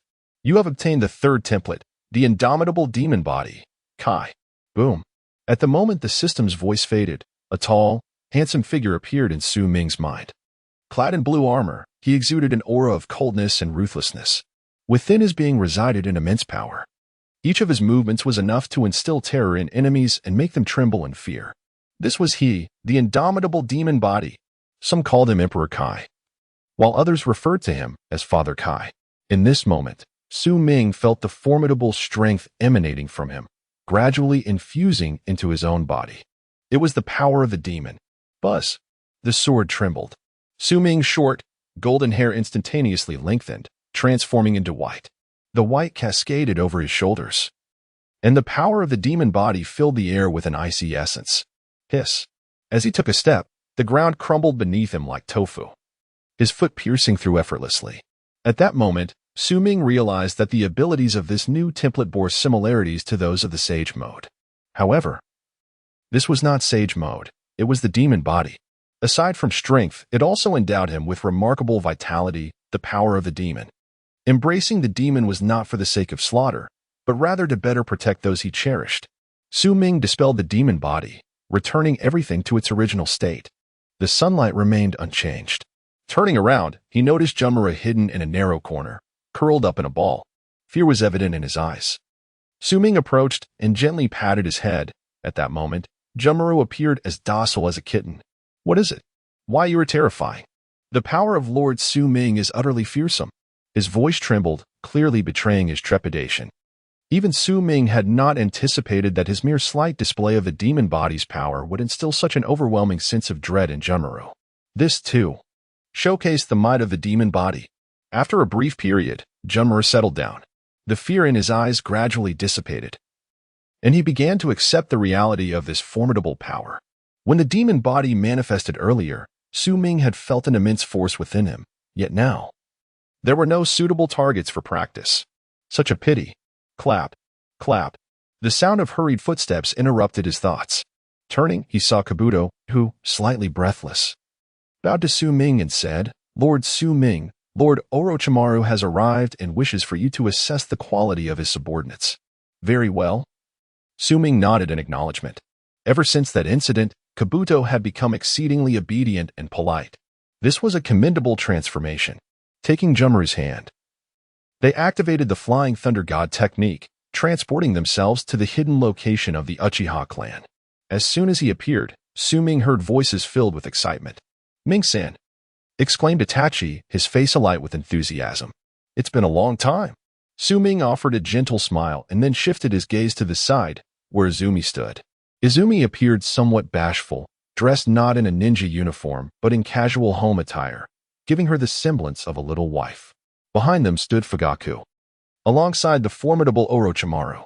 Beside Orochimaru were the other four members of the group later known as the Sound Ninja Five. Naturally, Kimimaro was with Su Ming. The four bore an air of arrogance, perhaps looking down on Su Ming due to his youthful appearance. Orochimaru spoke, "Su Ming-kun, it has been quite a while." Su Ming nodded, refraining from excessive pleasantries, and simply turned to Kimimaro with a light chuckle, saying, "Kimimaro, I leave those four to you. Enjoy some time with them." With that, he strode directly towards Fugaku and the others, not sparing a glance at the four. Instantly, the four were filled with rage, preparing to act. But Kimimaro stepped forward, blocking their path. With his bone sword drawn, he maintained a calm demeanor. "Your opponent is me." Chapter 66, The Preparation for the Destruction of Konoha and the Resurrection of Kushina, Part 2. "You're merely a child. We offer you the chance to surrender, lest you accuse us of bullying you," spoke Doyo, one of the four. "I have no desire to bully a child. So it would be best if you admit defeat yourself," added Kidomaru. Though the other two remained silent, their sentiments were largely in agreement. Meanwhile, Kimimaro displayed no discernible emotion. In the next instant, however, he made a sudden movement, instantly appearing before the speaking Kidomaru, his bone sword thrusting toward the vital points of his target. Yet, just as the strike was about to land, he recalled Su Ming's parting words about prolonging the play. He adjusted the trajectory of his bone sword, redirecting it to pierce Kidomaru's shoulder instead. With a swift thrust, the blade met flesh, blood splattering in the air. Kimimaro retreated, coldly observing the four. After a brief moment, he regarded them, then glanced at the long sword in his hand, shaking his head slightly. In an instant, the bone sword transformed, shortening into a dagger. This gesture suggested that he was willing to switch to a less familiar weapon, indicating that they should not be incapable of overcoming him. Kimimaro's actions incited the ire of the four. Kidomaru, furious, exclaimed, "That was a sneak attack. I was careless." Kimimaro offered no reply, vanishing once more in the blink of an eye. A dagger appeared instantaneously, severing Kidomaru's towering hair. In that moment, Kidomaru felt a chilling breeze on his scalp and instinctively reached up, discovering he had become bald. His face flushed with rage. Retreating, Kimimaro contemplated before sheathing his bone sword, opting to forego the use of weapons. He gazed at the four and declared, "Come at me together. I believe this way. We can prolong the encounter. If necessary, I can even let you fight with one hand." Meanwhile, Su Ming, Fayek, Orochimaru, and others departed. Itachi appeared visibly agitated, struggling to maintain composure even in the presence of his father. Fayek sighed, turning to Su Ming with a query, "How is Sasuke faring?" Itachi paused, sensing he had overlooked something. "He is doing quite well," Su Ming replied. Before leaving, Itachi warned the higher-ups in Konoha. Currently, Sasuke remains of significant value to them. As long as he refrains from malicious deeds, they will not trouble him. "That is reassuring," Fayek nodded, his mind eased. With Sasuke unharmed, the heavy burden weighing on his heart was finally lifted. "What shall we do next?" Fayek inquired, fully aware that Su Ming's rescue of them was not a mere whim. There were reasons behind it, partly due to Itachi, yet not solely reliant on that. Su Ming must have his own intentions. Meeting Fayek's gaze, Su Ming spoke candidly. "I intend to take action against Konoha." Upon hearing this, Fayek narrowed his eyes, displaying a look that indicated his expectations had been met. Izumi, perceiving the gravity of the situation, gracefully withdrew to allow the men space for discussion. Itachi lingered momentarily, then turned to seek out Izumi. Now, only three remained: Su Ming, Orochimaru, and Fayek. Upon hearing the news of an impending assault on Konoha, Orochimaru excitedly licked his lips, clearly intrigued. When does Su Ming plan to take action? He inquired. Soon, Su Ming replied. Once Naruto masters the power of the Nine Tails, we can proceed. The mention of the Nine Tails startled both of the others. Fugaku's eyes widened in shock, while Orochimaru could hardly contain his exhilaration. It was not common to see the Nine Tails unleashed against Konoha, and on this foundation, Orochimaru had further plans. I possess remnants of the first and second Hokage's bodies. I can use the Edo Tensei technique to summon them, which would be advantageous in our confrontation with Konoha. Su Ming smiled, recognizing the truth in this.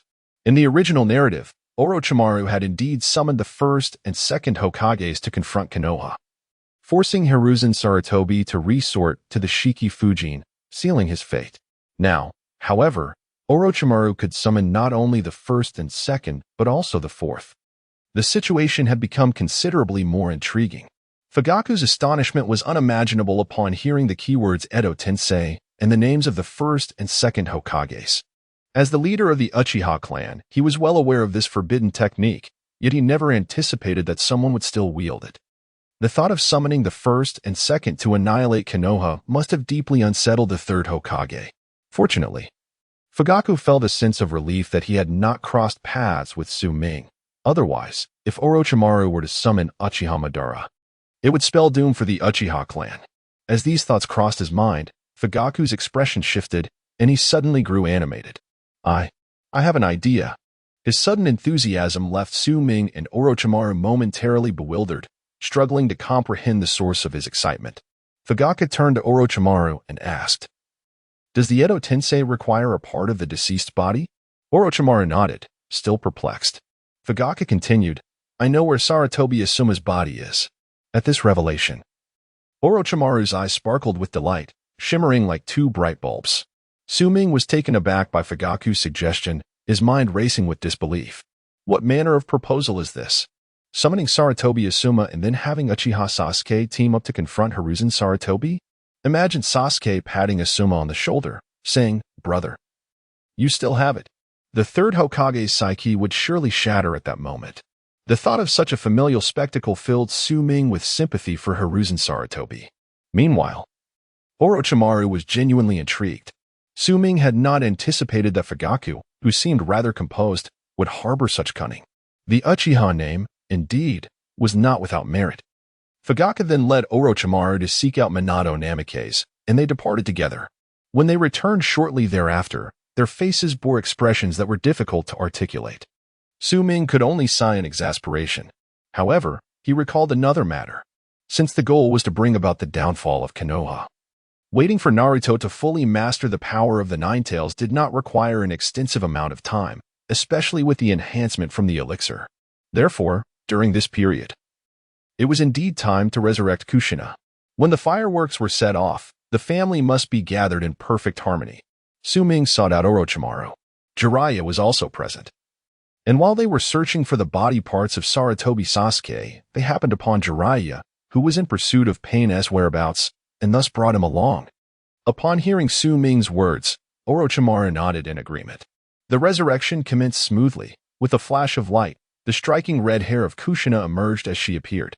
However, when Kushina opened her eyes and beheld Minato, and subsequently Jiraiya beside him, her expression shifted dramatically. In the next instant, she was directly before Minato, delivering a resounding punch to his head. Minato, did you sneak a peek at the women's bath? Su Ming could only facepalm in exasperation. Konoha's reputation for vice was indeed well known. Chapter 67, The Situation in Konoha, Sarutobi's Fury. Chapter 3, Mother, please, exercise some restraint. Su Ming urged helplessly. Indeed, my dear wife. Maintain your composure. Look at all these people around us, echoed Minato Namikaze. At that moment, Kushina began to survey her surroundings, offering an awkward smile in realization of her earlier lapse, which had unveiled her lack of decorum. Ahem. Kushina coughed lightly a couple of times and discreetly pulled Su Ming aside, whispering, What is happening here? Reluctantly, Su Ming recounted the events in their entirety. Naturally, having resolved to annihilate Konoha, he withheld no details regarding Naruto's plight. Upon hearing about Naruto's experiences, Kushina's fury could no longer be contained, erupting forth unabashedly. How dare you? Sarutobi, we sacrificed ourselves to protect Konoha, and this is how he treats my son? With a resounding thud, in her fervor, she inadvertently struck Minato once more. This situation prompted Orochimaru, Fugaku, and Jiraiya to instinctively distance themselves from Kushina. Observing Kushina's fervent demeanor, Su-Ming felt a pang of nostalgia. If only Kushina had lived. Naruto's childhood would have been filled with immeasurable joy. Kushina would never allow any harm to befall Naruto. She would be the epitome of motherhood. So devoted that if Naruto aspired to become Hokage, she would unhesitatingly kick Minato aside without a second thought. Sometimes, fate is remarkably whimsical. Naruto was deprived of such blessings. Yet fortunately, there was still time to amend that. Gazing at Kushina, Su-Ming smiled brightly. Welcome back, dear mother. Within Konoha village. An inexplicable momentum surged forth, causing the discussion surrounding Su-Ming to wane, only to rise again with renewed vigor. In that moment, if there existed a name that resonated throughout Konoha, one that every villager knew intimately, it was not the Hokage's but Su-Ming's. Under such circumstances, one would expect Sarutobi to feel threatened by this rising tide. However, he neither stifled it nor refrained from offering frequent commendations. On numerous occasions, he publicly praised Su-Ming. Consequently, within Konoha, Su-Ming's prestige soared to an abnormal height, so much so that even the slightest blemish would be magnified and scrutinized by all. Before long, his record of failed missions was laid bare for all to see. Influenced by those with ulterior motives, a chorus of condemnation ensued. Ninjas are expected to execute their missions. Failure to do so naturally invites repercussions. The villagers remained oblivious to the truth, simply aware that Su-Ming had not completed his task. Unaware that he had prioritized the village's salvation over it.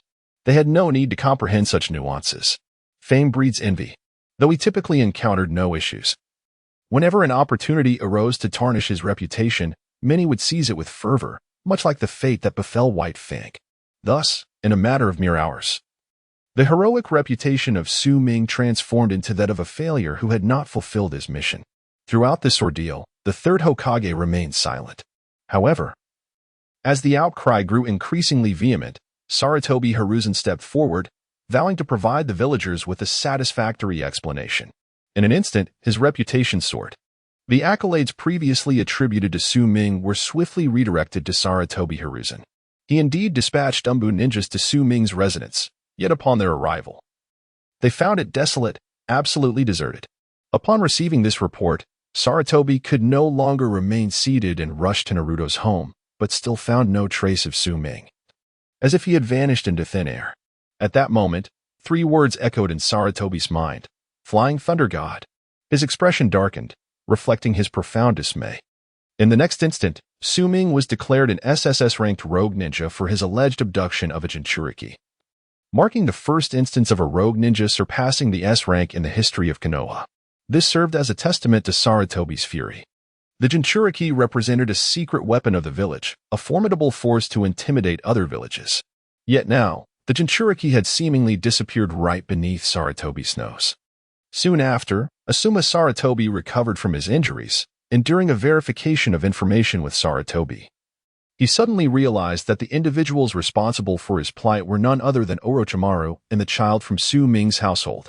At that moment, Sarutobi's animosity towards Su-Ming reached its zenith. In his fury, he even began to monitor Sasuke as well. The situation in Konoha became exceedingly chaotic. Meanwhile, after consulting with Su-Ming, Kabuto received orders to further tarnish Su-Ming's reputation. Shortly thereafter, Irika, under the guise of being Su-Ming's brother's teacher, emerged to publicly accuse him of various misdeeds. An uproar ensued, yet no one could locate him. In the newly established Uchiha territory, Itachi sat beside Su-Ming, perplexed, and inquired, "Ming-san, why do you deliberately seek to sully your own reputation?" Su-Ming replied, "Reputation is of value only when one cares about it. If one places too much importance on it, it may not only fail to protect you, but could also become a weapon against you. Conversely, when you are indifferent to it, it becomes your most potent weapon. Sarutobi believes he can destroy me through this method. Yet he fails to realize that the evidence he seeks is utterly unfounded, while what I possess is the true weapon. When the first and second Hokage confronted him and questioned the future of the Shinja clan, do you think the villagers of Konoha would trust Sarutobi or us? As he spoke, Su Ming smiled, a smile imbued with the confidence of one who holds all the cards. The thoughts of those misguided villagers are of no consequence, he declared. After all, their fate had long been sealed. Their fates were sealed the moment they treated Naruto in that manner, destruction. Before long, news arrived from Minato Namikaze that Naruto could emerge from his seclusion. With the aid of a special tonic, Naruto swiftly mastered the Sage Mode. As soon as he acquired this powerful ability, he hurried back.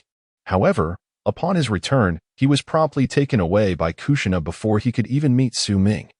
That night, in the deep of night, outside the house, Minato gazed at the warm glow emanating from within, a look of envy crossing his face. Followed by a deep sigh, he watched as the lights flickered brightly before extinguishing. Inside, Kushina cradled Naruto and Su Ming as they drifted into a deep slumber. Minato lacked the courage to enter the house. He was genuinely terrified of Kushina to his very core. In truth, Minato's strength far surpassed that of Kushina. Yet, is fear not a form of love? For out of love, I have embraced all your imperfections. Naruto slept soundly, nestled in Kushina's embrace, as gentle as a kitten. Even in sleep, tears trickled slowly from the corners of his eyes. Kushina tenderly wiped them away, her movements delicate, as if any undue pressure might rouse him from his dreams. Outside, amidst the biting cold wind, Minato donned his Hokage cloak, the fabric billowing and rustling in the breeze. Yet, he wrapped himself tightly in his garments to avoid disturbing the peaceful slumber of his wife and child. It was indeed a rather sorrowful situation. Chapter 68, The Destruction of Konoha, Without a Hint of Remorse. Chapter 1. Su Ming typically awakens early, yet upon opening his eyes, he discovers that Kushina is already absent. Rising from his slumber and stepping outside, he is greeted by the tantalizing aroma of a sumptuous meal. A flicker of confusion crosses his mind. For the Uchiha clan is not known for such early culinary endeavors. Aside from the Uchiha, no one else resides here. Could it be Orochimaru? A moment of astonishment overtakes Su Ming. Could it be that a change in gender has also brought about a transformation in temperament? Following the enticing scent, he ventures forth and soon encounters the sight of Kushina, her fiery red hair aflurry amidst her culinary tasks. Before her lies an extravagant array of dishes, both familiar and obscure. This feast rivals even the grandeur of a Manchu Han imperial feast. Goodness, have you pilfered an entire shinobi village's provisions? After a considerable pause, Su Ming realizes that Kushina has yet to acknowledge his presence. Finally, she notices him and, with a hint of regret, explains, I simply wish to prepare a variety of dishes, knowing how much Naruto enjoys them. Well, this should suffice. Su Ming sighs, pondering the vast quantity of food. Surely even Kurama couldn't consume it all. I'll go rouse Naruto, he declares, departing the scene. However, as he exits, he encounters Minato, who has just returned using the Flying Thunder God technique, his arms laden with an abundance of ingredients. Upon seeing Su Ming, he wears an expression of embarrassment. Good morning. Su Ming merely shrugs, ignoring him as he strides away. Good morning. The family of four joyously partakes in breakfast.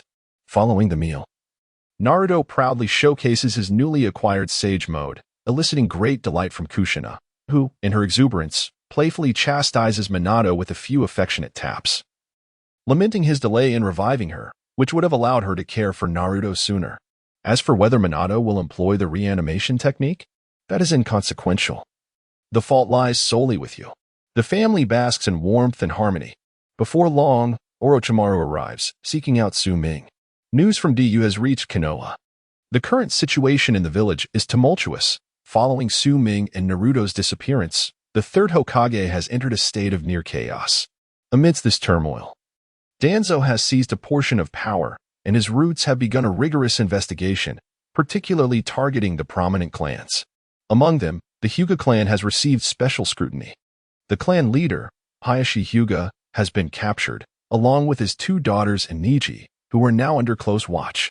Furthermore, word is spread that if Su Ming does not reemerge, the Hyuga clan will face punishment for harboring a traitorous shinobi, accused of sheltering a rogue. As Orochimaru conveys this news, he scrutinizes Su Ming's reaction. It seems that Sarutobi-sensei intends to use the Hyuga clan to lure you out. He must have made considerable preparations. It would be wise for us to weather this storm. Suming shakes his head. There is no need for such caution. Since Sarutobi desires my presence, I shall oblige.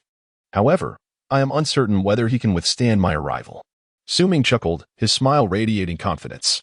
You, Sarutobi Hiruzen, have lured me here.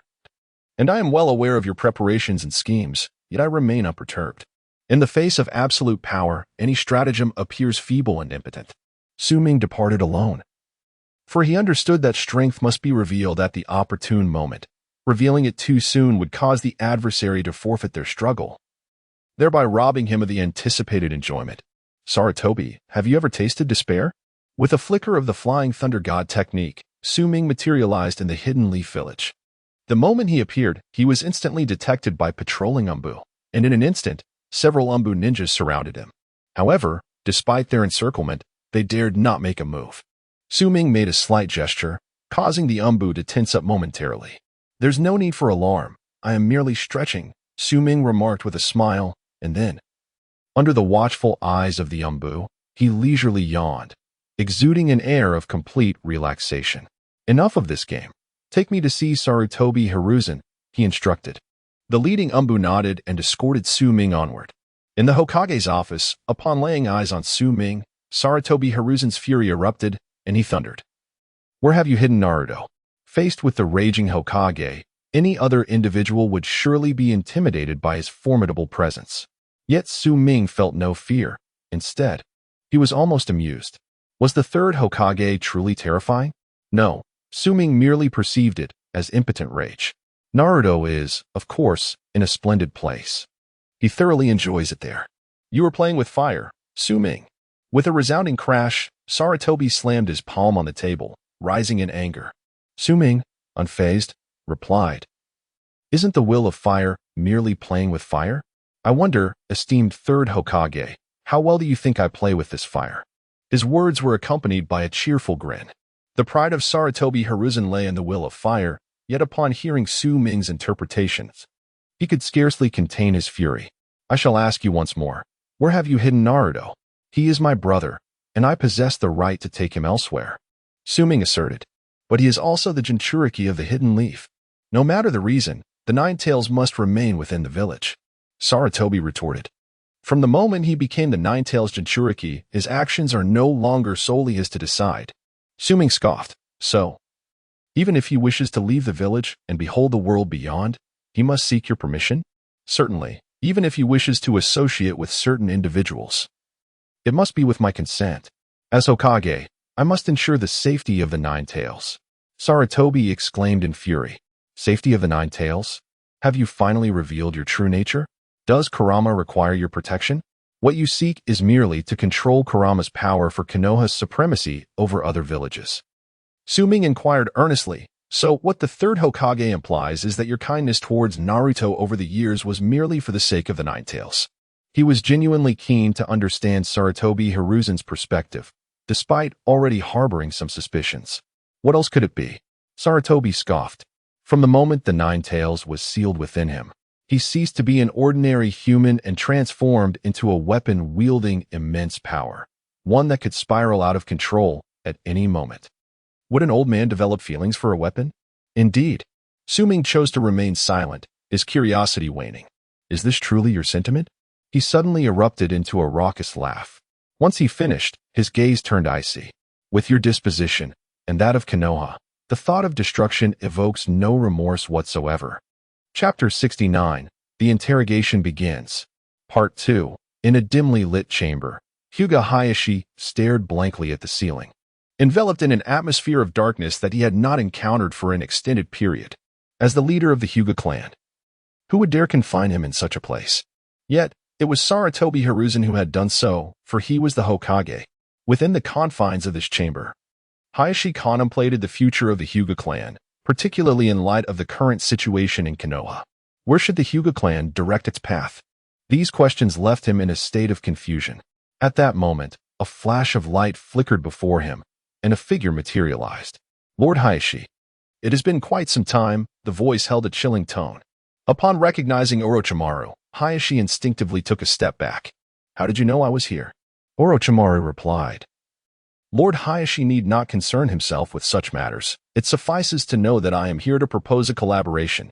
Collaboration? Hayashi's guard was instantly raised. Orochimaru was now an S-rank rogue ninja, and any partnership with him could only lead to nefarious outcomes. Hayashi instinctively prepared to refuse the offer. However, Orochimaru continued. There's no need for haste in your rejection. He gazed intently at Hayashi, articulating each word carefully. In truth, I serve Su Ming. Su Ming. Upon hearing this name, Hayashi froze, disbelief etched across his features. The notion that someone as dangerous as Orochimaru would serve him was astonishing. If Lord Hayashi remained skeptical, I implore you to examine this. Orochimaru produced a kunai, specially crafted for this very purpose. Just as Hayashi's gaze shifted toward the kunai, Orochimaru smiled and snapped his fingers. With a resounding crack, two figures emerged from the kunai, Namikaze Minato and Kushina Uzumaki, the fourth Hokage and his wife. Upon witnessing the couple, Hayashi's surprise was palpable. Yet, upon looking into their eyes, he understood, exclaiming, Edo Tensei? It has been a long time, Lord Hayashi, Minato greeted after their appearance. Hayashi nodded in acknowledgement. Kushina then unexpectedly inquired, Lord Hayashi, do you have children now? Hayashi was taken aback, not anticipating such a question from Kushina. He instinctively replied, Yes, why do you ask? Really? Kushina seemed genuinely excited. Are they boys or girls? Two girls, Hayashi answered candidly. At that moment, Kushina's eyes sparkled with delight. Two girls, how wonderful! Minato sighed, rubbing his forehead, aware of Kushina's thoughts. The children were still quite young. Was this not a bit premature? To curb Kushina's enthusiasm, Minato interjected. We are here on Su Ming's behalf to discuss matters with Lord Hayashi. What matters?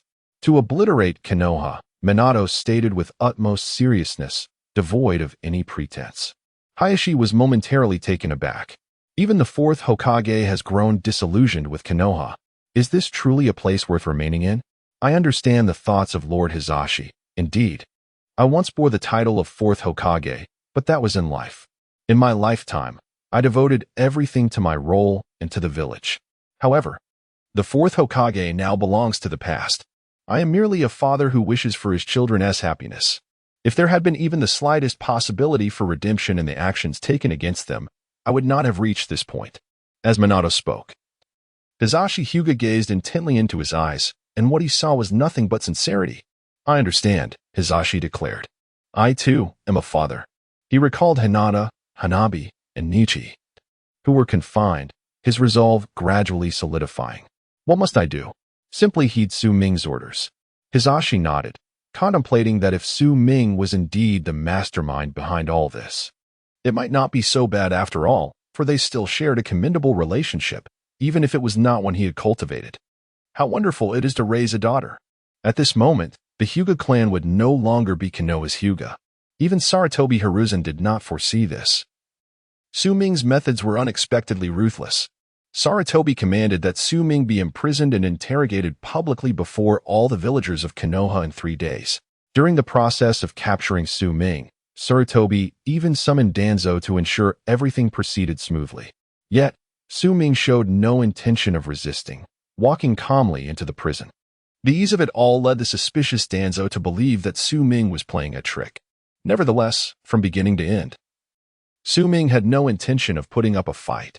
Thus, he spent 3 days in the prison in tranquility. Su Ming was at peace. But Konoha was far from serene. The first ever S-rank rogue ninja had emerged since the village's founding and was now captured, set for interrogation. Such a public trial was a rarity in Konoha, and following Su Ming's capture, the praises for the third Hokage, Sarutobi Hiruzen, grew louder. Indeed, Sarutobi's public appearances increased significantly, for he was met with admiration at every turn. However, Sarutobi failed to notice that those villagers who lauded him, upon leaving, gathered in an orderly fashion. If these individuals faced danger or were to engage in battle, their eyes would reveal the Sharingan, a sight that would astonish Sarutobi. Yes, they were all Uchiha clan members. This was orchestrated by Su Ming, designed to keep Sarutobi off guard. Itachi was responsible for this, putting forth extraordinary effort, meticulously considering every detail to ensure not a single misstep occurred. Because of this, The Uchiha clan increasingly respected this young clan leader, for he exhibited remarkable leadership skills. Even among the Uchiha, strength commands respect. Moreover, the young clan leader possesses the kaleidoscope Sharingan. The proceedings unfolded with remarkable order. Under the directive of Sarutobi Hiruzen, Su Ming was also brought forth. The venue for the interrogation was situated in the heart of the bustling village of Konoha, allowing the majority of onlookers a clear view. The interrogation space was modest, featuring a slightly elevated platform with a cross at its center. The individuals being questioned would find themselves bound to this cross. Long ago, orchestrated by Sarutobi Hiruzen and Danzo, the surrounding area became crowded with villagers of Konoha who had eagerly awaited this moment.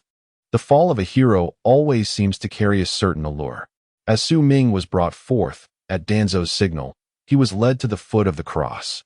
However, upon reaching the cross, Su Ming was not restrained upon it. Instead, the Umbu guarding him released him from his bindings, bowing respectfully before stepping aside.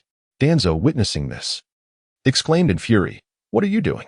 Yet, none paid him heed. The Umbu stood silently beside Su Ming, and gradually, their attire began to be removed. The Uchiha clan insignia was unveiled before the eyes of the crowd.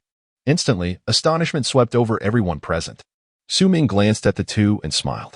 The interrogation, indeed, was set to commence, but it was not he who would be interrogated. Sarutobi, I extend my gratitude for your diligence. Chapter 70, Sarutobi Hiruzen. Is this how you handle things? Chapter 3, Uchiha. Su Ming, how dare you conspire with the Uchiha clan?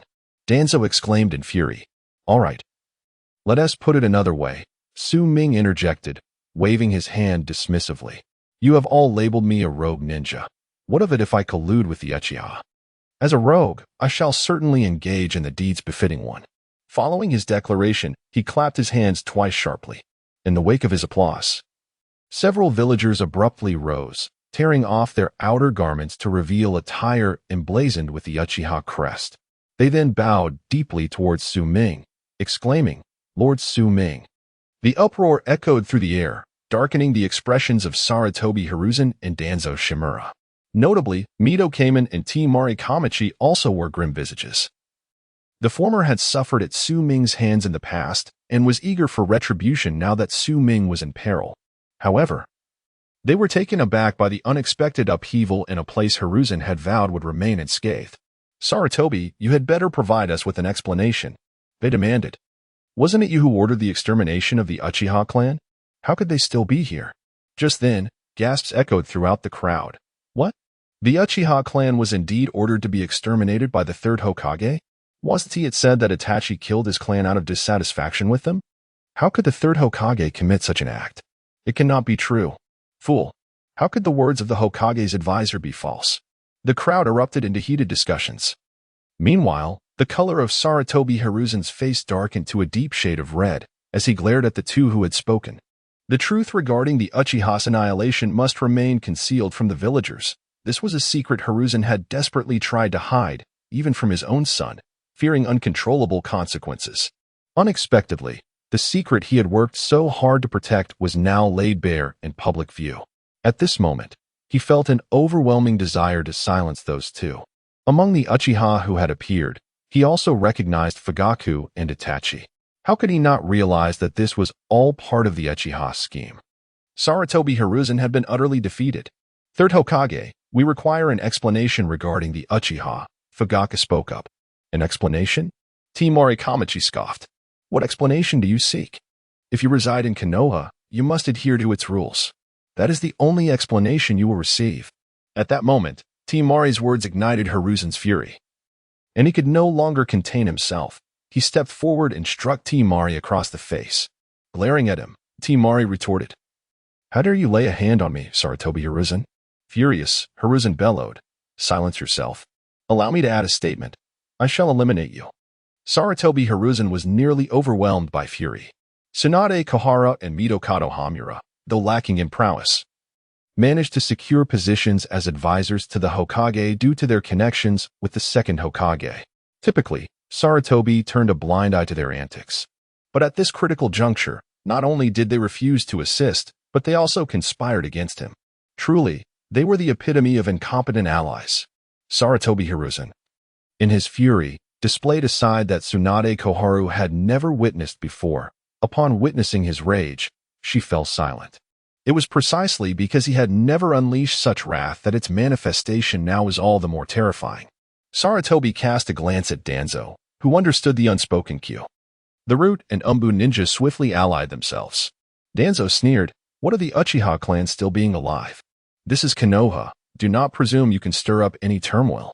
Saratobi declared, "Konoha shall always be my Konoha." Following the unification of Root and Umbu, it seemed the situation had tilted in their favor. Yet, at that moment, Su-Ming clapped his hands twice and proclaimed, "Hyuga clan leader, it is your time to shine." As he spoke, a figure emerged instantaneously. It was Hyuga Hisashi, who had been confined by Saratobi and others.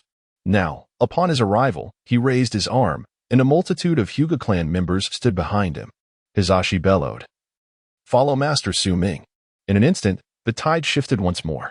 The alliance between the Hyuga and Uchiha clans, two esteemed families known for their ocular jutsu, had only been seen during the Warring States period, and that was due to Hashirama. Now, it was due to Su-Ming. The expressions of Saratobi Hiruzen and Shimura Danzo turned grim. The Hyuga clan, once loyal to Konoha, now stood in opposition. Saratobi, with a darkened countenance, addressed Hisashi. "I require an explanation." Hisashi smirked. "The explanation you seek, Third Hokage, was given the moment Hayashi perished. From that moment forth, my clan has been guiltless towards Konoha. However, what has Konoha bestowed upon us? Glory? Pride? No, not at all.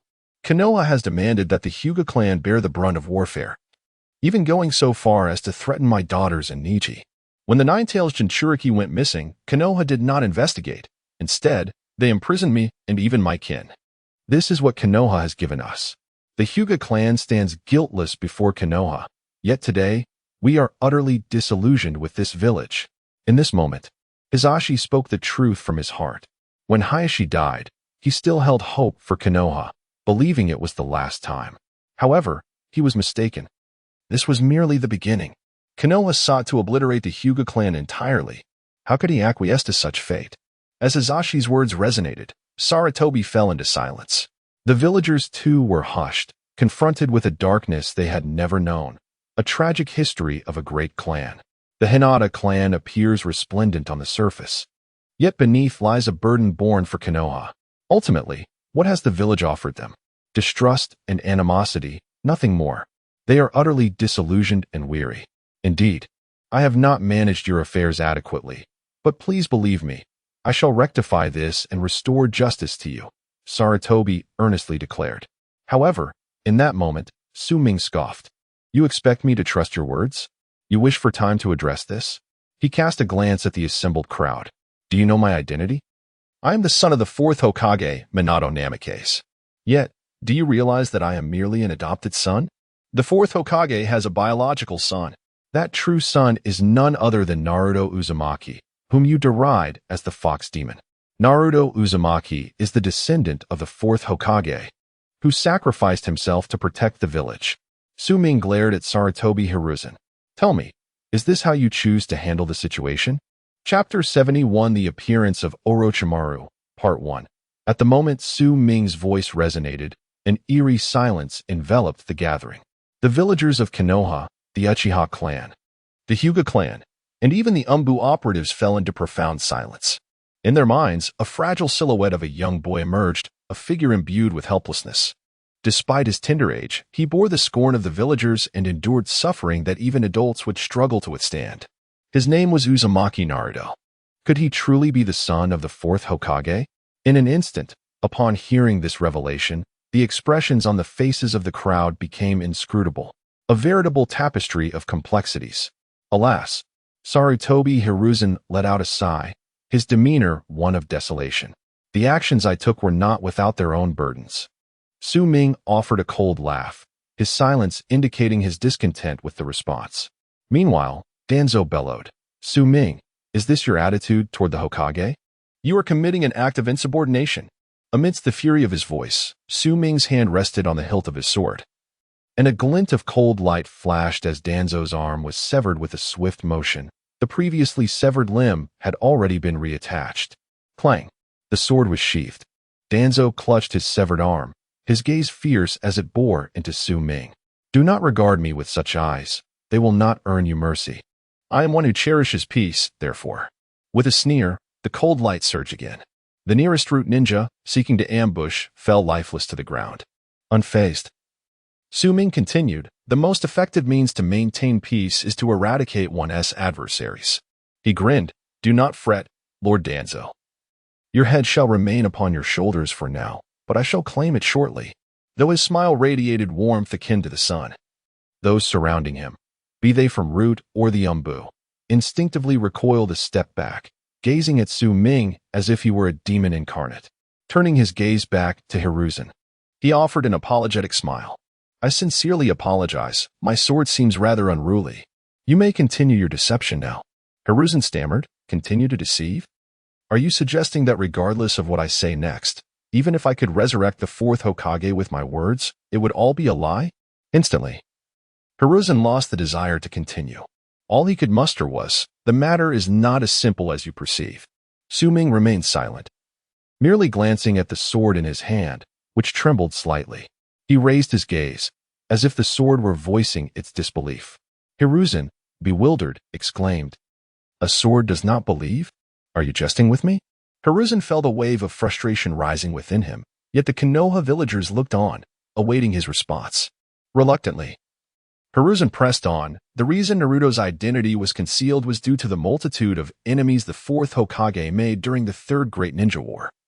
Hiding Naruto's identity was a measure taken to ensure his safety. Upon hearing this, the villagers momentarily paused before nodding in understanding. If that is the case, then it makes perfect sense. After all, during the last Shinobi World War, the fourth Hokage was of utmost importance. And there were certainly numerous individuals who harbored resentment towards him. Following the fourth Hokage's passing, if it were to be revealed that his offspring still lived, they would undoubtedly become targets, even to the point of assassination. Many villagers nodded in agreement, clearly acknowledging Saratobi's assertion. Observing this, Saratobi Hiruzen's expression visibly brightened. At least there were those who listened. However, Su Ming let out a cold laugh. May I inquire, Lord Third, which holds greater allure, the identity of the Nine-Tails Jinchuriki or that of the fourth Hokage's son? Upon hearing this, Saratobi Hiruzen's countenance instantly stiffened. Su Ming continued, surely. When compared to the identity of the Jinchuriki, the title of Hokage's son pales in significance. Indeed, the importance of the tailed beast far surpasses that of the Hokage's lineage. Saratobi Hiruzen's previous remarks now appeared utterly untenable. After contemplating, the villagers' gazes towards Saratobi Hiruzen began to shift. In response, Saratobi Hiruzen's expression darkened further. This time, he refrained from retorting and instead turned to Su Ming, his gaze becoming more composed. What exactly do you intend to accomplish? He inquired. Although Su Ming had unwittingly garnered the support of the Uchiha and Hyuga clans, many other factions remained within Konoha, including the Saratobi, Shimura, and Ino-Shikacho clans. These were all intricately tied to Konoha and to Saratobi Hiruzen himself. In other words, even if Su Ming wished to instigate conflict, Konoha was not necessarily destined for defeat. Furthermore, Konoha possessed reserves of strength for wartime, all of which were within the Hokage's purview. Given the current situation, Saratobi Hiruzen found himself in a position of advantage. After assessing the strength of both parties, his confidence gradually grew, prompting him to pose the question, what do you truly desire? Su Ming smiled, casually glancing at the nearby crucifix. Today, Lord Third has come here to interrogate me. I wonder what charges you intend to bring against me. Just as Saratobi was about to speak, Su Ming interjected, failure to complete a mission? He clapped his hands, and from the crowd, a figure emerged, walking purposefully towards the elevated platform, approaching the crucifix to bind themselves. It was Orochimaru. Teacher Saratobi, long time no see. Orochimaru exclaimed, licking his lips with excitement. Su Ming remarked, this is the task I undertook, to capture an elite Chunin. His voice was not loud, yet it was sufficiently clear for all to hear. Upon Orochimaru's ascent, many failed to recognize him due to his change in appearance. Thus, Su Ming kindly inquired, may I ask, Mr. Orochimaru, to what extent has your power ascended? Orochimaru smirked slyly, asserting that his prowess would easily suffice to eliminate several Jonin. and even the esteemed Sarutobi-sensei might not prove a formidable adversary against him. Indeed, Orochimaru spoke the truth. Should he invoke the reanimation jutsu to summon the first and second Hokage, even a handful of Jonin would stand little chance. Su-Ming continued to smile, declaring, "This is the mission I undertook, to capture the elite Chunin, Orochimaru. I have accomplished it." He emphasized the word elite with particular fervor, and the gathered crowd grasped his implication. Orochimaru's strength was well known. As one of the legendary Sannin of Konoha and a disciple of the third Hokage, his power was undeniably formidable. Not only was he designated as an elite Chunin during missions, but he was also assigned to Su-Ming. The question lingered, just how elite was this so-called elite? If one were to consider this, it could be inferred that even the Hokage might merely be regarded as an elite Jonin at best. In that moment, the crowd erupted into animated discourse, discussing the higher echelons of Konoha and the legendary Sarutobi. Chapter 72. I desire the flames of Konoha to envelop the entire ninja world. Part 2. Indeed, the moment Orochimaru made his appearance, Sarutobi Hiruzen felt an ominous premonition. As anticipated, events began to unfold in a disconcerting manner. However, even at this juncture, Sarutobi could hardly fathom why Orochimaru would heed Su-Ming's words and act on his behalf. He was acutely aware of his disciple's temperament, his rebellious nature, and it was astonishing that such a defiant individual would now obediently follow Su-Ming's directives. "Minato, how on earth did you come to have such an extraordinary son? If Asuma possessed even half of that talent, things would not have reached this point." Nevertheless, Sarutobi Hiruzen, as the Hokage, had endured many trials. Thus, he promptly stated, "The task was issued by Danzo, and I am not privy to its specific details." The incredulity was palpable on Danzo's face as his eyes widened in disbelief at Sarutobi's words. The implication was clear. Was he, Danzo, to bear the brunt of the blame once more? It appeared that Sarutobi Hiruzen wished to present himself as a paragon, devoid of any blemish. All the responsibility was to rest squarely on his shoulders. Anger surged within Danzo, and he resolved that he could not accept the blame this time. However, just as he opened his mouth to protest, Sarutobi turned to him, his gaze as frigid as ice. The meaning behind his eyes was unmistakable to Danzo. Should he refuse to acknowledge the truth, Sarutobi would unveil all of his misdeeds. At that point, what awaited him would be far worse than mere interrogation. It could very well mean death. Curse be it. Danzo clenched his fists tightly, only to release them moments later, lowering his head in resignation. The mission was indeed assigned by me, he conceded. Sarutobi Hiruzen then addressed Su-Ming, stating emphatically that he had no knowledge of the particulars, and had he been aware, he would have never permitted such actions. After all, as Hokage, he bore the responsibility for every ninja within the village. His words were delivered with fervor, embodying the essence of a Hokage. Despite the myriad events that had transpired, a voice in the crowd called out in support.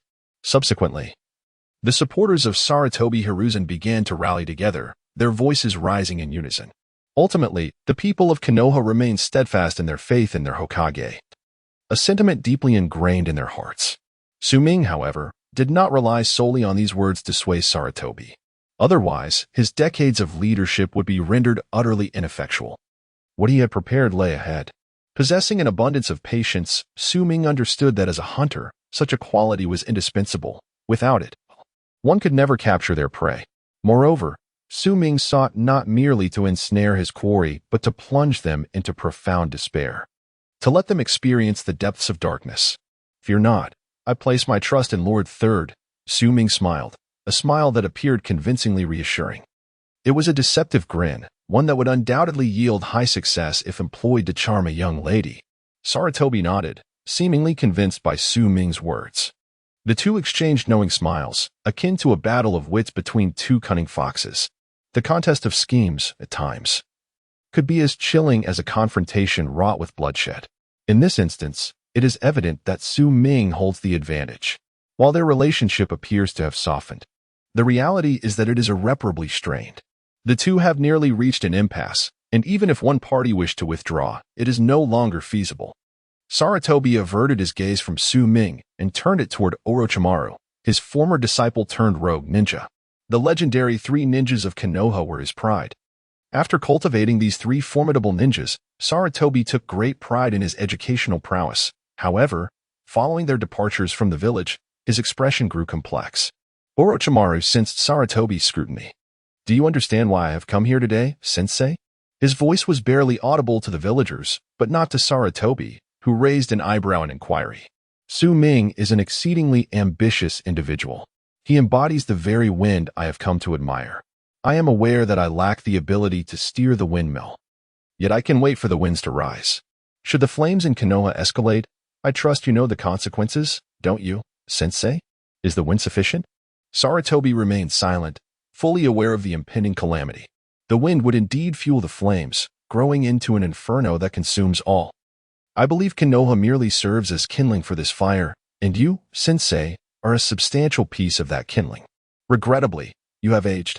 As he spoke, Orochimaru exhibited a hint of regret, which Sarutobi perceived as mockery. Undoubtedly, Orochimaru harbors profound sentiments toward Konoha and Sarutobi. The latter is not only his mentor and guide, but also the one who led him into the abyss. The defeat in the Third Shinobi World War and the death of Rope Tree shattered his ambitions of becoming Hokage and belonging to the village. Yet, he has come to see the truth. Konoha is not his true home. He has spent years searching for belonging. And now he knows it lies in waiting for the winds to rise. If he cannot become the wind, he shall quietly bide his time, awaiting the gust that will turn the wheel of destiny. Su Ming represents that wind. He possesses the power to set the windmill in motion, altering the fates of others. This was starkly evident in Itachi and Shursui of the Uchiha clan. Previously, Orochimaru had placed his faith solely in science, only to discover that there are limits to its reach. He can unravel the mysteries of the universe given sufficient data, yet he cannot fathom the essence of life itself. Sarutobi remained contemplative. He recognized his own aging. He was no longer the formidable shinobi he once was. He was certain that had he been younger, Konoha would not face such a crisis. Yet, there are no what-ifs. Matters must reach a resolution.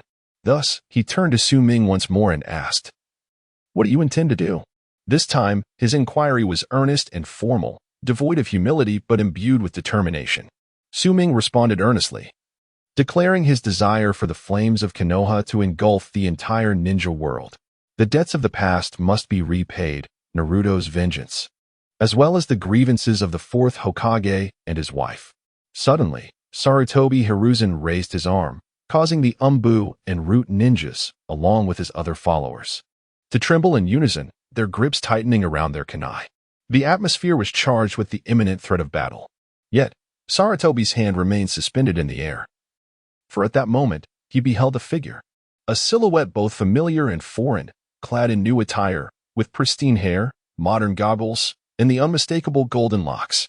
The Nine-Tails Jinchuriki, Uzumaki Naruto, advanced through the crowd, steadily ascending to this elevated battleground. The third Hokage observed the now taller Naruto, a myriad of emotions swirling within him. Just as he prepared to speak, he was abruptly rendered silent. For in the next instant, he sensed an overwhelming surge of Nine-Tails chakra emanating from within Uzumaki Naruto. Chapter 73. Since you call me a demon fox, how can I refrain from acting as one?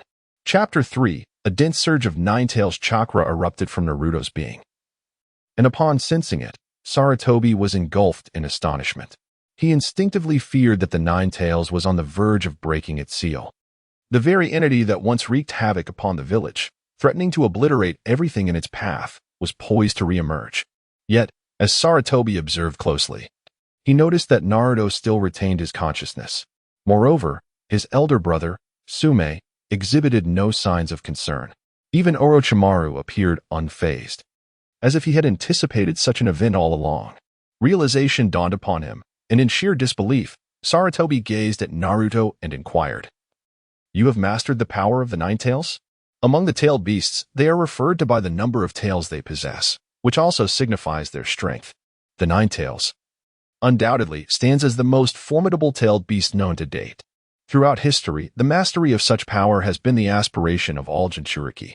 However, even with lesser-tailed beasts, achieving such mastery is exceedingly rare.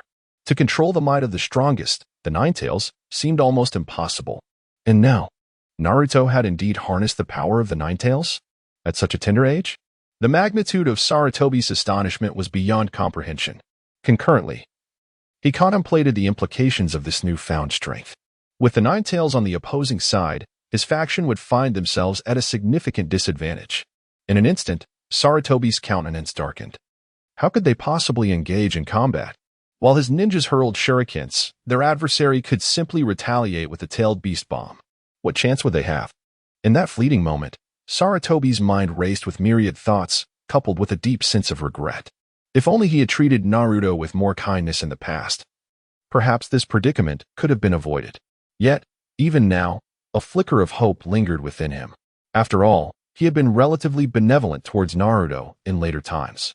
Thus, he donned his characteristic amiable demeanor. "Naruto, where have you been all this time? I was quite worried about you." The emotional appeal was palpable. Sume chuckled softly beside him, aware that it was too late for such sentiments. Had Saratobi treated Naruto with genuine care from the outset, regarding him as a beloved apprentice, then Sume would not have minded. The future of Konoha would have been bright, and upon Naruto's maturation, not only would Konoha retain its title as the foremost ninja village, but it would also command respect throughout the entire shinobi world. However, Saratobi squandered his opportunity, playing a hand of cards poorly. Now, attempting to invoke emotional ties with Naruto proved futile. He was no longer a mere child. "Thank you for your kindness, Third Hokage," Naruto spoke with courtesy. Politeness, however, signified a growing distance. "I have come here to escort my brother home." Naruto turned to Saratobi, his voice steady. "Is there anything you wish to convey, Third Hokage?" As he spoke, the vestiges of the tailed beast manifested around him, and an aura of malevolence and dread enveloped the atmosphere. Saratobi's heart raced in terror. At the moment this power manifested, the villagers erupted into chaos. This is the power of the Nine Tails. The demon fox, it truly is the demon fox. The demon fox has emerged. Isn't he the son of the fourth Hokage? The fourth Hokage sealed the demon fox away. How could it have returned? What of the fourth Hokage's son? He is now nothing but a demon fox, the very same that once laid waste to our village. Its return surely heralds another calamity. What shall we do? The fourth Hokage is no longer here. Who can subdue this demon fox now? Panic-stricken, the villagers wore expressions of terror. Suddenly, someone exclaimed, the third Hokage is here. Yes, surely the third Hokage will know how to pacify this demon fox." In unison, the villagers turned their hopeful gazes towards Saratobi Hiruzen, beseeching him. "Third Hokage, we implore you to save us. Swiftly capture this demon fox." "Indeed, Third Hokage. If you fail to apprehend it, it will undoubtedly bring ruin upon our village once more. For the safety of our home, please vanquish this fiend. Such a monstrosity has no place among us. It must be eradicated." In that moment of collective outrage, they completely overlooked the fact that Naruto was the son of the fourth Hokage. They forgot that the fourth Hokage was once the hero who saved the village. And Naruto, too, existed to protect the village, having the Nine Tails sealed within him, thereby indirectly continuing the fourth Hokage's legacy of safeguarding Konoha. Yet, none of this was visible to their eyes.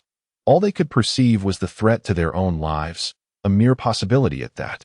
Throughout, Naruto had never harbored any intention of harming them. Even just moments ago, he had deliberately steered clear of the villagers. In this tense moment, as the villagers looked towards Saratobi Hiruzen with hope, Hiruzen wore a bitter smile. Eradicate the Nine Tails? Such words were spoken so lightly. If only it were that simple. Even if he wished to, he was entirely incapable of doing so. The Jinchuriki who fully harnesses the power of a tailed beast is still no match for the formidable Nine Tails. To eradicate, it would require the resurrection of the first Hokage. What right had Saratobi Hiruzen to confront a perfect Jinchuriki? He would need at least 8 lives to face such a challenge. Thus, when the villagers spoke up, Hiruzen had no intention of responding. As for taking action against Naruto, that was a ludicrous notion. Even speaking harshly to Naruto at this moment was beyond his courage. Just as the villagers' pleas grew louder, the Nine Tails chakra emanating from Naruto intensified and became palpable. Under the influence of the Nine Tails chakra, Naruto's demeanor grew increasingly frigid. Finally, he bellowed, "Silence." This thunderous command resonated like a clap of thunder, shaking the very heavens. The once raucous villagers of Konoha fell silent, staring at Naruto in stunned terror. "The demon fox," someone stuttered in fear. At the very moment his words fell, Naruto's figure vanished instantaneously. When he reappeared, he stood before the man, raising his arm to grasp his throat firmly, lifting him off the ground. "What did you just say?" His voice was devoid of emotion, icy and indifferent. I.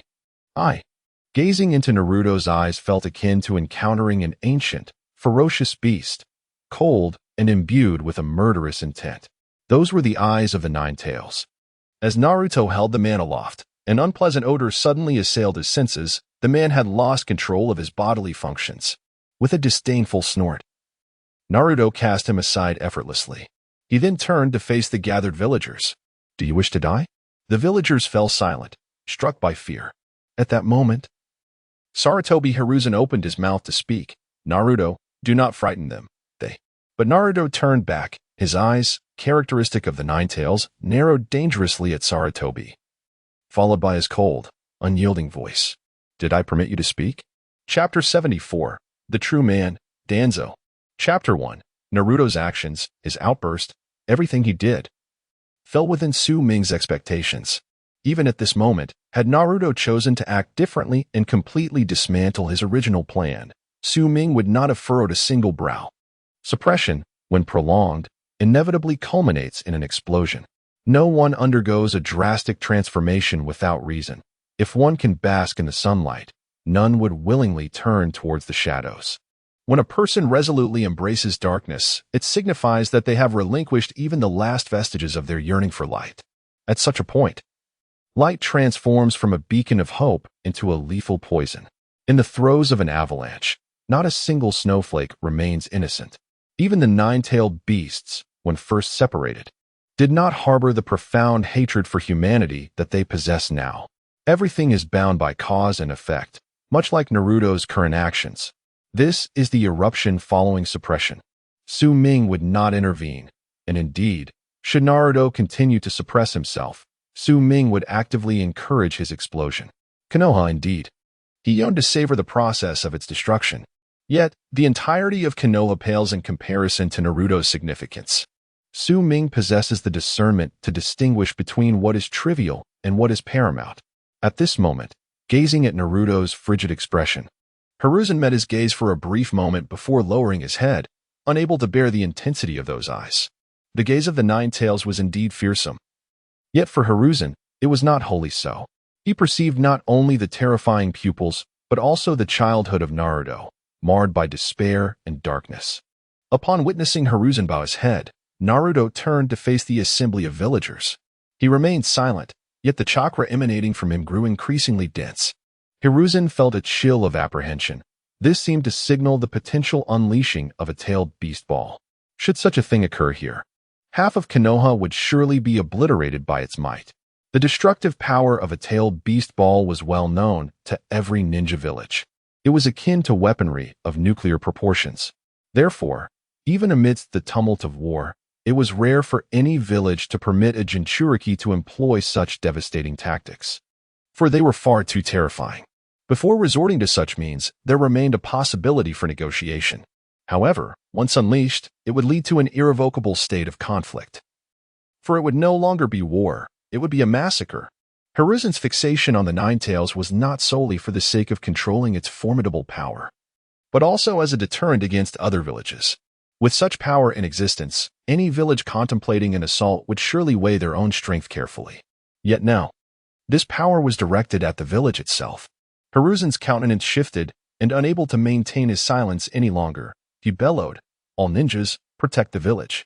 At Hiruzen's command, whether from the Yambu or the root ninjas, they all placed themselves in front of the villagers, including Inuzuka, Nara, and other clans. Even those who had been merely observing were compelled to join the fray, for if the tailed beast ball were to be unleashed, the entire village would find itself engulfed in catastrophe. In an instant, they all sprang into action. As fate would have it, a seasoned shinobi stealthily approached. His intention was to strike Naruto before he could unleash the tailed beast bomb. Indeed, the release of the tailed beast bomb necessitated a considerable amount of time, especially given the formidable power that Naruto was currently gathering. However, just as the shinobi drew near, Su Ming made his move. With his hand poised on the hilt of his sword, a glimmer of cold light flashed.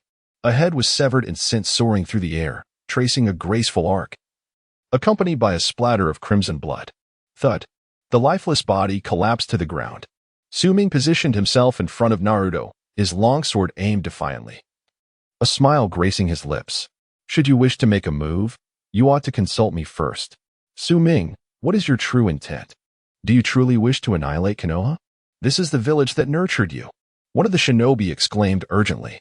Nonetheless, Su Ming's response was to draw his sword. Swoosh. Yet another shinobi attempting to approach Naruto fell lifelessly to the ground. Since the last great ninja war, the number of elite shinobi remaining in Konoha had been scarce, and now Su Ming had claimed the lives of two. In an instant, the eyes of others turned bloodshot with rage. To obliterate Konoha is but a mere spectacle to me. If it pleases Naruto, I might consider it.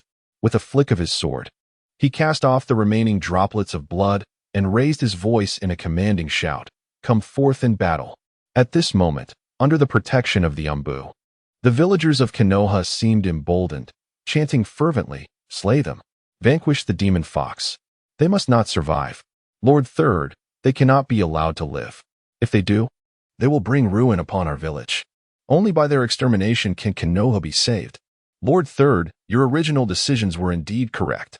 The demon fox is, after all, merely a demon fox. He was born to destroy the village. Even if he is the son of the fourth Hokage, he remains a demon fox. Indeed, had the fourth Hokage still been alive, he would have personally vanquished this demon fox to protect us.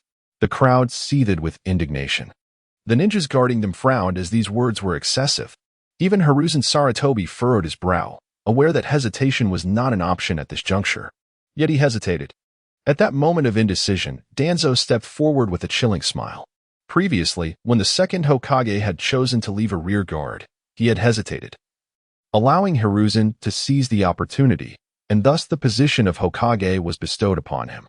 That incident had long been a source of deep regret for Danzo. But now, he recognized that the moment had arrived. He boldly stepped forth, raising his hand to unravel the bandages that bound his arm. In an instant, the Sharingan embedded within his arm was fully revealed. The multitude of Sharingan eyes, terrifying and grotesque, were now exposed. Danzo faced Naruto with righteous determination. Demon Fox, if you have business, direct it towards me. Konoha has not only the Hokage, but I, Shimura Danzo, shall protect it. Konoha will be safeguarded by me, Shimura Danzo. Tuan Zhang's resounding roar exuded an air of righteousness. Listening to his words, the villagers of Konoha could not help but cheer. At that moment, Tuan Zhang's prestige among the villagers soared ever higher. He felt a profound sense of satisfaction, contemplating that after this incident, he might indeed contend for the position of Hokage against Sarutobi Hiruzen. However, he remained oblivious to the faint smirk that graced the corner of Hiruzen's mouth. How could he not recognize that this was an opportune moment to garner acclaim? Yet, why did he not step forward? The answer was simple. There could only be one outcome. Indeed, Tuan Zhang's voice captured Naruto's attention. The terrifying gaze of the Nine Tails was instantaneously imprinted in Tuan Zhang's mind. In that fleeting moment, a chill coursed through Tuan Zhang's body, prompting an instinctive desire to retreat.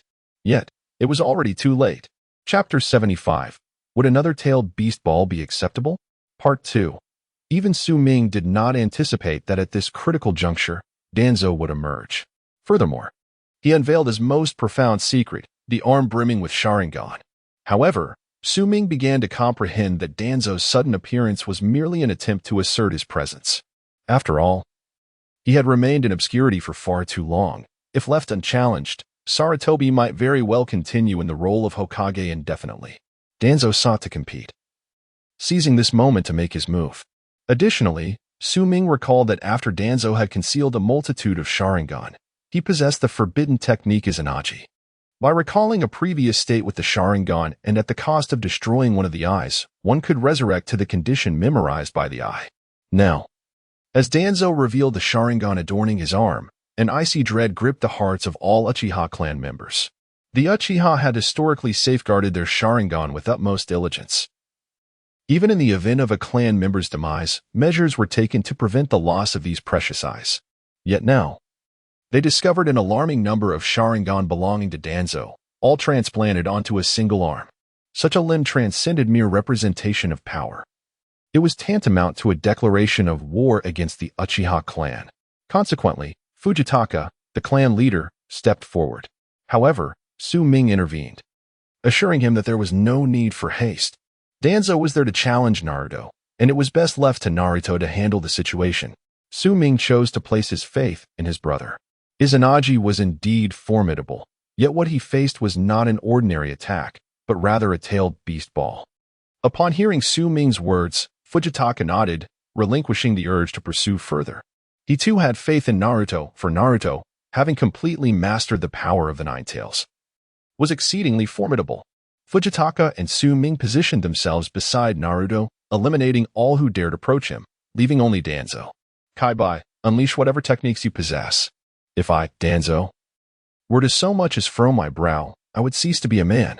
Upon the conclusion of his proclamation, Naruto let out a cold chuckle.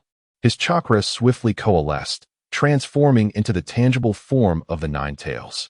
He then ingested the amassed chakra, only to expel it with tremendous force.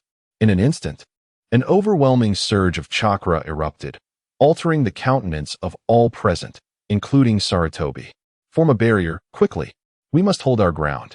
With Sarutobi's desperate cries echoing, all the ninjas of Konoha sprang into action. Centered around Sarutobi, several clans, the Umbu, and the root members fervently gathered their chakra, channeling it into a single Umbu ninja. Would release, for pillar prison. With a resounding boom, a colossal wooden cage materialized around Naruto and Danzo, encasing them within. However, the moment the cage appeared, it began to morph instantaneously.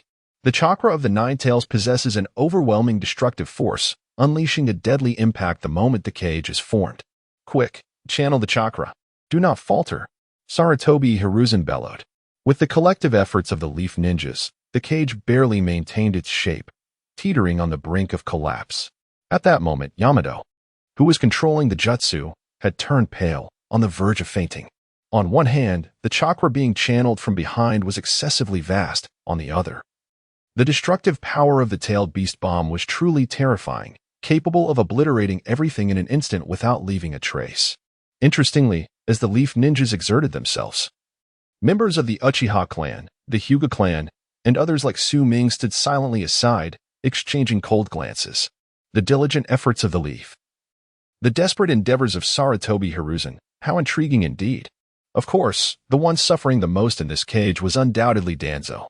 In fact, the moment he realized he was ensnared by the would-release jutsu, he could no longer contain himself and unleashed a torrent of curses, all directed at Sarutobi Hiruzen's kin.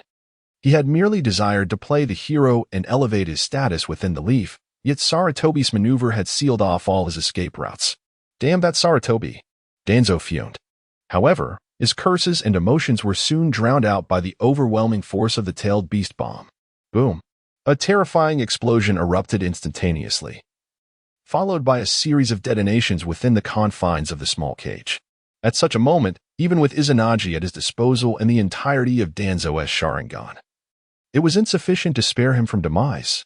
The chaos persisted for but a brief moment before the cage was thoroughly breached. The explosive force then surged outward, though it had been somewhat mitigated by the cage's resistance, not to mention the would-release jutsu's unique ability to suppress the tailed beast's power. Thus, by this juncture, the might of the tailed beast bomb had been significantly diminished. Under Sarutobi Hiruzen's guidance, the barrier was released. Although explosions continued, their intensity had greatly waned. The barrier was now sufficiently robust to withstand the remaining force. Witnessing this scene, many villagers exhaled in relief, their worries alleviated. Some even scoffed. I thought the Nine Tails was formidable, but is this all it can do? It's hardly impressive, as long as we in the Leaf stand united. Even the Nine Tails is not so daunting. Eradicate the Nine Tails. Eradicate the Nine Tails. The villagers shouted in unison. At that moment, the explosion subsided, and as the dust settled, a figure emerged, Naruto. His attire appeared pristine, his hair immaculate, and even his goggles bore no signs of damage. At this moment, Naruto's expression remained icy, revealing only his presence. As for Danzo, he was likely reduced to nothing more than ash in the wake of the explosion. Upon the appearance of Naruto, Sarutobi Hiruzen and others were utterly astonished. In such a confined space, the successive explosions should have inevitably harmed even the Nine Tails itself. Yet, Naruto appeared completely unscathed. This was due to the bestowed upon him by Su Ming earlier, which rendered him impervious to harm. Thus, Su Ming remained entirely unperturbed. Eliminate the demon fox. The shouts of the villagers of Konoha grew increasingly fervent, and at that moment, a cold, sharp smile crept across Naruto's lips. He slightly raised his arm, palm facing upward, and opened his hand. At its center, a tailed beast ball began to coalesce once more. Instantly, the faces of all Konoha's ninjas shifted dramatically. Good heavens! The effort required for one tailed beast ball was already immense, if another were to follow. The outcome was all too predictable. Meanwhile, the villagers' cries continued to resonate. At last, a ninja could no longer contain his frustration and turned around, bellowing, "Shut up, all of you, or I swear I will end you." The villagers fell silent, while a group of ninjas glared fiercely. Chapter 76. The Meaning of Your Existence is a Grand Firework, Part 3. The power of the Nine Tails is exceptionally formidable among the tailed beasts. While other tailed beasts may require an extensive preparation period to utilize their tailed beast balls, the Nine Tails. In ordinary times, the Nine Tails often boasted to Su Ming about its strength, and it was no idle boast, it was genuinely powerful. At this moment, when Naruto once again manifested the tailed beast ball in his hand, the expressions of all the Leaf Village ninjas shifted dramatically. Even Sarutobi Hiruzen's lips twitched uncontrollably. How can we contend with this? He recalled Danzo, but alas, Danzo had been reduced to mere ashes, dissipating into the ether.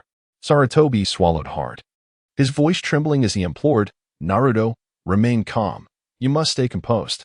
At this juncture, they were thoroughly terrified, fearing what Naruto might do next.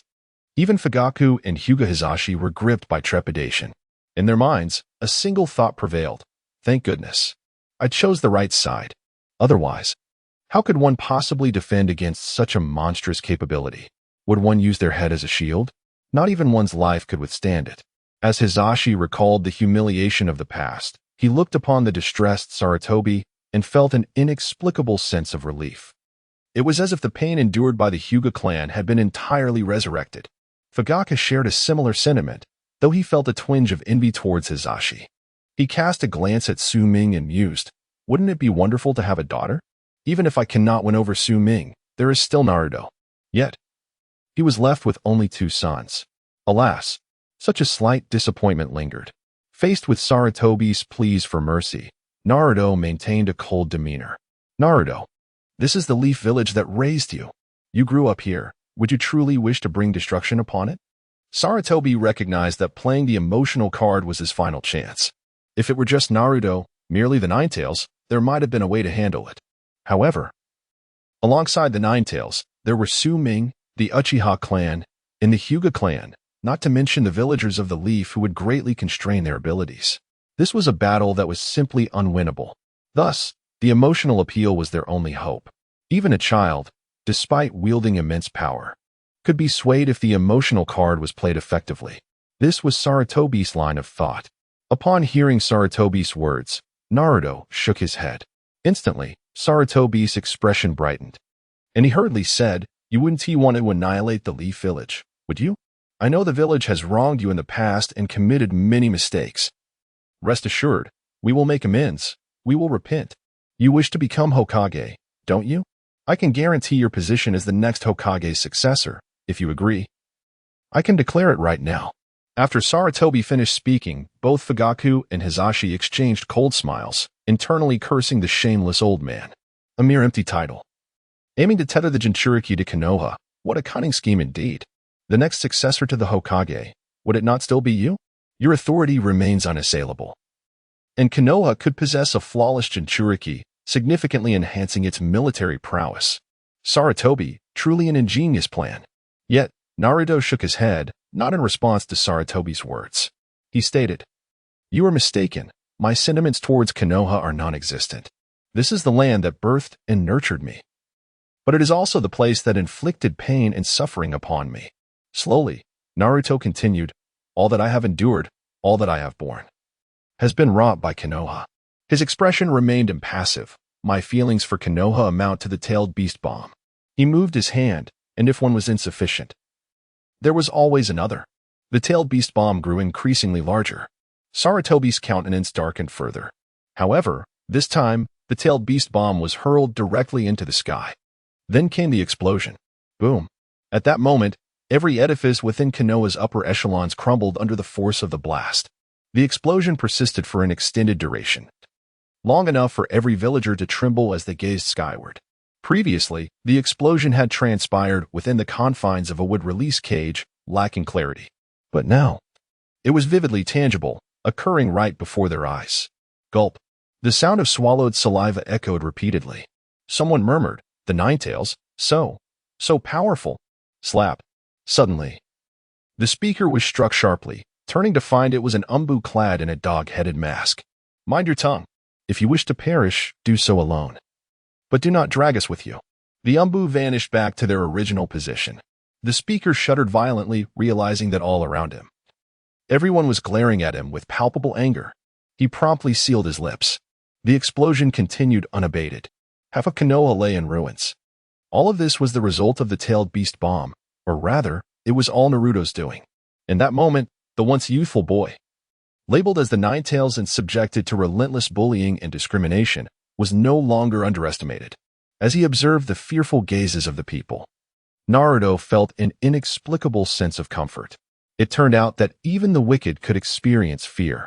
The wicked would indeed fear those who are stronger. If one wished to avoid being bullied, the only path was to grow stronger, to become mightier, vanquishing all who sought to oppress you. Naruto glanced at Su Ming and began to speak. "Brother, I can." Yet his words remained unfinished as Su Ming interjected. "As long as you find joy in it, anything is permissible." As he spoke these words, Su Ming smiled, a genuine and heartfelt smile. His laughter radiated warmth like the sun. Yet this sun was destined not to shine upon Konoha. To those in Konoha, this smile was more terrifying than that of a demon.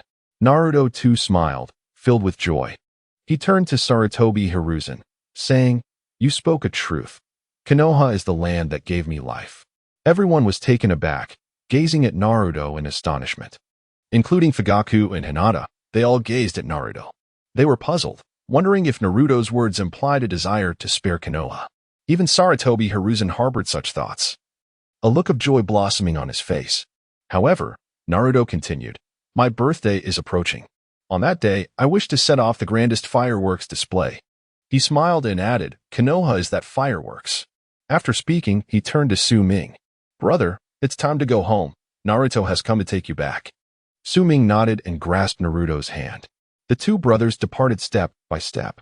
Only Saratobi and the Konoha ninjas remained, their expressions still grim. "Konoha, fear, hatred. Your very existence is destined for a magnificent spectacle, for which I have prepared for a long time." Chapter 77. Darkness Will Not Persist. Chapter 1. Naruto and Su Ming departed, leaving behind an unsettling silence. However, this tranquility was destined to be unlike any before. Konoha was no longer the village it once was. Everything had transformed. In the aftermath of the war, Saratobi Hiruzen endeavored to reconstruct the village, gradually restoring the numerous edifices ravaged by the tailed beast bombs. Yet, even restored, these structures bore no resemblance to their former selves. The human heart, once altered, could not be mended. Those who had changed or perished could not return. Within the Hokage's office, a profound emptiness lingered as Saratobi Hiruzen, pipe in mouth, stared vacantly into space. In times past, he would have engaged in spirited debates with Danzo, often disagreeing on various matters, which would enliven the atmosphere of the office. Heated arguments would ensue, and he would assert his authority as Hokage, relishing in the sight of Danzo's exasperation. But now, that was no more. Danzo was dead. Sighing, Saratobi removed the pipe from his lips. He remained Hokage, but this role had changed. He gazed out the window, a rare look of confusion crossing his features. Have I truly erred? All along, was it wrong to alter my approach towards Naruto, to genuinely seek their welfare? Would Konoha be facing a different fate now? Perhaps I have grown too old. Perhaps it is time for me to step down. At that moment, a wave of melancholy washed over him. Yet, as he contemplated relinquishing his position, he found himself at a loss for a worthy successor. There were candidates once Kakashi Hitaki, Fugaku Uchiha, even Suming. Yet, those individuals would not return. It dawned upon him that, alas, even as Hokage, he had failed profoundly. Silence enveloped him for a long while. Eventually, a resolute expression returned to his face as he convinced himself of his purpose. Everything I have done has been for Konoha. I have not erred. He seized pen and paper. The Hokage is always right. After setting down the writing implements, Sarutobi summoned the Umbu and entrusted them with his letters, instructing, ensure these missives reach the other shinobi villages. This is the village's final opportunity. Rising, he unexpectedly bowed deeply before the Umbu. I entrust this to you all. The Umbu, taken aback by the gesture, stammered, Third Hokage, you are. The safety of the village rests in your hands. You must deliver these to the other villages. The Umbu straightened, resolutely affirming, rest assured, Third Hokage, as long as we are alive, we will deliver them. With that, the Umbu departed. The letters, destined for the other shinobi villages, extended an invitation to participate in the Chunin exams held in Konoha, ostensibly a call to join the exams. The true intent behind Sarutobi's initiative was to forge an alliance against Su Ming, whose power was overwhelmingly formidable. Do not speak of anything else. Naruto alone is already a formidable adversary. Moreover, he is not the only one to contend with. There are the Uchiha clan and the Hyuga clan as well. And the most challenging of all, Su Ming. Sarutobi wore a troubled expression. The Chunin exams would be his final struggle, and the last opportunity to take action. The alliance of several ninja villages would come at a great cost, but, for the sake of the village, Sarutobi silently resolved that it would all be worth it. At this moment, after Naruto and Su Ming departed, they did not venture elsewhere but remained in Konoha.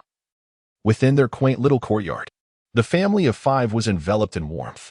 As for the number 5, it included the nearly identical Kankuro. Of course, Kankuro's presence diminished the status of Minato Namikaze once again. Without a doubt, Naruto and Kankuro were the two most favored in the household.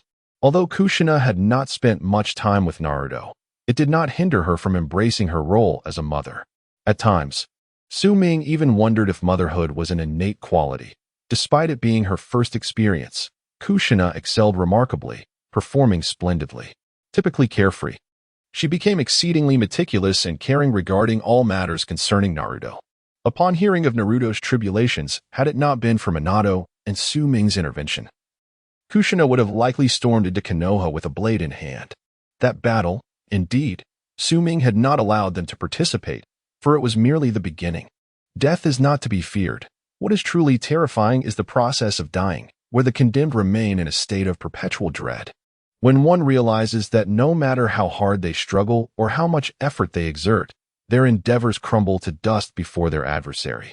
That moment can drive anyone to madness. The opponent possesses the strength to deliver a fatal blow, yet they choose to slowly insert the blade, allowing one to deeply experience the process of death, to listen to the footsteps of the Grim Reaper. No one is unafraid of death. Naruto embraced Kankuro's shoulders, smiling joyfully. It was in that moment that he was no longer the cold Jinchuriki but a mere child. It was also then that everyone regarded him as a child. In the evening, the family gathered closely. Minato Namikaze, Kushina, Kankuro, Naruto, Iruka, Jiraiya, as well as the brothers Itachi and Sasuke. During dinner, Naruto and Sasuke engaged in a competition of appetite, and when Sasuke kicked Naruto for eating too quickly, Kushina slammed her hand on the table, nearly rushing to defend her son. The others hurried to restrain Kushina, especially Minato, who exerted considerable effort. This scene left even the two-tailed beasts momentarily stunned. Despite their close relationship with Naruto's family, they vowed at that moment that even if they were to beat Minato, they would never entertain the notion of bullying Naruto. Otherwise, Kushina would undoubtedly fight fiercely. An otherwise delightful dinner was abruptly concluded by a single strike from Kushina, shattering not only the table but also cracking the floor beneath. However, aside from Sasuke, no one paid it any mind. Jiraiya was utterly astonished, realizing why Tsunade held Kushina in such high esteem. It turned out that in certain respects, the two shared comparable abilities. After dinner, having indulged a bit too much, Jiraiya refrained from pulling Minato into his revelry and instead settled for drinking with Itachi. The usually composed Itachi found himself flushed and unsteady, thanks to Jiraiya's relentless encouragement. Meanwhile, Sasuke stood frozen to the side, trembling with trepidation. Had it not been for Su Ming gently patting Sasuke's head, he might have succumbed to tears, frightened by Kushina's formidable presence. Nonetheless, for a considerable time thereafter, Sasuke would flee at the sight of Naruto. Since Kushina's arrival, no one dared to bully Naruto. For everyone in that vicinity was acutely aware that his father was the fourth Hokage and that he had a mother willing to fight fiercely for her son, Uzumaki Kushina. A name that resonated with beauty. That night, Naruto clutched Kushina's hand tightly, greedily inhaling the scent that clung to her. Though Kushina had been present for a while, Naruto still gazed at her as if he were seeing her for the very first time. Every individual harbors shadows within, yet also possesses a radiant side, one that they share unreservedly with those they hold dear. In the face of such a mother, how could darkness remain so obstinate? Chapter 78, The Chunin Exams and Sarutobi's Apology. Part 2, In the Village Hidden in the Clouds. I received a letter from the Leaf Village ninja and began to read it upon tearing it open. The correspondence contained 2 letters. The first was an invitation for the village hidden in the clouds to send its younger generation to participate in the Chunin exams. Sarutobi Hiruzen revealed in the letter that many ninja villages had been invited, indicating that this event was merely an opportunity to showcase the strength of each village. However, the second letter caught his attention, causing his brow to furrow with concern. What did Sarutobi mean? In his invitation to the young generation of the hidden cloud, he also extended an invitation to the village's elders. Sarutobi's intent was to foster camaraderie within the villages. While the younger generation engaged in competitions, the older ones could also enhance their relationships. Rubbed his forehead in frustration. What camaraderie could exist between their ninja villages, especially between the Cloud and the Leaf? The so-called friendship was nothing but a facade. During his last visit, he had inadvertently caused the death of the High Ga clan leader. Would another visit lead to further tragedy? Contemplating the letter, A found himself perplexed by Sarutobi's intentions. Nevertheless, he recognized this as a golden opportunity for prestige that could not be overlooked. Thus, A immediately commanded participation in the upcoming Chunin exams, summoning the village's high-ranking officials to select suitable candidates for the journey to the Leaf.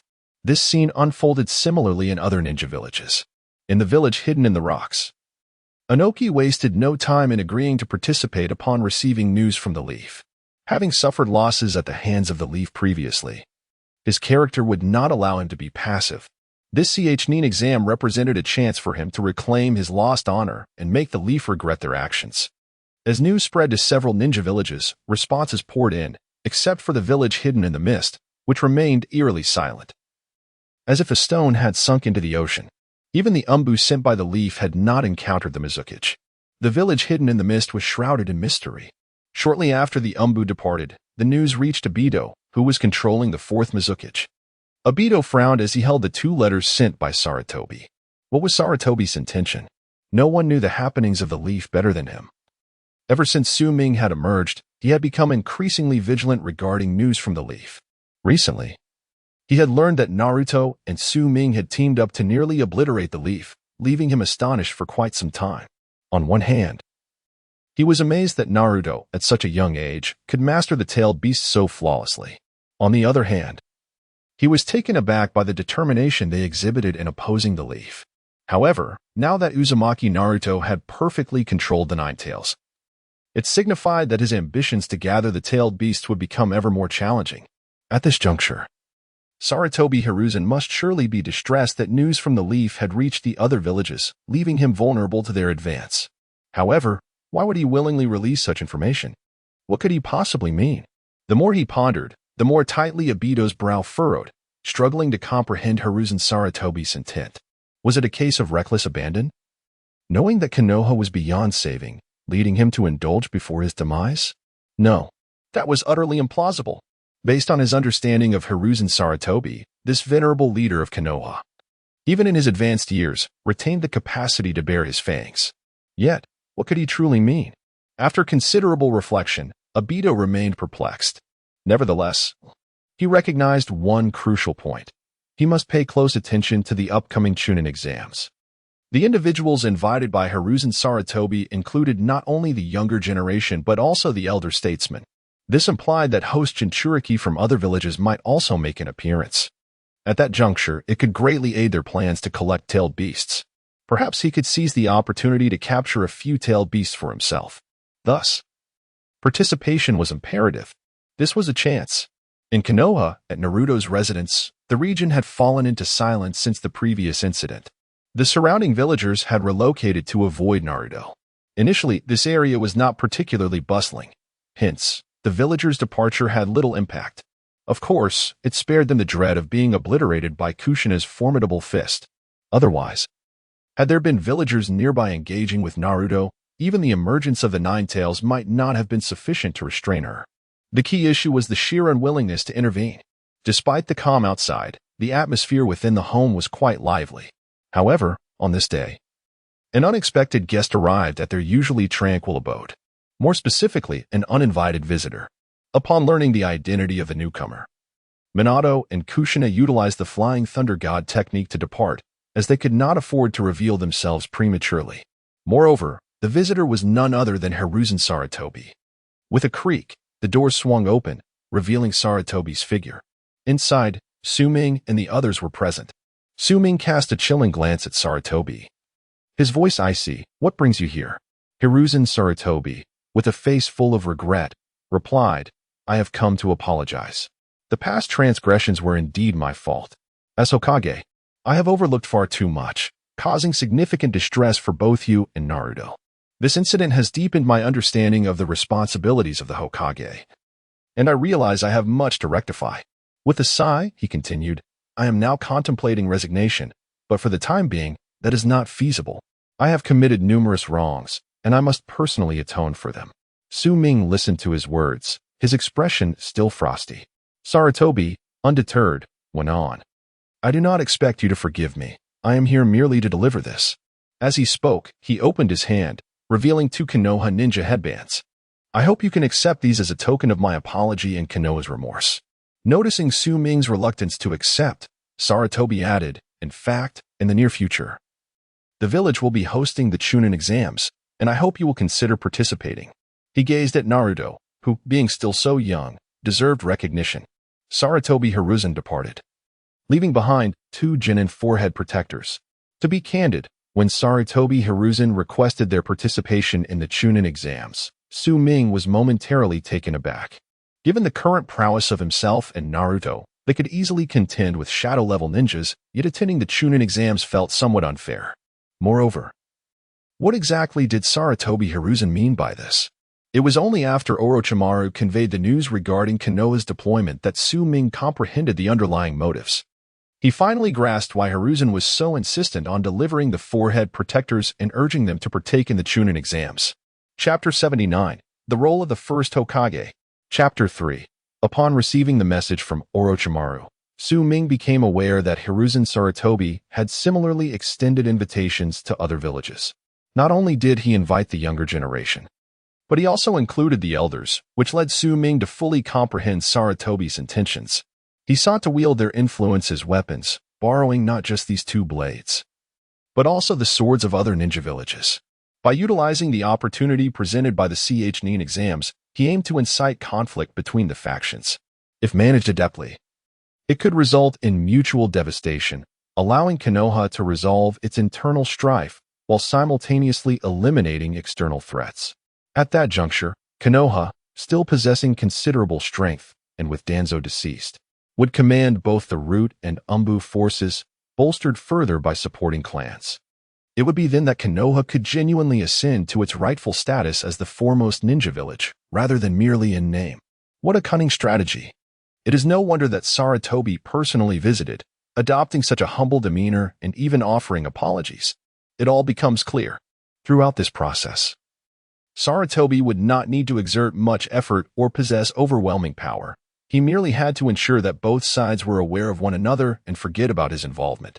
He could then retreat to the sidelines and reap the benefits of their conflict. However, it was precisely because Su-Ming discerned Sarutobi's plan that he felt increasingly compelled to participate. This would be the final barrier to shatter his hopes. Nothing could be more despairing than this. Thus, Su Ming consented. Both Minato and Kushina were aware of this development, and Su Ming sought their counsel. Minato instinctively glanced at Kushina, who, with an air of confidence, waved her hand dismissively. This is a trivial matter. You may decide on your own. However, I have one request. Kushina turned to Su Ming, speaking with utmost seriousness. This time, I must attend. I wish to see which fool dares to bully my son. If anyone does. With that, she slammed her fist against the nearby wall, causing it to shatter. Crack. Minato instinctively shuddered, quickly checking himself for any injuries, and breathed a sigh of relief upon finding no missing parts. How terrifying. If given a choice between facing an enraged Kushina or the rampaging Ninetales, Minato would undoubtedly charge towards the beast without hesitation. Compared to Kushina, the Ninetales seemed exceedingly gentle. Observing Kushina's reaction, Su Ming could only shake his head in exasperation. This was yet another instance necessitating repairs to the house. He turned to Orochimaru, who nodded in response. Orochimaru then formed a hand seal, invoking the technique of Edo Tensei. A flash of light enveloped the area, and the figure of the first Hokage materialized before them. Seeing this, Minato felt somewhat awkward and sheepishly remarked, "Lord First Hokage, we must trouble you once again." Orochimaru interjected, "Minato, at this moment, his consciousness has been erased by me. He cannot hear your words." Minato grew even more embarrassed. Then, Orochimaru manipulated the first Hokage, and before long, the areas that Kushina had ravaged were restored. Naturally, this time Orochimaru had reinforced the structures somewhat, as Kushina's destructive capability was on the rise. In just a few days, he had summoned the first Hokage more times than he had meals. The main issue lay in the costly offerings required. Sighing, after the repairs were completed, Orochimaru promptly departed. He was not fond of the prevailing atmosphere, and Kushina posed a significant headache for him. The last time he had merely glanced at Naruto, Kushina had sent him flying over 200 meters with a single punch. This was even more unreasonable than Tsunade. At least Tsunade only took her frustrations out on Jiraiya, but Kushina, after restoring the house, Orochimaru hurried away, not daring to spare even a fleeting glance at Naruto. Not long after Orochimaru's departure, Kushina also left to prepare lunch. During this time, under Kushina's meticulous care, Naruto had nearly rounded out. His once handsome face now appeared chubby, making Sasuke look as if he had been starved. This was also due to Naruto's previous frailness. Minato went to assist Kushina, while Naruto dragged Kinshiki off to play, leaving Su Ming alone, still furrowing his brow. He suddenly realized that if this news had spread to all the ninja villages, then the Mist Village must also be aware. If the Mist Village knew, then Obito undoubtedly had learned of it as well. In such a significant matter, the Akatsuki organization, which sought to collect tailed beasts, would likely intervene. After all, the more chaotic the situation, the more advantageous it was for them to gather the beasts. At this time, the Mist Village was still entrenched in the era of the Blood Mist, serving as a faction under Obito's command. If left unchecked, it could pose a variable after the Chunin exams. After contemplating this, Su Ming resolved to address the issues surrounding the Mist Village. Thus, he headed to the Uchiha clan to find Itachi.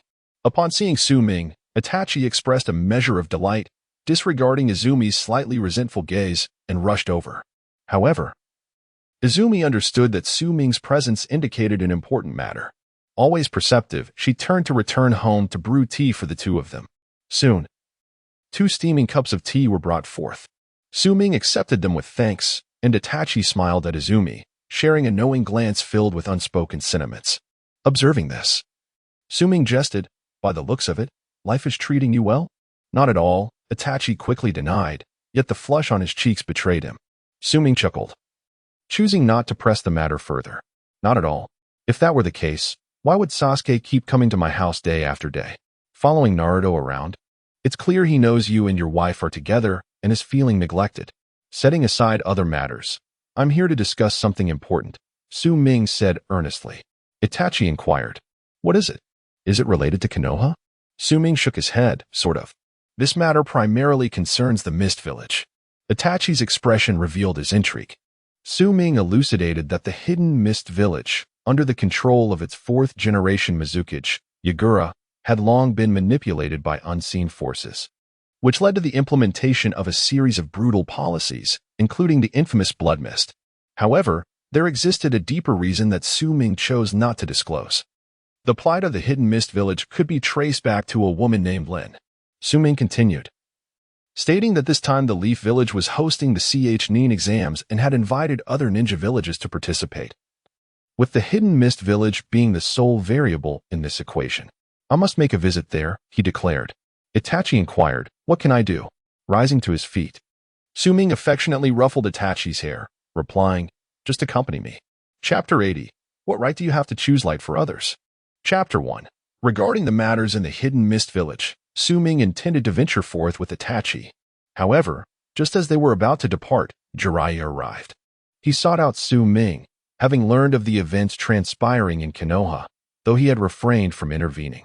Upon realizing the extent of Su Ming's power, Jiraiya understood that any forcible action on his part would only bring greater suffering to Konoha. At that time, the village would face true despair. Thus, refraining from action was the wisest course. Yet, deeply concerned for Konoha, he still came, undeterred by the risks involved. May we converse? Jiraiya inquired, gazing at Su Ming. Su Ming nodded and, bidding farewell to Itachi, stepped outside.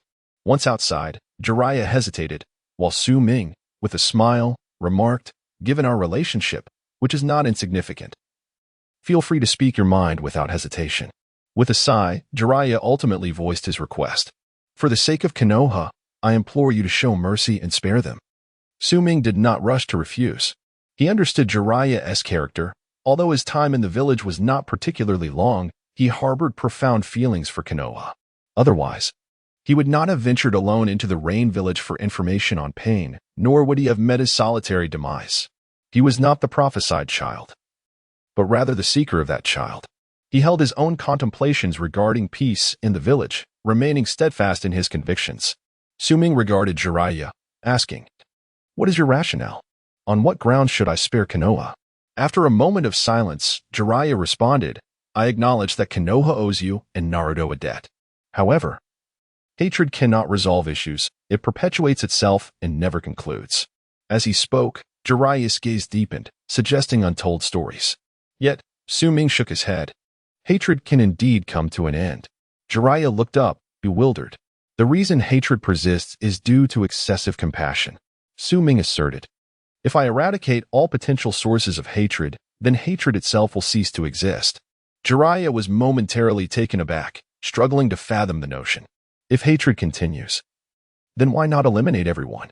Su Ming chuckled, eradicate all possibilities of hatred from being transmitted. If this hatred were to extend throughout the world, then annihilating the world would suffice. One day, hatred will vanish completely. Jiraiya remained silent. Su Ming continued, you have not experienced Naruto's anguish, nor do you comprehend the trials he endured. Even if you strive to imagine and immerse yourself in his plight, it remains ultimately fictitious. Without having known despair, what right do you possess to choose light for others? With that, Su Ming shook his head and took his leave, leaving behind a kunai for Jiraiya. The specially crafted kunai of the Flying Thunder God. This is a gift for you from my father. In times of difficulty, infuse your chakra into it, and it shall save your life. Remember my words today, and hold them close. Su Ming took his leave. As for Naruto's matters, he will make his own choices. I shall not intervene. If he chooses to spare, then he shall spare. If he chooses destruction, even if Hashirama and Madara were to rise again, Konoha will still face ruin. With that, Su Ming departed, leaving Jiraiya enveloped in silence.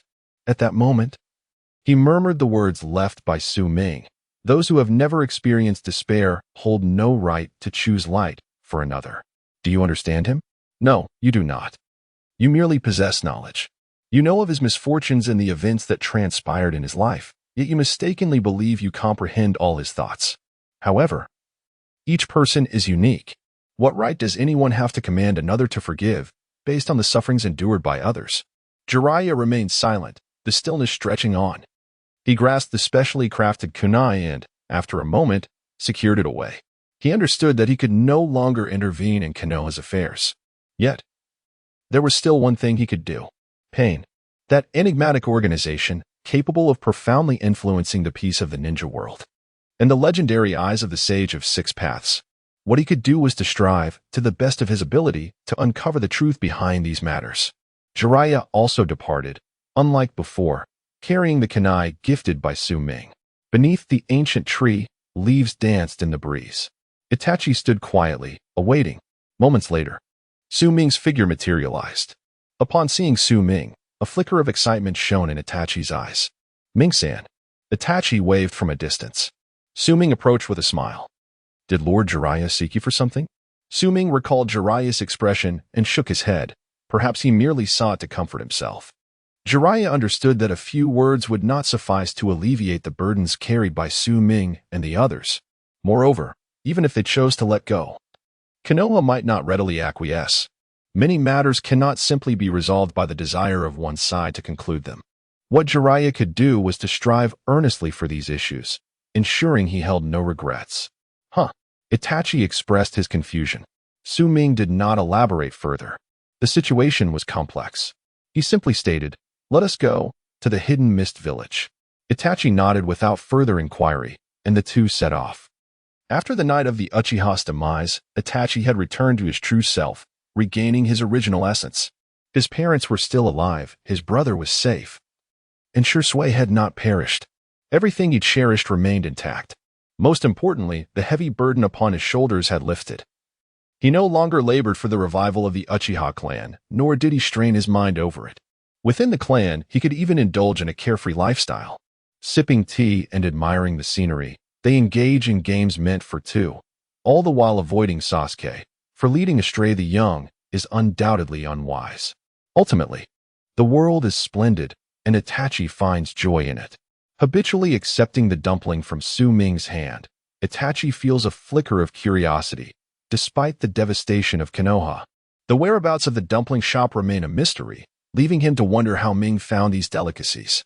Yet, unbeknownst to him, Itachi has gradually ceased to inquire, choosing instead to relish the moment and the comforting sensation of companionship. Of course, Su Ming kept it a secret from Itachi. Both the Chiraka Ramen and the dumpling shop had been discreetly relocated by Orochimaru, who generously compensated the proprietors. Naturally, they were pleased to avoid conflict, which was a welcome outcome. Furthermore, Su Ming did not disclose that upon acquiring these two establishments, he gifted them to the respective friends, Ichiraka to Naruto and the dumpling shop to Itachi. Itachi simply remained unaware of this gesture. Chapter 81. The Impetuous Itachi. Part 2. On the journey to the Hidden Mist Village, Itachi turned to Su Ming and inquired, "Is it truly acceptable for just the two of us to venture into the Hidden Mist Village?" Su Ming nodded affirmatively, reassuring him, "Indeed. You are a man who has awakened the Manjiki Sharingan. You must have faith in your own prowess. When the time comes for battle, you shall take the lead. And should you find yourself overwhelmed, I will step in." Su Ming jested. Without hesitation, Itachi responded, "Absolutely. I shall ensure that I protect you, Ming-san." Su Ming chuckled and shook his head. Presently, the Hidden Mist was in a state of disarray, following the implementation of the Blood Mist policy. Many factions within the village had either perished or defected, leaving only a diminished remnant of power. Thus, there was little cause for concern. Moreover, their combined strength was more than sufficient. Before long, they arrived in the Land of Water, nestled deep within the mountains. The Hidden Mist Village was perpetually veiled in thick fog, isolated from other nations. After a brief period of travel, they reached their destination. Gazing at the gradually clarifying visage of the Hidden Mist Village, Itachi asked, "Shall we simply enter?" Su Ming shook his head, "Certainly not. As civilized beings, we must adopt a civilized approach." Just as Itachi pondered what constituted a civilized method, Su Ming advanced and delivered a forceful kick to the nearest building. With a resounding crash, the structure collapsed instantaneously. Su Ming tilted his head back, calling out, "We have guests." Itachi was momentarily taken aback. Was this truly how civilized individuals greeted one another? Quite an unconventional method, indeed. Su Ming turned to Itachi with a grin and suddenly asked, "Would you like to give it a try?" After a brief pause, Itachi, for reasons unknown, felt a surge of excitement and nodded. Without awaiting further instruction from Su Ming, he stepped forward and delivered a powerful kick to another building. Crack! Half of the wall crumbled as the upper levels of the structure collapsed. Upon completing this act, Itachi's eyes widened in exhilaration. When Su Ming turned around, he noticed a glimmer of insatiable excitement in Itachi's gaze. He smacked his forehead, realizing he had underestimated Itachi's inherent propensity for destruction. This was a miscalculation. Such detrimental habits must not be cultivated. Otherwise, should Itachi's impulses arise in the future, it would be Su Ming who would suffer the consequences. Fortunately, the commotion they had caused did not go unnoticed, and soon several ninjas from the Hidden Mist village arrived on the scene. The main event has arrived, Su Ming smiled, promptly curtailing Itachi's inclination to continue wreaking havoc. These few are yours to handle. He gestured toward Itachi. Nodding, Itachi stepped forward. The approaching ninjas numbered merely 5, a challenge well within Itachi's capabilities. In an instant, his form vanished, and when he reappeared, he was already before the 5. With a swift thrust of a shuriken, he pierced one ninja's chest with a sharp hiss. Lowering his gaze, he deftly evaded the attacks from the remaining adversaries. In an instant, Itachi's Sharingan manifested, swiftly evolving into the Manjiki Sharingan. Suddenly, the other 4 stood motionless, ceasing all actions. Itachi then approached them with deliberate steps, effortlessly dispatching each one. After neutralizing the 5 adversaries, he turned back, casting a glance at Su Ming that bore a hint of pride, as though seeking acknowledgement for his prowess. Su Ming smiled and gently tapped Itachi on the head, advising him, in the future, refrain from utilizing the Manjiki Sharingan unless absolutely necessary.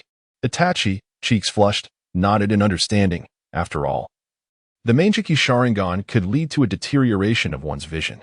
Su Ming certainly could not procure spectacles for Itachi, as useful as they might be, for they did not seem particularly fitting for him. However, Su Ming recalled that the system shop offered eye drops that could alleviate the after effects of using the Manjiki Sharingan, and he resolved to exchange for some later. With the 5 foes dealt with, the path through the Hidden Mist was clear. The other ninjas along the way had been entrusted to Itachi for practice, and thus, the duo leisurely made their way into the office of the 4th Mizukage, Yagura. Upon entering, Itachi observed the fearful expressions of the Hidden Mist villagers and, perplexed, remarked, "Ming-san, are these individuals perhaps a bit weak?" The ninjas they had encountered previously seemed to be dispatched with remarkable ease, leading Itachi to question the overall strength of the Hidden Mist. In response, Su Ming rolled his eyes, exasperated by Itachi's naivety. There was no need to elaborate on the formidable prowess of the Uchiha clan, particularly when compared to the ninjas of the Hidden Mist, who indeed paled in comparison. Under the influence of the Manjiki Sharingan, even the Nine Tails could be swayed, let alone these minor adversaries. Nonetheless, there remained a notable adversary, the Three Tails Jinchuriki, Yagura, the very architect of the Blood Mist policy in the Hidden Mist, and, of course, under the control of Obito. Su Ming was acutely aware that from the moment he entered the Hidden Mist, Obito would have been informed of his presence. Thus he felt no urgency. He was curious to witness what Obito could still orchestrate, as their fates were inevitably intertwined and certain grievances were inescapable. It remained true that while Obito had endured much suffering, it did not absolve him of the heinous act of murdering the 4th Mizukage and his wife.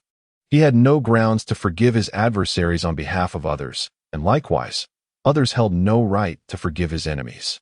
Turning his gaze towards Yagura, Su Ming inquired, "Are you prepared to accept your demise?" Yagura furrowed his brow in response. Beside him, several bodyguards of the Mizukage immediately shifted their expressions, shouting in indignation. "Who are you to intrude upon the Hidden Mist without cause? Do you seek war?"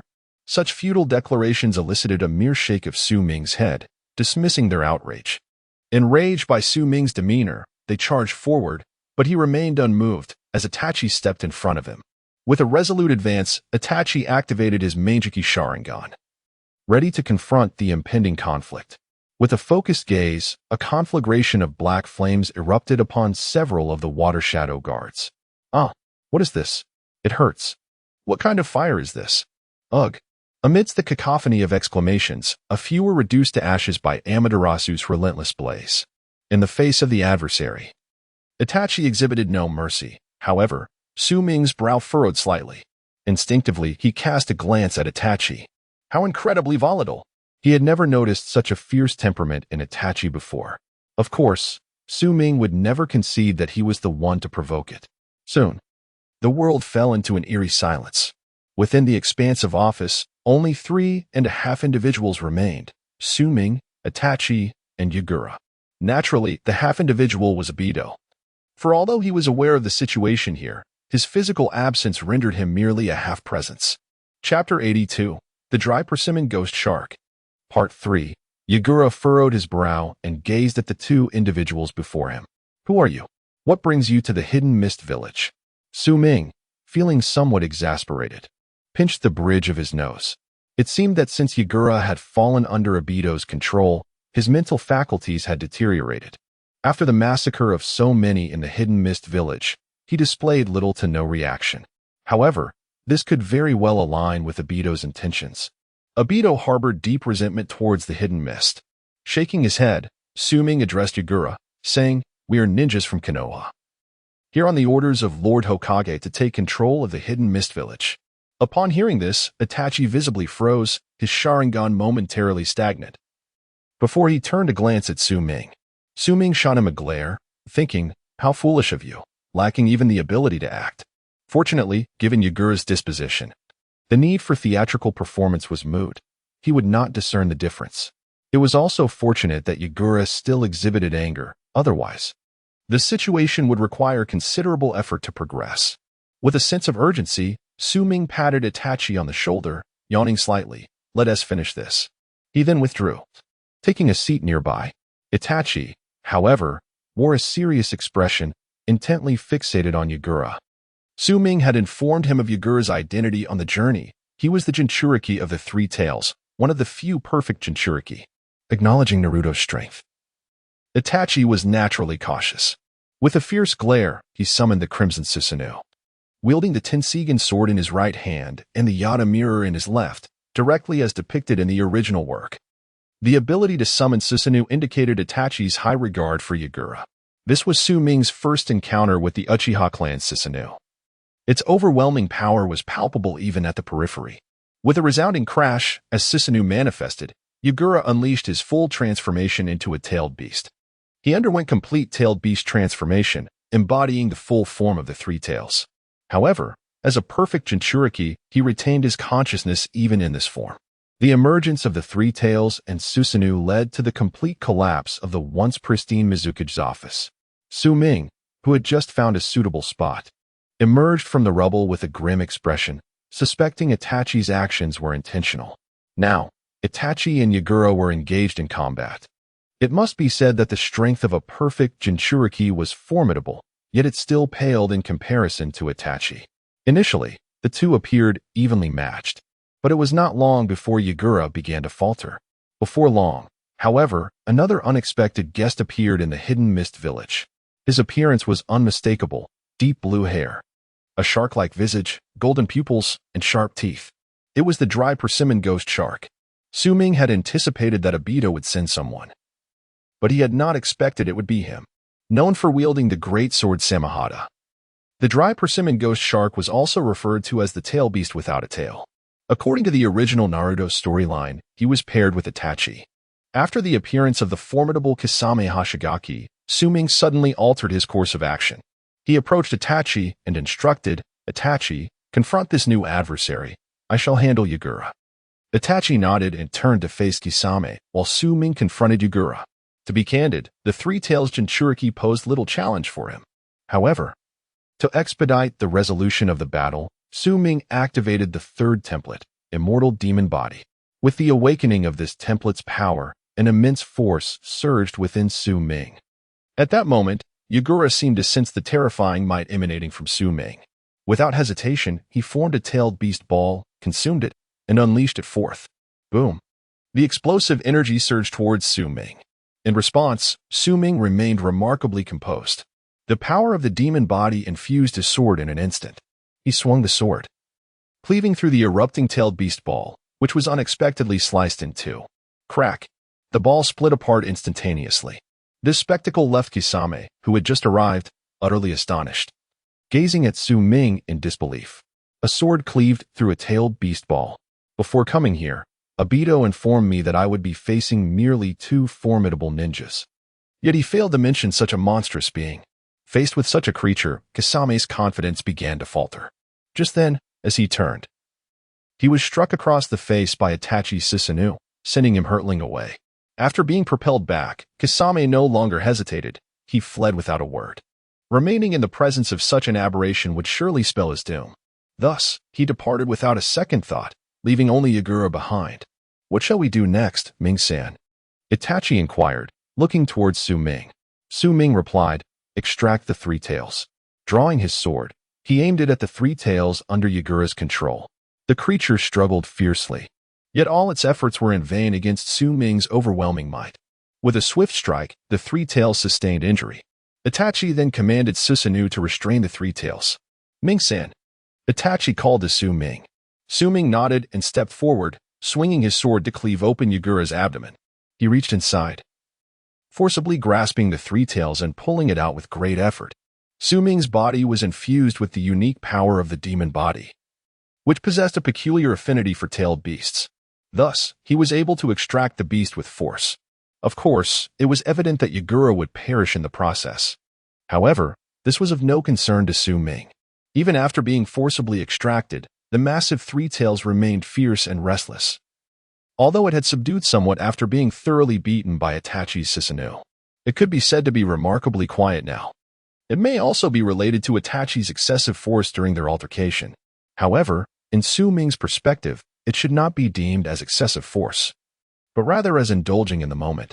In any case, Itachi wore an expression of sheer exhilaration.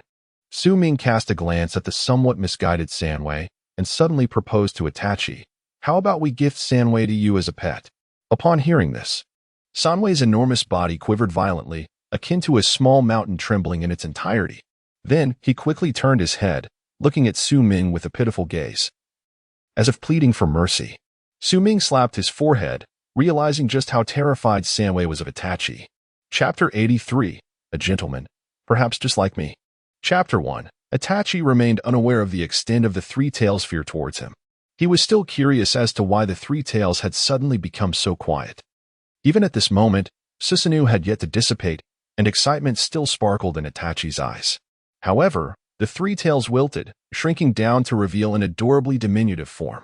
Su Ming cast a glance at Itachi, who, somewhat dejectedly, retracted Susanoo and cast a lingering look at the three tails, causing it to hurriedly hide behind Su Ming.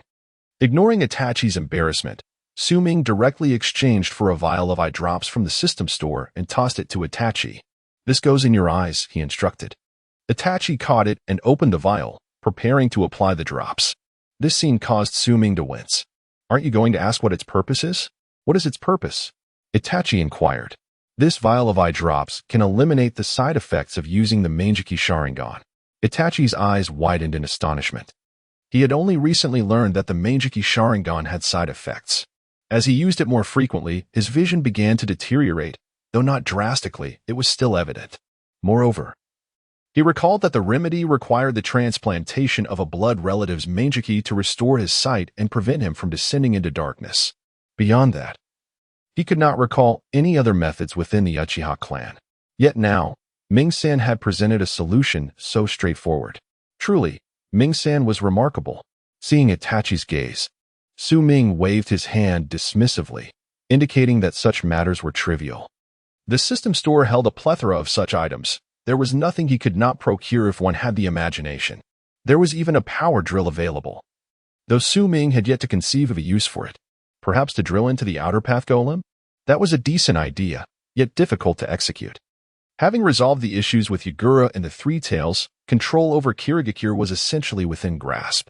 What was now required was a person capable of wielding that power. Terumi Mei. Her image flashed in Su Ming's mind. Yes, with her beauty and stature, she would suffice. Subsequently, Su Ming summoned all the high-ranking officials of the Mist Village that he could find, Terumi Mei included, with her emerald green eyes and cascading chestnut curls. Complemented by her characteristically slightly revealing attire, Su Ming had a clear view of the scenery within. Of course, he did not actively seek to gaze. It was simply too dazzling, and he was momentarily blinded. Since his eyes had been momentarily dazzled, he felt compelled to look a few more times to compensate. Not bad at all. At this moment, Terumi Mei was in her early 20s, at the prime age of maturity, ripe for the picking. Not only was she alluring, but her chestnut curls conveniently obscured her right eye, adding an intriguing flavor to her charm. After stealing a few more glances, Su Ming shook his head, filled with a sense of nostalgia. Ah, spring has arrived. However, before Su Ming could make any further moves, a ninja from the Mist Village angrily exclaimed, "What are you Leaf Ninja planning? Do you seek to incite conflict between the two villages?" The voice was laden with fury, yet regrettably. The one who shouted lacked any real power. To instigate a battle? Su Ming scoffed. "Do you believe you are worthy?" Anger flared among a few, who instinctively grasped their weapons, poised to strike. However, their movements were far too sluggish. With a swift motion, Su Ming drew his sword. In an instant, several heads soared through the air, accompanied by a spray of blood that splattered in all directions. The suddenness of the scene startled the remaining Mist Village ninjas, causing them to tremble. Beside them, Terumi Mei's eyes widened in fear as she found herself splattered with blood from a short distance away. In that moment, facing Su Ming, she lacked even the courage to wipe it away. The blood was thick and sticky, a most uncomfortable sensation when it clung to one's skin. Thus, Su Ming turned to Itachi, asking, "Do you have any paper?" Taken aback, Itachi handed him some paper. After accepting it, Su Ming approached Terumi Mei, crouching down to gently dab away the blood from her body, starting at her shoulder and moving downward. The paper was quite small, and as he wiped, his fingers inadvertently grazed her skin, leaving faint red marks trailing down. Quite soft," he remarked. Terumi Mei's face flushed crimson, yet she remained utterly still. Once he had cleaned away all the blood, Su Ming offered her a gentlemanly smile. "No need to thank me." He rose and directed his gaze toward the remaining Mist Village ninjas. "Do you wish to live?" After a brief silence, no one responded. Su Ming furrowed his brow and swiftly unsheathed his sword. With a series of soft sounds, heads were sent flying once more, blood erupting anew. Once again, blood splattered onto Terumi Mei. Turning around, Su Ming found Itachi extending more paper toward him, having deliberately torn off a piece, his expression unwavering as he stated, "This is all I have." Su Ming smiled appreciatively. "Well done." Terumi Mei's blush deepened. After finishing the task, Su Ming couldn't help but reflect. A gentleman, perhaps, who is much like him. This damn charm. Despite Su Ming's actions, Terumi Mei felt a flicker of resistance. Yet the image of Su Ming cleaving the tailed beast orb remained vividly in her mind, and each time she thought to resist, that sword slicing through the sky replayed in her thoughts, along with Su Ming's resolute and handsome visage. With that thought, she ceased to fight back. Itachi, observing the unfolding scene, found himself increasingly admiring Su Ming. Such elegance in his demeanor, he truly embodied the essence of a true man. After witnessing this, Itachi felt inspired to learn from him. The saying goes, one should learn as long as one lives, and as a member of the Uchiha clan. He understood he must remain humble and strive for knowledge. Suddenly, a vision of Izumi flickered in his mind, and the scene shifted. Su Ming stood up. At this moment, the remaining high-ranking members of the Mist Village were dwindling in number. "I do not wish to repeat myself," he stated firmly. Instantly, the remaining few hastily declared, "We want to live. We want to live." "Clever," Su Ming commended. "In that case, she shall be the 5th Mizukage," he declared, pointing at Terumi Mei. The others gasped in surprise, yet none dared to protest, despite the rather unsatisfactory manner in which the position of the Mizukage was confirmed. It is fortunate that this role has indeed fallen within the realm of the hidden Mist Village. Terumi Mei, after all, is a resident of this village. She stood there, momentarily dazed. Originally, she had thought she would merely endure a humiliation, but to her astonishment, the title of Mizukage had been bestowed upon her. It felt almost like a surreal dream. Su Ming approached Terumi Mei, crouching down to whisper in her ear, "From this moment forth, you shall be mine, my Mizukage." With those words, he flashed a mischievous smile before standing up and departing with Itachi. However, before leaving, Su Ming left behind a specially crafted Flying Thunder God technique, along with several Flying Thunder God marks. "If time permits, I shall come to visit you. Await my return." As he departed, Terumi Mei remained, her face flushed and her mind a whirl of confusion. Her impressions of Su Ming were scarce, but if one stood out, it was his overwhelming dominance. That assertiveness was indelibly etched into her heart, a memory that would linger for a long time to come. Chapter 84. Creating an Absolutely Safe World. Chapter 2. Amigakure. A village perpetually shrouded in rain. The original ruler was Hanzo of the Salamander. During the Second Shinobi World War, Amigakure declared war on the three powers of the Iron Country, Konohagakure, and Sunagakure. However, the outcomes of these confrontations were rather unsatisfactory. Yet, Amigakure held significant influence over Jiraiya, as figures such as Nagato emerged from this village. He once entertained the notion that the fabled child of prophecy was indeed Nagato. Nevertheless, upon hearing of the trio's demise during battle, he abandoned this belief. Unbeknownst to him, the trio had not perished. Instead, they established the Akatsuki organization. Tragically, Yahiko fell victim to treachery, leaving Nagato to assume leadership. Amigakure became their stronghold. At this moment within Amigakure, Konan gazed at Nagato, who stood elevated, his hands clasped behind him, surveying below with a sigh. Was he reminiscing about Yahiko? Nagato turned his head, his Rinnegan betraying no emotion. Yet, Konan understood the depth of his feelings for Yahiko. Since Yahiko's death, Nagato had undergone a profound transformation, becoming a shadow of his former self. The Eye of the Moon plan was now poised to commence. Nagato did not respond to Konan's inquiry, but instead spoke of another matter. Konan nodded, stating that she had already dispatched someone to the location of the tailed beast in Sunagakure. However, she mentioned that Kisame had just returned, indicating that unforeseen complications had arisen in the Land of Water. Nagato narrowed his eyes, pondering what kind of complications could emerge. He had heard that Su Ming and Itachi from Konoha had ventured to the Land of Water. Nagato nodded, the image of Su Ming's sword surfacing in his mind. It was an immensely powerful weapon, capable of cleaving through anything. It was no surprise that Kisame could not defeat him. Seemingly perceiving the confusion in Konan's eyes, Nagato remarked, "That man is formidable, exceedingly so." He gazed outward, seemingly lost in memories. After a prolonged silence, he added, "Perhaps he could rival Uchiha Madara." Konan's eyes widened in astonishment. This was the first time she had heard Nagato speak so highly of someone. She was taken aback. Just how strong was he? At that moment, she suddenly moved, turning her gaze toward Nagato. Someone is approaching. Nagato's expression remained unchanged. "You handle it." Understood. With that, Konan vanished from sight. After departing from the Land of Water, Itachi's gaze towards Su Ming had been somewhat peculiar. Su Ming, however, paid it little mind. He had always been forthright, much like the color of his hair. His true nature was clear from the moment one beheld his hair, leaving no room for speculation. Being true to oneself required no disguise.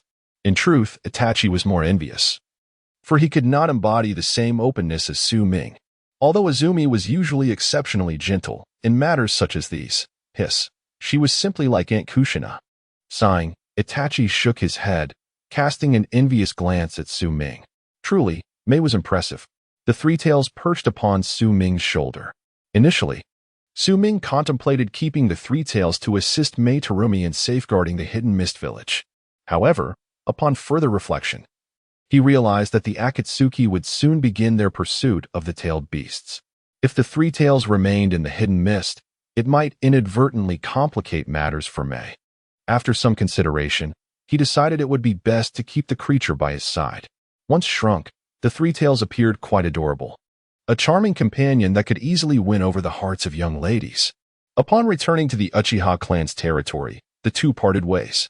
Itachi hurriedly bid farewell to Su Ming, presumably rushing off to find Azumi, though the purpose of his visit remained a mystery. Su Ming glanced upward at the sky. It was broad daylight, and perhaps Itachi was moving a bit too hastily. The youth of today. Shaking his head, he spotted Minato approaching, arms laden with groceries. Their eyes met, and an awkward expression crossed Minato's face. "Good morning," Su Ming greeted, glancing at the sun, which was beginning its descent. The atmosphere felt somewhat strained. After a brief silence, Minato broke the quietude. "I need to deliver these to your mother," he stated before hastily departing. Su Ming sighed. Was this the transformation that accompanied marriage? As he pondered this, Su Ming felt a twinge of concern. He seemed to have quite a few connections with young women, and the prospect of marriage could indeed be complicated.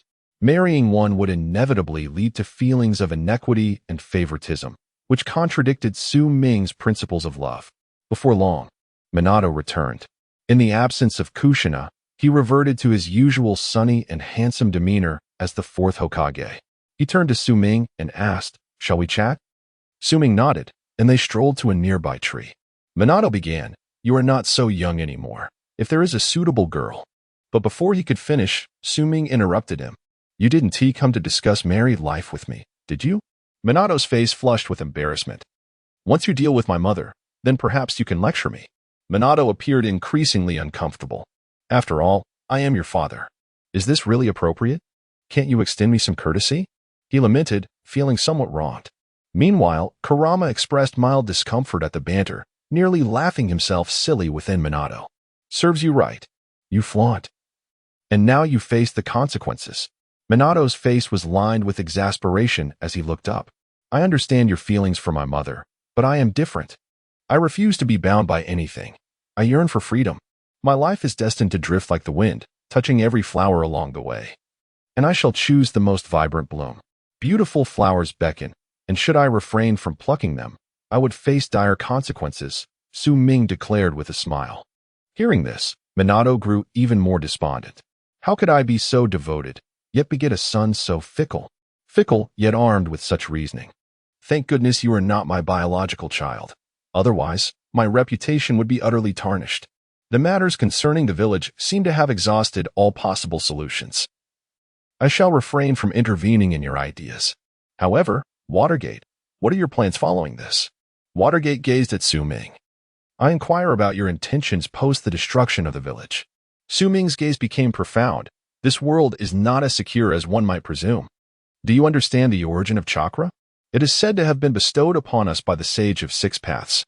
After a moment of contemplation, Watergate replied. Su Ming nodded. "That is indeed one aspect, yet there exists a more profound reason." Images of the towering divine tree and the immensely destructive tin-tails flooded Su Ming's mind. Alongside the resurrection of the Otsutsuki, this world is not as placid as it appears. Numerous dangers lurk in the shadows. Their aim is to gather the tailed beasts, including the nine tails within Naruto. I aspire to create a realm of absolute safety, a world impervious to harm. Su Ming stated. Naruto still requires protection. Chapter 85, Jiraiya and Pain. Part 3. Outside the Hidden Rain Village, a relentless downpour enveloped the entire area. Jiraiya's figure emerged as he approached this place. Surprisingly, entry proved to be quite simple. However, what lay ahead remained uncertain. The Rinnegan. At this moment, his mind was wholly consumed by the visage of the Rinnegan. The fabled eyes of the Sage of Six Paths.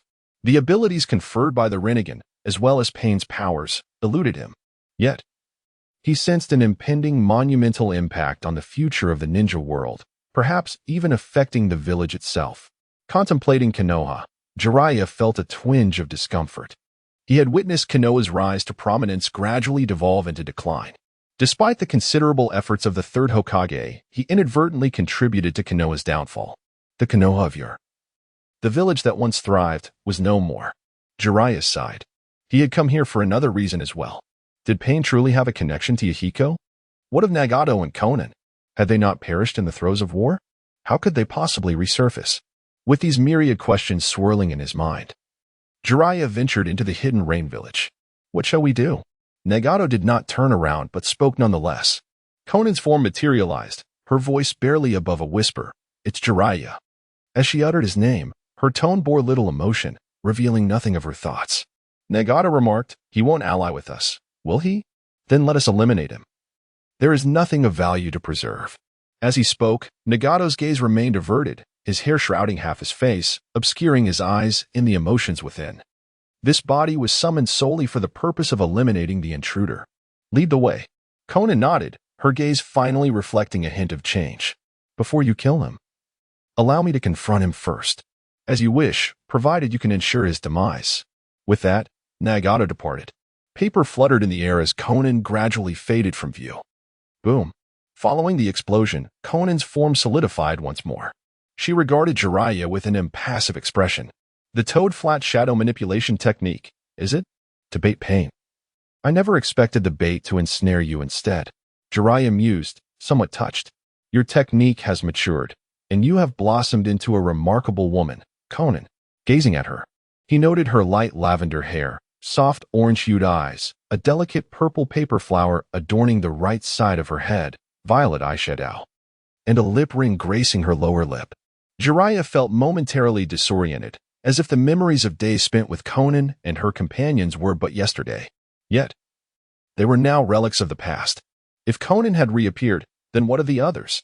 I had thought you were dead. Instead, you have transformed into mere fragments of paper, Jiraiya pondered. Lord God. A hidden rain ninja beside Jiraiya spoke with great respect. Have you truly become a divine messenger, the herald of this so-called deity? Xiaonan remained silent, merely gazing at the rain-hidden village ninja, urging him to keep his distance. The ninja complied and departed. Jiraiya turned his attention to Xiaonan, suspecting some truths, yet still inquired, "Who is Pain?" Xiaonan's form began to ascend gradually, her expression icy. "It has nothing to do with you, teacher." Behind her, paper fragments swirled, gradually adhering to her back, forming pristine white wings. "Is this how one becomes an angel? What is your purpose in presenting yourself in such a manner? The intent of the divine is to eliminate you." With those words, blades of light shot forth from the wings, aimed at Jiraiya. Observing this, Jiraiya narrowed his eyes, stepping back before unleashing a torrent of flames. The paper was gradually incinerated.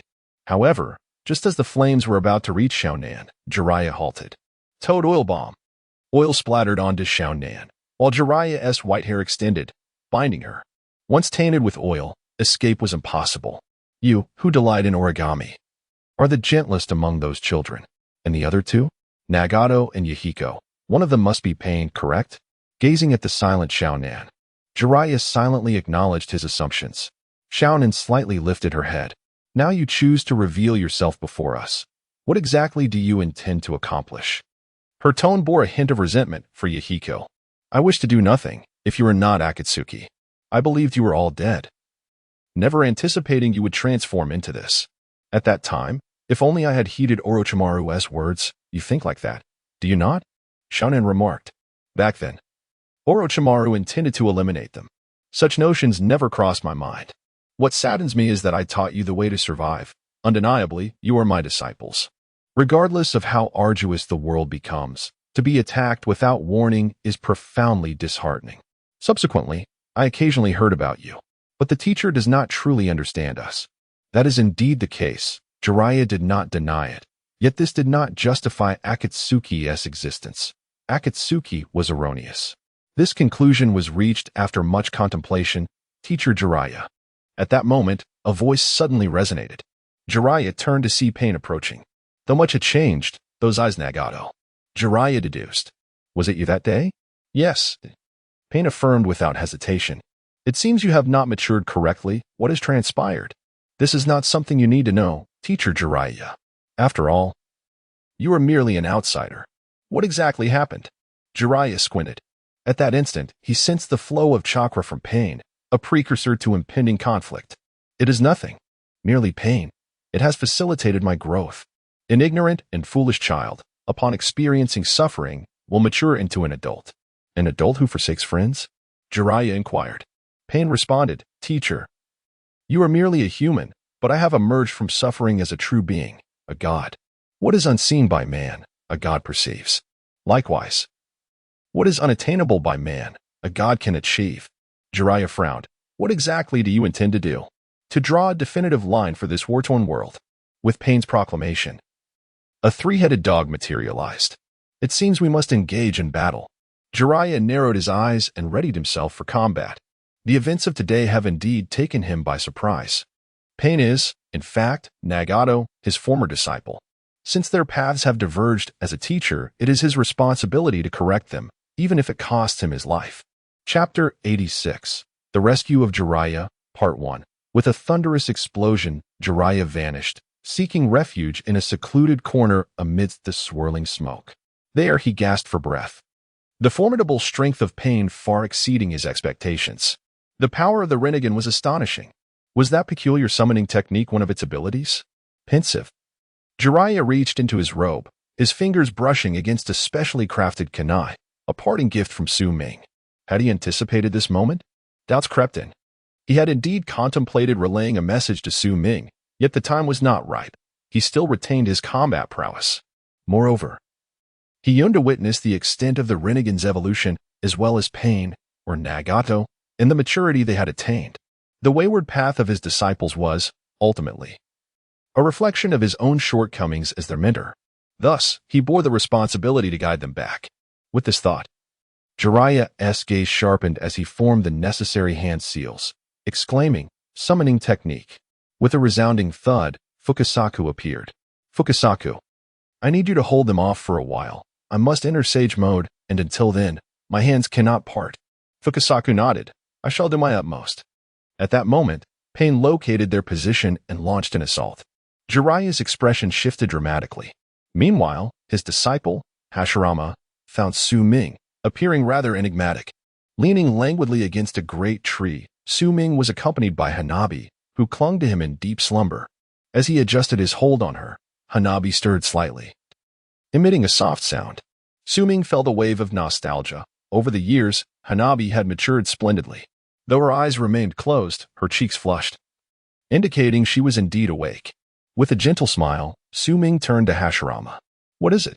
Hashirama replied, "Master, could you teach me some powerful ninjutsu? Naruto has learned some, but I am yet to acquire any." His tone carried a hint of grievance. Throughout their recent encounters, Hashirama had found himself consistently outmatched by Naruto, resulting in a reluctance to confront him again. Thus, he sought Su Ming's guidance for formidable techniques. As for why he hadn't approached his brother, the answer was simple. His brother had taken his sister-in-law into the house and had yet to emerge. Odd noises emanated from within, suggesting some playful mischief was afoot, which irked Hashirama. How could he bully my sister-in-law? "Brother, you've changed." Upon hearing this, Su Ming pondered for a moment before recalling a technique. This particular skill was inherently Hashirama's and would be fitting to teach him, albeit a bit belatedly. It was called Ride the Lin. Gently lifting Hanabi, he positioned her comfortably against the tree. Rising to his feet, he turned his attention to Sasuke. "Remember well the technique I am about to impart to you." Su Ming chuckled. "He possesses a formidable technique. The name of this technique is Qilin." "Qilin?" Su Ming shook his head. "No, it is Qilin." "Qilin? Who is Lin?" Sasuke was taken aback. This child always had a knack for seizing on the crucial points. Thus, Su Ming commenced his instruction. Sasuke absorbed the knowledge of this technique with remarkable speed. However, unbeknownst to him, not far away, a small head was peeking out. "Hey, Ju." Su Ming was well aware of his presence, and it was precisely for this reason that he chose to teach Sasuke this technique. He knew that the events of the day would inevitably reach Obito's ears. Recently, Obito had been monitoring this area with increasing frequency. Nevertheless, Su Ming chose to disregard it. The scene of little Ju seeking his mother was, after all, somewhat amusing. Yet, there was no time to dwell on such matters.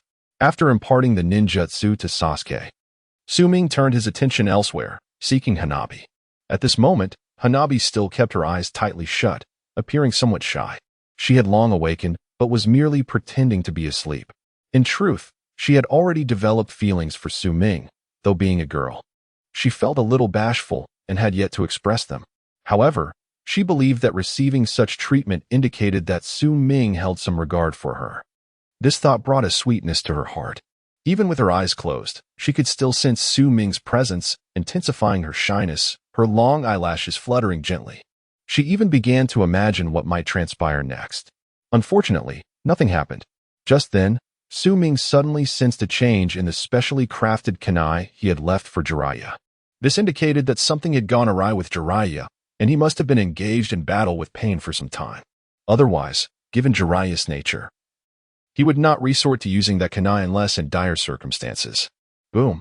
In an instant, Su Ming vanished, departing so swiftly that he left no explanation behind. After a while, Hanabi mustered the courage to open her eyes, only to find the breeze blowing through, and the figure was gone.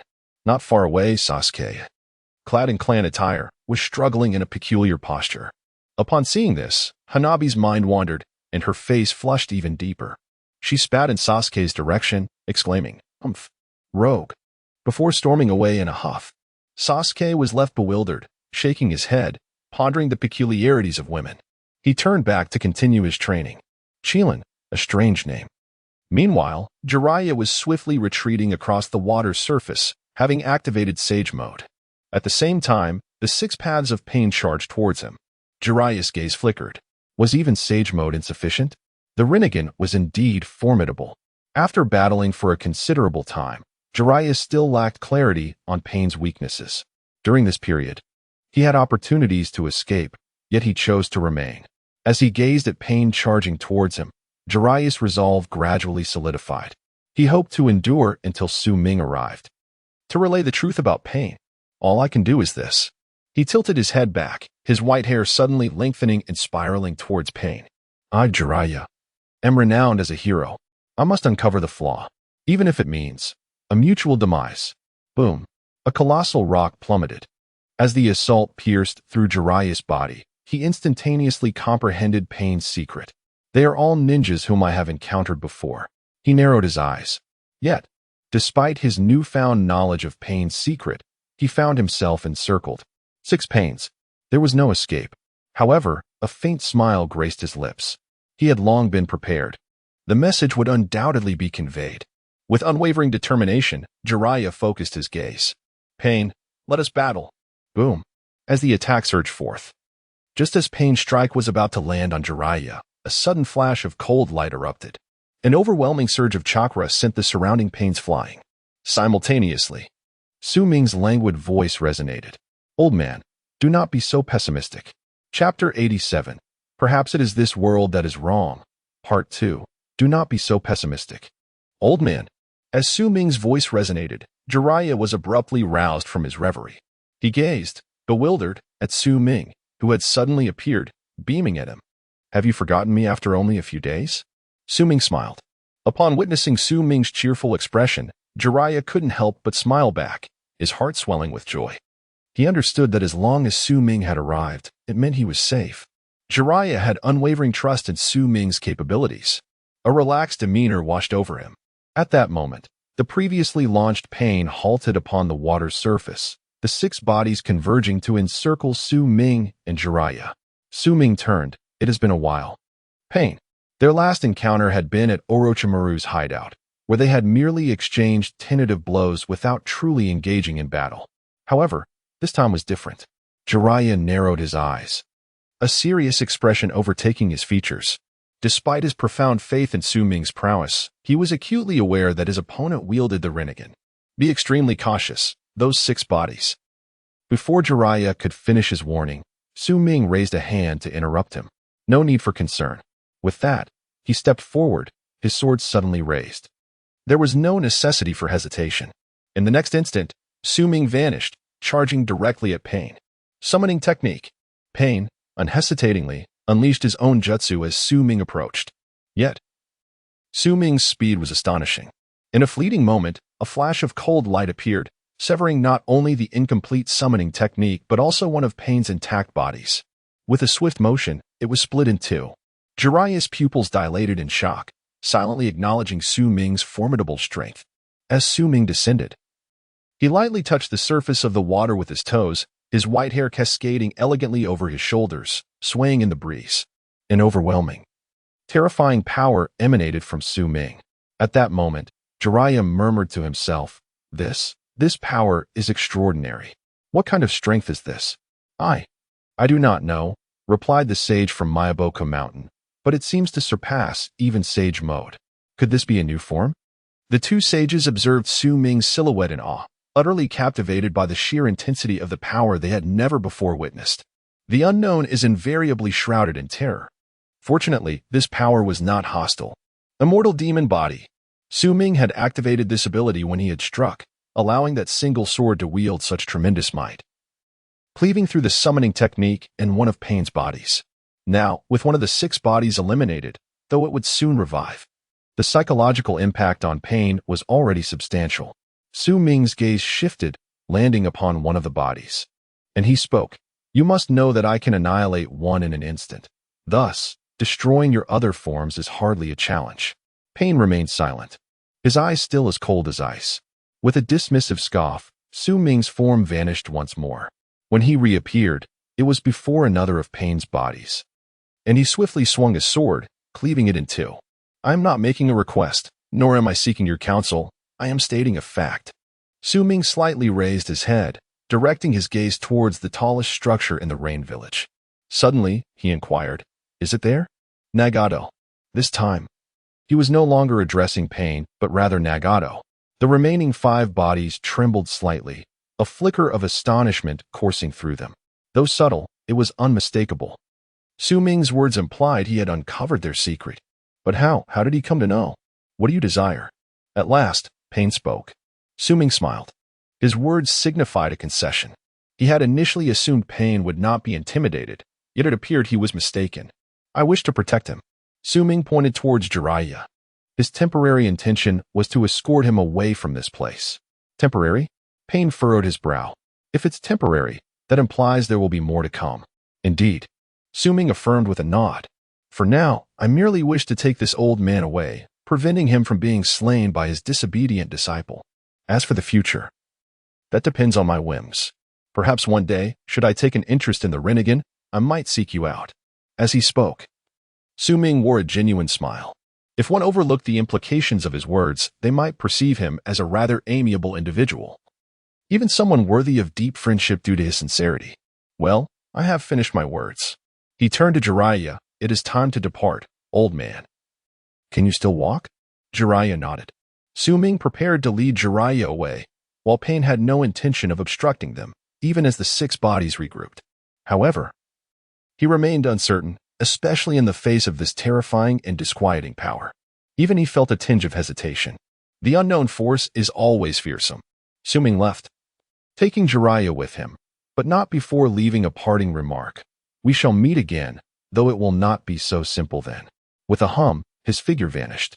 When he reappeared, he found himself within the Uchiha clan's territory. After releasing the immortal body technique, Su Ming's complexion appeared somewhat pallid.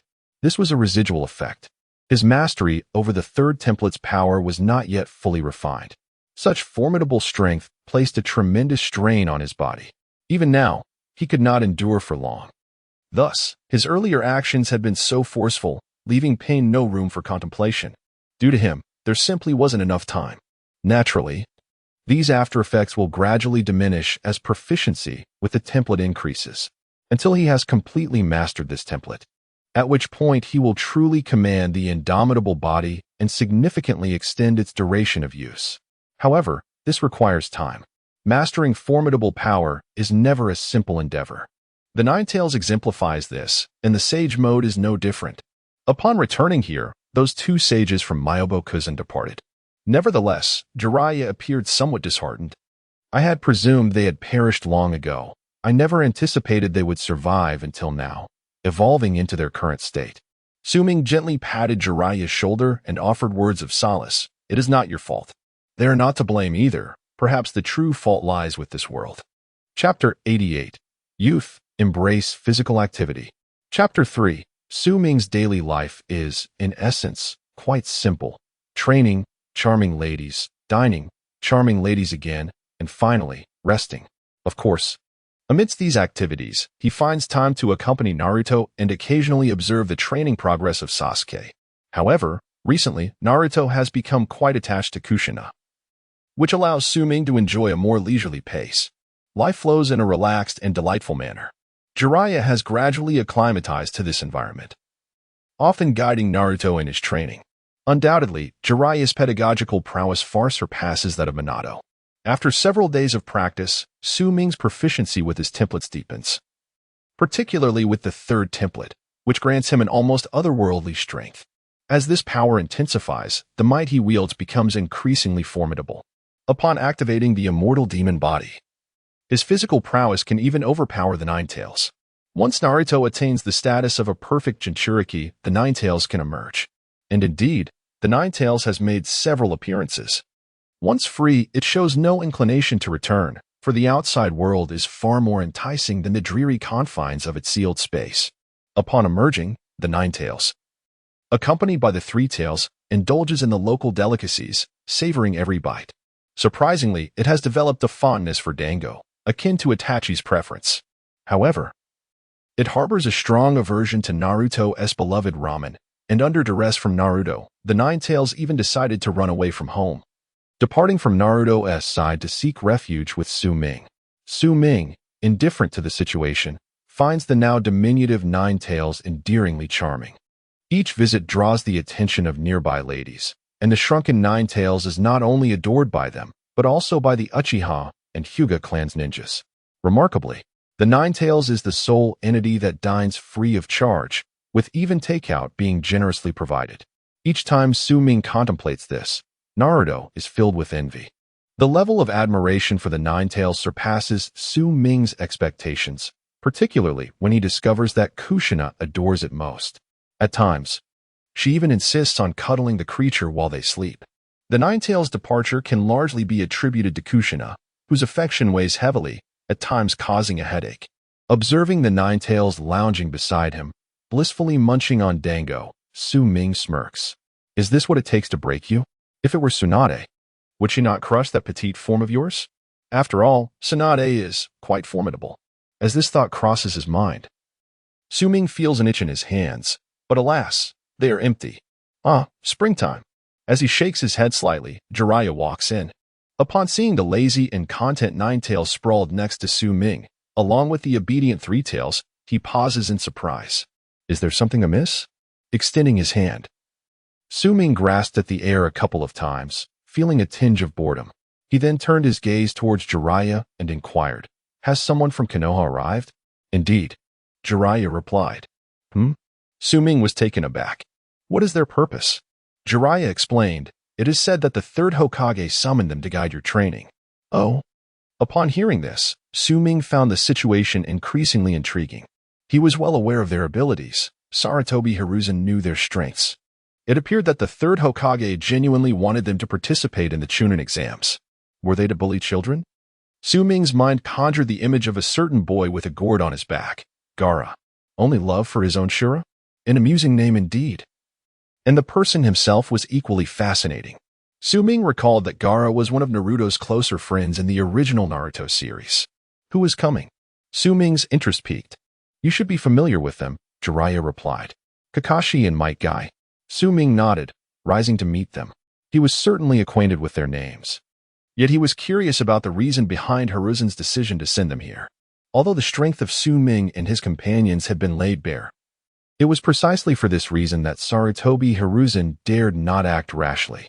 After all, Konoha had not yet made a move against their formidable power, and it was likely that the Hokage was aware of Su Ming's true intentions. He was determined to bring ruin to Konoha. So, what was the purpose of sending these two?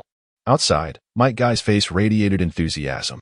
"Kakashi, is that person truly as formidable as you claim?" Kakashi nodded. "He is undoubtedly the strongest individual I have ever encountered."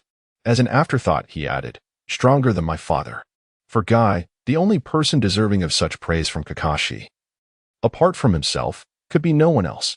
Yet, he had not yet gained Kakashi's recognition, only to see it bestowed upon another.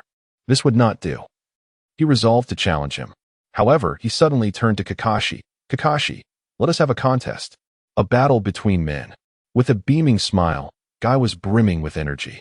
Yet, Kakashi merely cast him a sidelong glance and muttered, "Idiot." With that, he stepped away, ignoring him. "Hey, Kakashi, are you afraid of me? This time, let us race. I will not be defeated by you again." "Idiot." Kakashi sighed in exasperation. Fortunately, at that moment, Su Ming appeared. His presence provided Kakashi the opportunity to escape Guy's incessant banter. Upon seeing Su Ming, Guy immediately shifted his focus. But when he laid eyes on Su Ming, he was momentarily stunned. He turned to Kakashi. "Is this the strong individual you spoke of?" "What?" He asked, merely a child. Indeed, Su Ming was considerably younger than Kakashi and Guy. Given the age difference, he had the right to voice such an opinion. Unfortunately for him, he was facing Su Ming, who, despite his youth, possessed immense strength. Su Ming regarded Might Guy before him, with a watermelon-shaped head, thick eyebrows, and a signature green bodysuit.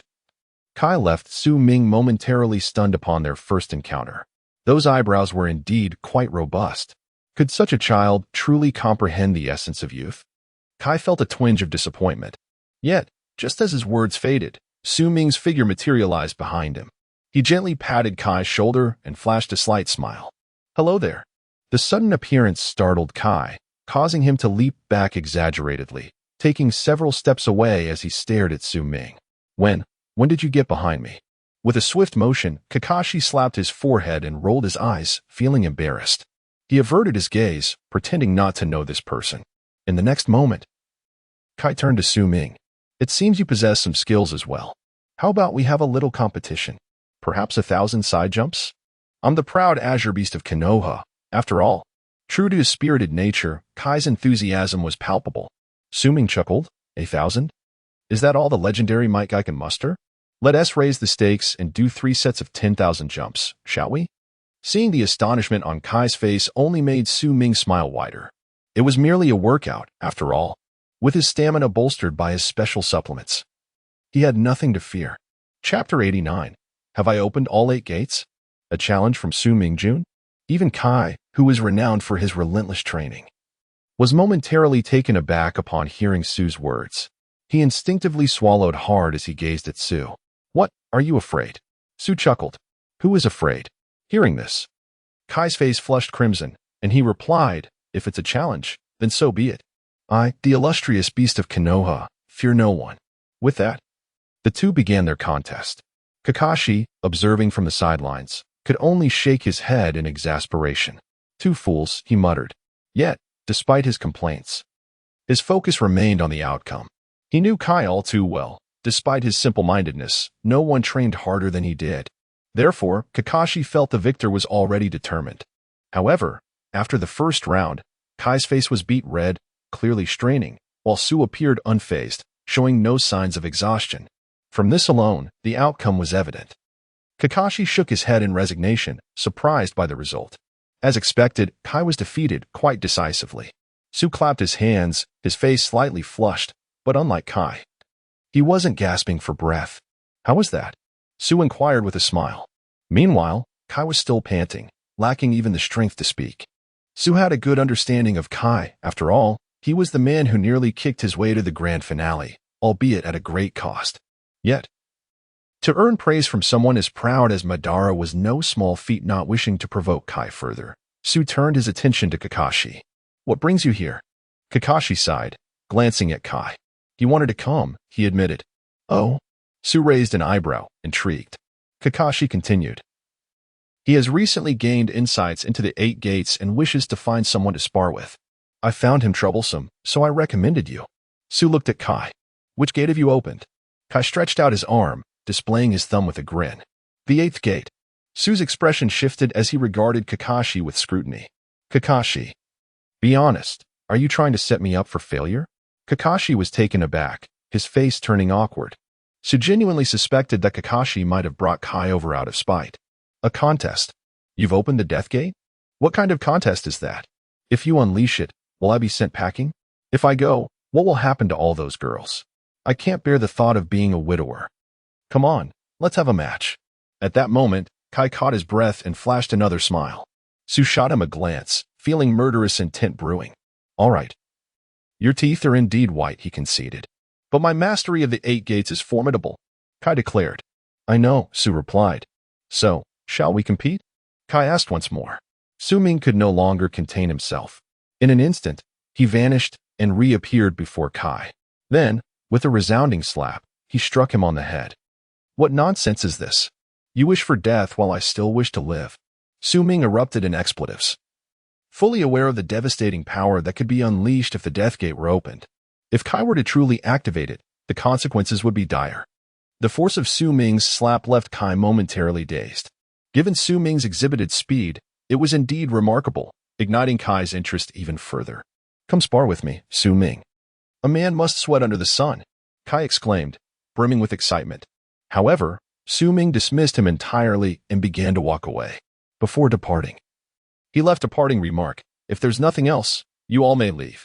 Of course, if you wish to visit, you are welcome, but do adhere to the rules. As Su Ming exited, it was evident that he held a deep admiration for Kai. After all, he was a man who had nearly faced 2 climactic endings, one from the original Naruto and the other in the present. Yet, for Su Ming, his admiration for Kai was overshadowed by his own prowess, the 8 gates technique. While formidable, could not be recklessly activated. It was merely a sparring session, and Kai was not foolish enough to take it lightly. After Su Ming's departure, only Kai and Kakashi remained. Kakashi, what shall we do next? Kai inquired. Kakashi, looking at Kai with a hint of exasperation, responded, Are you suggesting we simply return? That is out of the question. Kai insisted. The two had sneaked out, as the atmosphere in Konoha had become stifling. From the Hokage to the common citizens, a sense of oppression lingered. The third Hokage, though well-intentioned, was powerless, tirelessly arranging matters for the Chunin exams. Meanwhile, the ordinary populace had gradually lost faith in the Hokage. So much had transpired in the village recently. The third Hokage had changed, no longer the revered leader, but rather a hypocrite unmasked. Kakashi had longed to escape but lacked a valid reason. Then he encountered Kai, who sought a training partner, and thus, they departed the village together. Hence, they would not turn back. Instead, they followed the path Su Ming had taken, gradually advancing forward. During this time, the Hyuga and Uchiha clans had collaborated to develop the area remarkably well. Its vibrancy was comparable to that of Konoha. The duo soon spotted a ramen shop and a dumpling store. Upon seeing these establishments, Kai's eyes nearly bulged with excitement. Kakashi was equally astonished. As noon approached, their stomachs began to growl. After a moment's consideration, they decided to enter. Inside Ichiraka Ramen, the ambience remained authentic. Upon entering, they immediately heard Naruto's voice. Try some Kurama. This ramen is absolutely delicious. No way. I refuse to eat such things. The scene that greeted them was quite the spectacle. A youth, a plump fox, a table, and ramen. In the ramen shop, how could there be a pig? Upon witnessing this scene, Kai instinctively uttered a remark. This statement instantly incensed the QB. Who are you calling a pig? As he spoke, his body twisted around, and due to indulging in too much food recently, he had become slightly rotund. Unfortunately, he lost his balance and rolled over like a round ball. Kai exclaimed, Why does this pig have so many tails? The QB, seething with rage, retorted, How dare you call me a pig? I shall end you today. Suddenly, the QB's form enlarged dramatically. Then, with a thunderous crash, the ramen shop was obliterated. The bowl of ramen that had yet to be finished exploded, sending noodles soaring and drenching Kakashi. The noodles cascaded down like a woman's flowing hair. At that moment, Naruto turned his head and cautiously inquired, Kakashi. Auntie? Chapter 90, The Vigilance of Yunin Village. Part 2, 9, Tails. As the nine tails expanded in size, its true form was immediately recognized by Kai. At that moment, the Kaibai felt a sense of satisfaction. It seemed that my reputation remains quite formidable, as this young lad has instantly identified me. However, in the next instant, Kai remarked, But why is the Ninetails so plump? The current appearance of the Kaibai was indeed at least a size larger than during the last disturbance. It is no wonder Kai harbored such confusion. Yet, the Kaibai despised any insinuation regarding its weight. Thus, upon hearing Kai's comment, it lost its temper. Dare to mock me? Today, I shall show you my true prowess. With a tilt of its head, the tailed beast ball began to coalesce. Witnessing this, Kai's eyelids twitched, instinctively preparing to unleash the 8 gates. Fortunately, at that moment, Su Ming intervened. Kaibai, what on earth are you doing? Su Ming expressed his exasperation. Over time, the Kaibai had engaged in such antics frequently, taking advantage of its favored status and behaving recklessly. Its mischievousness surpassed even Naruto's, which was quite vexing. Upon seeing Su Ming arrive, the Kaibai recognized that a confrontation was unlikely, yet it still felt unsettled. It turned its head away, deliberately avoiding eye contact with Su Ming while huffing in disdain.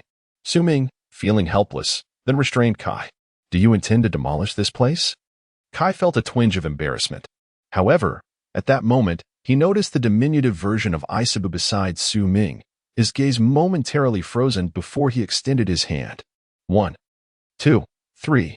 3 tails. While he could comprehend the presence of the 9 tails, he was utterly astonished to discover that Aisabu had also appeared. Kai was utterly astounded. 2-tailed beasts were present here. Ignoring Kai's astonished expression, Su Ming turned his attention to Kakashi, complimenting him. Nice hairstyle. But it lacks a skirt. The ramen that had previously adorned Kakashi's head now resembled long hair. Kakashi in women's clothing? Quite amusing. His gaze shifted to Naruto, who grinned and sweetly called out, Big brother, Suming playfully tapped Naruto on the head, questioning whether he intended to stir up trouble again. Hiki, you caught me, brother. But he pointed at Kai, exclaiming, this excessively bushy-browed uncle has gone too far, claiming the Ninetales is as fat as a pig. Meanwhile, the Ninetales crossed its arms, nodding with an air of pride. Its expression conveyed that if today's matter was not resolved satisfactorily, there would be consequences. Suming glanced at Kai, feeling somewhat exasperated. Why would you comment on a fox? Are you not aware that foxes can be rather petty? And a fox with 9 tails is even more intolerably so? Apologize. I'm sorry, Kai replied. Kai was not a fool, quickly recognizing the gravity of the situation. Of course, he was not merely yielding due to the menacing presence of Isabu and the tailed beast ball already formed in the Ninetales' grasp. No, he was simply, a person of integrity. Humph. The Ninetales emitted a soft grunt, diminishing in size before departing with his subordinate, the Three Tails. Observing this, Guy exhaled a sigh of relief. Kakashi, too, removed the ramen from his head, revealing his true appearance. Can we stay here for a while? Kakashi inquired, directing his gaze towards Su Ming. Of course, you cannot leave now, Su Ming replied, gesturing towards the owner of the Ichiraka ramen shop beside him. Even if you wish to depart, he would not permit it. We must repair the ramen shop first. Guy and Kakashi turned around to find the Ichiraki owner wearing an expression of fury. Guy felt a twinge of injustice, exclaiming, this was clearly not our doing. Su Ming, uninterested, retorted, if you can summon the Ninetales back to fix it, then you may proceed as you wish. The two men fell silent, realizing the absurdity of calling the Ninetales back. Just avoiding further destruction was already a blessing. Kakashi sighed once more, lamenting their unfortunate encounters. As the sun began to set, beneath a grand tree, 2 blushing young ladies shyly nestled in Su Ming's embrace. Su Ming, with a contented expression, observed the bustling activities of Kakashi and Guy, while savoring the grapes that Hanabi fed him, reflecting, youth. In the hidden cloud village, several individuals hurriedly set about repairing the walls of the Raikage's office, expressing their gratitude that the Raikage often took unconventional routes, else they might have found themselves without work. Truly, the Raikage is considerate. His actions to assist the villagers must be why he frequently collides with walls, they mused. Meanwhile, within the Raikage's office, they pondered the message he had just received. According to intelligence gathered by his subordinates, a significant incident had occurred in Konohagakure. The host of the Ninetales had severed ties with the village and left, causing considerable destruction and claiming the lives of several leaf ninjas in his wake. Yet, A found himself hesitating. Was this indeed true? Or was it a deliberate ploy by Konoha to lure them into a trap? After all, the previous incident had led to the death of the Hyuga clan leader, which surely left Konoha harboring resentment.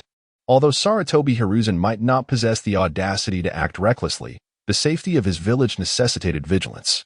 As the Raikage and a decision-maker, I knew he had to contemplate these matters deeply. With the Chunin exams approaching, if Konoha were to proceed with them amidst such turmoil, it would appear exceedingly suspicious. Sarutobi Hiruzen could not be so foolish. This uncertainty only deepened A's reservations. Was there a hidden conspiracy at play? A's intellect, sharpened by his position, allowed him to navigate such complexities, even if he preferred to avoid entanglements. However, caution was imperative, especially concerning Konoha. After a lengthy deliberation, A remained unable to ascertain the truth. Thus, he resolved to send someone to investigate further, ultimately selecting Samui.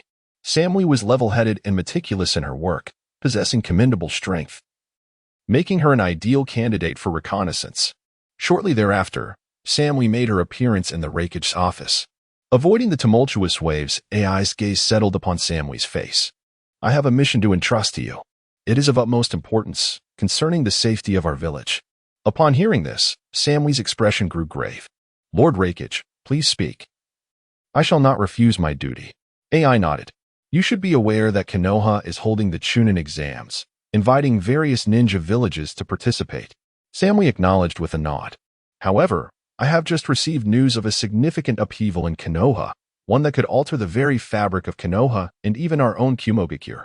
I need you to ascertain the veracity of this information. It is crucial for our village. Understood. Meeting AI's serious gaze, Samui nodded in affirmation while accepting the address provided by AI.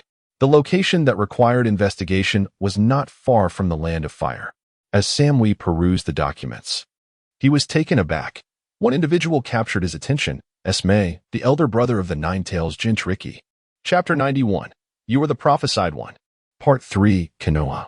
Hokage's Office. In recent days, Sarutobi Hiruzen has been exceedingly busy, so preoccupied that he remains oblivious to the fact that Kakashi and Might Guy have already slipped away unnoticed.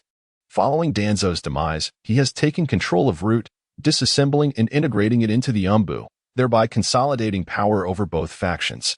Due to his overwhelming responsibilities, he has reluctantly reinstated the roles of the two Hokage advisors, Mido Kazumi and Tino Kamachi, which alleviates some of his burdens. At this moment, within the Hokage's office, three individuals engage in conversation. Sarutobi inquires, "How are the preparations for the Chunin exams progressing?" Mido Kazumi replies, "The invited ninja villages have mostly agreed to participate, and there is one small ninja village that wishes to join as well." A small ninja village? Sarutobi pauses, taken aback. What is its name? Mido responds, "The Village of Sound, which may have been established only recently." Sarutobi muses, "A small village poses no threat, after all. The main participants in this Chunin exam are not them." Both Mido and Tino nod in agreement, though concern lingers in their expressions. With so many ninja villages attending, is our village truly prepared given our current situation? Sarutobi shakes his head and gazes out the window, his eyes reflecting a distant contemplation. This is our final opportunity, the last chance. Perhaps, after this, Konoha will endure, but it may not be Konoha under my leadership. As he peruses the dossier in hand, featuring a photograph of Su Ming, Samui feels a tinge of confusion. A ninja devoid of any bloodline limit, not even a Jinchuriki. Yet his danger rating surpasses that of the Nine-Tails Jinchuriki. Why is this so? Gazing at the photograph of the charming, smiling face, she concedes, well, he is quite handsome. Yet, Samui remains perplexed. She turns to A, who merely shakes his head. "I am uncertain, but one thing is clear, Samui. This mission requires utmost caution. If captured, the consequences could be fatal." A's demeanor is grave. Samui's expression sharpens in seriousness. "Rest assured, Lord Rakage, I will not disappoint you." A nods, and Samui departs. Upon leaving the Rakage's office, Samui immediately begins her preparations. This time, she chooses not to bring any subordinates and refrains from disclosing the mission to anyone. Not even her brother. After all, there is always a possibility of failure in missions. Before embarking, Samui steels herself for potential setbacks. Su Ming. She whispers the name, her eyes still clouded with uncertainty. The dossier clearly indicates that Uzumaki Naruto is suspected of wielding the power of the Nine-Tails. Reflecting on the tailed beasts, she recalls the strength and prowess of the Bija. Thus, Uzumaki Naruto, who has mastered the power of the Nine-Tails, must be formidable indeed. Yet, Su Ming poses an even greater danger. What exactly is the source of this peril? Contemplating the golden locks, Samui sets forth on her journey. In recent days, Jiraiya has exhibited peculiar behavior, particularly when gazing at Su Ming. Indeed, wherever Su Ming went, Jiraiya seemed to follow, even accompanying him to the restroom. The thought of Jiraiya's peculiar habits sent a shiver down Su Ming's spine. Though he might consider himself rather handsome, he found the situation unsettling. Thus, upon encountering Jiraiya once more, Su Ming halted in his tracks. Next to him, Itachi spoke earnestly. "Mr. Jiraiya, I must make one thing abundantly clear." Jiraiya turned his gaze towards him. Itachi continued, "You and Ming-san are simply not meant to be." Su Ming felt an overwhelming sense of frustration. Jiraiya's mouth twitched. This child's thoughts were a jumbled mess, and yet he spoke with such solemnity. The sincerity in his eyes nearly led Su Ming to believe that there was indeed something between him and Jiraiya. Thankfully, he maintained his innocence. At that moment, Jiraiya ceased to conceal his intentions and directly addressed Su Ming, proclaiming, "I believe you might be the child of prophecy." Prophecy. Su Ming scoffed. He had not anticipated that Jiraiya followed him for such a fantastical reason. Such an outrageous notion was beyond his belief. Moreover, the child of prophecy was Naruto, not him. Consequently, he promptly shook his head in denial. "I am not." Just then, Kurama, having run away from home, found Su Ming and clambered onto his shoulder with his rotund body. In the past, Kurama could leap up effortlessly, but now, if he attempted to jump, Su Ming feared his slender frame would not withstand the weight. Kurama had gained weight rather rapidly, after a considerable struggle to settle on Su Ming's shoulder. The latter shifted slightly, causing Kurama to tumble off with a resounding thud. Infuriated, Kurama exclaimed, "Be more careful, you fool," and climbed back onto Su Ming's shoulder. Meanwhile, the three tails observed Kurama's ascent and quietly tugged on Su Ming's pant leg, gazing up at him with endearing eyes, indicating, "I want to go up too." Su Ming rolled his eyes in exasperation. "I truly have no way to deal with you." For a tailed beast, their attempts at adorableness seemed rather shameful. Bending down, he lifted the three tails and placed it on his shoulder as well. This scene illuminated Jiraiya's eyes with excitement. "And you still claim you are not the child of prophecy? If you were not, how could the tailed beast be so affectionate towards you?" Glancing at the two adorable creatures perched on his shoulders, Su Ming felt a twinge of helplessness. It seemed as though there was now tangible evidence to support Jiraiya's claim. How could he possibly explain that he was not the so-called child of prophecy? "You must indeed be the child of prophecy," Jiraiya asserted with unwavering confidence. Su Ming continued to shake his head. "I am not." However, Jiraiya remained unconvinced. The primary evidence lay in the fact that after a hearty meal, both Kurama and the three tails quickly fell asleep on Su Ming's shoulders. Such rapid slumber could only occur with profound trust. Moreover, whenever they retired for the night, they would specifically seek out Su Ming. It seems as if one could not cleanse themselves even by plunging into the Yellow River, does it not? Are you perhaps the prophesied child? Accompany me to my Boku Mountain, and the truth shall be revealed. Once the Toad Sage has scrutinized you, it will become evident whether Su Ming is indeed the prophesied one. However, without a moment's hesitation, Su Ming firmly declined. His rationale was refreshingly straightforward. "I hold no fondness for toads." Jiraiya was left utterly dismayed, for this was the most unreasonable and hurtful excuse he had ever encountered. Yet, there was nothing he could do. Should he attempt to forcibly take Su Ming along, not only would he face the challenge of overpowering him, but even the two mascots perched upon his shoulders posed a dilemma. At present, they resembled mascots in every sense. However, apart from Su Ming, no one dared to truly regard them as such. Observing Su Ming's receding figure, Jiraiya mused to himself, claiming, "You are not the prophesied child? I am not blind." Chapter 92. Su Ming's Thoughts. Part 1. Tasks are invariably accompanied by peril, especially those undertaken by Samui, which pertain directly to Su Ming. At this moment, both Kai and Kakashi have grown considerably quieter.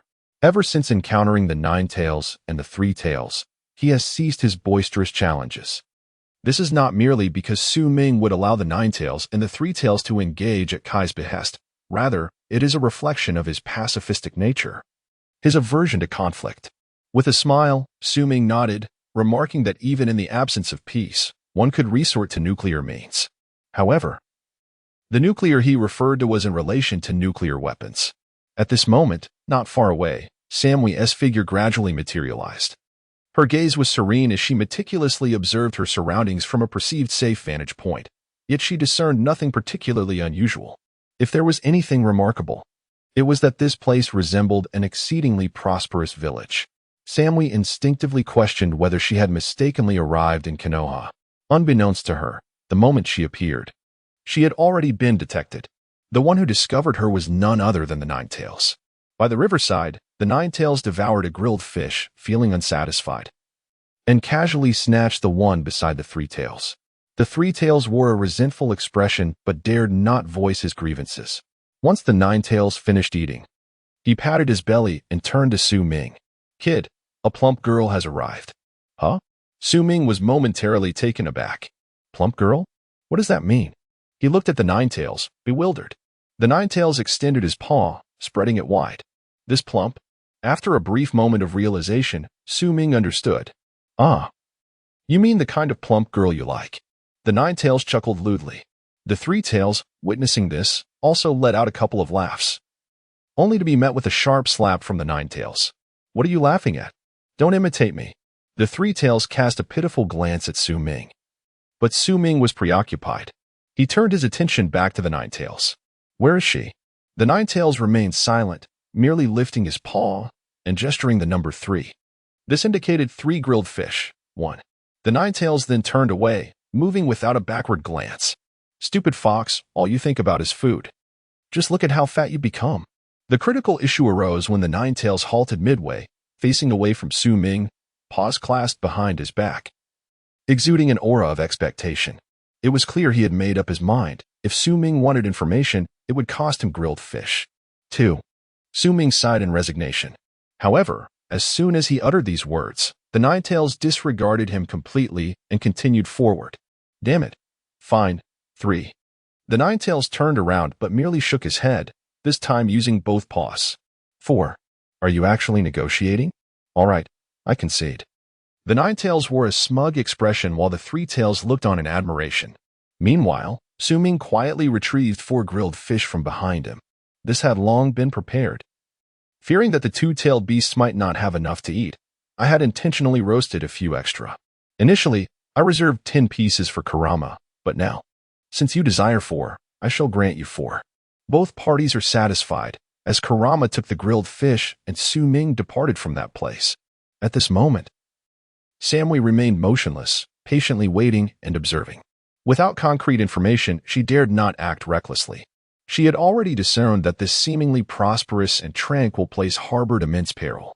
However, she was utterly unprepared for the greater danger that lurked nearby. Su Ming had arrived. Upon seeing the woman before him, Su Ming recognized her at a mere glance.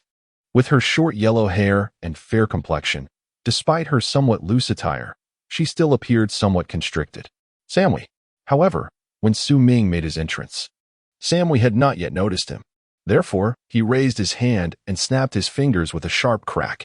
Instantly alert, Samui turned around. In that fleeting moment, she thrust her short blade towards him without hesitation. Yet, how could the well-prepared Su Ming fall prey to such a tactic? He swiftly grasped her wrist, exerting force to seize the knife from her hand. After observing for so long, was it not somewhat impolite to remain silent? Su Ming chuckled at the sight of him. Samui trembled, recognizing his identity. She had believed that her strength would allow her to confront even formidable foes. Yet now, she realized she had overestimated herself. With a fierce shout, Samui lunged at Su Ming, relying on her expertise in physical combat. As a hostile ninja, surrender was not an option, even when faced with a powerful adversary. Should she refuse to yield, she could only fight. Even in death, she would take a piece of her enemy with her. That was the spirit of a hidden cloud. However, she had greatly overestimated her own capabilities. With a resounding thud, Samui was sent flying. In midair, her body traced a graceful arc, albeit one that was slightly distorted due to an unseen protrusion. Gazing at the scene, Su Ming could not help but marvel at the view. Yet, with another thud, Samui crashed to the ground. Despite the pleasant scenery, Su Ming did not hold back. He was indeed compassionate, nurturing a protective instinct toward every woman. Yet, this one before him was an adversary. Samui struggled to rise, but as Su Ming approached, a single strike sent her crashing down once more. Ultimately, Samui lost her fighting spirit, collapsing onto the ground. From his elevated position, Su Ming looked down at her and mused, how remarkable. At that moment, having finished his grilled fish, Kurama appeared and, upon seeing Samui lying on the ground, muttered, I didn't expect her to be so plump. The Three Tails nodded in agreement. So plump, who knows how much grilled fish she has consumed, Kurama whispered. To this, Su Ming offered no comment. He turned his gaze to Kurama. Kurama, take her back. Why should I? I refuse to perform menial labor. 1 grilled fish. Humph. Kurama turned away. 2. Humph. 3. No more than 3, or it's off. Deal. Then, the Ninetail swished its paw, and Samui scampered away, dragged along. Turning back, the Ninetails extended its paw towards Su Ming. Su Ming, the glutton. Although Su Ming found Samui rather agreeable, she served another purpose. From the hidden Cloud Village, this elite ninja must have been dispatched here on the orders of Reikage A. This indicates that the Cloud Village has taken notice of the affairs of the Leaf Village. Otherwise, they would not have sent someone to investigate. The current situation is precarious. A single thread pulled could unravel the entire tapestry. AS' decision to send someone suggests he harbors intentions against the Leaf. However, this is not sufficient. A spark is still needed. And Samui shall be that spark. Chapter 93, The Celestial Being. Chapter 2, Upon returning with Samui, the reactions of those present to this unexpectedly appearing individual were distinctly varied. Minato Namikaze was taken aback for a moment, then found himself at a loss. The implication was clear. How could it be that so little time had passed before yet another one appeared? Kushina, however, was far more enthusiastic. She even patted Su Ming on the shoulder, exuding an air of approval, akin to a mother who finally sees her pig successfully rooting for vegetables. Little did she know. Not only had he rooted, but he had also laid waste to an entire garden. Yet, even if she were aware, given Kushina's temperament, she would likely remain unconcerned. If she were to intervene, her response would be, "You better bring her home with you." Naruto, on the other hand, wore a perplexed expression. "Brother, this sister is quite plump." This remark turned Samui's face crimson. Captured like a prisoner of war, the fate of those who were taken was often grim, especially for female captives. In that moment, Samui even contemplated self-destruction, though she found herself unable to follow through. Hearing Naruto's words now only deepened her sense of humiliation. Su Ming gently ruffled Naruto's hair and chuckled. "All right, this sister is already aware. You may step out for a moment. Your brother has something to discuss with her." Naruto nodded obediently and exited the room. Minato and Kushina had long since departed, leaving only Su Ming and Samui in the space. As they left, Kurama cast a knowing glance at Su Ming before playfully smacking the head of the Three Tails. "Fool, why are you lingering here? Recording a little video, perhaps?" Su Ming thought. What is he even imagining? What video? Do I seem like that kind of person? With the two-tailed beasts gone, only Su Ming and Samui remained.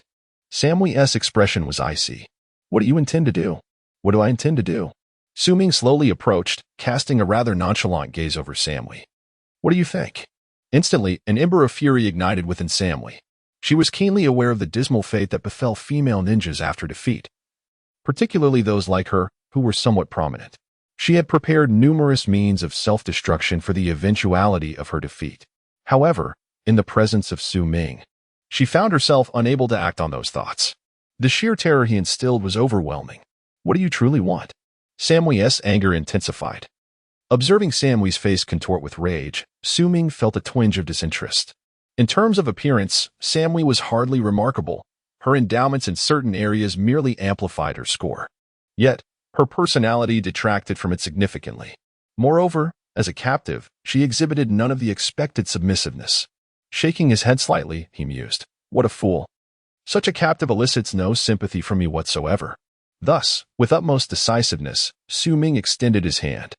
Samui barely had time to register the movement before she felt a sharp pain coursing through her. The agony was so intense that even her clenched teeth could not mask her suffering. She glared at Su Ming in indignation. "Do not look at me like that." Su Ming smiled faintly, savoring the lingering warmth in his palm. Moments ago, he had roughly measured the size, which was truly ineffable. Unfortunately, he had never encountered Tsunade, making comparison impossible. However, he speculated that the dimensions were likely similar. Of course, for the sake of this grand notion, he ought to seize the opportunity to test it. The searing pain was progressively blurring Samui's senses.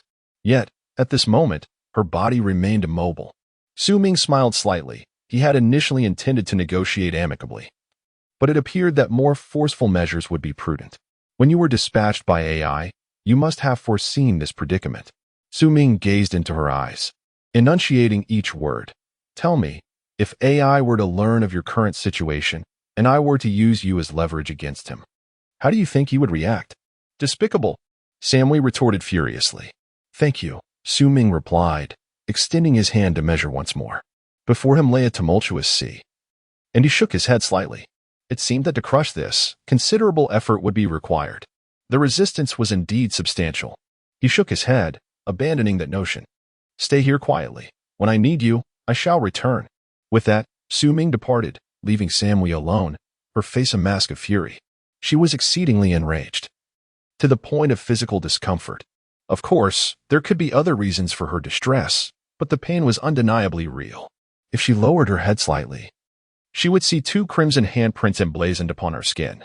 Her face flushed with embarrassment and anger, particularly at the memory of Su Ming's flippant, indifferent gaze as he left, as if she were merely a cow in his eyes. After parting from Samui, Su Ming sought out Itachi. After a brief wait, Itachi, who appeared to have just finished donning his attire, stood before him. "Brother Ming, you called for me? I hope I'm not a bother," he said. "Not at all." Su Ming replied with keen interest. "Is the deity still with you?" Itachi nodded. After Shui lost his eyes, he chose not to reclaim them. Even when Itachi voluntarily returned them, Shui had declined. He stated that he would no longer involve himself in any conflicts, thus he bequeathed his eyes to Itachi, hoping they would assist when matters threatening the Uchiha arose. "I intend to use them." "Very well." Without hesitation, Itachi handed over Shui's eye to Su Ming. "Actually, Brother Ming, you could transplant it, no need." Su Ming shook his head. While the powers of the Sharingan were indeed formidable, he did not require them.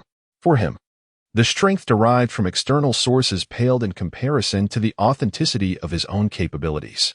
Such powers, unearned, would hinder his ability to truly grasp the essence of strength. Thus, he chose to decline. After taking Shui's Manjiki, Su Ming departed. Itachi stood silently for a moment before turning and re-entering the room. In the solitary confines of the room, only Suin remained. The dormant Sharingan possessed an unparalleled illusion known as the Kodo Amatsukami. Regarding Samui, Su Ming held little impression beyond her stature. His recent actions were merely a momentary impulse, a fleeting desire to gauge. To measure with one's hand was, after all, a commendable notion worth pursuing. And then there was Tsunade. Shaking his head slightly, Su Ming stepped into the chamber. Before Samui could articulate a word, he invoked the dormant eye. The second template, Shadow Blade, Lanling King, was unleashed. In her brief days, the Kodo Amatsukami was set into motion. Su Ming swiftly altered her will, transforming her most loyal companion into himself. Naturally, within this new will, all that belonged to her was now under Su Ming's dominion, including the essence of malevolence. Samui would become a pivotal asset for Su Ming in his dealings with the Hidden Cloud Village.